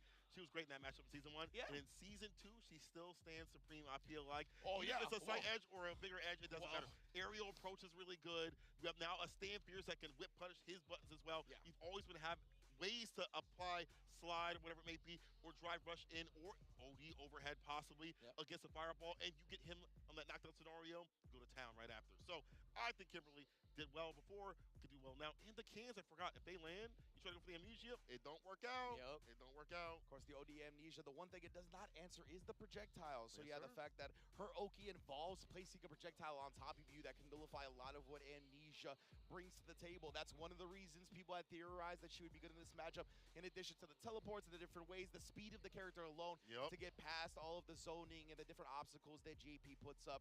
And yeah, I definitely think the JP started figuring it out in Season 1, right, where they wouldn't just rely on Departure or Ghost and started relying on their normals a bit more. So it made it a bit even, but definitely I think Kimberly's always had a good look in this matchup, and now I think the character is extremely real. She got some incredible love shown over the course of the game's lifespan already. You mentioned that Stand Fierce buff. In addition, that Stand Fierce into the run. I believe the Stand Medium punch into the run now as well. As long as you let it rock into the follow-up, that's a real frame trap. You can't just check it for free anymore. So with that, in addition to a couple of the other changes, yeah, I think she's even better in this matchup than she was previously. And as a character, she's better, more cohesive. When you're in Burnout now, bro, the lows, the jabs and things like that, she got the 4-framers, the 5-framers and stuff like that, even better now to link into real burnout pressure she really had before. Can't really contest against her. And, you know, you wait for a string to end off some lights and smash a crouching medium punch or a medium frame button, whatever it may be. Can't do that anymore now. So she's more cohesive as a character. Is her neutral way better, more exceeded? Not really, but it is much better enough to be stable as a character. We saw Kim's win before. We see Kim's win even more so now. I feel like Salty Kid has such a different sort of Kim in terms of he using more bar than you would expect, more OD gauge more than you might expect the Kim overall, or any player would expect to do. But Grand Todokai, emboldened, buffed by that win. Yeah. Over, no, that 2-0. Our Mama Todokai screaming in the background. You know he's coming out here hot. And you know, Kimberly is kind of the same nature as Noah as a player, right? Where you get really aggressive, you're trying to run somebody over. So the fact that Grand Todokai has already been able to navigate something like that may show benefits here up against Salty Kid's Kimberly as well, being kind of warmed up for that style and prepared for it. But of course, I mean, Salty Kid has been somebody that I thought was going to wreck shop even before Capcom Cup started, considering the buffs on the Kim and just considering the type of play that he's been bringing to the table. And we've seen exactly that. But now it's time to stop the talking and get to the play-ins. Salty Kid versus Grand Todokai, game 1. Stand medium already, but there is the side and the throw applied right after. Look for that punish, gonna be nice. Amnesia sets it up right now, gets a side switch. He'll take this and back to mid-screen. And after the slide, of course, just going with the perfect parry. If you're not going to be able to get the punish in time. No! Oh! Mistimed the DI. Weird execution error right there. And Grand Todokai, of course, going to take full advantage of that, get the side switch. Oh, got caught reaching and then tried to parry after. Think he was going to fall with the bite. Wakes up with the parry on that. The Super wants to kill the drive gauge. I agree with this. Spin women burnout. Even spin the can on it as well. Yeah. Again, this burn pressure gets way more real. Stand Fierce cancel. Interruption. Grand Todokai doing whatever it takes to the side. Does get the punish cover for the knockdown. The DI finally gets it done. Gets the wall splat. The bomb can to land. Gonna get Crouch Fears. Pick up for the upkicks. Let's go for a reset here. Yeah, what's it gonna be, right? Oh, actually just loads up the can and then catches Todokai reaching after the air hit. Man. Yeah, you can tell Grand Todokai just uncomfortable in that scenario. You're never really gonna be comfortable against Kim, right? You have to 100%. embrace that aspect of playing this matchup. The fact of the matter is she has to take, like, you know, a few more hits than you to get through in terms of like a kill. Yeah. But they can be so frustrating, they can compound, stress you out. Stand Fierce to departure now. It's Grand Todokai versus Salty Kid out. Doesn't have the defense to work. That's the problem with her. She needs that part of the bomb to bust out. Comparatively on defense. Finds the firm with the heavy kick. Oh, Grand Todokai showing what pressure really is up in the corner with those departures. The teleport throw. He gets it, lands a perfect KO. And remember how that started. He got the level 2 off. He's been such a master of level 2. And what he built before round 3, another level 2. And of course, staying just outside that slide range. We saw Salty Kid look for that in the beginning. Grand Todokai already adjusting his spacing. We talked about his spacing. It's been so good today. The confidence in the spacing too as well. He's anti-airs off. OD, we activate for the level 2. New buff in season 2. Oh, good block this time. Yeah, he went for the same mix-up, it looked like. Salty Kid able to navigate it properly. But nonetheless, still has to deal with the departure ahead of him. Oh, into the low ghost. That was disgusting. Double perfect. Oh, it's 2. It's 2. 2 in a row. That ghost flow. Oh, goosebumps. First game here to Grand Todokai. See if Salty Kid can run it back. Thing is, we talk all these good things about Kim. Her defense in the end is one of the worst in the game. You have to use the bar to bust out. And again, Salty Kid has not had an opportunity to do so. Let's see if we can put that pressure on Grand Todokai and flip the foot. I've been just so impressed with Grand Todokai all day today. Salty Kid does have the corner now. Of course, this is where Kim's bread is buttered. Even tried to catch him pressing a button right there, but you can see Grand Todokai's defensive choices have been so on point, man. And the button choices too as well. Stripping away the drive gauge as he can. Takes up the turn. Knows to not go for that crouch spear, so that weird angle might get jumped in on before it can come out. But now, go for the corner. What is the defensive play? He takes a few more throws here. Trying to jump out. The crouch spear was there. And the overhead, the neck hunter. Cut him for that neck. Salty Kid, that was beautifully timed, but I think he could have got more out of it. Either way, Grand Todokai's going to get a chance to play this round now, and oh my goodness, we're on the verge of a level 2. The throw. Able to scoop for just enough and able to get that grip before the departure hit. Ooh, that could have been bad. Exactly. That's always one of the primary ways to avoid the spike from the departure, right? Trying to get yourself locked into the cinematic of the throw. Oh, and we talked about that before. One of the best drive rush check buttons in the game. It's been that way since launch, the crouch medium punch. If you went for a throw, it worked out, but I like the idea, the intention. Salty Kid now in burnout. Level 2 is activated here for Grand Todokai. And a level 2 right now, this early with this much bar. If he wins this round, he's going to have another level 2 very early on in round 3. That's true. And that's been a disaster for his opponents. It's really been the thing that's led him to so much victories. Nice little whip punish. Kills a little bit of drive gauge right there. A lot more, though. Salty Kid looking for a confirm right now. Let me get a level 3 off just to kill that drive gauge. Give him that speed and power boost. The amnesia is out. Like that, of course, Kim still stays safe from that, but Grand Todokai gets his mind to have a little bit of ease here, but it's not going to be easy. He picks his choices, picks his button perfectly again. Beautiful 4-frame. Interrupts the overhead. You're not dead yet. Get OD with a kill with that crouch, even a kick will. Grand Todokai on set point, looking for another 2-0 for a top player, a top pick. Wow, man, and this is against the #1 player in the group so far, and we already talked about it, right? Having that early level 2. Good blocks here. Actually did get clipped by the last spike high, I believe. That's true. Takes another corner. That's not the right way. Had committed. Unfortunate that his Helamitis level 3 didn't work. And did he commit to a button? So that means we see the speed and power of boost right here for Salty Kid and the Kim. Kills the drive gauge too as well. Not so good drive rush back though. Oh no. That's now looking much tougher for Grand Todokai here, but check in once more. Salty Kid. Yeah, Grand Todokai has been looking for the parries on the jump ins a couple of times, so I like to switch up to the empty jump, but the Fierce is a huge starter. And no, Grand Todokai is approaching that level 2 yet again. Best be careful, gets the throw. That's gonna build him, not just quite yet, my bad. Well, now the train trying to go for it. Better here for Salty Kid. He tried to catch that, walk back with the heavy kick, or game the game right now. Salty Kid staying alive and trying to thrive. I understand that a lot of reward has been granted from that level 2, but Grand Todokai, that was a little ambitious, right? Pressing the big heavy kick right there. Obviously, that's one of the primary ways to get into the level 2 off that target combo, but yeah, that was ambitious on that one. A little too much. He's very big on the heavier buttons, just to catch walkbacks, to catch certain opportunities right here against like throw base and things like that, but as you mentioned, did not get the reward that he wanted. Oh, misses the drive rush, crouch, heavy punch, unfortunate teleport, throw, give you that drive gauge and that health. Meaty spike. Was not perfect parry. Drive gauge also so good. Does get the finesse of West, but not the proper combo. Oh, it's a reset. I get it. All right, fair enough. Salty Kid says it's all part of the plan, bro. Don't worry. Oh, and then blowing him up. That nice little frame trap after the jump in right there. That's, I think, only -6, right? If I'm not mistaken. That's true. It could have been a bigger punish there, but the side switch will happen here for Grand Todokai. That could have been way better. At least a corner carry sort of scenario at minimum. Salty Kid. Now down that round, and Grand Todokai back on set point. Anti-rotate with the heavy. Looking for a button, but that was not the choice. Went for a slower option. And Salty Kid went for a 4-frame. Back to back with the Fierces right there. We talked about that button. It's been shown some extreme love. And Salty Kid putting a great use to it here. Establishing the level 3. This is a great time to use it. To have the install. Potential round 3 if we get there, but right now he's got to get through this one. All right, here's departure. Pierce departure again, set it up to control his character around a little bit. Obviously harder to do. Throw, no, crouch Pierce instead tries to kill the drive gauge as much as possible. Perfect parry's clutch to save the drive gauge. Put him in the corner. Heavy again. Yep, I knew it. Throw.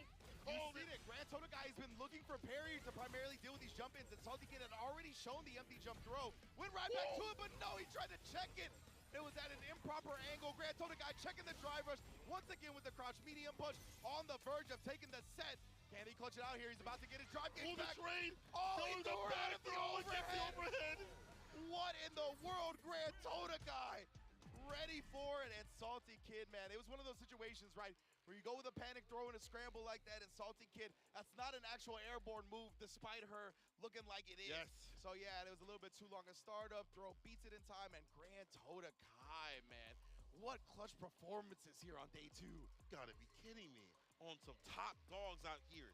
He proven that bite, as big as his bark, Grand Tota Kai bringing it back. Again, he was one of those players that didn't have the best day previously. Today, he came to play. There were definitely moments where Salty Kid was cooking up. We saw the slide with the punish counter, stuff like that. The corner pressure was real good in the start. With the defensive decisions with the 4 frames, when those were coming out, well, she gets some run cancels as well. He was like, okay, this isn't real.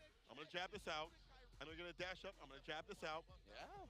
Even some of the mistakes that he had, with the heavier buttons, obviously it wasn't the best, but it led to reward more often than not. And I feel like he started to adjust a little bit and say, okay, I'll be pulled back a little bit. And man, he played so well. To be able to get that back throw in that clutch scenario to not get overheaded, front around would have been, I think, a very hard thing to have to deal with in terms of like the momentum that Salty Kid was starting to bring. Grand Tota Kai, he is the one that is Sodium Sam. Yes, indeed, man.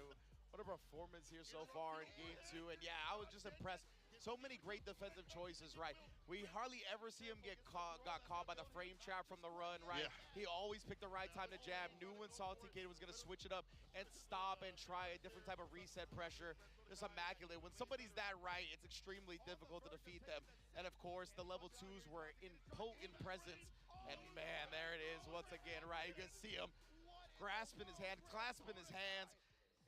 You can see all these players. If you check their Twitters, their hearts are racing in these 2 out of 3 sets. So beautiful stuff from Grand Tota Kai, able to close that one out with another victory. Clutch play, walking away with head held high. I know that this has been tough for him, difficult for him in terms of like his journey of Street Fighter 6, and Street Fighter in general, but it's led to this. The grind pays off. 2-1 right now, +1 overall in the standings. Grand Tota Kai is looking good. Actually tied up with Salty Kid after that one, brought him down to his level for the +1 round differential. And now, looking clean, right, because he's got the same record in terms of win-loss as them, but a +3 point differential. And now, Noah the Prodigy, one of the players that's only played 2 games here, is going to be looking to bounce back from that loss, that domination from before by Grand Tota Kai, where he had a nice little round differential. Now is that sitting at a +0 after 2 games. He's got to start turning it up. Better do it inside. This guy has had a rotation of characters, but we'll stick with the Akuma. Overall, I feel like, after talking to him, he was like, I want a hard line and focus and go with the Goki. You have to, I feel like, with this character. I think it's hard to have secondaries with Akuma. He's very much matchup dependent, like very much in terms of minute. Oh, if I go for a dive kick here, this works out to this and this is my reward. Spectacular from that. She's always been. And the reward is obviously good here for C. He's gotten this far. But can he beat the likes of Noah the Prodigy, though? A different sort of style of a Luke. Yeah, most definitely. We're going to find out right now. Noah the Prodigy versus Psionic coming at you. And, of course, Akuma always. Those mistakes are amplified with this character, right? That's another reason why it's a little bit difficult to play other characters, because you have to be so on point with him. If you're not, I mean, your life just gets melted away. Yes, sir. Noah the Prodigy right now, this is exactly where he lives to be. Working that Kona. Back to the anti, perfectly done. The rising up, the throw right after, lays him on the mat. And delays the crouch to punch. Good drive rush to kill right there. Don't regret it. Psionic has honestly been very good in terms of like running things back, pulling back when he needs to. No anti right there, that's fine. Yeah, and Psionic's been very defensive. Oh my goodness, but of course, feel comfortable throwing a fireball. You never can against Noah. Always willing to risk a jump here or there. Again, he's confident, right? Everything Noah does, he believes is gonna work. He's never second guessing himself. He's never hesitating. He's a heart player through and through. Yes, Drive rush overhead lands. Simple combo right there, but what you're doing is trying to put them up in the corner. Cross-cut DP, waits a little bit to make sure it's done. Baits out the OD DPs for free. Your history. Indeed, Noah cleans up the first game in the blink of an eye, and that's what we talked about. With that Akuma health, your whole life can disappear in an instant. Psionic, gotta be careful. I feel like playing that patient play doesn't really work out. You have to control and corral Noah a little bit. And Akuma has the tools to fire him off and things like that. Except be picture perfect. Don't get jumped in on. 9K health smile. Feel me. Oh man, and Psionic, he didn't believe in the jab right there. I think it would have been too far to follow up with anything, but got caught. Noah's just so quick to take his turn when he sees that there's nothing significant coming after you. Right. Too far for that medium to hit. The driver's jab, gonna switch it up a little bit. Tom goes for the stand fierce. I like that. Noah bringing it back to the turn and for the drive impact. Sudal sequence gonna come through, hit the drive drive impact against the fireball follow-up. Took up the guillotine, the anti-air is there. Plus, hella plus. Yeah, I love that DI from Psionic. He knew that Noah was going to come for that drive bar, so he's like, I'll get burnt out, but I'm getting damaged beforehand. Nonetheless, though, Noah has been smothering him in the corner. Now the level 1 is there to relieve some of that pressure, and he did it at a perfect time because now he gets the drive gauge back, but ooh-wee! The OD Sandblast follow-up blowing through any projectile. Boom, boom, boom, boom, boom. Noah the Prodigy. Oh, that West Side Gun Oh, ad-lib? yeah, I've been listening to that. Oh, yeah, you feel me? You know, already. I like that 12 album. Uh-huh. Nice anti right there. He probably is doing a good job of watching the skies. Does get the heavy kick heavy kick finisher, excuse me, get that quarter carry. What you think you have to control, but Noah says no. Off the drop. No, yeah. Could be a costly drop right now, though. He wants to make up for that real quick, and he does exactly that off the drive rush crouch jab. Full conversion to the level 3. He's going to put Psionic pretty low on the drive gauge. Not too healthy on the life bar either. Psionic with the jump back, trying to avoid the option. Only fireballs in.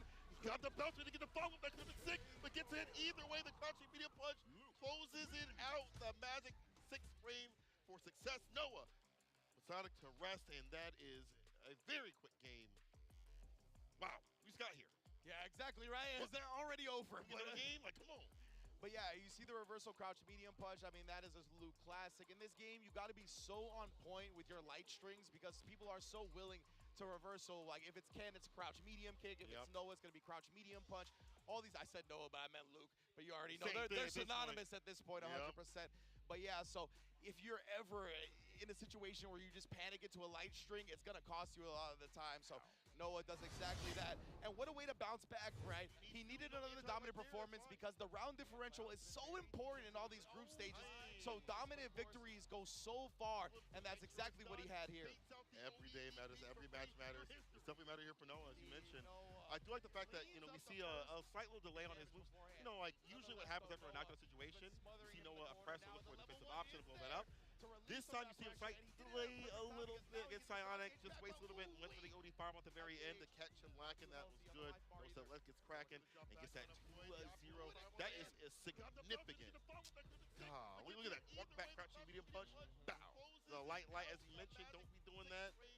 Yeah, you just gotta make sure. Ai, gente, eu vou ali na cozinha pegar um bagulho e já volto. As soon as you whiff one, man, a lot of times people are pressing those reversal mediums. They know that's where they're gonna get all their bread buttered. Now we're gonna get the last match of Group B of the day. It's gonna be a great one here. Coming up next, it's gonna be Cloud9 JB versus DWPHX. I'm sorry, I don't know the actual sponsor. Salty Kid in the building. It's gonna be a good one. Aura farming versus right now, both of them. But when it comes to these matches, it's going to be Rashid versus Kimberly. I feel like Rashid does really well. You know, we're talking about anti-airs. At least Media Mixer can work against that. You know, obviously you can call it out every so often, but it has the range and the angle to catch it, so it wouldn't be strange to see Media Mixer on the ground. The fireballs could definitely corral that character, keep Kim out quite a bit. So we'll see, though. Salty Kid has proven that the matches matter to him. And there might not be any other Kimberlys in the Capcom Cup, but Psycho and Shine are here for SFL. For practice, yeah. Exactly, and obviously JB very close with them, being stateside, and obviously spending a lot of time on the East Coast where they're both residents of as well. So he's played them plenty. We'll see if it's not enough to prepare for Salty Kid. All right. Kid gotta have a different sort of sodium. Maybe a Lawrence. I like that. Call it salt. All right, Crouch Spears. Yeah, already great chapping JB up. And you don't typically see that punch. Perfect parry to drive impact. Gonna perfect parry that to ensure, but very smart stuff, as you mentioned. Has a matchup knowledge, has played so many Kims. Yeah, exactly. I'm sure he's gotten plenty of games in with Psycho and Shine to prepare for this moment. And again, checking already, right? He's like, nah, bro, you already busted it out once, and I perfect parried it, so you're probably gonna switch it up and calls it out perfectly. You see, I follow the fireball right there. Continue the conversion, so we'll go to the corner, jump Spears. Try to go for the step. That jump heavy kick connects. No, sir. He knows this matchup. You can tell it's not even just the practice, but you can tell Psycho and Shine have given him intel, but the Pixel, how much magic you got in this bad boy? Oh, not enough. It's not real. David Wayne. Sorry, David Wayne. My bad, bro. I'm going to put you on the spot like that. JB with the first round, though. He's not a real wizard. He's not. It's not real. Unfortunate. Nice, beautiful parry in response. We've seen that. That's been JB's go-to, right? Yeah. Sees the raw drive rushes come out. He's willing to perfect parry. We'll see if one of these players switches it up into a drive rush throw. Enhancement, killing the drive gauge. Oh my, yeah, off that light mixer. assassinated. God. Heavy mixer. Able to catch the cross up. Heavy Mixer getting just the drive rush to ensure he breaks, gets the anti right there.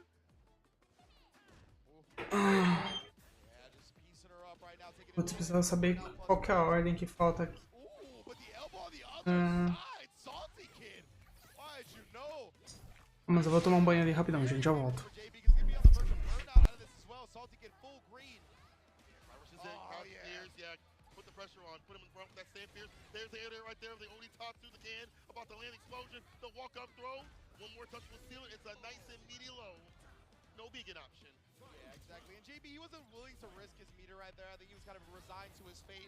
Oh, actually tried the fears. I think it was a little bit too early, honestly. His reactions were too good. Yeah, the very soon as well, but having that teleport, I couldn't do that. Only Salty Kid. My wing condition coming through. The kick push toasted. No, he uses the enhancer with the light mixer. Nice. The finesse of West with the Sand Fierce open up. A little bit of enhancement still on there. OD, the fault right after. Yes, sir. Make it bounce. Back to back with that as well. And again, just abusing all the advantage in burnout here. Salty Kid, he is going to get his meter back because it was a stun combo. Thrown up. He didn't risk a parry. He might have died for it, honestly, or he would have been put on a pixel. He will die for that one, though. JB recognizing that Salty Kid not button happy, not trying to risk super, just goes with the throw and takes advantage. There is one thing that Salty Kid will not do. Wake up super, we've seen past couple of days. I don't know if it's like a choice for him or if it's like a nerve sort of thing. ODDP against the elbow drop, as we mentioned, is so hard to be able to come to the aerial approach. And again, to further my point, we'll go for the heavy mixer. Drive rush overhead, left from above, up in the corner we go. Taking advantage again, establishing the throw here, putting the Cyclone on for some plus frames. In addition to following it up with the crouch medium punch. Oh no, but he did that standard walk back, right? That's kind of an auto timing that a lot of players go for. It is susceptible to jump, is exactly what you saw. The counter flying to conversion. Walk back is check the challenge for that crouching light punch. Yeah, committed to the Stand Fierce with the shipping tool. Finish it off, does it with the Stand Fierce himself, JB. That's literally what Salty Kid just did to JB, right? JB does it right back. As you can see, it's something that every Street Fighter 6 player does, just that kind of walk back, auto-timed heavy button. All right, drop this back OEDP against a slide. No level 2 just yet. Can't do that this season. Not like that. You have better knockdown. Max range on that slide, able to convert from it, but JB having none of it. You can see he is, one important thing is he is not getting bullied in this set at all. No, he's the bully. Yeah. I'm the bully now. Give this man a swirly. The burglar, the bully. He's every beat. Oh, thrown out of it though. That was not a gapless string into DI. I shouldn't say gapless, but one that can be thrown. That's a punish counter. A lot of these slides are too risky at his range. Not calling on any sort of button. Aye, nice. Everyone's slightly after that crouching medium punch. Wait, gets his counter hit. Pops up for the level 3. Let me see the bar back here for Salty Kid and less here for JB. Salty Kid right here. This could be the beginning of the comeback. Gets another throw here, JB, not willing to pop up, just yet another perfect parry with the footage to follow. Again, this is scaled from the perfect parry though, but he's got the Isar to try to wrap this one up. Yes, Can he do it? Pushes her out of the block stun for now, kicks it at her. Flying reversal. She's out of 4.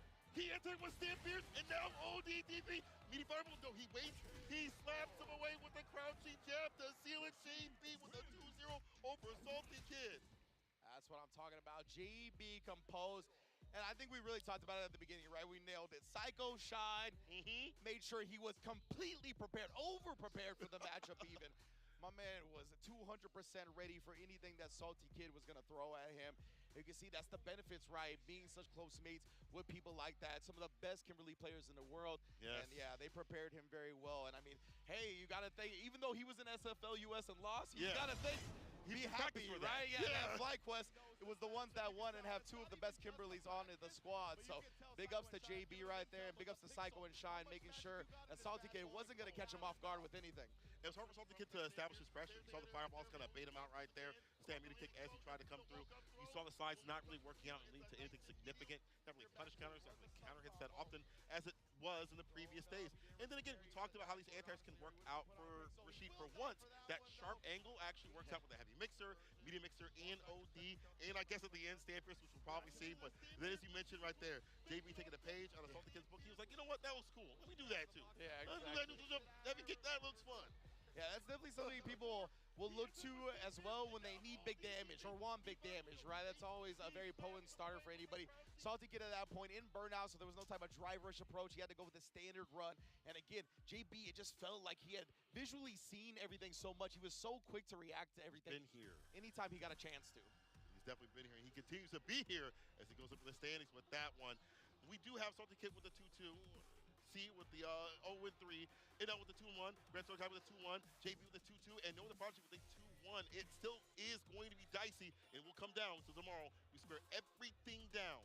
Yeah, that was big. That Noah the Prodigy convincing win over Psionic, being able to put him back up to that +2 differential, puts him in second place, right? And only 1 round differential behind NL for that winner's side qualification, both with a match to go. So, or excuse me, 2 matches to go tomorrow. So that's going to be definitely anybody's game still. Grand Todokai also only a couple of point differentials behind as well. But we are actually going to interview the leader of the group right now, NL, with Ryan Hart.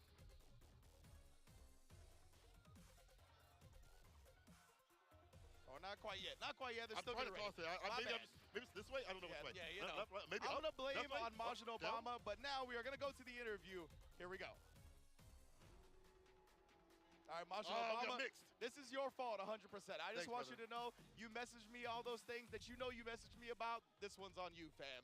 All right, but either way, it's going to be great. We are going to get an interview with NL momentarily, who is in the first place side, and I think it's now.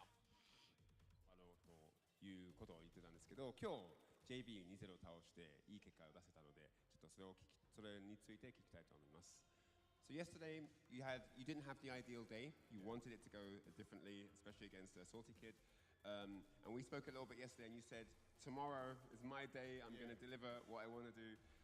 Tell me about your performance and how you've managed to turn the tide in your momentum. I don't know why. Usually first day, I'm a little bad, maybe so nervous. And today, my momentum is okay, but I was so nervous. With JB, my first match, I forget the button setting. So I just play with my 6 button. So very focused, and if I lose first match, maybe momentum is down. Bad. Yeah, down maybe. So, but I think I have many experience with Capcom Cup, so time goes by, maybe a little better than first day, I think.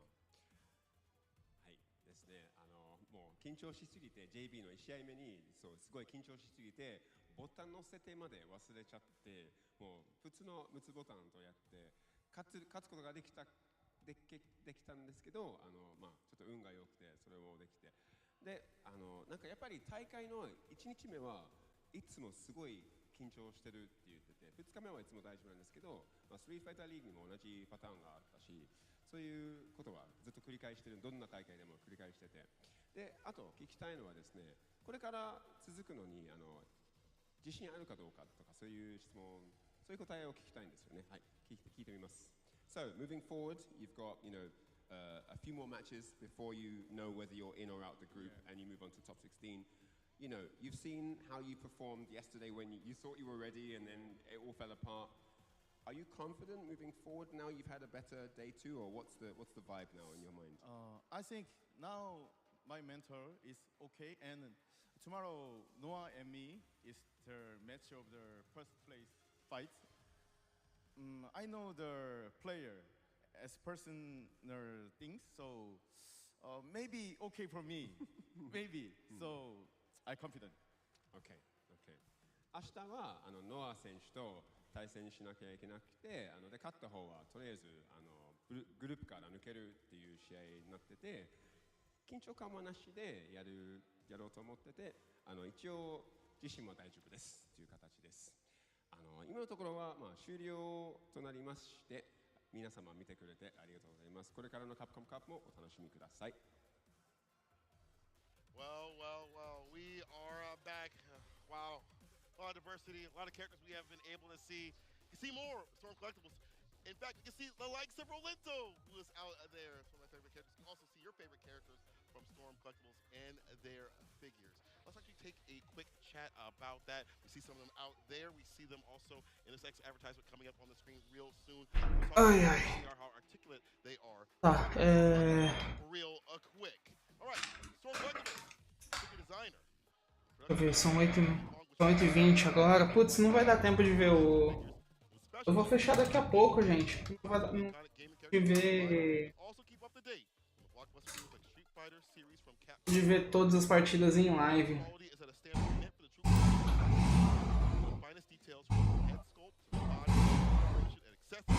Check out Street Fighter character figurines on their website. Yes, indeed, and of course, you can match those figurines with their actual in-game counterparts, baby. Capcom Arcade Classics and Fighters Pack dive into a robust collection of Street Fighter titles, including Street Fighter V Championship Edition and Street Fighter 30th Anniversary Collection, and fantastic arcade titles as well, like Mega Man and Final Fight, all included in this package. Get hyped for the tournament season, test your skills, and Children's Miracle Network hospitals with your purchase as well.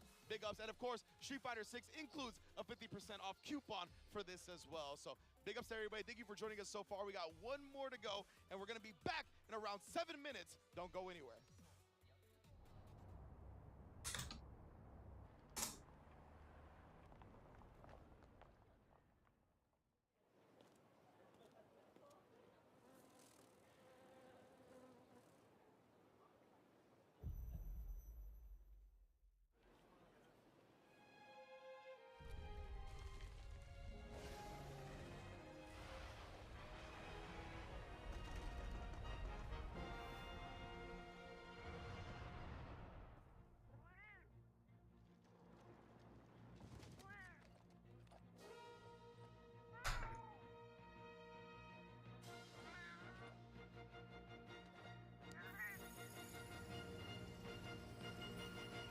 Where dreams become reality.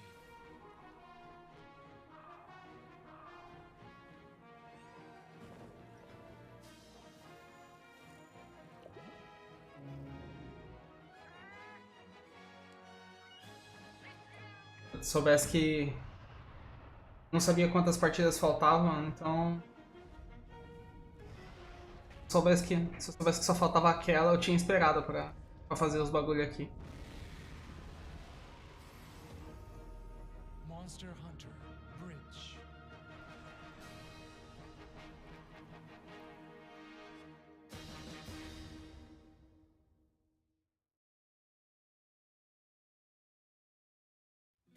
Show me what you have.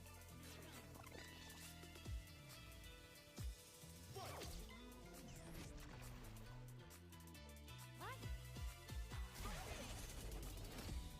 How silly.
Falou.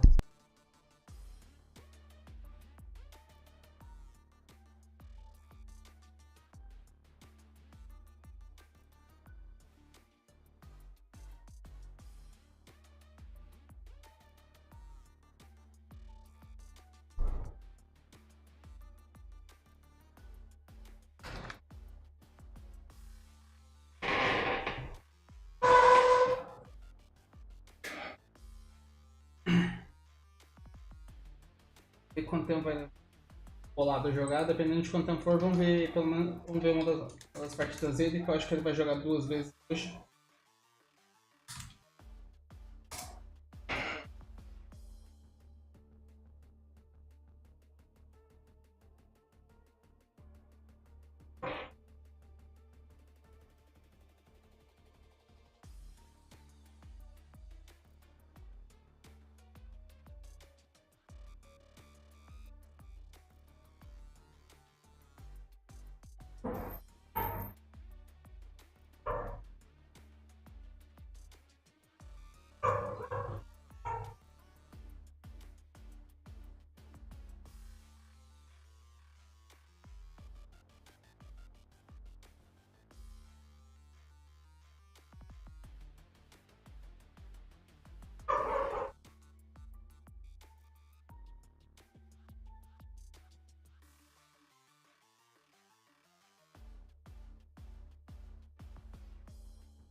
カプコンカップ11、ここからは本日の最終グループ、グループ C の模様をお届けしてまいります。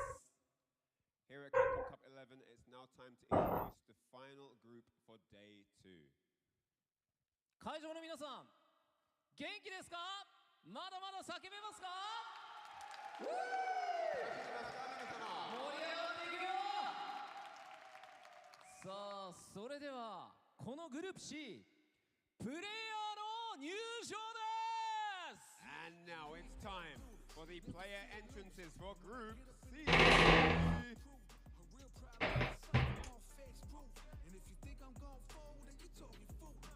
まずは鉄血の古豪 GG ハリベー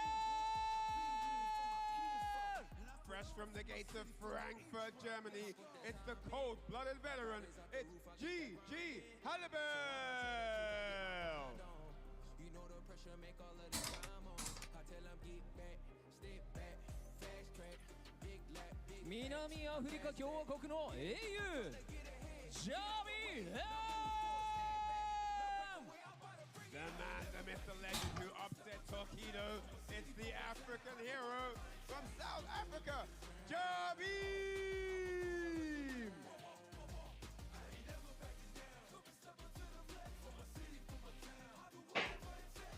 Perfect Party Prince Kakera! Next up, the perfect Barry Prince. It's Kakeru!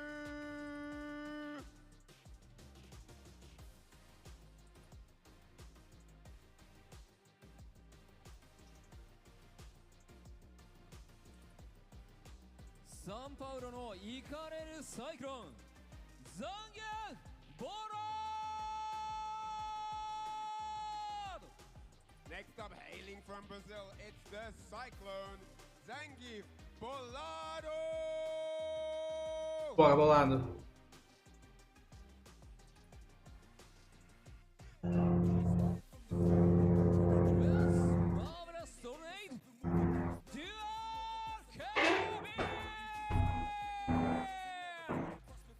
Grabbing the red carpet, it's the Tornado, Julius Evans!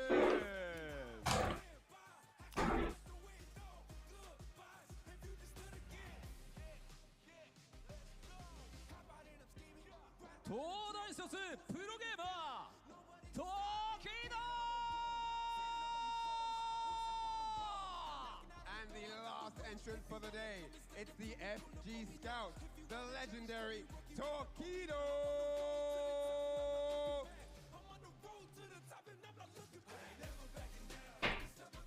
さあ本日もついに最終グループやってきましたね。また見物ですからね。はい。さあこのグループは日本人の選手が2人いるということで、しかも昨日初日を終えてもこの2人が調子が良かったというところですよね。さあこの2日目は各グループで波乱が起きてますから、どうでしょうかね。このグループには何が起きるのかわかりませんね。かりませんね。何があってもおかしくはない話ですからね。はい。さあこちら6名のプレイヤーがステージに並びました。この6名によって総当たり戦を行っていきます。その2日目となります。As you can see, the 6 players on stage for Group C are ready to jump into the fray and do battle here as the final group on day 2. トップ16のトーナメントに残れるのは上位2名のみ。皆さん改めて盛大な拍手をお願いいたします。 2 of these chaps will be qualifying for that top 16 finals. Day 1 saw some great action from Kaku and Torpedo, but can the others stop them in their tracks here on day 2?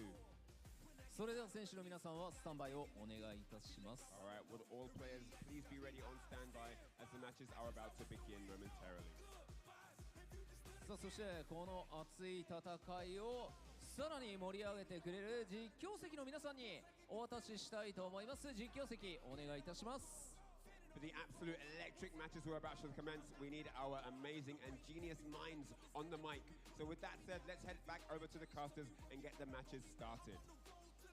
Those guys are just way too nice. The genius minds on the mic. I don't know if that was directed to the JP casters, but we'll take it. Either way, welcome back, everybody, for the final block of the day. My name is Vicious, here with Cherry Jennings. Hello, excuse me. Jennings shirt. You got me mixed up. Either way, this is our first time together, but it's going to be an eclectic one because you've actually had experience going into Group C from the prior day. Now, it's been very, very ecstatic to see how it's all developed, but tell me, what are your expectations now going into it today?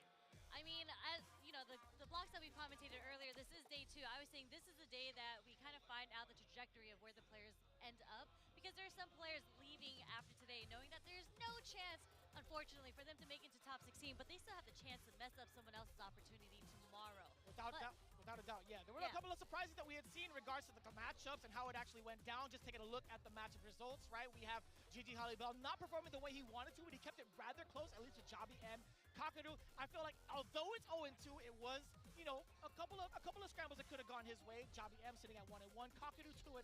Zangief Volato still looking to find his way to get himself an explosive, at least finish towards the end at 0-1. Dual Kevin 1-1, and Tokido at the very bottom still looking rather clean. Yeah, I mean, obviously, I'm a little biased here, so Dual Kevin, I'm always going to be cheering for him. But someone that I mentioned, so I sent a survey out to a whole bunch of players before, and one of the questions I had asked him was, who is your dark horse? And a majority of the players here actually believe it's Zangief Volato. 100%. You know, I've had a lot of time to kind of study the way that he's been playing, just based off of the matchups alone, right? I feel like Zangief Volato will have a plethora of Kens to play against. Tokido has some very specific ones with like Kobion, Inabashi, Zangief as well. It's going to be a very interesting dynamic to see if whether or not Zangief Volato will step up to the challenge and blow up. Deixa eu ver. Bolado e Tokido a primeira. Along with Kakadu, it's going to be E depois o Haribel, mano. Ah, vai dar pra ver a primeira do bolado. Mano, eu vou ver só a primeira do bolado e vou fechar. I am so excited for all of these matches. Just being again, that's why I love Capcom Cup so much, right? You're talking about 48 players from 24 different regions. We have so much representation here. Again, Brazil, we just saw Junior Ross do really, really well earlier today. We just saw Salvatore do really well, right? I'm trying to see Zangief Volato. And I think it's kind of rough because his first match is against Kakadu, which is obviously qualified in Japan for having the most points in Japan. Region to qualify to, right? And it's a bad matchup for him, so now we get to see him go.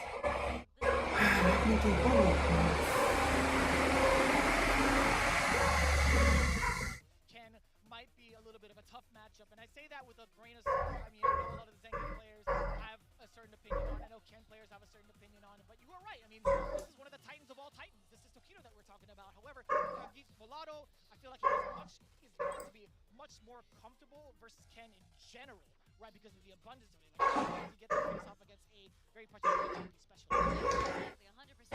And I believe Zengi Volato. Do I have? Anyways, yeah, he's ready for this. Actually, one of the questions I asked him too is he excited to play in this group? And he said it was Tokido. He said he's been a fan of Tokido for a really long time, so he's very excited to play Tokido. And funny enough, this is kind of what I said about Salvatore in the previous group. He also said he's been watching Punk. Caralho, mano, bolado e Tokido. And when he got a chance to play against Punk, he actually beat Punk. So I'm wondering if that's gonna happen again. I mean, we've already seen that kind of happen a little bit earlier, though, with a couple of groups. We've seen some quote-unquote upsets. Maybe we'll see one to close our blocks here. Group C, again, the final one. É, mano, essa é aquela match que o bolado pode perder, mano. Let's get it. I'm interested in seeing how Zengi Volato approaches this matchup, because typically I think he's a pretty slow Zengi. He immediately gets punish counter when I say the standing medium kick. Yeah, I mean, you have to test the ranges, right? I mean, that's something he's gotta digest quickly, or else he's gonna Nossa, mano. two in a row already. Tomar teu loop mesmo? I like that counter hit, pretty quick off his feet too. 100%, yeah, and this time not whiffing with the fears. Again, going back into neutral, I will say Zengi Volato is one of the Zengi players that uses standing medium kick quite a bit. To harp on that a little bit more, right? I feel like he does it to kind of gauge the distance between his players, the players he's playing off against, but he can't. He's gonna have to use that sparingly. Now he's testing Tokido's reaction with the light, right? I think he's trying to see if maybe he can catch the light off of a whiff button, something like that. But right now, again, he's sprinkling the neutral with different lights, mediums, and heavies. Trying to see if he can get a connect on Tokido, but what a neutral jump coming from Tokido. Taking the first round in the first game. Yes, sir. Pretty risk-averse, if you ask me. He sees something like a light, and personally, I would also hold up. If they're not continuing the combo, 100%, I don't want to even come close to an ODSPB because that pretty much changes the trajectory of that round. Yeah, very safe defensive option there coming from Tokido. Like, because what else would Zengi do if you get hit by a light, right? You get comboed or you get hit by the SPD. So holding up was really a good decision there from I Tokido. feel like there was an opportunity, especially after that gym ride, to possibly get a scoop. That's not the case. Zangief a little reluctant to even Caralho. cases, but right now Tokido's going to take full advantage of this corner pressure shift. Ujin right, yeah. Go on in there. A couple more sequences, he possibly could get that burnout. Yeah, with the heavies right now, as you mentioned, the burnout is coming right now. And Zangief doesn't deal the best because the supers aren't the best against burnout. But the charge is the option he already knew. Ai, não, mano. Yeah, I feel like he's one of the few characters that get the Nice. mechanics of the game, right? With that armor, being able to survive while in burnout against some of the DIs. So long as he has the life to back it, right? So I do like that option. However, is it too little too late with the amount of life that he has left? He has Calma, bolado. Boa! level 3. Is this gonna kill? No, you tell. Acho que não vai matar não, não vai matar não. It is off a light, yeah. With the OD Lariat. Okay, not even close to killing. Two more guesses if you went for the throw, but Zangief Volato did not want to risk what Tokido was gonna wake up with. Dangerous territory for Zangief Volato. A single hit, counter poke will do it too from crouching. Calma, Tony, calma. Is able to bait it. Calma. Meu Deus, não! What else would you have done from that far? Caralho, mano. Calma, calma, Tony, calma, caralho. Segura o cu, moleque. It is quite fair. Tokido with just a little bit of fuel left in the tank to let that OD uppercut rip just in case. Can't blame the man, honestly, from the side of Zangief Volato. Yeah, not at all. You kind of had to risk going for that just because he wanted to seal the deal. I don't know if he had canceled into drive rush, but he had gotten enough damage still, and I don't think so. Isso. Boa. Aí, deixa ele pular não. Boa. Caralho, agora. Ai. Counter hit, stuffed out whatever Zangief Volato was trying to do. Backdash, just in case the loop was coming. Tokido, he doesn't want to over-address the issue. He just wants to, keep the containment going. I like this. Come on now, let me see that. Let me see those fears get started. Okay, like here. How's Zangief Volato gonna switch it up? Oh my. Oh my. Caralho. Okay. Boa. The lariat to close it out in the first round in the second match. I definitely got tongue-tied and I froze when he when the the first time he got the hit. I was like, wait, is he gonna close it out with this one? And then no, he reset it to the second combo. I was like, okay, that was the right decision there. Isso aí, entrou na roleta, vai. Short late confirm on the health stab too. Bora, Tony, bora. Like those trades. We love those trades if you're Zangief. Pega ele errar, faz ele errar. Não, caralho. Para. Ele pegou isso aí já, mano. Para de ficar jogando esse chute médio no vento. Are we gonna go in? What do you think?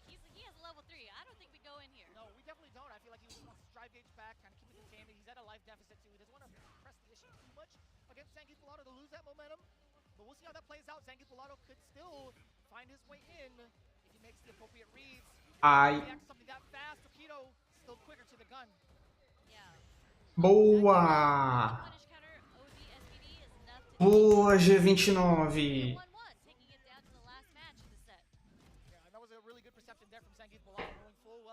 Tokido's timing on the Fierce has to be before the Lariat would come out, so it was a very, very appropriate defensive maneuver from the side of Zangief Pilato to finish it out, spending the rest of that meter. He had to. I'm liking this.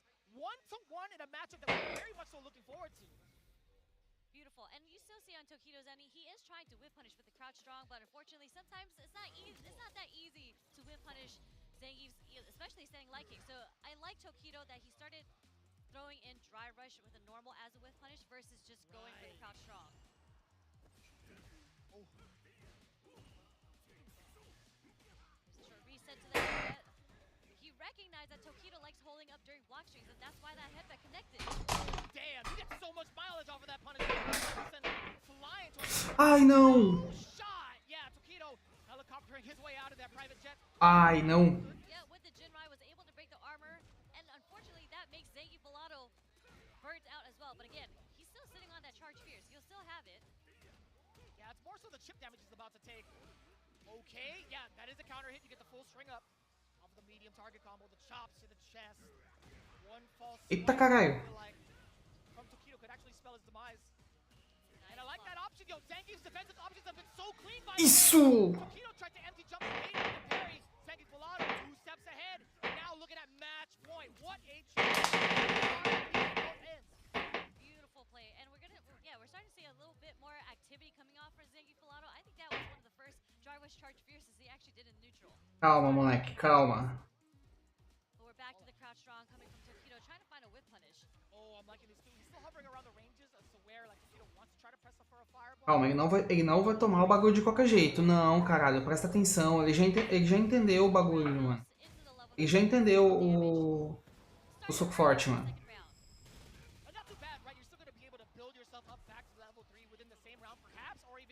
Ai, não. Nossa, que bom que ele dropou.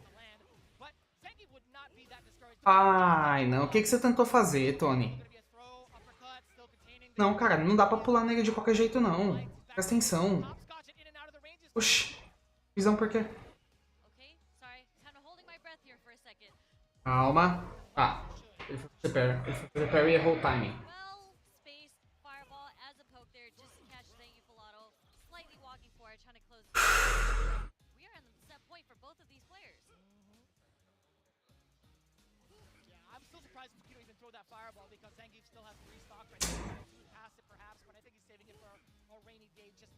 É uma filha da puta.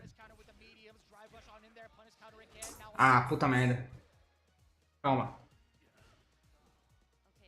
Caralho, mano, tipo, tô tentando entender já o jeito que ele tá jogando, o jeito que o bolado ele tá largando o botão assim pra checar da Gavi Rush, mano. Boa. Meu Deus. Meu Deus. Isso. Caralho, ele conseguiu, mano. Puta que pariu, velho. Ele conseguiu, mano. Caralho.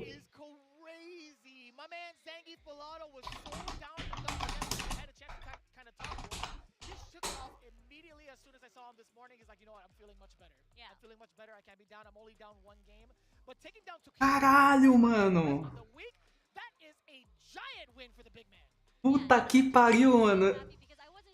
Mano, na moral, mano, eu tô sem palavras.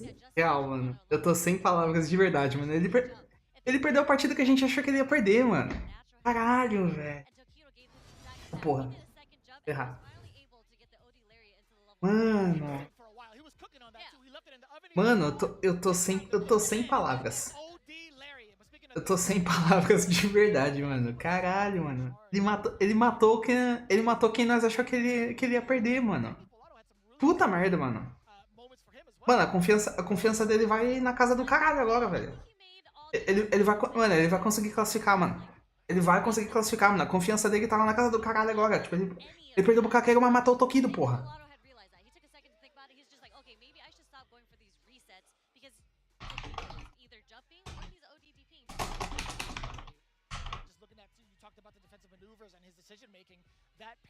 Caralho, molecada.